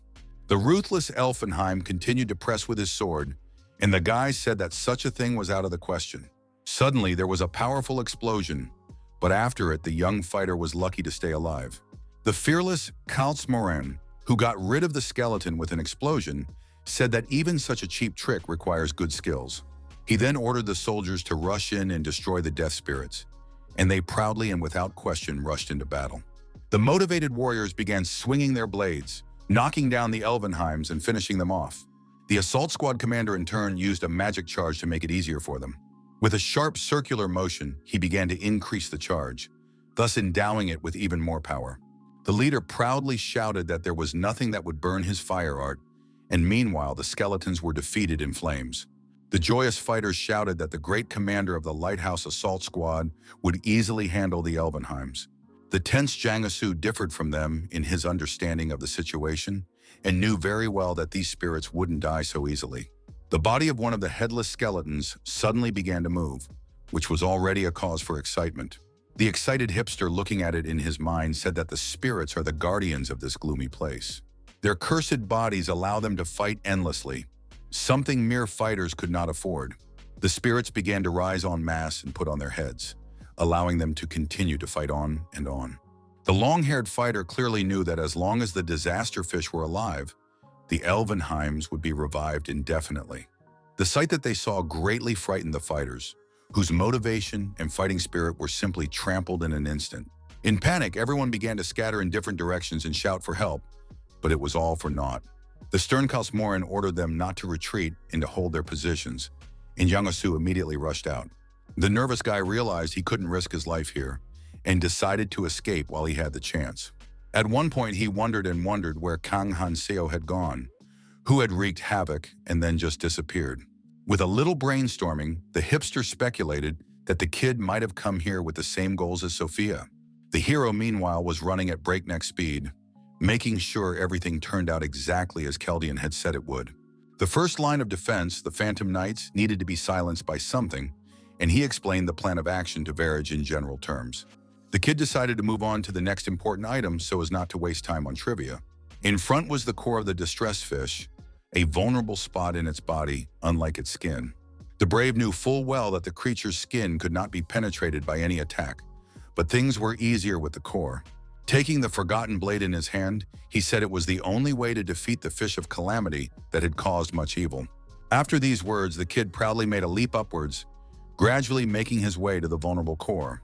Suddenly, he had Jangasu on his tail, who had been trying to find the youngster all this time. Without any prelude, the hipster hurled a sharp object in the direction of his opponent, wanting to simply settle a score with him. The wary fighter immediately took notice, but was not confused and was ready to repel the attack. With a sharp swing of his blade, he fended off the flying throwing object, and yet remained unharmed. Kang Hanseo then rushed to attack the white-haired scoundrel, who once again stood in his way. With a powerful punch, he put Jungasu on his back, who didn't even have time to realize anything, but found himself on the ground.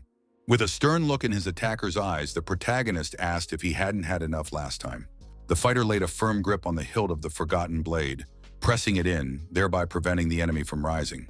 Laughing, Jesu couldn't believe the kid wanted to destroy the core, and said Sophia had screwed up by trusting him to do it. As he continued to laugh frighteningly, the hipster shrieked that anyone who dared to speak out against the calamity would face death. At that moment, the hero was in the crosshairs of the gunman Chung, who was asked by the hippie not to miss this time. The confident archer said it would be different this time, and added that Han Seo could try to dodge if he could. After these words, a summoned arrow was activated, which immediately flew towards the slightly alarmed hero. The shooter immediately shouted with joy that he had hit the target exactly, but it wasn't as easy as he would have liked. The wounded Jiangsu said with a smirk that the brave man wasn't that strong, but something suddenly didn't go according to plan. The anxious Chung didn't understand what was going on, because it turned out that the arrow didn't wound the opponent at all. The brave man's body became covered with dragon scales, making him completely invulnerable to enemies. The archer was flustered that there was no effect from the shot, and the fighter looked at him with a slight smirk. The kid used the cherished dragon art, which immediately triggered a transformation. He was almost completely covered in steel scales that protected him from ridiculous shots from enemy bows. Chung exclaimed that the power of his arrow was enough to kill even a kukulu the first time, and the astonished Jangasu said that he had seen this skill before. The pushy shooter said that if one hit wasn't enough, he was willing to fire as many times as needed. A completely calm Kang Hanseo said he would have helped them get out of here, but they leave him no choice. The first transformation the daredevil used was draining his magical power, but he had already dealt with it. With a frightening look in his opponent's eyes, the protagonist said that the upstart would not get off easy now. Meanwhile, the rest of the fighters continued to fight against the Elvenheims, who were pressing them in numbers. Some of them still lost to the humans, thus losing skulls that went flying in different directions. The stern Kals Moren ordered the fighters to keep attacking to prevent the opponents from recovering. The guys shouted that the enemy's regeneration rate was increasing, so they couldn't resist, and more often the fighters died. The merciless death spirits in turn continued to attack, giving the humans no respite. The exasperated commander realized that by fighting constantly with returning opponents, they would always be at a disadvantage. He shouted that if they died here, they would end up like the others, and ordered everyone who could still fight to use feathers. The World Tree Feather was an expendable artifact that allowed for an emergency escape with everyone nearby. The panicked kids said they've tried this before, but the feathers just won't activate. Sophia Viraj suddenly appeared nearby and said that it would not be possible to get out of the stomach of a disaster fish so easily. The girl said that dealing with the Elfenheim Phantom Knights wouldn't work either, since they were immortal here. The enraged Kals immediately threatened that there was no telling what the consequences would be if even one of the 7 phantoms found out. The lady retorted by asking if he thought that while she was desperately searching for a way to kill the distressed fish, they had even lifted a finger. She then said she'd better figure out a way to get out of here instead of whining, and added that even the clan connection doesn't work here.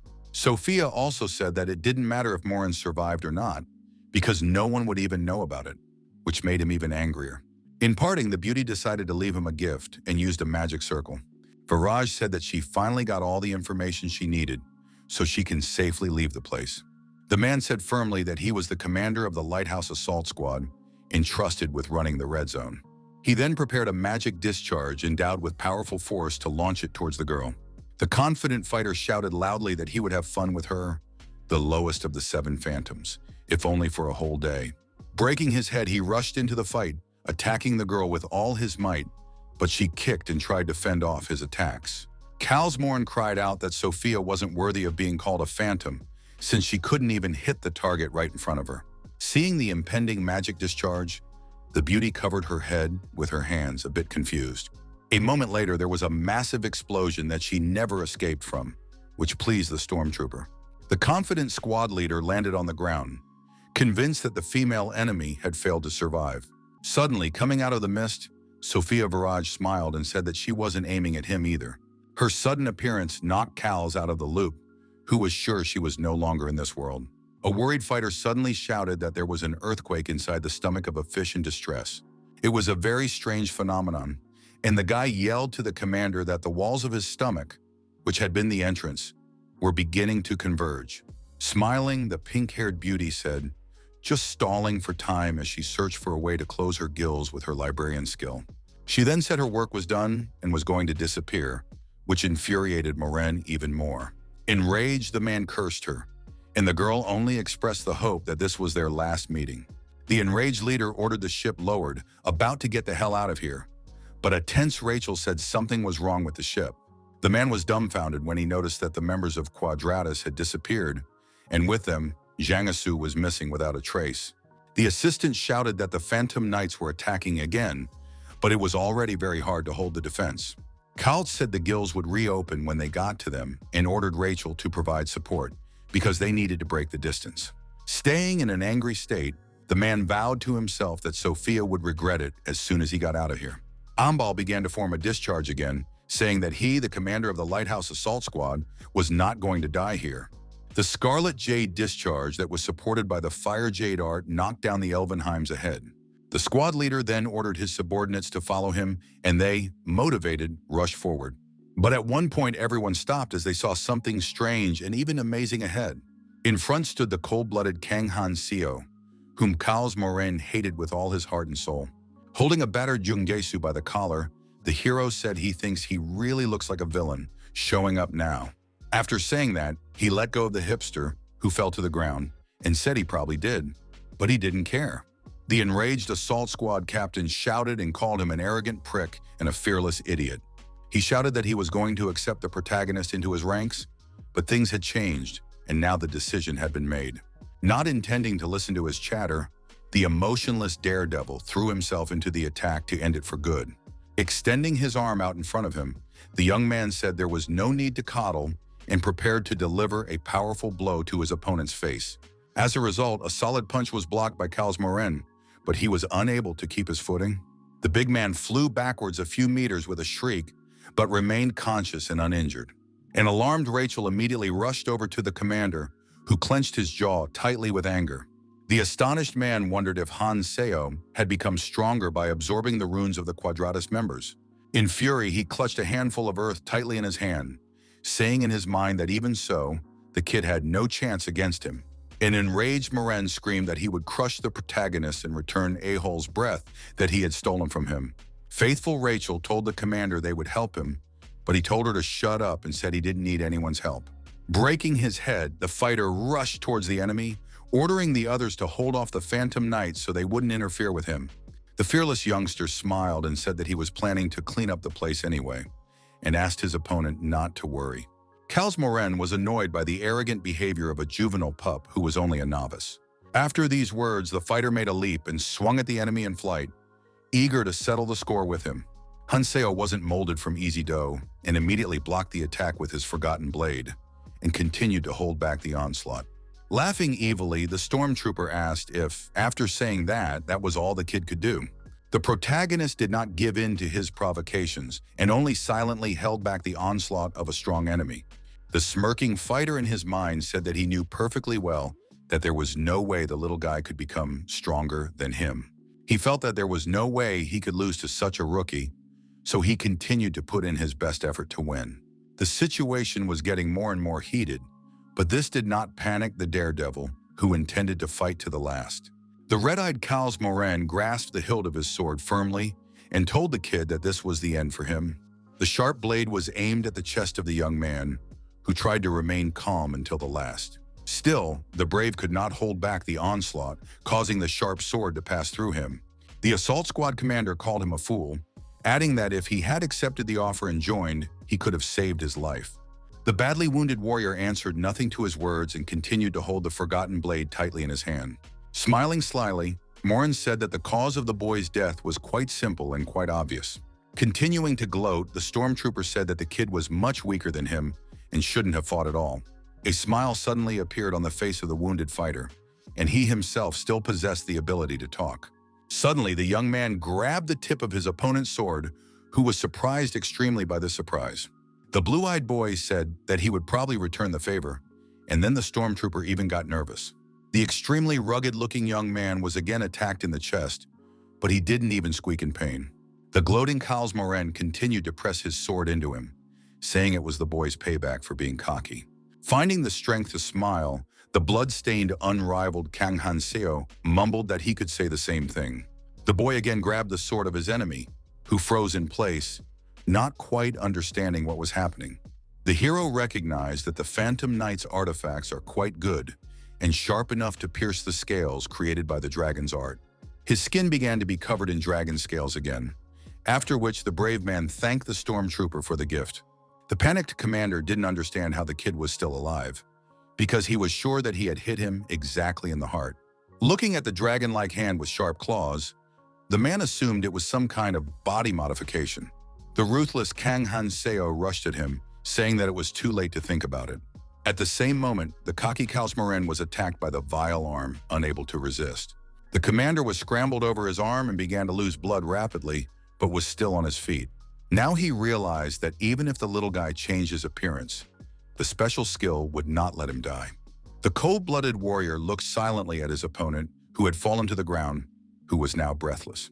Then the young man took hold of the blade sticking out of his chest and began to remove it, which was given with great difficulty and pain. Still, the effort paid off and the blade was pulled out, but the hero felt somewhat powerless after being wounded. The wounded fighter immediately used the recovery rune to rid himself of the pain as soon as possible. He said that he went to the limit to create 3 dragon hearts, and only because of that was he able to win. The specialty of the transformation was that it was an imitation of the first owner of the skill, so the art borrowed the power of a dragon. Compared to dragons, the human body is too inefficient, and the reverse transformation is very hard. And Hanseo still felt pain. The young man's runes were at the 35% level, and he still lacked skill, so it was difficult to maintain such a form. Clenching his dragon energy-empowered fist tightly in his mind, the kid said in his thoughts that now it was only a matter of time. With a confident smirk, the young warrior decided that he had to hurry or he risked not making it in time. A few meters away from him lay Yoongasu, with a third eye on his forehead, transmitting information. The guy himself didn't even move, but his eye was still working and could act without it. At one point, the eye turned a deep red, signaling that it was activated and fully functional. Kang Hanseo's escape was recorded, and a frightening voice softly said that it would remember the youngster. At this, the hipster was still lying there, not moving at all and being unconscious while the eye lived on in his life. The protagonist, meanwhile, progressed further and soon reached the core of the disaster fish. Thanks to Sophia, the guy quickly got the information about the core, and this was his only chance to end it all. The core is high up, so it's hard to get to on your own, but soon there will be something to lean on because it will respond. Distress fish have no defense against external threats, but they do have a special defense mechanism for critical situations. Not only were they Phantom Knights, but there was a special defense system that had helped her many times in dire situations. Any object approaching the core is seen as a threat, and while this is primitive, nothing is more effective. The confident Kang Hanseo was well aware that he could cut through the obstacles ahead, but there was one but. Given the regeneration rate of the fish, it wouldn't make any difference, so there was no need to do it. Nevertheless, the protagonist advanced further and further, realizing that he had no time to rest. To keep the distressed fish from recovering, he had a sclerosing solution made specifically for it. The solution was the only way to strike a decisive blow, which the young man immediately began to do. The knowledgeable fighter tossed the flask of solution upward, where it shattered and the contents began to pour out. Right in flight, the kid swung his sword and completely shattered the vessel, causing the substance to scatter in different directions. The solution didn't just turn the thing to stone, it hardened the entire area it came in contact with and prevented regeneration. After performing a series of actions, Kang Hanseo had the opportunity to observe the results and carefully finished. After observing for a bit, he said that, as expected from an alchemist's recipe, everything worked perfectly. After seeing how the sclerosing solution worked, the hero decided it was time to use it in combat. Scooping some of the poisonous solution onto the tip of his blade, he prepared to spring into action. The confident fighter said the only thing left to do was to reduce their numbers, after which the situation would normalize. Making a sharp dash, he lunged forward to attack the nerve endings of the distressed fish. The rowan itself opened its mouth wide and roared its entire throat in incredible pain inside. She was thrashing around in the water in every way possible, while Beckman Chul and Aron Pat watched from the shore. Blondin said Granny Ferris ordered the closest aides to stay on standby and keep an eye on things. Min said he had never seen a distressed fish make so much noise, and wondered what had gotten it so riled up. She seemed to have swallowed the fire and was now squirming in pain, and Sophia Viraj suddenly appeared on the horizon. The worried brunette said something was coming toward them, but Aran said now was not the time and suggested they scout the area. Suddenly, Sophia landed right on top of Pat, which shocked his closest comrade, who was worried about him. The guy was lying on the ground without giving any signs of life, and the girl was trying to recover from the fall. Being a little flustered, she said she would have crashed a little more, but luckily she was lucky. A dumbfounded Beckman Chul asked where she came from, and the girl didn't even know how to answer him. The tense beauty said that now was not the time and they should go, and the surprised young man asked where. The distressed fish, meanwhile, began to wriggle more violently than before, signaling danger. Sophia Viraj had never seen such a thing before, for the distressed fish was actually in pain. She realized that Kang Han Seo's words were just a ridiculous statement that everyone thought was nonsense. Clenching her fist tightly, in her mind the girl admitted to herself that she wished she could do it with her hands. After that, the beauty cried, realizing that she could finally be free of that damn guilt. Now Sophia was convinced that the protagonist had indeed kept his word, even though there was no trust in him initially. The huge fish, meanwhile, continued to growl loudly from the incredible pain inside that didn't subside even for a moment. When she saw the trio of humans on the shore, she shouted furiously, about to attack them. The nimble Varaj didn't trade face and immediately grabbed Bayek Minchul and Aran Pat by the scruff of the neck to save them from being killed. At the same instant, their place of deployment was struck by a distressed fish that was beyond angry. To the horror of terrified helpers, and did not believe that they managed to survive, although they did it thanks to the girl. The huge creature continued its rampage, destroying everything in its path, and the boys rushed away. The boys were dragged along by the mighty and fearless Sophia, who wasn't about to leave anyone behind. They were dumbfounded that the distressed fish were spitting out what they had swallowed, but the reason for this was unclear. Concerned Beck Minchul shouted and asked Viraj what she had done to the main character. Smiling, the beauty said in a calm tone that they had done it, and there was talk of defeating the fish. Letting tears of joy flow, the charming madam exclaimed that Kang Han Seo had succeeded in overpowering the fish of distress. Then she said there was no time, and we had to get away from the outermost roots, or they would just get swamped and drag the boys after her. Somewhere in the other direction stood a young man who noticed many sheets of paper falling from the sky. Looking closely, the guy said it was Sophia's skill, yet he didn't understand what was going on. The girl behind said that if the disaster fish rampage intensifies, this area could get caught, and Mikkel asked if she had sent a report. The lady replied that she had sent a carrier pigeon, saying they would keep an eye on the situation, and the nervous young man told her to send another. Remaining tense, he continued to monitor the situation, speculating what it might be. In a frightening tone, Mikhail said that this could be the end of the balance in the red zone still extant.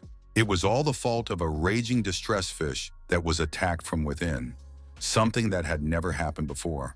The huge creature continued to wriggle in every possible way, destroying everything in its path, which alarmed people. The fearless Kang Han Seo, meanwhile, was still inside the fish that was gradually dying. The vulnerable core in her body was no longer intact, and the yellow liquid was rapidly draining from it. The hero was stained with an amber liquid that poured relentlessly, getting on his hair and clothes. The fierce fighter exhaled tiredly and said that everything happened exactly as he thought it would. The guy also said that it was a severe test for the human body that he had to face. The strain on the body is increased due to the use of the species transformation, and more importantly, the tentacles of the disaster fish are cursed with reduced regeneration. Her purple tentacles were still intact and protected, but that made little difference. Daredevil gripped the hilt of his sword tightly, mentally preparing himself to rush into battle. He was well aware that attacking head-on was the only way to break through, and immediately rushed forward to run. The vile tentacles were aimed at him to impede his advance, but did not frighten the fighter at all. The warrior fearlessly swung his forgotten blade, destroying the tentacles and moving closer and closer to his target. He didn't stop for a second, because determination at that moment dominated over fatigue. After a few minutes, the assertive Kang Hansu reached the core and swung his sword to destroy it. Without any hesitation, the fighter stuck his blades into the core, from which more amber liquid began to flow out. The now exhausted hero made sure that the fish of distress felt pain after all, while continuing to thrust his blades deeper into the core. It became clear to him that the subspace forming the stomach was collapsing as the core was destroyed. Now it was time to move on to the next step, which the confident warrior did. The vital organ of the distressed fish began to gradually deteriorate, which is what the brave man was aiming for. With his entire body penetrating the deepest core, retaining a cold, once Hansu began to swim farther and farther away. The first way to kill the monster was to destroy the nucleus in its stomach, and the second was to pass through the blood vessels connected to the nucleus and attack the heart. Daredevil kept swimming, reminding himself that this was his last chance to end this terrible disaster. He had calculated in advance that he would draw out the poison with the dragon art and be able to breathe thanks to Ahal's breath. The lad thought there could be nothing better than this plan and prepared to destroy the vessels ahead. The confident hero swam up to the blood vessels ahead that demanded destruction. Grasping both swords firmly, the focused fighter prepared himself for the laborious work. A moment later, the process of destroying blood vessels began, which the young man did with particular enthusiasm. Still, somewhere the kid miscalculated, and as a result was attacked by one of the tentacles right in the lower back. Inside, he felt a searing pain that penetrated flesh to his heart and destroyed all focus. The guy was feeling a lot of heartache, but he stayed on his feet and wasn't going to give up. With a sharp movement of his blades, he cut down the tentacle that dared to so sneakily attack him from the rear. It didn't make the intense pain go away, but the young man knew he had to move on no matter what. He was well aware that he had no time to recover and decided he had to hurry. Kang Hansu felt terrible as the pain continued to make itself known, but one had to move on. This path was more difficult than the protagonist thought, but he had no other choice and had to endure. The kid thought he should retreat, but was suddenly attacked by the tentacle again, though he managed to set up a block. The fighter gritted his teeth hard again in pain, but this time blocking the attack helped him, and it didn't hurt as much. Daredevil realized that if he gave up his position even a little, he would have to retreat altogether, which he didn't want to do at all. Enraged, he said there was only one way left and rushed to the attack, showing a special desire to fight. In front of him, the young man saw a huge tentacle that he intended to chop with his forgotten blade. The precise strike was successfully delivered, and a piece of the offshoot was severed, indicating that the warrior's actions were correct.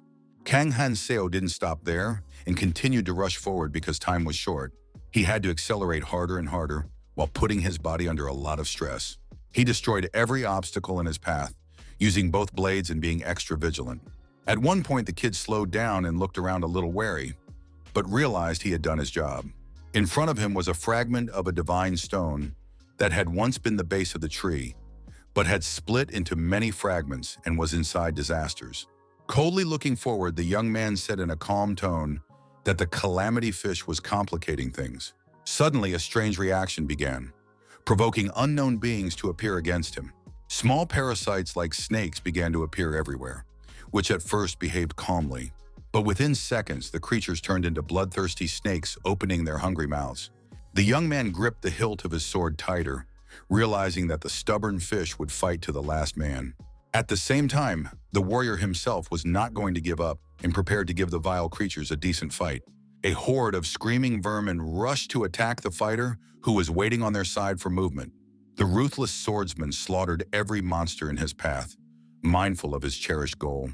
You could tell by the look on his face that he had gotten into the excitement and was doing it with great enthusiasm, and there was no denying that fact. After a couple minutes, all the snakes were slaughtered, and their remains fell to the bottom as the youngster moved on. Suddenly, a parasite clung to the fighter's leg and wouldn't let him go any further, which was a bit of a problem. The nervous Hansu immediately wondered when the abominable creature had time to latch onto his limb. He then became even more wary because it was a distraction on the part of the monsters. A multitude of parasites tore towards him, which put the fighter in an uncomfortable position. But he was in no hurry to panic. A whole gang of snakes gathered in one place, but all they ended up doing was banging their heads against each other. All the parasites clumped together, not realizing where the jumpy opponent had gone. The creatures gathered in one place could now no longer escape and were left to suffer defeat. Daredevil, in turn, wasted no time and struck a powerful blow with his sword, destroying all of them in one fell swoop. In thought, the sterner warrior said that this pathetic show wasn't enough to stop him in his tracks. He then rushed towards the divine stone fragment, intending to strike and destroy it with two blades. An incredibly hard hit on the fragment was successful, but did not cause any destruction. Kang recognized that this was more difficult than anything he had met so far, but he wasn't going to give up and gripped his sword tightly. The brave man realized that if getting through directly was so difficult, he should just sever the blood vessels connecting the fragment to the fish. This was followed by a series of blows to the surrounding vessels, which burst one after another. Vessel fragments stuck to the wet, sharp sword of the protagonist, showing a special attentiveness to everything. At that moment, the cruelty in the blue-eyed man's heart prevailed, and he continued to swing his blade without stopping, even for a moment. There was no human emotion in his eyes, only a desire to end the fish of disaster forever. Eventually, the effort paid off, and Kang Han-seo reached the pure fragment of the divine stone. The lad took a moment to notice that the fragment was smaller than he thought, given that its power was enough to maintain the fish's condition. The daredevil was pleased with himself, for in spite of the difficulties he had overcome, he had at last obtained the precious object. But as the hero took the fragment, the fish's interior began to rapidly deteriorate. A little nervously, the young man realized that he wouldn't be able to get out at this rate as the space narrowed. He was too distracted to think and let his guard down, resulting in another attack by the parasites. The strong blow was like a whip that pushed the kid far away without even letting him realize anything. In the process of flying, the young warrior dropped his sword, but remained conscious, though in great pain. Much more importantly, the guy dropped the precious fragment of divine stone, and his eyes began to double over. The protagonist himself was completely calm and peaceful while doing so, and his eyes began to close. Completely relaxed, he lost consciousness and began to walk at ease to the bottom as the shard moved away from him. Meanwhile, a homing pigeon landed on the unknown man's arm, conveying an order to find Kang Han-seo, who had killed the distressed fish. The huge fish was indeed killed, and not far from its body, crowds of people began to gather, eager to look at it. The surprised subordinate turned to Deputy Commander Lee because he had seen something startling. The deputy commander of the Lighthouse Assault Squad, Lee Hong, was in turn reserved and calm. The subordinate showed him the excavated place where the glowing object lay, and the man became convinced that it was true after all. He picked up the mask of the stern Kals Morin, commander of the assault squad, which he hadn't even expected to find. The deputy knew that the squad leader had been assigned to run Quadratus, but had no idea what had happened to him. The fighter reported that the bodies of the Quadratus men had been found nearby, and a member of Kals's squad was also among the dead. The young man added that, as previously reported, all indications are that they were all victimized by the same person. The calm Li Hong surprised him by throwing away the commander's mask and saying that since he was gone, they should review the structure. The now thoughtful subordinate called him commander, and the man smiled and said that was much better. Li wasn't like Kals, who had been given commander status because he'd only been here a few years longer than he had. The fighters were working on organizational matters, and the new commander suddenly noticed a sword sticking out of a rock. He took out his sword, saying that something so huge had died without leaving a single rune, and he wasn't sure if there was anything worthwhile left in such a situation. Throwing away the broken blade, the commander said that they still didn't know if Han-seo had managed to get out alive, and ordered them to find any trace of him. The man saw fit to check what Jungus of Quadratus had managed to see with the Thousand Eyes skill. As he continued to walk forward, the newly minted leader was suddenly surprised because he saw something extraordinary. He speculated that this was most likely where the heart of the calamity fish that had fallen at the hands of the protagonist was located. The assault squad leader noticed the dying body parts of the fish and wondered what had happened here. Li Hong wondered if Kang was really that strong, but suddenly a subordinate came running to him and called him deputy. The new leader told the panting guy that he was now the squad leader and asked what was wrong. The worried young man exclaimed in panic that a crowd of travelers were heading this way. Lee said they had to withhold information about what happened and asked why the perimeter wasn't secured, and the young man said there were too many of them. The man was sure that the travelers just came to see the dead disaster fish, so there was no need to worry. The astonished people couldn't believe that someone had actually managed to kill this entity. Meanwhile, in the crowd was the secretive Sanshin. At one point, the guy smiled, saying that he'd heard there were tons of incredible artifacts in the disaster fish. He asked with a shout, wondering if the newly minted assault squad leader intended to take everything for himself. People realized that wanting had become harder, so it wasn't easy to get runes either, and no one could use an artifact.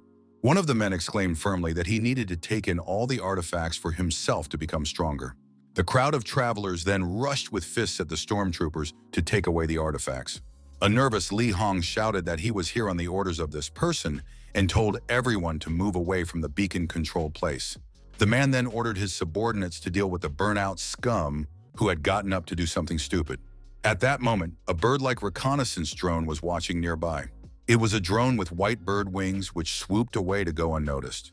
Control of the device was on Sophia Viraj, who hid in the roots and controlled the situation. She asked people to gather at the distress fish to get the lighthouse's attention, but they caused quite a stir. The reconnaissance device landed on her arm before transforming into a small emblem. The girl wanted Aaron, Pat, and Min Chul to spread some rumors, even though she couldn't trust them, but they were still experienced enough. Still, something was causing the beauty to think deeply about what was happening nearby. She was not given peace of mind by the strangers in black robes from the crowd who were purposely provoking the others. She memorized the faces of each of them, but had no idea who they were or where they had come from. Among these men were Sanshin, Monarch Yunhui, and the rest of their associates, who were carrying out their task. Sophia knew it was to her advantage and was pleased with the distraction, but she realized they wouldn't be able to hold out against the beacon for long. Viraj realized she had to use this opportunity to search, and might have to use a few God's eyes. She used multiple eyes that created a white sphere that transmitted everything in her line of sight to the owner. Focused Maiden remembered that it had been 3 days and told herself that this time, she had to find Kang Hanseo. Belle desperately triggered the God's eyes, hoping that at least one of them would find the protagonist. The lady was sure the guy couldn't have died so easily and felt it was her duty to find him. The brave man, meanwhile, was lying unconscious somewhere on the ruined shore, and his appearance was very shabby. The guy would have continued to lie there without giving any signs of life, but suddenly something unexpected happened. A purple fairy appeared beside him, saying that the day had finally come, and waving her paw. With her purple paw, she lightly slapped Kang Hanseo's face, intending to bring him to his senses. In an instant, drops of sweat began to trickle down the young man's right cheek, and he began to gradually regain consciousness.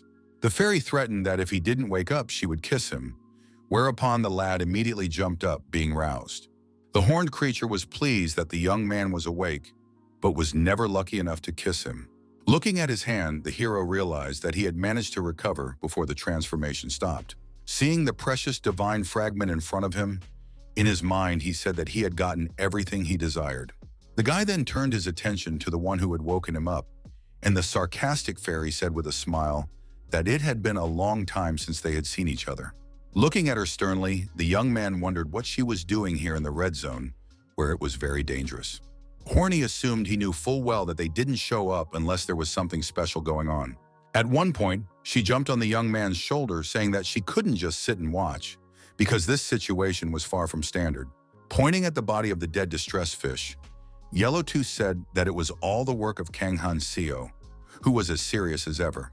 It was said that the hero was the first to succeed in killing her, and the fairy's rule was to give great rewards for great deeds.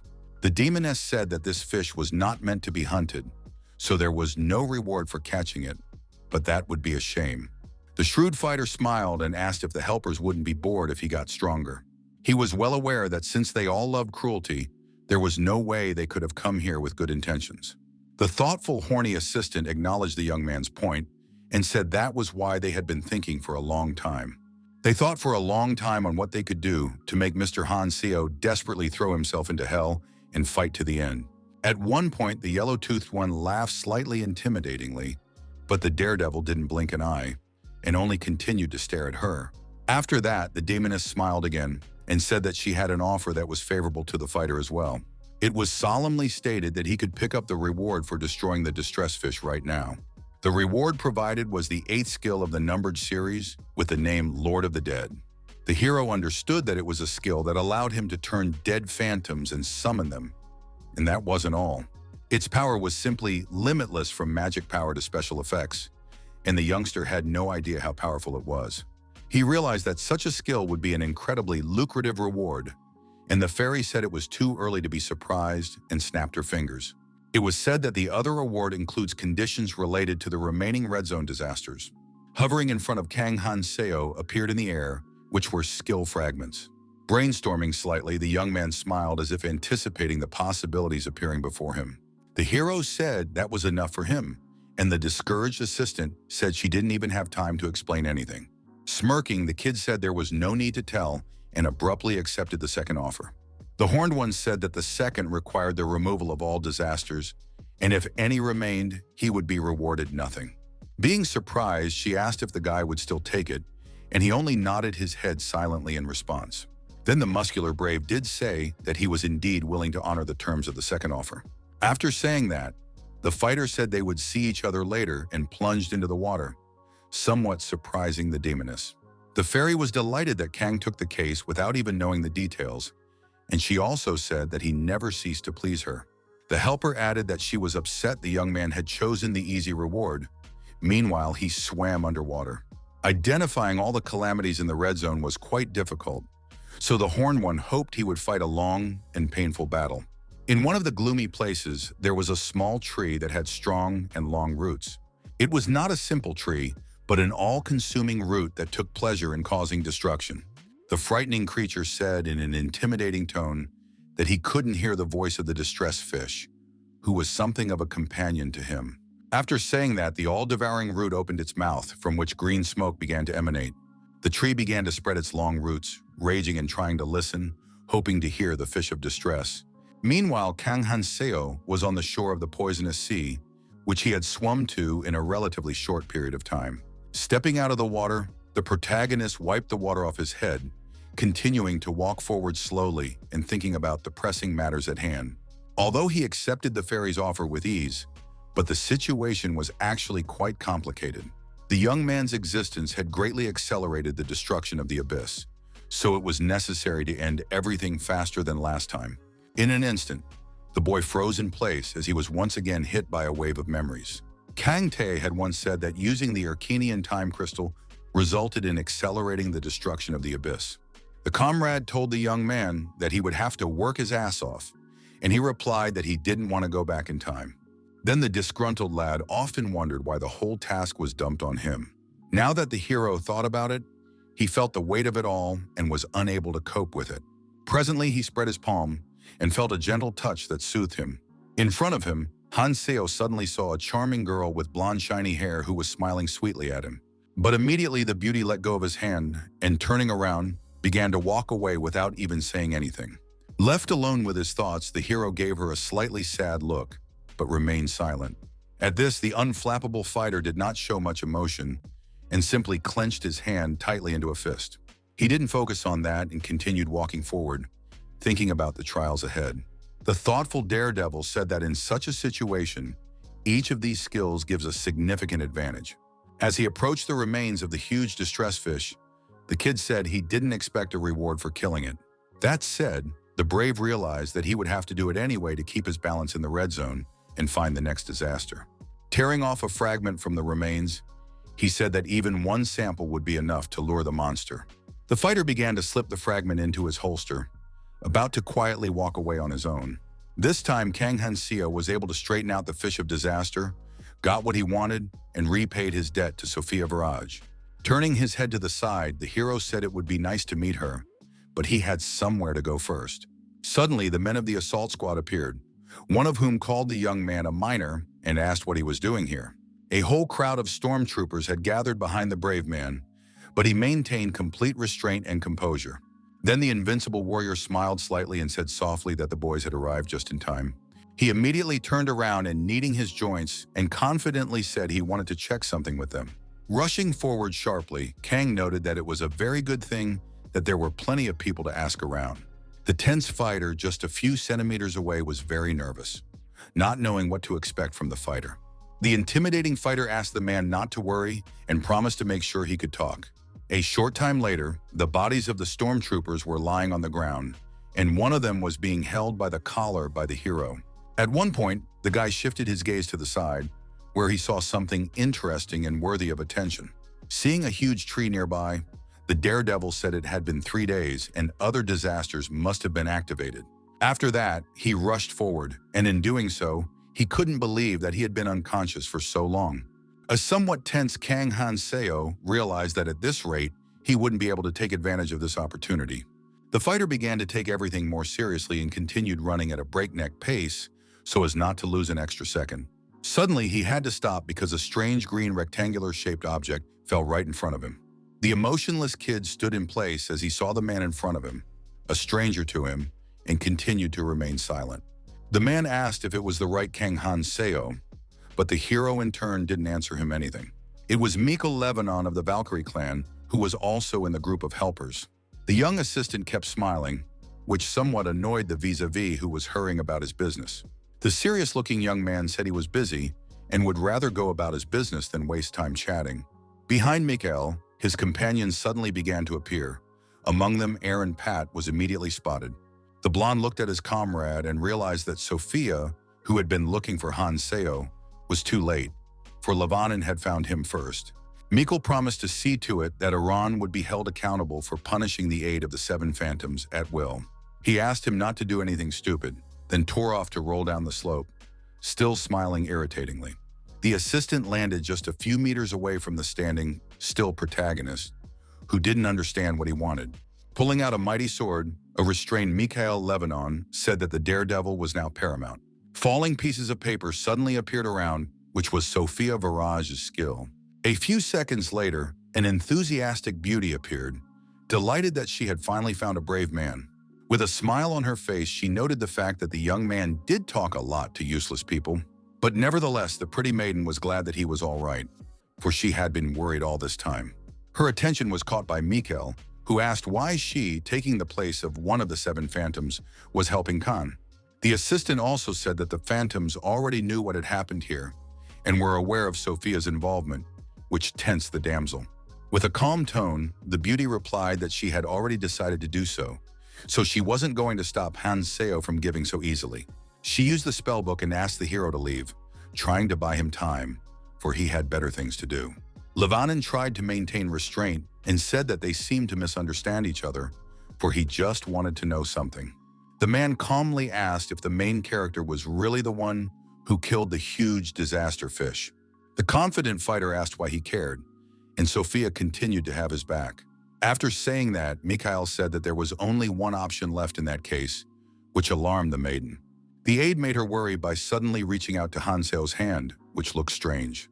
Aaron, Pat, and the others watched with dismay in their hearts, but no one could interfere. Suddenly, Lebanon, with a smile on his face, suggested that they team up, which was not at all expected by anyone around them. A distrustful Sophia immediately asked why he wanted to cooperate with them and what he even meant. In turn, the protagonist asked what good it would do him, emphasizing that there was no benefit to Mikhail either. The man, on the other hand, said that, unlike Sophia, he could provide direct support from an aide and considered it a favorable proposition. He added that the red zone has been like this since he got here, but the Braves have been able to change it. The deputy made a loud statement saying he needed a storm to raise the hushed tides, i.e., someone like a daredevil. A flustered Virage whispered to Kanu that it sounded suspicious and asked if he would agree. The guy realized that even now there are people who want change and agreed to cooperate. Mikhail was immediately happy and said he had made a great decision, but it was too early to relax. Suddenly, the hero suspected something strange, but never had time to provide an explanation of the situation for the others. Being cautious, he immediately shouted to the others to hide, and Sophia began to panic. The same hour, mass destruction and vibrating waves underfoot began, but no one still didn't understand what was happening. A huge monster with many sharp spikes on its body began to emerge from the ground, making it more frightening. It was a creature with a huge maw, which was to be fought by a human team of frightened fighters. A tense Mikhail couldn't figure out where it had even come from, and other than those thoughts, his mind was nothing but mush. It was just a stalk of the all-devouring root, one of the scourges, but it could suck itself all around, and normal attacks wouldn't even hurt it. Even more stressful was the fact that there were so many of these stalks, so it was impossible for ordinary fighters to defeat them. One of the panicking guys was running away from the stalk, which at that moment was targeting him, about to devour him. The young man failed to escape and fell into bondage, which he feared the most, but no one was able to help him. Nervous Lebanon had no idea how the monster ended up here, for it usually didn't get to the roots on the surface. Extending a shaking arm, the man trapped under the rubble begged the commander to save him, which looked very scary. The panicked leader was confused and didn't even know what to do in such a situation, and time kept ticking away. He shouted that if they stayed here, they would all die, so they should run, but someone abruptly grabbed his arm. It was a completely calm Hansu who reminded him that Mikhail wanted to help him and offered to go together. The aide asked where the guy was going to go in such a situation, and he smirked imperceptibly in response.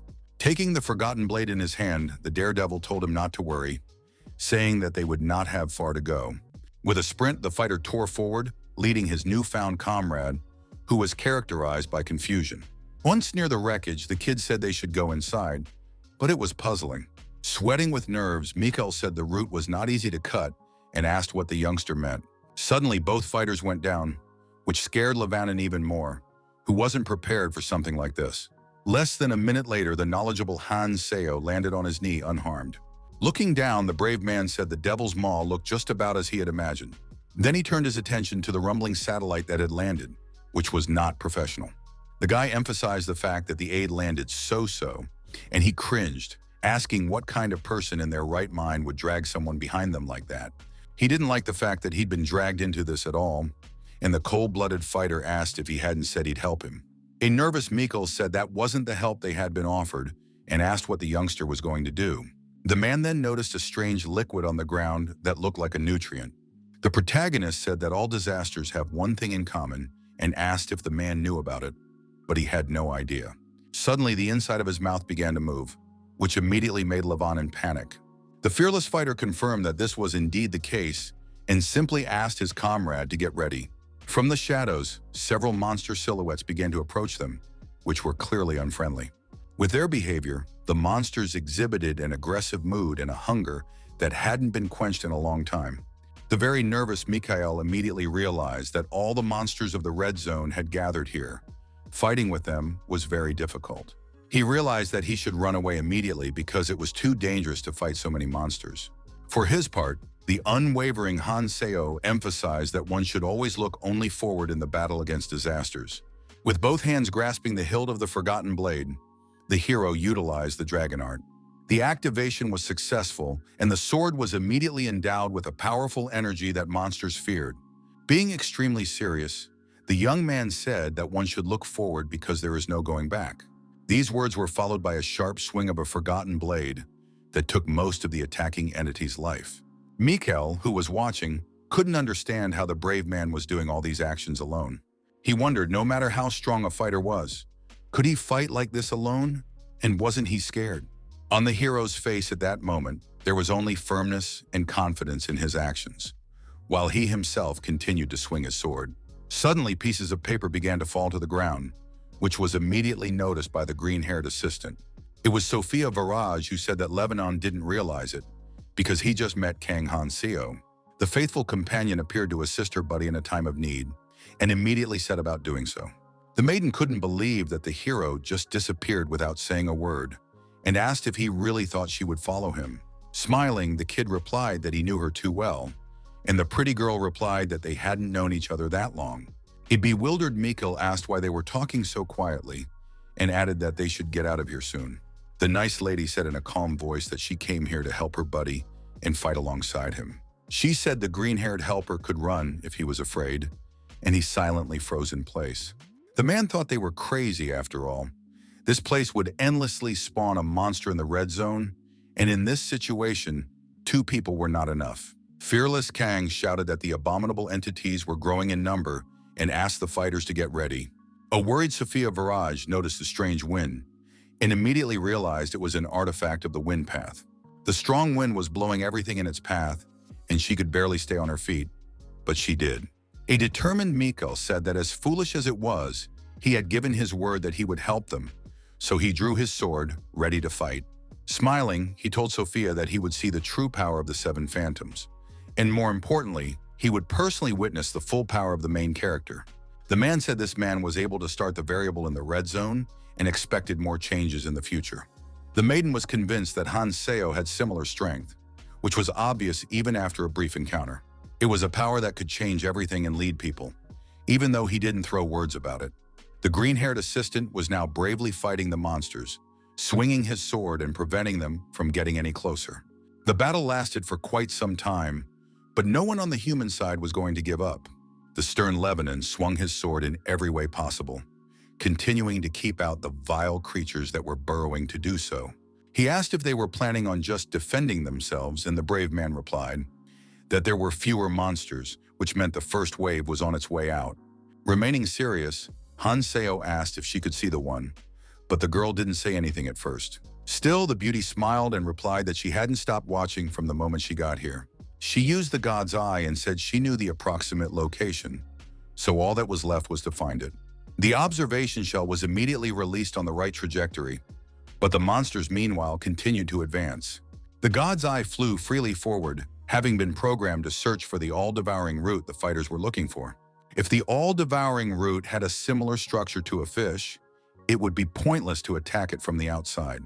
The devil's mouth was the organ, and the only place where the root could be damaged, and its real body was hidden under the world tree. However, if you penetrate through the devil's maw, there will be an opening from which mobs of monsters emerge. Viraj understood that the place where the essences came out from was the root's only weakness, namely the area associated with the innards. The reconnaissance shell continued to fly clearly in the direction indicated by the maiden. In an instant, the girl exclaimed joyfully that she had found the very passage they were looking for. In front of the god's eye was a place from which throngs of vile creatures crawled out, impeding progress. A tense Sophia said she found the place, but monsters kept coming out of it, so the connection was cut off. Also, the battle lady said that this place was far away, so it would be a bit difficult to get through to it. The speechless brave in turn immediately clenched his fist tightly, activating the dragon skill, and said that it wasn't a problem. He was covered in dragon scales that gave him strength, and said he was only here for a minute. The daredevil's gaze was extremely confident, and he himself was ready to fight any number of monsters. Beauty Viraj and Mika Lebanon froze in place, silently watching Hansu's transformation. The surprised girl noticed the fact that the transformation of the fighter's appearance had become even stronger. The aide was amazed that the kid even had a dragon art skill with which to transform. The lady said the transformation of the young man's face doesn't last long, so you have to get through there on the first try. She emphasized that no matter how strong a daredevil was, he would not be able to handle so many monsters. The companion decided to pave the guy's way to make it easier, and he in turn remained silent. The unperturbed warrior then turned his attention to the smiling Mikhail, who looked odd from the outside.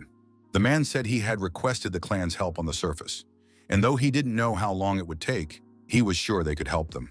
He also added that he could no longer just stand by and watch the two guys fight, though he didn't know if they could hold out until the clan came. Huge crowds of monsters continued to rush in, showing their aggressive mood. The pensive Hansu froze in place as he was once again hit by a wave of distant memories. The place seemed very familiar to the protagonist, and he remembered being in a similar one with his closest associates.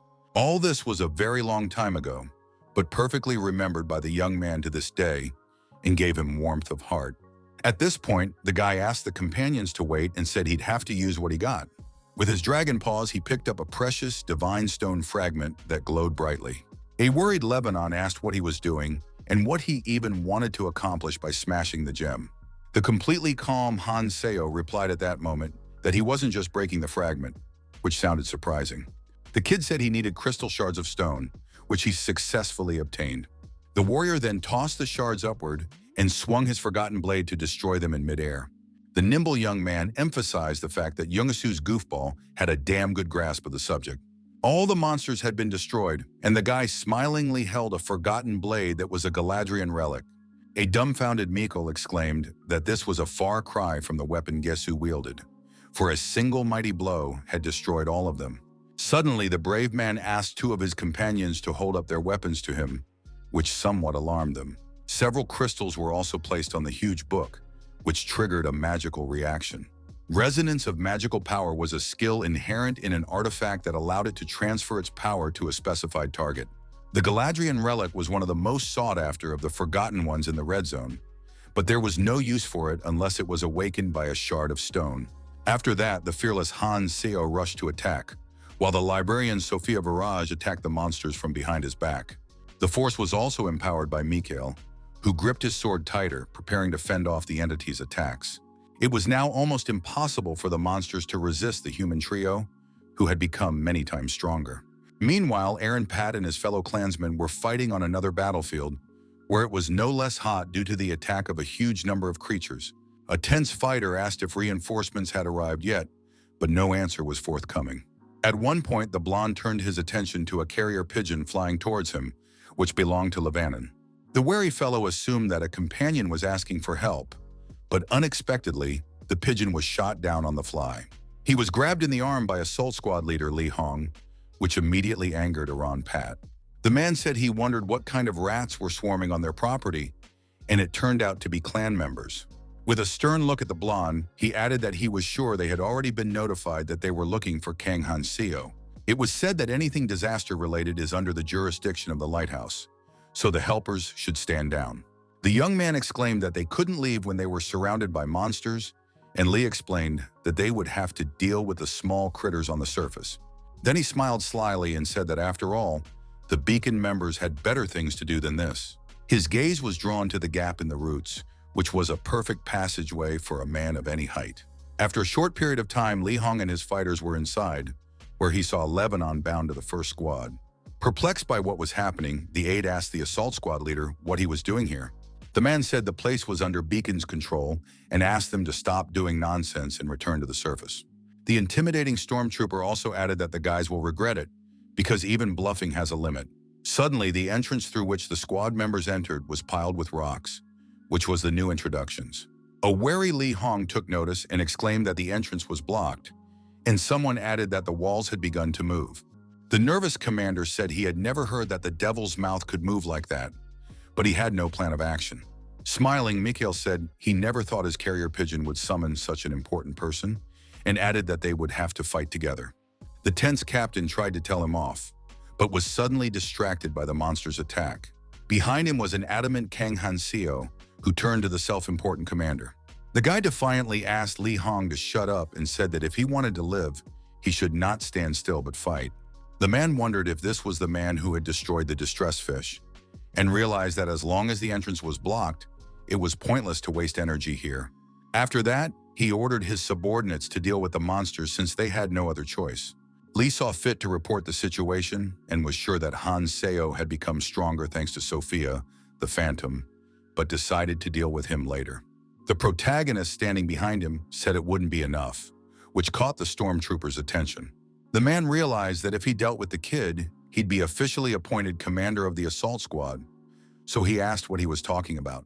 The unperturbed fighter said that they wouldn't last long at this rate, and remarked that Lighthouse had gotten weaker, which amazed Li Hong. Suddenly, he clenched the dragon fist tightly and held it out to the stormtrooper, who, confused, froze in place. Brave in turn remained confident, and in his hand alone, magical power could be seen. The surprised fighters didn't understand what was happening, and one of them even said that magic power suddenly flowed through him. The excited boys tried to understand the situation, though it was given with great difficulty without explanation. Everyone looked at the hands and weapons that were endowed with powerful martial energy with great astonishment. The protagonist had been convinced before that it was very difficult to distribute power among so many people. With maximum concentration, he ordered everyone to sharpen their focus on controlling their magic power during battle.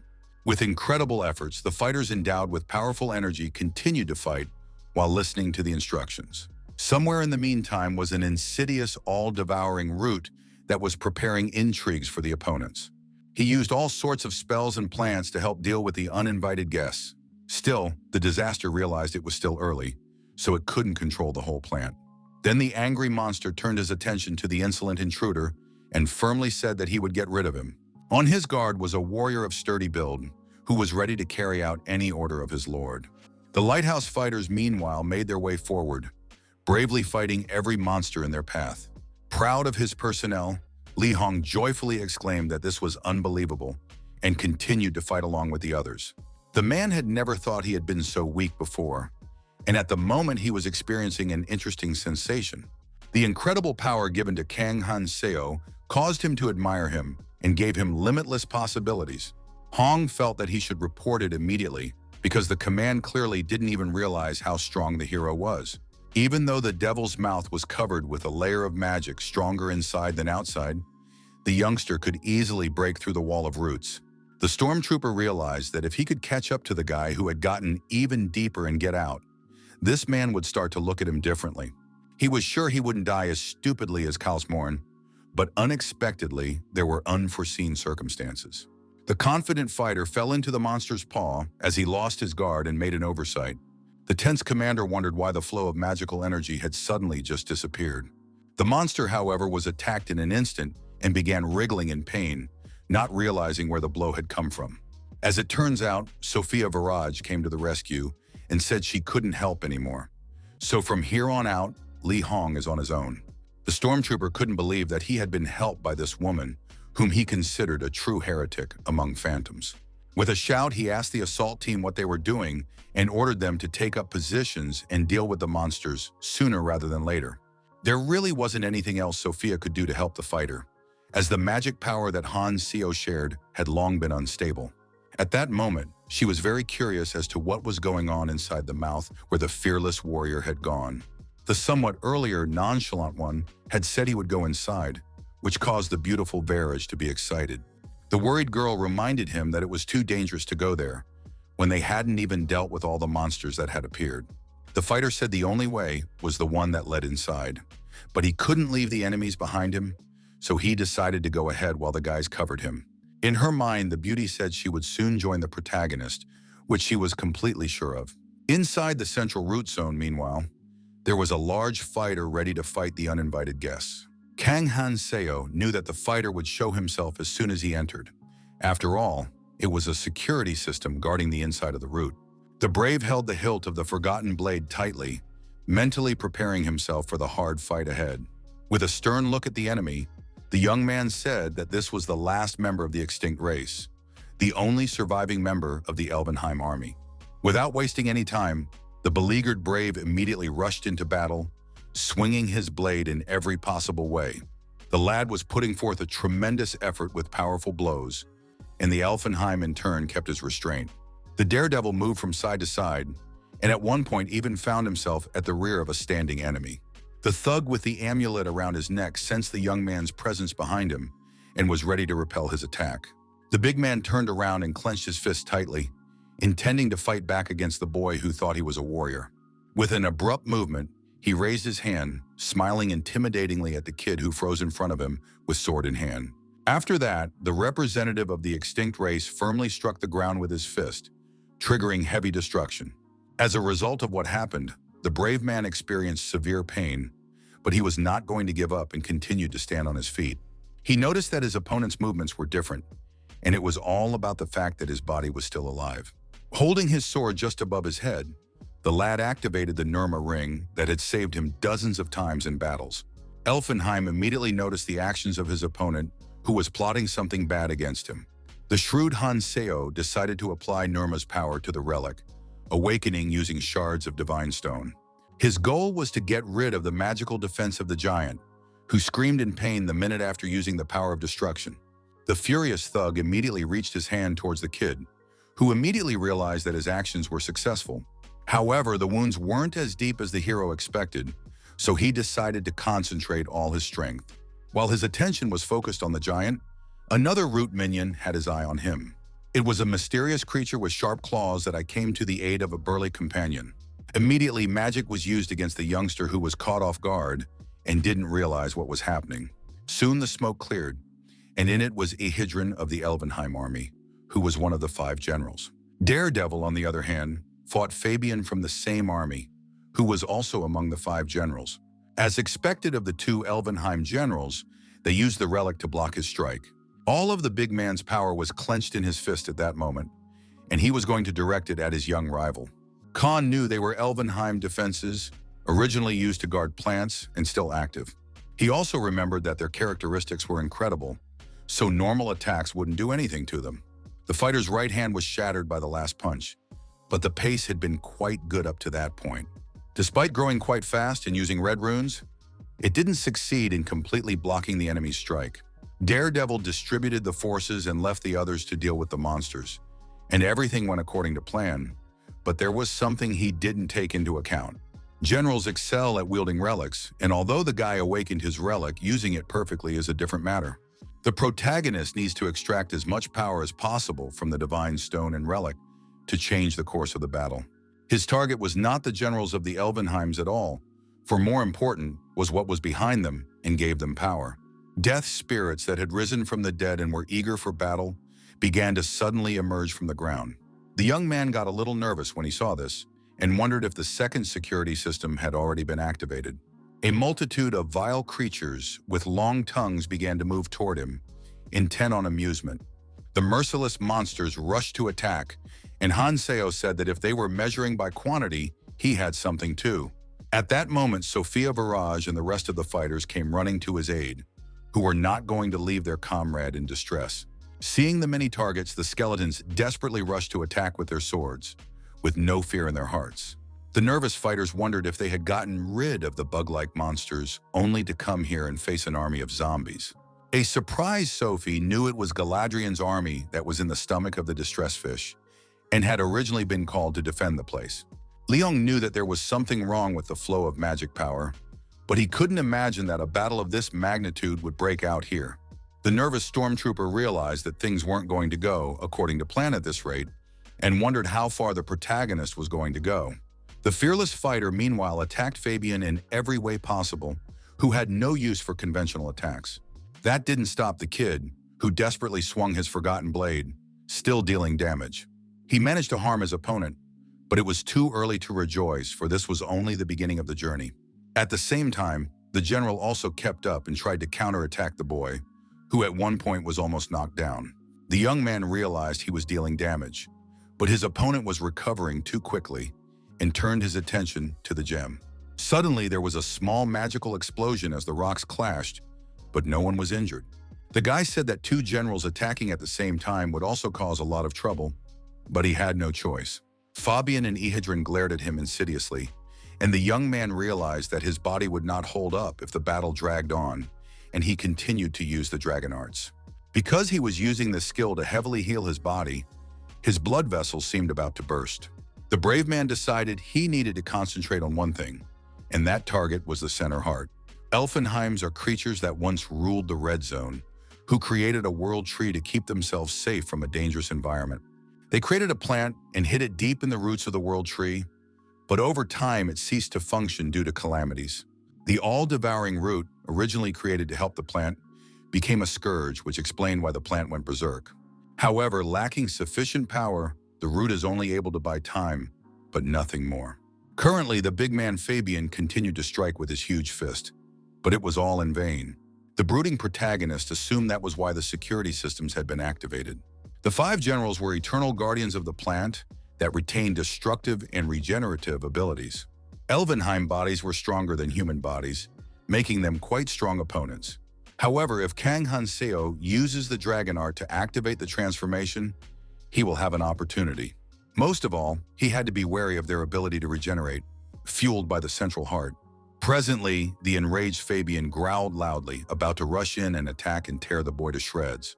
The brave man realized that it was like fighting zombies that were endlessly regenerating, and at this rate, it would never end. The five generals were only a distraction, and the calculating hero had only one goal. Once again, the fighter used Nirma's ring to activate the power of destruction skill. He decided to use transformation to maximize the flow of magical power and direct it to one point. On top of the original power of the relic and the shard of divine stone, the youngster would add the power of Nirma's ring and charge forward with all his might.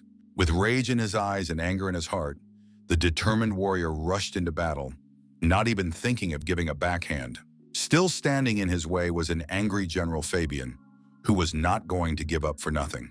Suddenly, the bulky man was attacked in different parts of his body, causing him to scream loudly in pain. Hansu was sure that even if it was an armor created using a Galadrian relic, it wouldn't be able to completely block the power of destruction. Making a sharp jump, the kid attacked the general with all his might, who didn't even have time to react. The giant was badly wounded, but it was too early to relax, for something immediately alerted the fighter. Before he could catch his breath, the young man was such a beat on Eshidran, who was not about to show him mercy. Each of the beads is comparable in strength to Fabian's armor. In other words, the protagonist could destroy them. The kid realized he needed to put more effort into it, but suddenly froze in place, shocked by what he saw.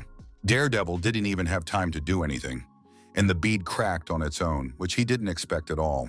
Kang wondered if Ehedrin had purposely released magical energy around the relic to force him to attack. Now the warrior began to assume that this meant that as long as the main part was intact, the relic would remain intact. In turn, his opponent wasn't going to stop and fired beads at him again to finish him off. But the protagonist did not give up and began to deftly swing his sword, destroying all enemy projectiles. Still, one of the beads landed right in the guy's back, causing him to bend over and experience intense pain. After the impact, the young man realized that even if he destroyed the relic's form, its power would remain the same.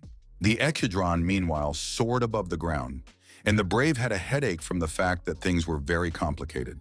The rest of the fighters in turn continued to fight the Elvenheims, which was very hard to do. One of the young lads managed to injure his opponent's leg, thus denying him the opportunity to continue fighting further. At the same time, the kid noticed that something strange was happening to him, but there was no explanation for this phenomenon. The magic power became unstable, and he couldn't move properly, and without it, he would have fallen off his feet altogether. The wounded skeleton that the boy had slain began to rise gradually, despite the dagger sticking out of its limbs. The monster saw his opponent's back turned to him and decided to take the chance to get revenge. The kid asked the commander how much longer they had to fight, and the creature rushed at him to attack. Mikkel Lebanon came to the rescue and finished off the monster, asking him not to let his guard down, as the skeletons were coming back to life. The kid accused the aide of everything, but suddenly a woman's voice said there was no point in complaining.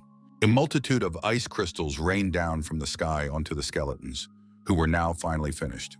The stunned fighter didn't expect at all to see Sophia Viraj, who had come to help them.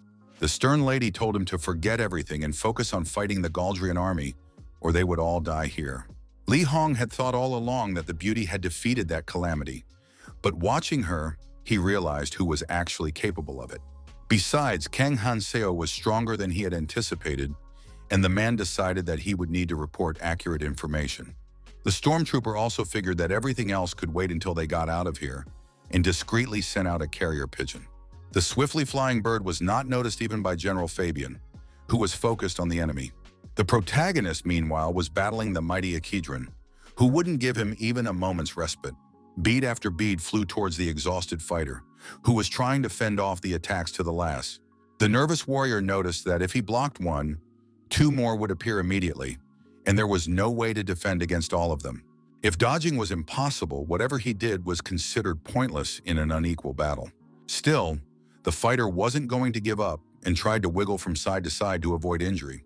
Alas, one of the beads did hit him and wounded him again, causing the hero to clench his jaw tightly. At that moment, it felt like a limb was being torn off, and there was nothing he could do about it. The merciless enemy continued to launch a series of attacks, and each wounding of the boy brought him pleasure. In turn, Hanseo rushed forward, deciding that if it was only part of the damage, it would be wise to use the rebound to break through.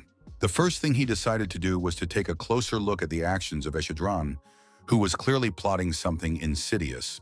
The bloodthirsty general launched another batch of beads towards his opponent, who froze to the ground. The brave man realized that if he could only get one accurate strike, it was okay if he got hurt in the process. He did not take his eyes off the merciless opponent, who showed aggression and persistence with his actions. The rugged-looking daredevil said it was too late to block, but his intentions were not entirely clear. Suddenly, the warrior took a high leap and swung his forgotten blade in a sudden movement that looked very spectacular. Ehedron, who had expected an attack from the other side, did not pay attention at first as he controlled the other flank. But then the general turned his head and noticed that Kang Hanseo was not moving in his direction at all. The fearless warrior decided to attack the central heart that fueled the general's magical power. Striking a powerful blow with his blade, The protagonist said in a calm voice that Yehidrin was not his target. The central heart was successfully destroyed, indicating the success of the youngster's actions in the correct course of thought. Then the guy said he'd lost too much time here, which dumbfounded both wardens. Suddenly, General Fabian and his comrade-in-arms were attacked by a forgotten blade, now no longer fueled by heart. Smiling confidently, the daredevil said it was time to finally end it all and continued swinging his sword. Meanwhile, Sophia Viraj was very excited because the endless battle had finally quieted down. Looking around, the girl wondered if it was all over, for the knights had suddenly stopped moving. She noticed that they were no longer coming to life, and the suddenly appearing Hansu said that their power source had dried up and there was no danger now. The pretty girl was very happy to see him, and the guy said that this was just the beginning and they needed to move on. A determined Li Hong said that if the young man was going to go any further, the lighthouse was leaving. The man added that he and his men followed the hero because it was an emergency, but they do not obey him. He felt I didn't have to go any further, and the kid holding the forgotten blade in his hand confirmed him right. With a smile on his face, the stormtrooper wanted to shake his hand, but he suddenly heard a sharp swing of his sword. The angry commander shouted and asked how the kid dared to attack him, but Han Seo said he hadn't attacked him at all. Remaining unperturbed, the fighter said he was just outlining the path he would take and asked if they were good at holding their breath. A girl from the squad shouted in panic that there was danger behind them, whereupon Li Hong immediately turned around. At that moment, a whole wave of poisonous water was coming at them, from which it was impossible for ordinary people to escape. Blue with nerves, the assault squad leader realized that with a swing of his blade, Kang had provoked trouble. No one had time to figure it out because in a matter of seconds, a huge wave hit the members of the lighthouse.